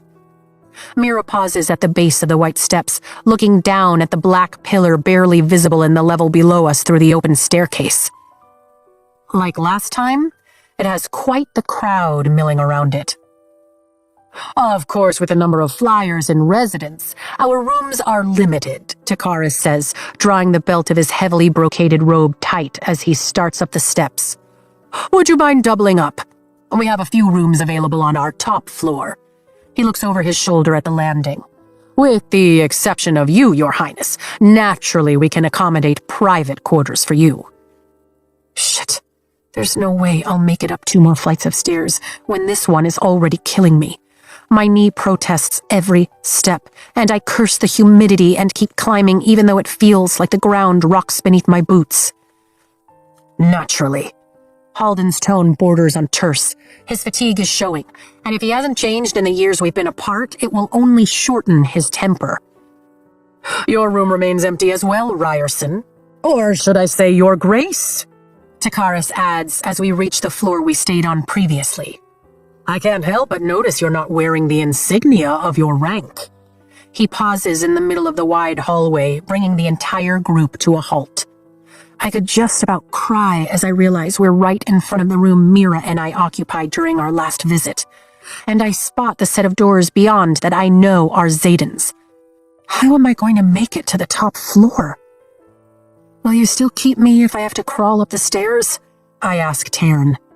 You're not crawling, Xaden answers. Wrong pathway. Gods, I really am in trouble. Shiny things make good targets, Xaden says to Takaris from my left as Halden edges in on my right. And I've never been one to confuse a title with power. Oh, for fuck's sake. Is he really starting shit with Halden right now? I go to roll my eyes, then blink. Is this what Xaden went through when Kat showed up this past fall? Riddick snorts behind me, and I hear the distinct sound of a smack against leather. No doubt Dane's hand against my squad mate's shoulder. I'm glad I can't see Mira's face. Amari knows she's exasperated as all hell back there. But how am I to know on what authority you visit me? Takaris turns toward us with a flourish, flashing his impossibly white teeth with a political smile. As a lieutenant? Merely a rider. A professor? The Duke of Tyrandor? He taps his fingers together. Or perhaps as the beloved of the one rarity I can't seem to convince to join my court. His gaze falls to me, as if I need the reminder of his proposal to join his collection as his on-call guard dog in return for the privilege of growing old with Xaden and our dragons in the peace of his estate in the Isles. That offer still stands. As does my answer. I sway slightly and breathe deeply to beat back the darkening edges of my vision. I need rest, and I need it now. This time, the shadows at my hips are supportive instead of territorial, and when I glance down, they're so thin they blend into my leathers, nearly impossible to see. Thank you. What authority do I hold here? Let's ask our prince. What do you say, your royal highness? He levels a look that could wither a fucking tree on Halden. Apprehension prickles the back of my neck. I'm not sure I understand the question. Halden's jaw ticks and his fists clench. His temper could trigger your power, I warn Xaden, as Takaris smiles with pure glee at the obvious mayhem he's created. His temper is exactly what I'm counting on. Xaden drops his focus to the royal insignia. You understand completely. Am I here as a professor? Or the duke? Or... Obviously you're a fucking duke, Halden snaps. Llewellyn made sure of it, didn't he? The second most powerful title in the goddamn kingdom goes to a Ryerson of all bloodlines. Don't be an ass, I start, but the shadows tug gently in a bid for silence, so I give it to him. So I'm not here with the authority of a professor, Xaden clarifies, masterfully ignoring Halden's blatant insult. You have no authority, Halden seethes, color infusing his cheeks as he steps towards Xaden, his boots nearly reaching mine in the process. I am the ranking officer here. Xaden, he's going to blow. He'll swing. Walls, mirrors, tables, breakables, whatever's close, really. There was a reason guards never volunteered to be assigned to Halden. The same reason Alec had been such a bully and Cam, Auric, had avoided them both as much as possible. So, not a professor. Xaden's eyes narrow, and my whole body tries to sway, held upright by Xaden's shadows. No! Halden's shout echoes down the hallway. Not a fucking professor! Just wanted to clear that up, Xaden interrupts, then lifts me into his arms. We'll see you once we're rested. He takes off past Takaris, striding down the hall. What are you doing? I hiss. Doubling up as ordered, Xaden says, throwing open the doors to his room and then kicking them shut once we're through. I cannot believe you just did that. I slide down the length of his body and ignore the way mine ignites as he grips my hips and turns, pinning me against the door. It's blissfully solid behind my back. Really? He lowers his head to mine. Of all the things I've done, that's the one you can't believe? His voice softens, and he lifts his fingers to the side of my neck. That's what I thought. Your pulse is racing. I counted at least twice that you almost collapsed out there. He lowers his head to mine. Did you really want to crawl up the stairs? No, I admit. Now you don't have to. He presses a kiss to my forehead. You just rode for 2 straight days with only 12 hours of rest. I knew you needed to get off your feet and lie down, and I could have just given you my room, but selfishly, I look up at him. I'm done sleeping in a bed that doesn't have you in it. His thumb strokes along my pulse. Hope ignites in my chest. If he's willing to sleep in the same bed again, then maybe there's a chance he'll eventually trust himself enough to put his hands on me. And not just because he's jealous that Halden exists. I'm good with that. I'm rewarded with a hint of a smile, then swept up against his chest, the rhythm of his heart a perfect drum beneath my ear. I feel like shit. Xaden is slowly losing pieces of himself, and we're 1,000 miles from Basgaeth, yet that steady beat makes everything somehow tenable. It feels so right to be in his arms. Because it is, he says, holding me tighter. I blink and pull back to look at him. I didn't say that out loud. His brow furrows. Then you must have thought it down the bond because I wasn't pushing into your intentions. My heart races for a different reason. No, but maybe? Or your signet is growing. His eyes flare. Someone knocks at the door. Fuck, Xaden mutters, and I push against his chest. Don't be... Let me down! I'm facing whoever's on the other side of that door on my feet. Stubborn. He sets me down, then locks his forearm across my ribs to hold me upright as I face forward. Ready? I nod and his arm twists along my left side. The gold-handled door opens, revealing Takaris, his 2 guards a respectable distance behind him. The Viscount's knowing gaze jumps between Xaden and me, but he doesn't bother with pithy commentary. Make it quick, Xaden orders without explanation. The prince cannot arrive in a basket. Takaris says, folding his hands in front of him and wrinkling his nose in distaste. It is unseemly for royalty, and in a culture that values rare items, shrewd trades, and luxury, he'll never be granted an audience if he is seen as the item being delivered. What do you propose? I ask, ignoring the sinking in my chest and the lightening in my head. It's a 2-day journey by my fastest ship, Takaris says, his brow furrowing as he studies me. Which would make it, what, a 12-hour flight due south? We estimate 16 with the griffins and what your texts have provided about historical wind patterns, I answer, blinking back the darkness. It's been a long time since I pushed myself this hard, and fuck, am I paying for it? I'll leave within the hour with the prince, Takaris offers. It appears you may need the rest. She's fine, Xaden interrupts. I'm the one feeling a little clingy. I bite back a smile. Right. Takaris laces his fingers. I suggest you land at my estate on the northern coast about 12 hours after we'll arrive. It's about 10 miles east of the capital, though they measure distance in leagues, I interrupt. I read everything you sent, and everything my father wrote. Excellent. The rest of the shoreline is rather, shall we say, defended, and I'll need to prepare the king for the arrival of dragons, or we'll return home with fewer of them. My stomach pitches. Trust me, our riot will return intact. There's an edge of warning in Xaden's tone, and his forearm flexes. I'm already worried about one hot-headed aristocrat, Takaris chides. Should I add a second to that list? They come for our dragons, and it's not the aristocrat they'll be dealing with. Xaden's voice drops to that lethal calm that's a touch more terrifying than a shout. Tell me you'll help control him. Takaris' gaze lands on mine. I lift my chin. What makes you think he's the one you'd have to worry about? Takaris sighs. I'll see that you have a map. He brings his laced fingers to his chin. You are prepared to lose your abilities when you cross the ocean? We are, Xaden replies. Definitely prepared to get a second of relief.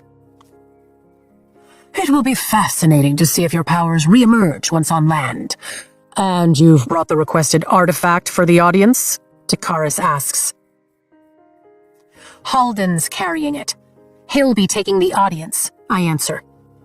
This one time, Halden's enormous ego works in our favor. His insistence on being the only Navarian to meet with the king frees Xaden and gives us time to seek out the merchant my father mentioned. Excellent, Takaris nods. A word to the wise. He glances between us. I may collect rarities, but King Cortland absconds with them. Do not wander off from each other. Do not advertise what a rare jewel you are. And at all costs, do not make a deal you cannot keep. Nearly 24 hours later, my access to magic fades to all but a trickle at the edge of the coast as we fly over by the colors of dawn, trading power for sunlight. The loss is stunning, immeasurable in a way that, for an instant, makes me pity Jack Barlow. For the first time since the night Taryn and Endarna channeled to me, I feel small, naked even, stripped of the power that's come to not only embolden me over the last year, but define me. A shivering chill sweeps over my skin with the next gust of wind, and Endarna shrieks high above. My head whips in her direction as the sound echoes from those around us. Taryn drops unexpectedly, his wing beats faltering, and I fall forward, fumbling for the saddle's pommels. My hands make impact, jarring my wrists but catching my body weight just before my stomach makes contact as Taryn levels out over the ocean. Are you all right? I scan the sky for Endarna. Startled. We draw on magic for strength, Taryn explains. I hadn't realized how dependent we truly are. Endarna sinks rapidly on our right, her wings beating a furious but futile pace. Hook on, Taryn orders. I'm quite capable. She loses altitude with every second, plummeting toward the rippling water beneath us. I have no desire to scent salted scales. Once you're wet, you're on your own, he warns, then picks up his head, swiveling it back and forth in a reptilian manner. What's wrong? I ask. He dives toward Endarna without warning, and her sigh of acceptance comes out with a huff of a snarl as his shoulders tighten. And I hear the metallic click of the harness locking into place. Her added weight makes him dip for a breath of a second, and then his massive wings beat harder, lifting us toward the riot. Endarna is suspiciously quiet. "Tern?" I prompt, my stomach souring with unease. "I can't speak with Sigale." He clips out each word. "Or any of the others. Our communications have been severed." I reach for the glittering onyx bond, but even though Tern is still there, Xaden isn't. We're already cut off. An excerpt from Subjugated, the Second Uprising of the Croveland People, by Lieutenant Colonel Asher Sorengale. It was whispered in academic circles that Corden had supplied troops and weaponry for the Second Croveland Uprising. But the research has led me across the Arctile Ocean to Deverelli, known to our kingdom as the treacherous Isle of Merchants, who, to my surprise, may not have been the source of the arms, but perhaps the broker. Chapter 22. Holy shit, it's hot here, and by my estimates, it must only be around 9 o'clock in the morning as we approach an endless line of white beaches, preceded by splotches of alternating turquoise and aqua waters. Soft green hills rise directly behind the beach, dotted with stone structures. The perplexing color reminds me of the last batch of wool, when the weaver's dye has lost its potency. It's muted, almost faded, and its lack of color is made obvious by the contrast of the water. The closer we fly, the farther forward I lean in my seat, wholly, completely fascinated. The hills aren't dotted at all. That's the city, isn't it? Hidden in the trees. My fingers curl in excitement around the pommels of the saddle. The area is a thriving port with 4 central piers and several smaller ones. It appears to be. Before we get close enough to make out the people, Tern banks left, taking us east. "Let me out of this thing before anyone sees," Endarna demands. "Not until we're out of range of those crossbolts." Tern looks pointedly toward a long stone wall a quarter of the way up the first hill, armed with a dozen of the largest crossbolts I've ever seen, all loaded with shining metallic tips. "Dragon killers." For once, Endarna doesn't argue. Given this is an isle dedicated to peace, they're certainly prepared for war. My stomach tenses. It's been centuries since any Navarian has stepped foot on this isle. And if we've overestimated the Viscount's sway with the king, there's every chance those crossbolts will head in our direction. We fly between the beach and a barrier island, where the water is a breathtaking shade of blue I've never seen. And I can't help but stare, trying to commit it to memory as we slowly descend to 100, then 50 feet above the ground. Reading about this place has in no way truly prepared me to see it. Despite the exhaustion, I don't want to so much as blink for fear of missing a single thing. Although after flying all night, I'm more than prepared to modify this saddle even more for sleeping when we get back to Basgaeth. "According to the map you were given, the estate ahead belongs to Takaris," Tern says, as we pass by a grouping of elegant manors on the mainland, each with its own dock and a ship that announces its owner's status and wealth. Tern shifts his shoulders, and the click of the harness sounds a second before Endarna appears off his right wing, hers beating double time to keep up. A group of creatures darts beneath us in the water, jumping into the air in a series of graceful leaps that almost make up for the flurry of people yelling and running back into their homes as we fly over. "I wonder what they taste," Endarna starts. "No," my protest catches me by surprise. "They're dolphinum, and they're just too pretty to be your snack, even prettier than the drawings I've seen." "You're going soft," Endarna snorts. We touch down in the sand in front of a sprawling 2-story manor that reminds me of a smaller version of Takaris' palace in Corden. Its tall white pillars leave a portion of the structure open to the ocean breeze, but the thick stone walls that surround the rest tell me it's weathered storms here too.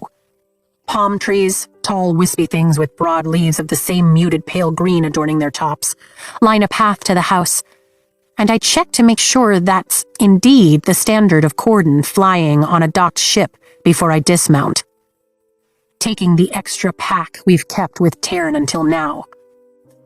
The sand is so fine, I can't help but drop down and run my fingers through it with a smile. It's nothing like the rocky texture along the river at Basgaeth or the coarse, grainy beach of Cordon. This makes me want to strip my boots off and walk barefoot. And Darna lifts her claws and shakes it beside me, sending grains of sand flying in a cloud as the others land in a flurry of activity around us. It's going to get between my scales. And now you understand why I didn't let you eat that tortoise, Taryn mutters, his head perpetually swiveling, taking in our surroundings. We'll need to hunt before we fly back, and we're no longer alone. A middle-aged man stands in the doorway of Takaris' manor, his short-sleeved, belted white tunic and matching pants contrasting his brown skin as his arms tremble, his mouth hanging open while he stares at Taryn and Indarna. I'll figure out where to do that without causing a war. I stand up as Riddick stomps forward, then startle when Atrum roars. The Deverelli man screams and runs back into the house. Great first impression, I mutter, brushing the sand off my palm. Andarna snorts, then prances off toward the water, her wings tucked in tight. Do not go any deeper than your claws, Taryn lectures, his tail nearly taking out a tree when he pivots to watch her go. I swear if you get in over your head, I'll let you drown. Atrum roars again, getting everyone's attention, including Taryn's. I don't know what you're saying, Riddick turns toward Atrum. The brown swordtail opens his mouth and roars louder, blowing back Riddick's dark brown hair and covering my friend in a layer of goopy saliva. Gross. Riddick slowly lifts his hands and scrapes the slime off his face. Yelling at me doesn't help. It's like shouting in a language I don't speak. A vice of foreboding clamps down on my chest, and my gaze swings toward Taryn, then past him to where Sigale and Tiny survey our surroundings restlessly. Mira walks our way, rubbing the back of her neck, but Zayden stands at the edge of the water facing away from the estate. I think it's just us, I say to Taryn, spinning slowly to take it all in. Just us how? He asks. Kira rakes her claws through the sand, and Kat is on her knees next to her, holding her face in her hands while Drake kneels at her side. Sova, his griffin, shakes his silver head back and forth like he's trying to clear it. Kath guards the west point of the property, his tail flicking in agitation. And Dane looks down as he walks our way. Something's off with everyone. I think we're the only ones who can speak to one another. My feet sink into the sand as I trudge my way over to Mira, and I rip open the buttons of my jacket as the heat starts to cook me from inside my leathers. Can you talk to Tiny? She shakes her head. We lost the connection as soon as we left the continent. I swallow hard, then lower my voice. I can still speak to Taryn and Indarna. She blinks, then looks over the group quickly. From the state of everyone else, I'd say you're alone in that department. Her brow furrows. Do you think it's because you're bonded to two? Or is it Andarna? I shake my head, my focus straying to Zayden's back. I don't know. Either way, I'm glad you still have the connection. She gently squeezes my shoulders. Being cut off from magic is disorienting, I grimace. Yes, she nods. But losing the bond? Her face puckers for a second before she masks the emotion. Well, I guess you'd know since they shoved that serum down your throat. Not only is everyone going to be on edge, it'll make coordinating anything a bitch considering they're cut off from each other, I say, glancing up at Taryn, who's backed away to take a position that puts him equally between Sigale and Darna and me. Guess we'll have ample opportunity to try these out. Mira swings her pack from her shoulder, then retrieves several leather pouches before picking the one marked with a circular protection rune I don't recognize and replacing the rest. Trissa sent these as a test to see if runes will work out here. She unbuttons the pouch and hands me a palm-sized slice of what appears to be lilac-colored quartz, tempered with the same rune that labels the leather. That one is supposed to shield you from sunlight. Carry it while we're here for me, would you? She lifts her brows. Quietly, of course. I nod and slip it into my pocket. Having some, or any, form of power out here would put us on a more familiar footing, but it opens the door to a kind of trade I'm not sure any of us wants to contemplate. You made it! Takaris shouts with glee from the doorway, his arms outstretched in ostentatious welcome as he walks toward us in a fuchsia tunic embroidered in heavy gold. Prince Halden hasn't awakened yet, but I was able to secure an emergency meeting with the Chancellor to the King upon our arrival last night, and he'll be thrilled to know that your creatures may hunt in the valleys 3 leagues south of here, where there is an abundance of wild game. Humans are not to be on the menu. Understood, I tell him and immediately turn toward Tairn. I'd rather you go now so you're at full strength than chance something going wrong. Agreed. He arches his neck and lets out a short bark of a sound that makes me lift my brows, but does the trick of getting everyone's attention. Do not die while I am gone. I'll do my best. He bends a little deeper than usual given the sand, then launches skyward, his wings creating a gust of wind that weaponizes the sand around us. I throw my forearm up to protect my face and leave it there for the next few seconds as the others follow Tairn's lead. When I open my eyes, it's just us humans on the beach, riders dressed in black, flyers in brown leathers, gawking Deverelli on either side of what appears to be Takaris's property line, and one rather pompous viscount. The prince has an audience with his majesty this afternoon, so I'm assuming you'd all like to rest before you... Takaris cocks his head to the side. I suppose do nothing, since King Cortland will only speak to aristocracy. He crinkles his nose at Riddick. You need a bath. We need horses. Riddick scoops a fingerful of slime out of his ear and shakes it off his finger. I'm sorry? Takaris steps out of the slime's path. Violet wants to visit the market. Something about buying books, Dane answers as he catches up, taking a spot to Riddick's right. Takaris nods. Of course. You'll keep a low profile? As low as possible, I agree. He tells us where to find our assigned rooms, and after we thank him, I head toward the water. My boots sink in the sand with every step until I reach the zone where it firms just above the waterline. Xaden stands with his feet apart, swords strapped to his back and arms crossed, but when my shoulder brushes his elbow, I look up to find his face completely, totally relaxed. I close my eyes tight, then reopen them just to be sure I'm not imagining things. Nope. He's really staring out at the water like we're in the valley above Ryerson House, and not in enemy territory, completely cut off from magic.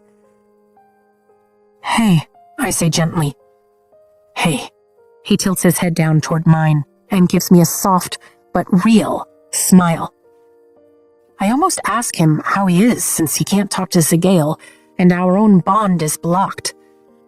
But it seems like a shitty thing to do after that smile. Everyone is heading up to take naps before we ride out to find the merchant. Halden is set to meet the king at 3, so we can get a good 4 hours of sleep in if you want. I'm going to stay out here for a little bit. You go. He turns toward me and cups the back of my neck. You need the rest and definitely need to get out of the sun for a bit. Your nose is turning pink. Takaris gave us the same room. Because he values his life. He tucks the loose strands of my braid behind my ears. Get some sleep. You need it. I'll be up in a bit. Do you want me to sit out here with you? His grin deepens. When you clearly need to rest? No, love. Though I appreciate the offer. It's hard to explain. But I'm just going to take a little time to myself to soak in this view. He grabs my hand and brings it to his chest, where his heart pounds in a steady rhythm that feels slightly more relaxed than it was in Corden, than it has been in weeks, really. Can you feel it? It's slower, I whisper. There's no magic here. He tugs me against him. No power, no lure, no taunting reminder that I can save everyone if I just reach for it and take what's offered. It's only peace. For the first time since fetching the luminary, I seriously debate Takaris's offer. An excerpt from Subjugated, the Second Uprising of the Croveland People by Lieutenant Colonel Asher Sorengale. The uprising suddenly failed overnight on December 13th, 433 AU, in what has been called the Midnight Massacre. The foreign troops disappeared, and the rebels were killed in their beds by Peromish forces. It is not their disappearance that strikes this scholar as particularly vicious, but their obvious betrayal. There is a saying in Deverelli, the word is the blood. When they make a trade, broker a deal, it is considered law. I cannot help but wonder what part of the deal the Croveland rebels did not uphold. Chapter 23. This is a ridiculous way to travel, Riddick says for the dozenth time, hauling himself upright in the saddle after slipping yet again as our horses navigate the uneven stone streets of Matyas, Deverelli's capital city. I smother a laugh, but Kat doesn't offer Riddick the same kindness from 2 rows back with Mira as we ride the tree-covered fairways. We're arranged mostly in pairs with the exception of Drake, who is solo ahead of Zayden and me. The city is even more stunning than I imagined from the air. Built under the canopy of enormous trees, only its tallest structures are visible when flying. The rest feels like a hidden treasure. And we haven't even journeyed up the hill where the palace and Halden is. The roads have been primarily residential until now, with structures far and evenly spaced, growing closer together the nearer we come to the ports and city center. And in the last mile, every single one of them has been built out of stone. I'm sorry, but I find it hard to believe that a dragon rider draws the line at a horse, Kat says with another laugh as we pass what appears to be a tea shop, judging by the painted sign outside the door. Hey, horses bite, Riddick says over his shoulder, and a woman jumps away at the sight of us, placing a palm over the neckline of her embroidered white tunic. And dragons do what, exactly? Drake calls back. You'll never know, since you'll never be allowed to ride one, Mira snaps in a bored tone before returning to her usual side-to-side perimeter sweep. She's been on alert since we left the manor, even though I've assured her Tairn's within range and he can set this whole place on fire within minutes if I call for him. What we really need is a freaking communication rune for the others, if such a thing exists. Drake's eyes narrow on Mira, then Zayden, whose mouth has curved into a smirk. I am surprised you didn't fight me for the lead position, Ryerson. Zayden scoffs, and the smirk transforms into a smile as we pass under a patch of dappled sunlight. I stare at him like it's first year all over again. He's in a short-sleeved uniform top like the rest of us, bearing those gorgeously toned arms. But it's really the relaxed posture, the ease of his smile that have me utterly transfixed, and I can admit, a little confuddled. Zayden Ryerson is a lot of things, but happy isn't usually one of them.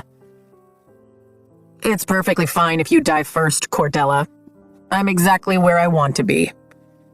Then the man fucking winks at me, and I almost fall off my damned horse. I tighten my thighs on instinct to keep from sliding out of the saddle, and the sable mare prances beneath me before I remember to relax. The dizziness has always been worse in the heat, and it's definitely not doing me any favors today. See? Violet prefers dragons too, Riddick says.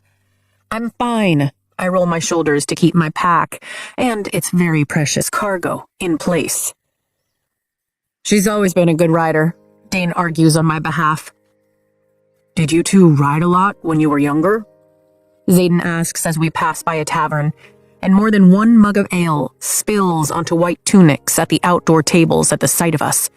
My jaw drops and my head whips in his direction. Leather creaks, and when I glance back, sure enough, Mira is leaning forward in her saddle. "What?" Xaden looks at me, then lifts his brows and glances back at the others.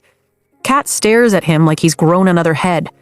Dane's wearing 2 lines between his brows like he can't quite figure out if this is a trick question. And Riddick grins like he's got front row tickets to a play. Xaden's gaze jumps to mine for a second before returning to the road as we take the fork to the right, leading to the market and port according to the rather remarkable signage jammed between the cobblestone and a large tree. "Am I not allowed to ask about your childhood?" "No," I blurt. "Of course you are."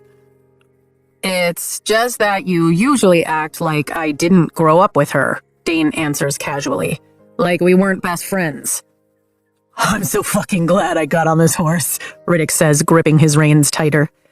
I send a look his way that I hope tells him I'm reevaluating my decision to put him in this squad in the first place. "But to answer your question," Dane continues, just as at ease on his horse as Xaden is. "Yes, we rode whenever our parents' duty stations allowed for it. Not the years they were up in Lucerys, of course." "Fuck, that was cold," Mira says. "It was," I agree, cringing at the memory. Riding was hard on me when I was out of practice, and falling always sucked, but it gave me a sense of awareness of my body, too. "What about you?" I ask Xaden as we curve onto a bustling street. "I think I rode before I walked." He flashes me a quick smile. "It's probably one of the things I missed most once I crossed the parapet, actually. Horses go where you ask them to for the most part. Sigale?" He glances up at the trees, as if he can see her in the sky above us, a look of longing on his face. "She doesn't really give a shit where I want to go. I'm just along for the ride." "Man, do I feel that," Dane mutters, and I laugh. "Look alive," Drake calls back, and the mood of the squad instantly shifts as the street grows crowded with horses, wagons, and pedestrians carrying baskets in their arms and strapped to their backs. The only blades I see are the ones we carry. Stone shops line both sides of the congested double-wide streets. Their doors are open to the breeze. Their wares and produce displayed on carts in front under vibrant cloth awnings for what looks to be a mile straight ahead. And from what I read, I know this area branches off to the south into a gold and spice market, and farther up the hill where the financial sector perches like an overlord. We're a half-mile off the beach, but the scents of salt and fish are thick in the air. And I understand why business is done under the canopy of the trees. I can't begin to imagine the smell or how quickly things would spoil in the sun in this climate. Everywhere I look, there's a purchase being haggled over. A fruit I've never tasted, a flower I've never smelled, a bird I've never heard. It's a sensory feast, and I consume it like a starved woman. "Anyone feel like our home is a completely dreary shithole?" Riddick asks as traffic pauses us outside a cloth merchant, and I find myself staring at a bolt of shimmering black silk so diaphanous it's almost silver. It wouldn't last a day against the dragon scale armor currently covering my torso. "Speak for yourself," Xaden says, swinging his leg over and dismounting next to me. "Aracia is the second most beautiful thing I've ever seen." He hands me his reins, turning those gorgeous gold-flecked onyx eyes into weapons capable of melting the underwear straight off my body as he looks up at me. "And my home is the first." Yeah, I flat out liquefy. "You're laying it on thick, Ryerson," but I still smile when I take the reins. "I'm going to ask about our merchant. Don't leave without me." He glances back at Dane. "Let's go, Crovelish." Offering me another precious grin, he disappears into the store, followed quickly by Dane. "Is that the same guy?" Drake asks Kat, turning around in the saddle. "That cannot possibly be the same fucking guy." I try not to look but fail, and when I glance over my shoulder, I catch a glimpse of her shrugging and quickly looking away. Maybe this is who he could have been if his dad hadn't led a whole rebellion and fucked him over by getting executed and having him thrown into the quadrant and making him responsible for all the marked ones at the age of what, 17? Riddick muses. Yeah, I agree, my eyes on the door. That. And yet, if all of it hadn't happened, would we still be us? Or is the miracle of our relationship the result of a precise combination of tragedies that broke us both so completely that when we collided, we became something entirely new? Or it could just be that he loves Violet, so he's not a dick to her, Mira says, eyeing a puckered-browed Deverelli man who scurries back into a dressmaker's shop at the first sight of us, dragging a woman along with him. Guess we're more visible than we thought. We're the only ones in black, I mutter. Firebringers! The man accuses in the common tongue, then slams the door shut, rattling the glass. Rude, Riddick adjusts in his saddle. And wrong, Cat mutters. Some of us just want to fuck with your feelings, not burn your house to the ground. I huff a laugh, but Riddick full-on snorts. Xaden strides through the cloth merchant's door with Dane, tucking a black velvet pouch into the front left pocket of his uniform as he comes down the 3 stone steps. She's a dealer of rare books, 2 streets up the hill. Stunned, I hand him back his reins and he mounts quickly. It can't be that easy. It can, he says, tapping his pocket. We don't share a currency, but gemstones seem to speak in every language. He looks over his shoulder. Good job, Atos. Was that a compliment? What the fuck is going on? Dane asks, his gaze flying to mine. Did you give him something? I shake my head, and Drake starts us forward. Firebringer is hurled as an insult in our direction more than a few times as we make our way down the rows of shops and up the 2 streets where Xaden and Dane were directed. The flurry of activity dwindles from the urgency of a daily produce and goods mercantile district to more varied and niche shops by the time we reach the 2nd street. When we stop in front of Tomes and Tales, there's ample room next to the trunk of an enormous tree for the horses to wait. The shop itself is 2 stories, built in various shades of graystone, and unlike the streets below, none of its sides touch the buildings around it. From the outside, it looks to be the same size as the bookstore I visited in Caldeer with Dad. A little larger than the library in the Writers' Quadrant, but nowhere even an 1/8 of the archives. You're on, Xaden says from the ground, reaching up for me. I swing my leg over the sable mare and dismount into his arms, noting how he takes his delicious time sliding me down the length of his body. He keeps our eyes locked, and the heat I find there, the need that flares as my hands drift down his chest, make my breath catch. I reach for our bond out of reflex to tell him how much I want him back in my bed, and my hands fist the fabric of his uniform when I remember it's blocked here.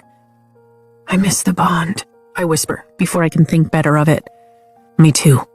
But you don't have to say what you're thinking for me to know, he whispers, his hands slipping from my waist to my hips. I can read it in every line of your body. Your eyes are a dead giveaway, too. Under my fists, his heartbeat accelerates. Always have been. You have no idea how many times I almost fucked up on the sparring mat when I caught you watching me. He says this now, when I can't just drag him into the nearest room and lock the door? Suddenly, the last 6 weeks feels like an eternity. I swear to Amari, you 2 get 1 inch closer and I'm going to throw a bucket of water on you, Mira warns, breaking the spell. I fall forward, leaning my forehead on Xaden's chest right between my fists, and feel his laughter rumble as he closes his arms around me. Do riders get nicknames once they earn their wings? Drake questions Mira. Because I'm pretty sure yours would be Killjoy. Are we doing this or not? Mira asks, clearly ignoring him. I nod and sigh with resignation as I step out of Xaden's arms. Riddick, Drake, Cat, please stay with the horses and be ready to run if this goes badly. Mira, Dane, and Xaden, you're with me. Hopefully, we'll be out quickly. Riddick dusts off his summer weight uniform and gathers the reins. I'll be nearby. I know, I reply. The reassuring way he said it makes my brow furrow. What? Mira asks, spotting my face. Just wondering if we did the right thing letting Halden go by himself to see the king. My stomach sinks as I consider every way it could go wrong. Didn't exactly give us a choice, Riddick says. Cortland only allows aristocrats to enter. Even if he did, we can't be in two places at once. Mira nods toward the bookshop. Right. None of us draws a blade, but our hands remain loose and ready as we walk the short cobblestone path to the staired entrance midway down the south side of the shop. Mira enters first, mainly because no one seems to want to argue with her, and Xaden follows me in last, mainly because I don't think he'll ever trust anyone without a rebellion relic to ever truly cover his back. The scents of dust and parchment fill the thick air as soon as our boots hit the hardwood floor, and I immediately understand why there isn't another shop on the side. Windows stretch from floor to ceiling, allowing natural light to pour in over the rows of bookshelves taller than I can possibly reach that jut out lengthwise from the wall on my right, matching their 3-foot-long counterparts on our left, leaving a lengthy, clear aisle to a single counter. The titles are stacked haphazardly, but none touch the backs of the shelves, allowing for air to circulate. It's beautiful, but hot as hell. If I'd thought the heat outside the shop was stifling, then the temperature inside, without the breeze, is truly oppressive. Sweat immediately beads beneath my armor and along the side of my neck. There are a few customers browsing toward the narrow staircase in the back, and a woman who appears to be in her 60s with a pert nose and a slicked-back salt and pepper bun behind the counter, licking her umber fingers every few seconds as she flips through the pages of a ledger. But I don't see anyone in the stacks to the right, so I nod toward the counter when Mira looks back at me. We make our way down the aisle that opens into a small seating arrangement, and Dane keeps his eye on the customers in the back, a pair of men who have definitely taken notice of us.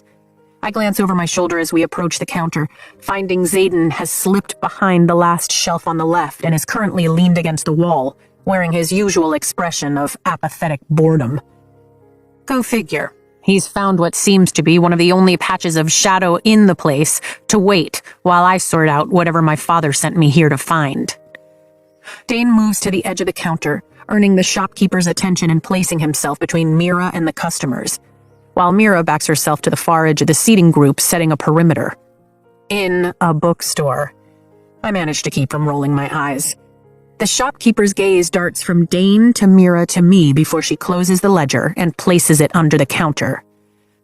Dane, could you ask her? I set one hand on the counter for balance. I speak the common tongue, the woman says. We are educated here in Deverelli. I blink. Right, well, I was just wondering if you happen to know anyone by the name of Norel. Her eyes flare, and my stomach jumps into my throat when she glances over my right shoulder. Mira. Firebringers! Someone shouts. I draw 2 blades and the breath it takes to whip toward my sister. 2 assailants charge from the back shelves, the ones I'd previously foolishly thought empty, and Mira sighs when one of them, a woman who looks to be my age, lifts a serrated dagger at her. If we have to, Mira says, drawing her own as the older man, someone closer to Brennan's build and age with spiky black hair and what seems to be a standard-issue white and gold tunic, runs down the aisle. Rage fills his eyes as he rushes toward me, 2 longer serrated blades pointed in my direction. I flip one of my daggers to the tip and prepare to throw, angling my body so the shopkeeper remains within sight. The guy will be here in 4 seconds. 3, 2... Xaden takes a single step, then kicks a large armchair straight into the man's path. It hits him square in the stomach and his breath gushes out, but he regroups quickly, turning a glare in Xaden's direction with raised blades.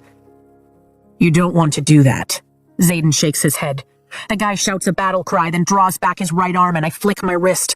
The dagger lands in his shoulder and the man howls as crimson streaks down his white tunic and his blade falls to the floor. I warned you, Xaden says as the man hits his knees. Your error was changing your assessment to targeting me as the threat and letting your eyes off her. He takes his time walking over to the man as Mira punches her assailant in the face, knocking the woman unconscious. Then Xaden plucks the blades from the man like they're toys. I knew some of you carried blades. There's no society in the world that doesn't keep some kind of cutting tool, and eventually, Well, we all cut, don't we?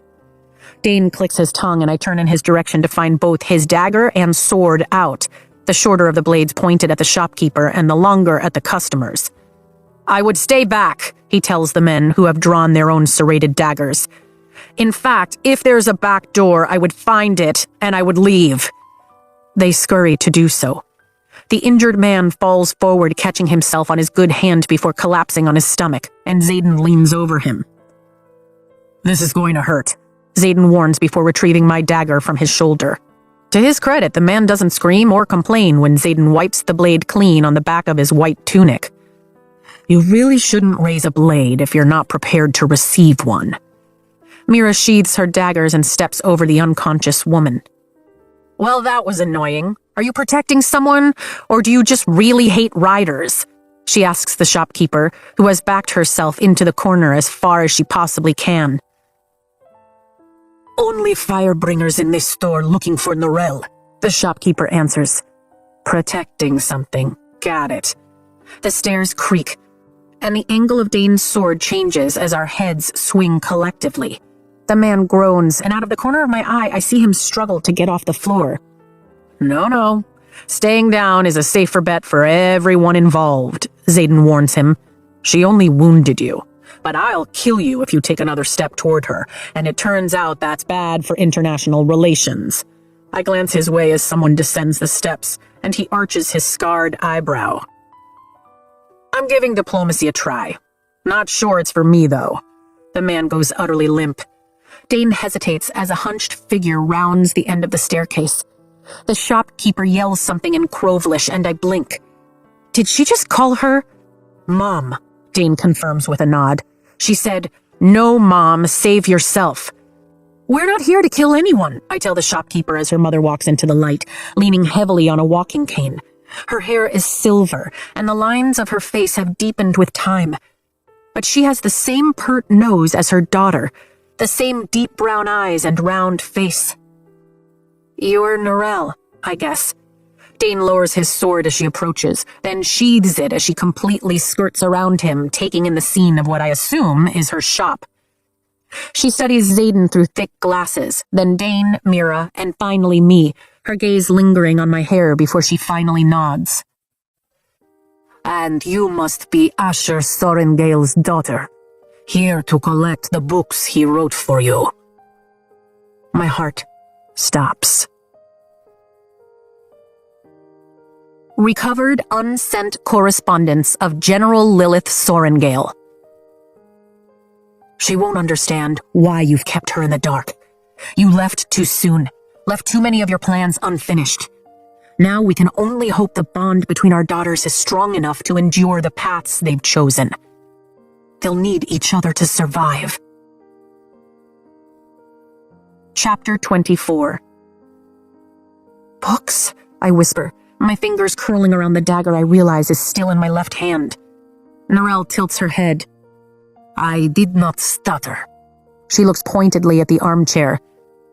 Put that back in its place. Xaden lifts a brow but does as she asks, then crosses the small section of the room and sheathes my dagger at my hip. Thank you, I whisper. He brushes a kiss over my temple, then takes the empty spot at my right side. Get off the floor, Urson. You're bleeding everywhere. Take your sister to the back and wake her up. Did I not say you were ill-prepared to carry a weapon? Norel lectures as she avoids the spilled blood.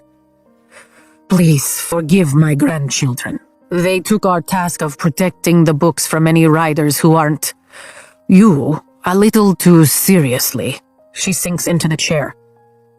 Thank you, young man, she says to Xaden, then gives him a second look before glancing at Dane. My, the continent does have some fine-looking men. A corner of Xaden's mouth quirks upward, and I can't help but silently agree with her. Mom!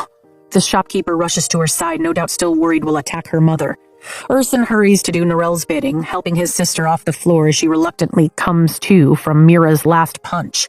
They disappear into the back, and I almost feel bad for them until I remember that they attacked us. I'm 93, Leona. I'm not dead, she waves her daughter off.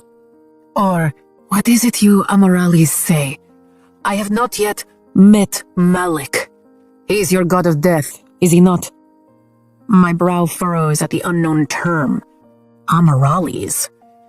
Isn't he everyone's god of death? Mira leans back against the nearest row of bookshelves. I shake my head. Deverelli don't worship gods. It's why we're considered the most neutral of the Isles. Perfect for trade. Narelle shrugs. What you call gods, we call science. What you call fate, we call coincidence.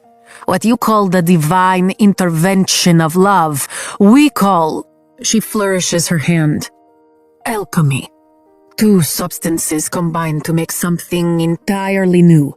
Not unlike what's between the two of you. She glances between Xaden and me and sets her hand on her chest. My heart twists. If she only knew how close she was to my very thoughts earlier today. She wiggles her finger at Xaden. I heard you saying you'd kill my grandson if he took another step toward your beloved, young man. How illogically, toxically romantic of you. Have to admit that kind of confident violence isn't what I pictured when Asher talked about you, but the brown hair, those... I guess their brown eyes, and how utterly smitten he predicted you two would eventually be for each other. Well, he described you almost perfectly, Daenatos. Oh, fucking kill me now. My mouth opens, then shuts. Xaden raises both eyebrows and presses his lips between his teeth. Dane rubs the back of his neck. Mira snorts once, covers her mouth with her hand, then doubles over laughing. I'm sorry, she forces out and straightens, quickly masking her face and clearing her throat. But she slips again, her shoulders shaking. I can't. I just can't. I need a second. She walks behind the row of shelves, hopefully to compose herself. My face feels like it's been blasted by dragon fire. How would you like this to go? Dane asks me as Narelle glances among the three of us, her silver brows knitting. Just like it's gone for the last 18 months, Xaden answers, losing any and all trace of niceties he showed Dane an hour ago. Everyone assumes she'll wind up with you, but it's my last name she ends up wearing on her flight jacket in formation. Seriously? Words absolutely fail me that he would go there. It was one time. Fine. Twice if I count the return trip from Samara after we got back together. Glad to see you're feeling like yourself again. Dane leans back against the counter. But we don't have last names on our flight jackets. And yet you get the fucking point. Xaden's jaw ticks. Narelle's gaze narrows on Xaden through her thick lenses. You aren't Dane. Xaden shakes his head. I'm Dane. Dane raises his hand briefly. And he is? Narelle asks me. Xaden Ryerson. I lift my chin as if I'm answering to my father for my choice. And he's mine, even when he's being a possessive ass. Finn Ryerson's son. Narelle drums her gnarled fingertips on the armrest. Asher certainly didn't predict that. He would have if he'd ever met him. I reach for Xaden's hand and lace our fingers. Our mother knew, Mira says, taking her place at the end of the bookshelf. She wasn't enthusiastic about it or anything, but she knew love when she saw it. But she certainly never told us about our father coming here. She wouldn't have, would she? Narelle shifts in her seat. When did he die? A little less than 3 years ago, I answered gently. His heart failed.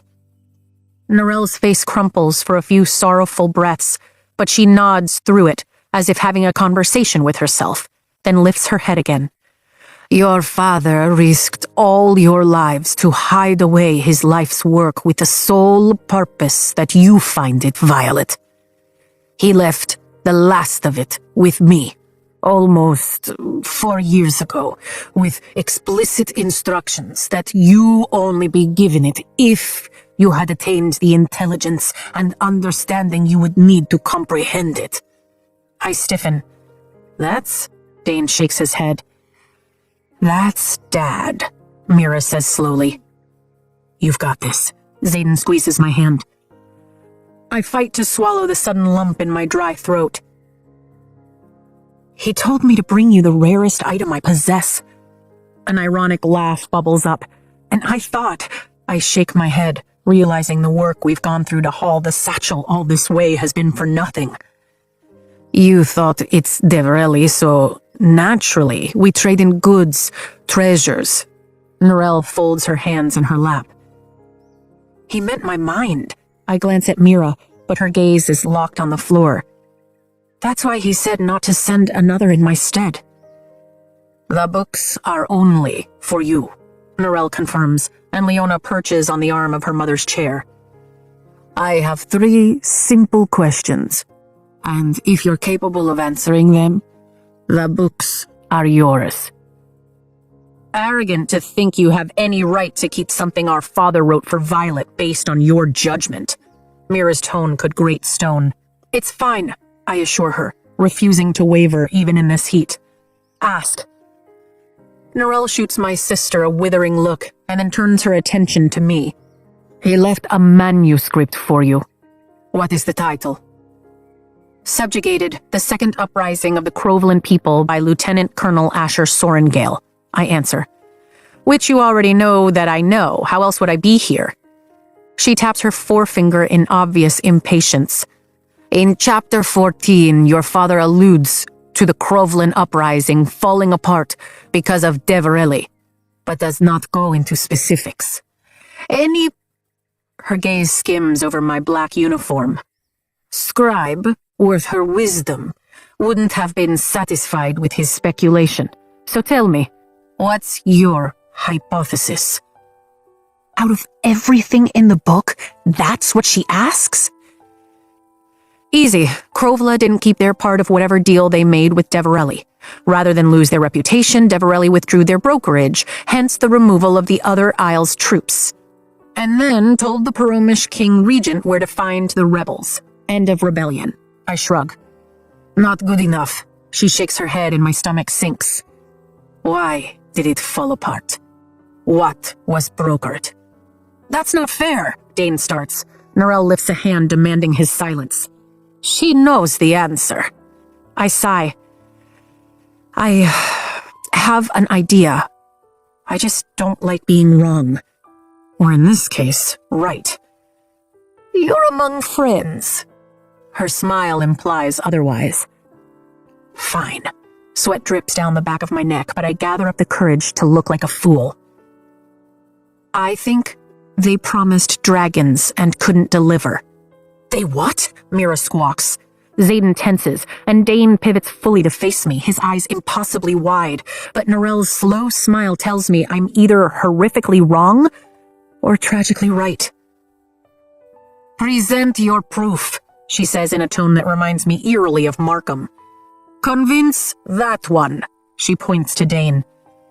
I tighten my grip on Xaden's hand, and his thumb strokes over mine.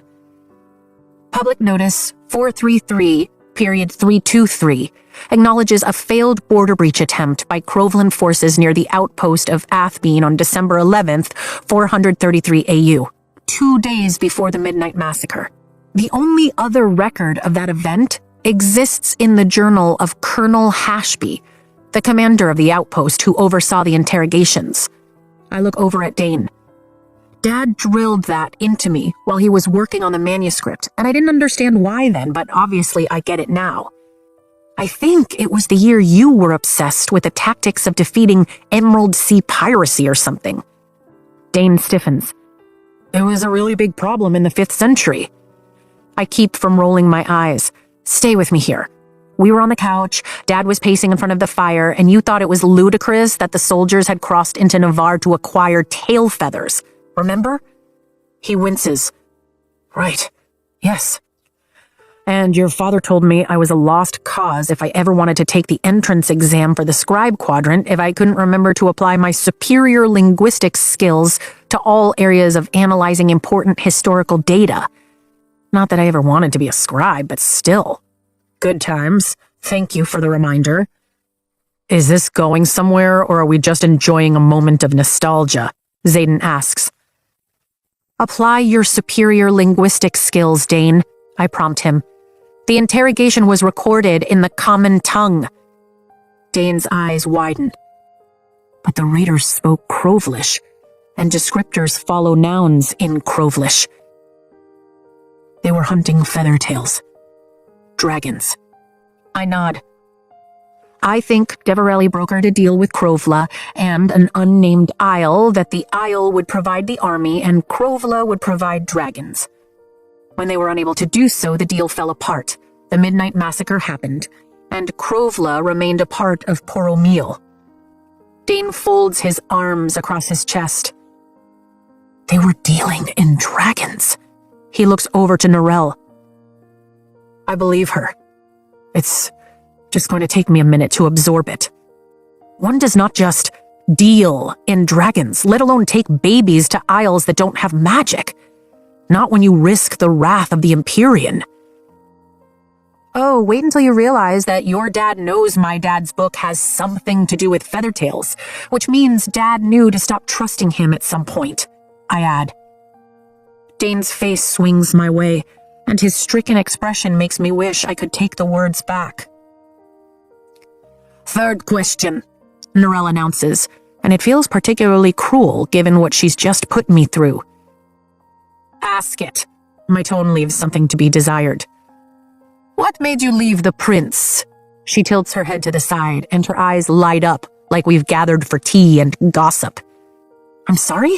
I lean forward, like it's at all possible I could have misheard her. The prince. She clasps her hands together.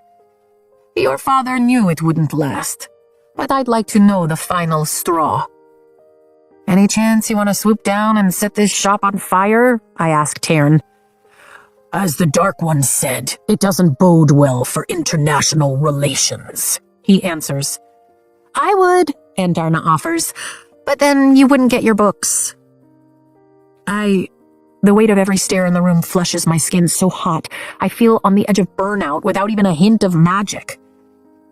I left him because I found him in a delicate situation with one of his professors.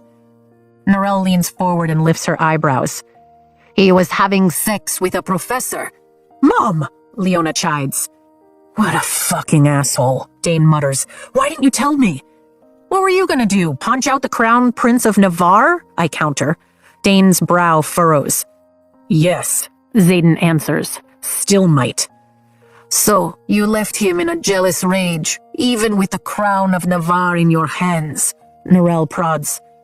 Did he come begging your forgiveness? Did you take him back? I can definitely see why she owns a bookstore, and which genre might just be her favorite. I never sought a crown, and besides, it's not in Halden's nature to beg forgiveness of anyone. I closed the door and didn't bother speaking to him until a few weeks ago. He didn't love me, not in the way I deserve to be loved, and no amount of power is worth staying with someone who doesn't love you. You know your value, Narelle says softly with a nod. Your father would be proud. Get her the books. Leona stands, then leaves us waiting in the seating area while she disappears into the back, and I deflate with relief, sagging against Xaden's side. Mira slips her empty pack off her shoulders, then sets it on the unoccupied chair next to Narelle. I'll carry them for Violet. Unless, of course, you think my father would have a problem with that. Promise not to read them or anything. Her biting tone sends a shiver of guilt straight up my spine. Why was Dad so adamant only I collect them? Narelle simply smiles and crosses her ankles in front of her. And that right there is why he didn't leave them for you, dear. We all have a part to play in what's coming for us. This one is simply hers, while he was busy raising Violet for this particular mission. Your mother was raising you. I wonder what legacy you've inherited. Mira's eyes narrow. We leave the bookstore 10 minutes later with 6 tomes written by my father. And every single one of them is passcode locked. Later that afternoon, I lean my head back against the rim of the carved wooden bathtub in the chamber adjacent to the bedroom Xaden and I have been given, and listen to birds I can't identify chirp outside the window above my feet. I'm too short to see the spectacular view of the water, but the sky isn't bad either. softening with the colors of an approaching sunset. What time is it? I wonder if Halden's back. If he's managed to secure permission for us to use Deverelli as a home post to visit the other isles, or broach the subject of the seventh breed. I reach for the bond to ask Xaden, only to sigh with frustration at the instant reminder that we don't work that way here.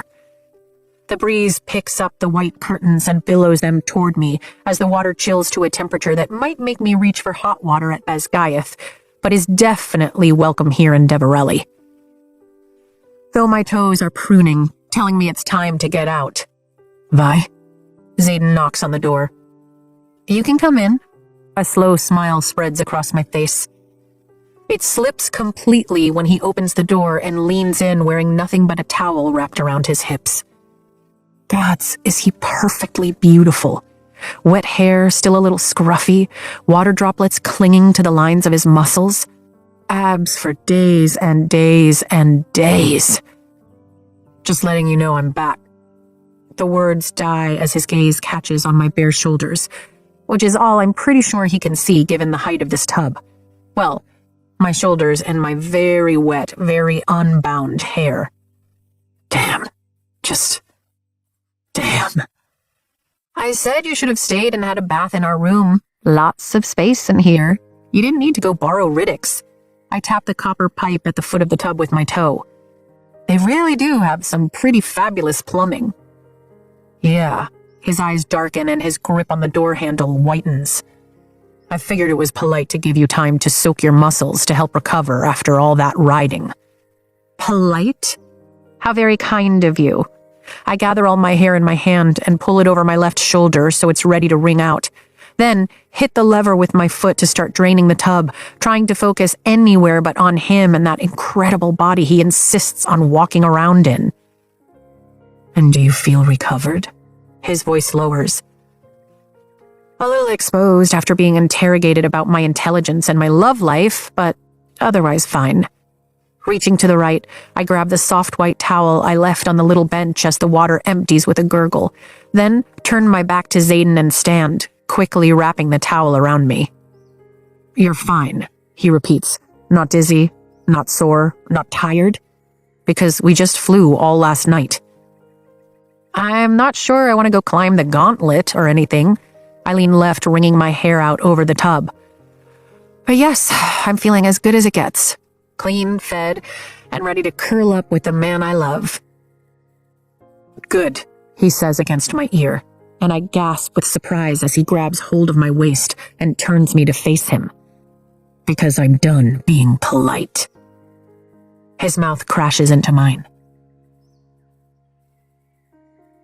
Confiscated correspondence of Fen Ryerson to unknown intended recipient. The most useless word in the language of aristocracy has always been, and will forever be, love. Marriage is a necessary evil to secure the line, nothing more. Save love for your children. Chapter 25. I abandon my towel and my common sense, throwing my arms around his neck and pouring my whole heart into the kiss. Who cares if we're in a house full of servants and a viscount I don't trust? If Xaden has set sexual limits between us the last 6 weeks, he's kissing me like I'm the only air he can breathe, and that's all that matters, all that I can allow to matter.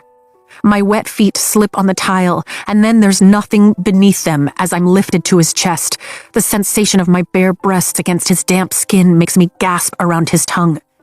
He groans, holding me with one hand under my ass as I wrap my legs around his waist. I nudge his towel straight to the floor before locking my ankles, leaving us skin to skin as he kisses me senseless, robbing me of logic and replacing it with pure want. Our mouths collide again and again without finesse or seduction. There's no flirtation or coy games here. No, it's all hunger and blatant, naked demand. It's fucking perfect, unrestrained and absolutely greedy. The room moves, or maybe that's us. Either way, the lighting changes, and I find myself perched on the edge of a small breakfast table a few feet from the bedroom window. I rip my mouth from his to scan our surroundings, but Xaden cups my chin and pulls me right back. No one can see at this angle. I checked, he promises, then goes right back to kissing me, wiping every protest out of my head with the indulgent stroke of his tongue. Wait, he checked. He's thought about this. Oh gods, this might actually happen. Heat and need rush through me, bringing every nerve to blaring life. It doesn't feel like it's only been 6 weeks since I've had all of him above me, below me, within me. It seems like it's been years. He winds my wet hair around his hand, then tugs my head backward gently, breaking the kiss and setting his lips to my throat. Every touch of his lips sends a jolt of yes straight down my spine, and they quickly gather into an aching knot of please right between my thighs. My nails rake into his hair and I arch for more, whimpering softly when he delivers, toying with me expertly. He uses his firm lips, soft tongue, and rough stubble to their every advantage, until I'm pretty sure he could get me off by just kissing my neck. I love your skin, he says, working his way down to my collarbone. You're so damn soft. My pulse jumps and my hands drift to the strong line of his shoulders, touching every inch of his warm skin that I can reach. I want to lay him down on that bed and lick every single line that he's kept hidden away from me for the last 6 weeks. But there's no way I'm going to chance him stopping this for a change of position. He abandons my hair, then brings both hands to cup my breasts. I suck in a swift breath when he lowers his mouth to one peak, then uses his tongue and teeth to worship it. Holy shit, does that feel good. My body is positively starved for his touch, and it's all I can do to stifle a flat-out moan when he moves to the other. Shh, he whispers with a playful smile. Wouldn't want anyone to hear. It's the smile that does me in, a fear that borders on frenzy breaking through the haze of pleasure he's building. You can't tease me, I shake my head. His hands shift to my hips and he stands to his full height, his brow creasing as confusion fills those gorgeous eyes looking down at me. I mean, you can, I immediately blurt, my hands falling to the table. It's just that I want you. Need you, and I'm trying really hard to respect the whole no sex aspect of the rules we laid down. And if you tease me, he fucking smirks, and I debate going back to the throwing daggers at his head stage of our relationship. There's no magic here. Yes, I know. I fold my arms over my breasts and move to close my thighs, but he's standing between them. There's no magic here, he says again, lowering his head, ghosting his lips over mine. I can fuck you as many times as we want, as many times as you can take, and I can't lose control. Oh, my whole body draws tighter than a bowstring and my breath catches. Oh, he runs his thumbs up the insides of my thighs and locks his eyes on mine. Does that sound like something you'd be interested in? I run my tongue over my lower lip and his hands flex. Only if you are. I feel like I swallow. I just don't want to push you for something you don't feel comfortable doing. He takes my hand and wraps it around the length of his hard cock. Does that feel like I'm not comfortable? I squeeze my hand on reflex and he moans low in his throat, his eyes sliding shut. My core clenches at just how hot, how thick, how perfect he is. Fuck, Violet, you do that again, and this will be over in minutes. There's an edge of desperation in his eyes when they open, and he hisses through his teeth as he guides my hand away from his body. Me holding back from you has been purely for your sake, not mine. Trust me. I want you from the second I wake up until the moment I fall asleep. I dream about you. My lips part, and warmth spreads throughout my chest. I love you. I love you. He cups my knees. And here, I don't have my fucking powers. Don't get me wrong. There's part of that I am very all right with. My stomach drops. The venom part. But no shadows, he continues. No intention, no lesser magics. I can't even create a sound shield to keep everyone in this house from hearing what you sound like when you come. And that feels... His jaw flexes. I know, I whisper, skimming the back of my hand along his stubble. Not having that constant stream of power buzzing beneath my skin makes me feel less than whole. And I can't talk to Sigale, he adds. I can't even sense you, which is killing me, but in return for all that shit, His scarred brow rises. I get to do my favorite thing in the world, which happens to be fucking you. Now, I have about 6 weeks to make up for, and love, we're wasting time. I brace my hands beside me and smile when his eyes darken at the sight of my body. Well, if you insist. A slow smile curves his mouth and he pushes my knees farther apart. I insist. My laugh abruptly transforms to a moan when he sinks to his knees and sets his mouth on me. Oh, fuck. He doesn't tease or toy. No, he immediately swirls his tongue around my clit and sinks 2 fingers inside me. Damn, I've missed your taste. Satan! Pleasure jolts through my system like power buzzing in my veins and landing low in my stomach. I slam my hand over my mouth to catch my next moan as he starts to move those exceptionally talented fingers, his tongue working in rhythm to play my body like an instrument created just for him. Tension gathers and coils, and it's all I can do to stay upright to keep balanced with one hand and stifle my moans with the other. I waver, my body swaying, and Zayden reaches for my mouth. I pull his hand to my lips and press a hard kiss to his palm as my hips begin to rock against his face, and other hand, chasing the high I can feel approaching with every thrust of his fingers, every flick of his tongue. But I want more. I want him inside me, his arms around me, his voice in my head. We can have all but the last, and it's more than enough. It's good. So fucking good. My breath catches and my thighs stiffen. He curls his fingers and lashes his tongue against my clit, and I unravel. My climax hits hard and fast, and I shout against his palm as white-hot pleasure pulls me over the edge in bright waves that hit again and again, robbing me of breath as they race through me.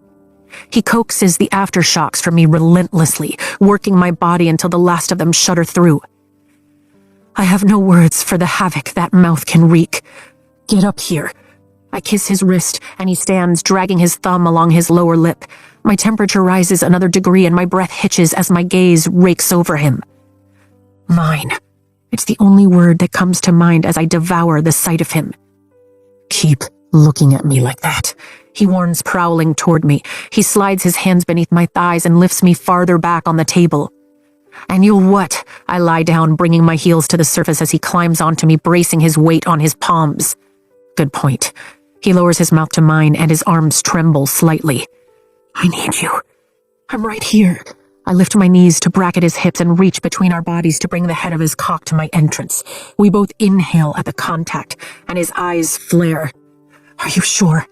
You know what I am, he says slowly, and a flicker of something that looks like fear crosses his face. I know who you are. I cradle his cheeks with my hands. Now, Zayden, you have 6 weeks to make up for, remember? He nods, keeping his gaze locked with mine, then shifts a hand to my hip and drives into me in one long thrust, taking me inch by inch by inch until he's all I can feel. The pressure, the stretch, the feel of him is so perfect that my foolish eyes prickle because I've missed this connection so damn much. Are you all right? His eyes widen and his hips jerk back. I'm fine. I wrap my legs around him. I just miss this. Me too. He drops his forehead to mine and rolls his hips, sinking into me. We both moan. I miss being inside your head. He withdraws, then snaps forward again, and I see stars. Pleasure shoots through my very bones as he begins that deep, slow rhythm I can never get enough of. I love having every part of you when we're like this. Same. I wind my arms around his neck and hold on, arching to meet every delectable thrust as sweat quickly slicks our bodies. I love when you talk to me. My fingers slide over his lips, even when your mouth is otherwise occupied. He grins, but it slips when I swivel my hips, and he groans. Fuck, you feel so damned good. I'm never giving you up. You know that, right? You had your chance to run. You should have run, Vi. He punctuates each claim with a harder, deeper thrust that has me straining for breath, for reasonable thought that goes beyond more and yes, as wood creaks beneath us. I pull his mouth down to mine and breathe through the keening pleasure that's building within me again, deeper and hotter than before. I'm never running. It's you and me, no matter what.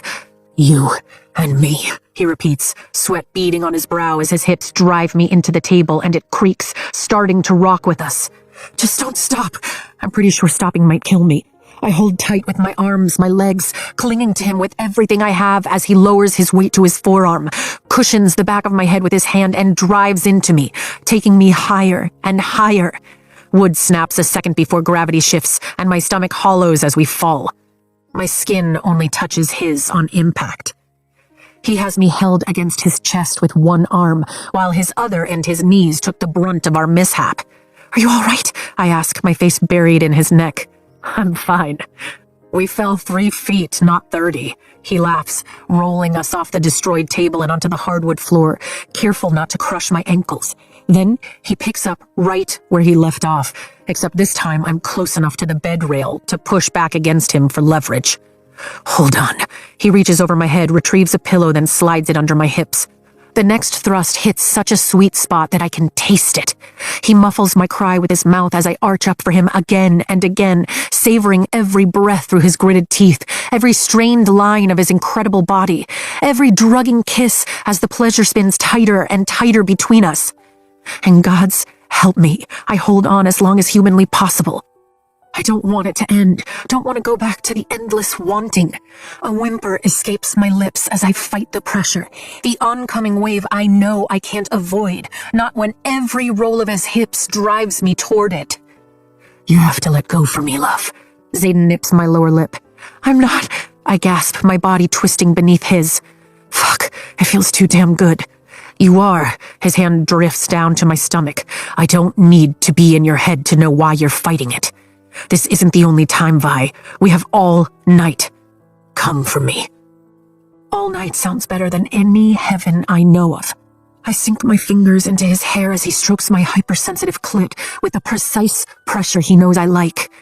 And I shatter. I fly apart at the seams as the orgasm surges through me in arching pulses. He swallows my moans with a kiss as the waves break again and again, and then he puts me back together with soft strokes of his hands as I come back down.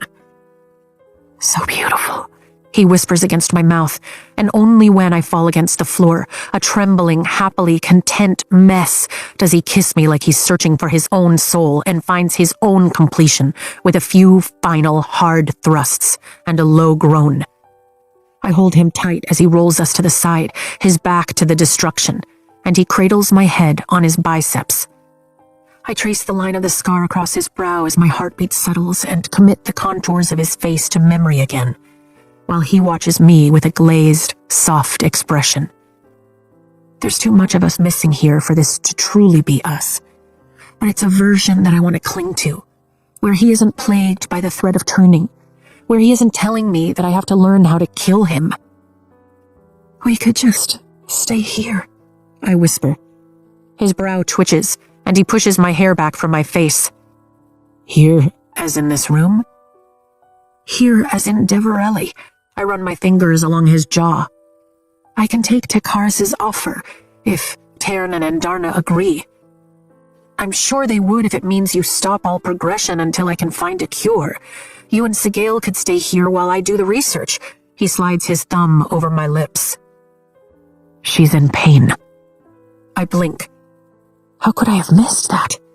Guilt weighs down my shoulders.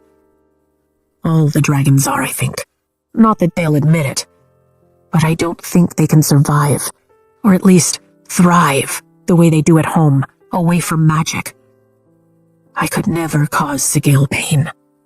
He skims his calloused hand down the side of my neck and over my ribs to settle on the slope of my waist. And I could never let you abandon everyone you love. A boulder lodges in the middle of my throat. Someone knocks. "Hey, Riddick says through the door. My face flushes and I cover my mouth with my hand. "We're all good," Zayden calls out with a wicked grin, stroking my hip. "Yeah, that's great," Riddick says. "No, I'm not," his voice muffles. "Look, we have a problem here," Kat snaps. "Shouting it through the door isn't going to help," Dane says. "Get away from there," Mira lectures, and both Zayden and I scramble to our feet. "Violet, answer the door." How many people are crowded into that hallway? Zayden's faster to the bathroom than I am, and he throws my towel through the doorway, making sure I catch it before striding out with his own wrapped around his hips. You can't answer the door like that. I hiss at him, covering myself and bemoaning how long it will take to get my clothes on. Neither can you. And I'm sure as fuck not offering the sight of you in a towel up to Atos after hearing that your father basically planned your wedding to the asshole. Xaden retorts just as quietly, his hand on the doorknob. I recognize defeat and step toward the wall out of sight as Xaden opens the door.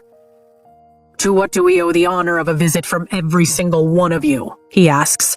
I thought 2 of you were flying the southern route to confirm there aren't any Irids hiding out here. Silence answers. I lean left, just enough to see Xaden glance over his shoulder.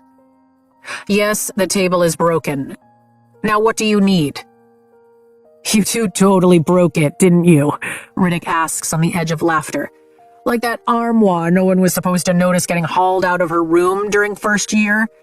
The what? Mira's voice rises, and I lean against the wall, letting my head fall back in mortification. What could be so fucking important that you're trying to ruin my one evening? Xaden snaps. A messenger came, Dane says. King Cortland has decided to keep Halden. My stomach pitches. Too fucking bad for Halden.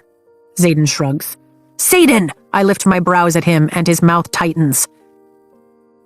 We're flying out as planned, but Takaris needs you, Dane continues.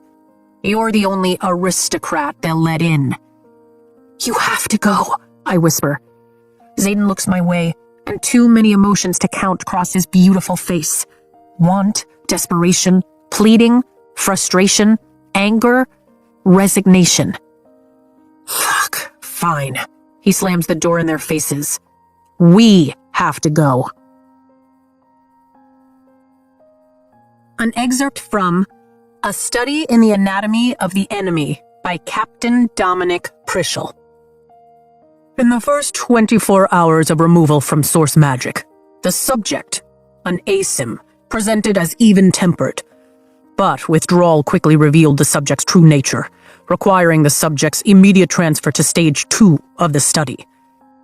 Her results can be found with Group 33B under the category Death by Fire, and subsequently Group 46C under the category Death by Poison. Chapter 26.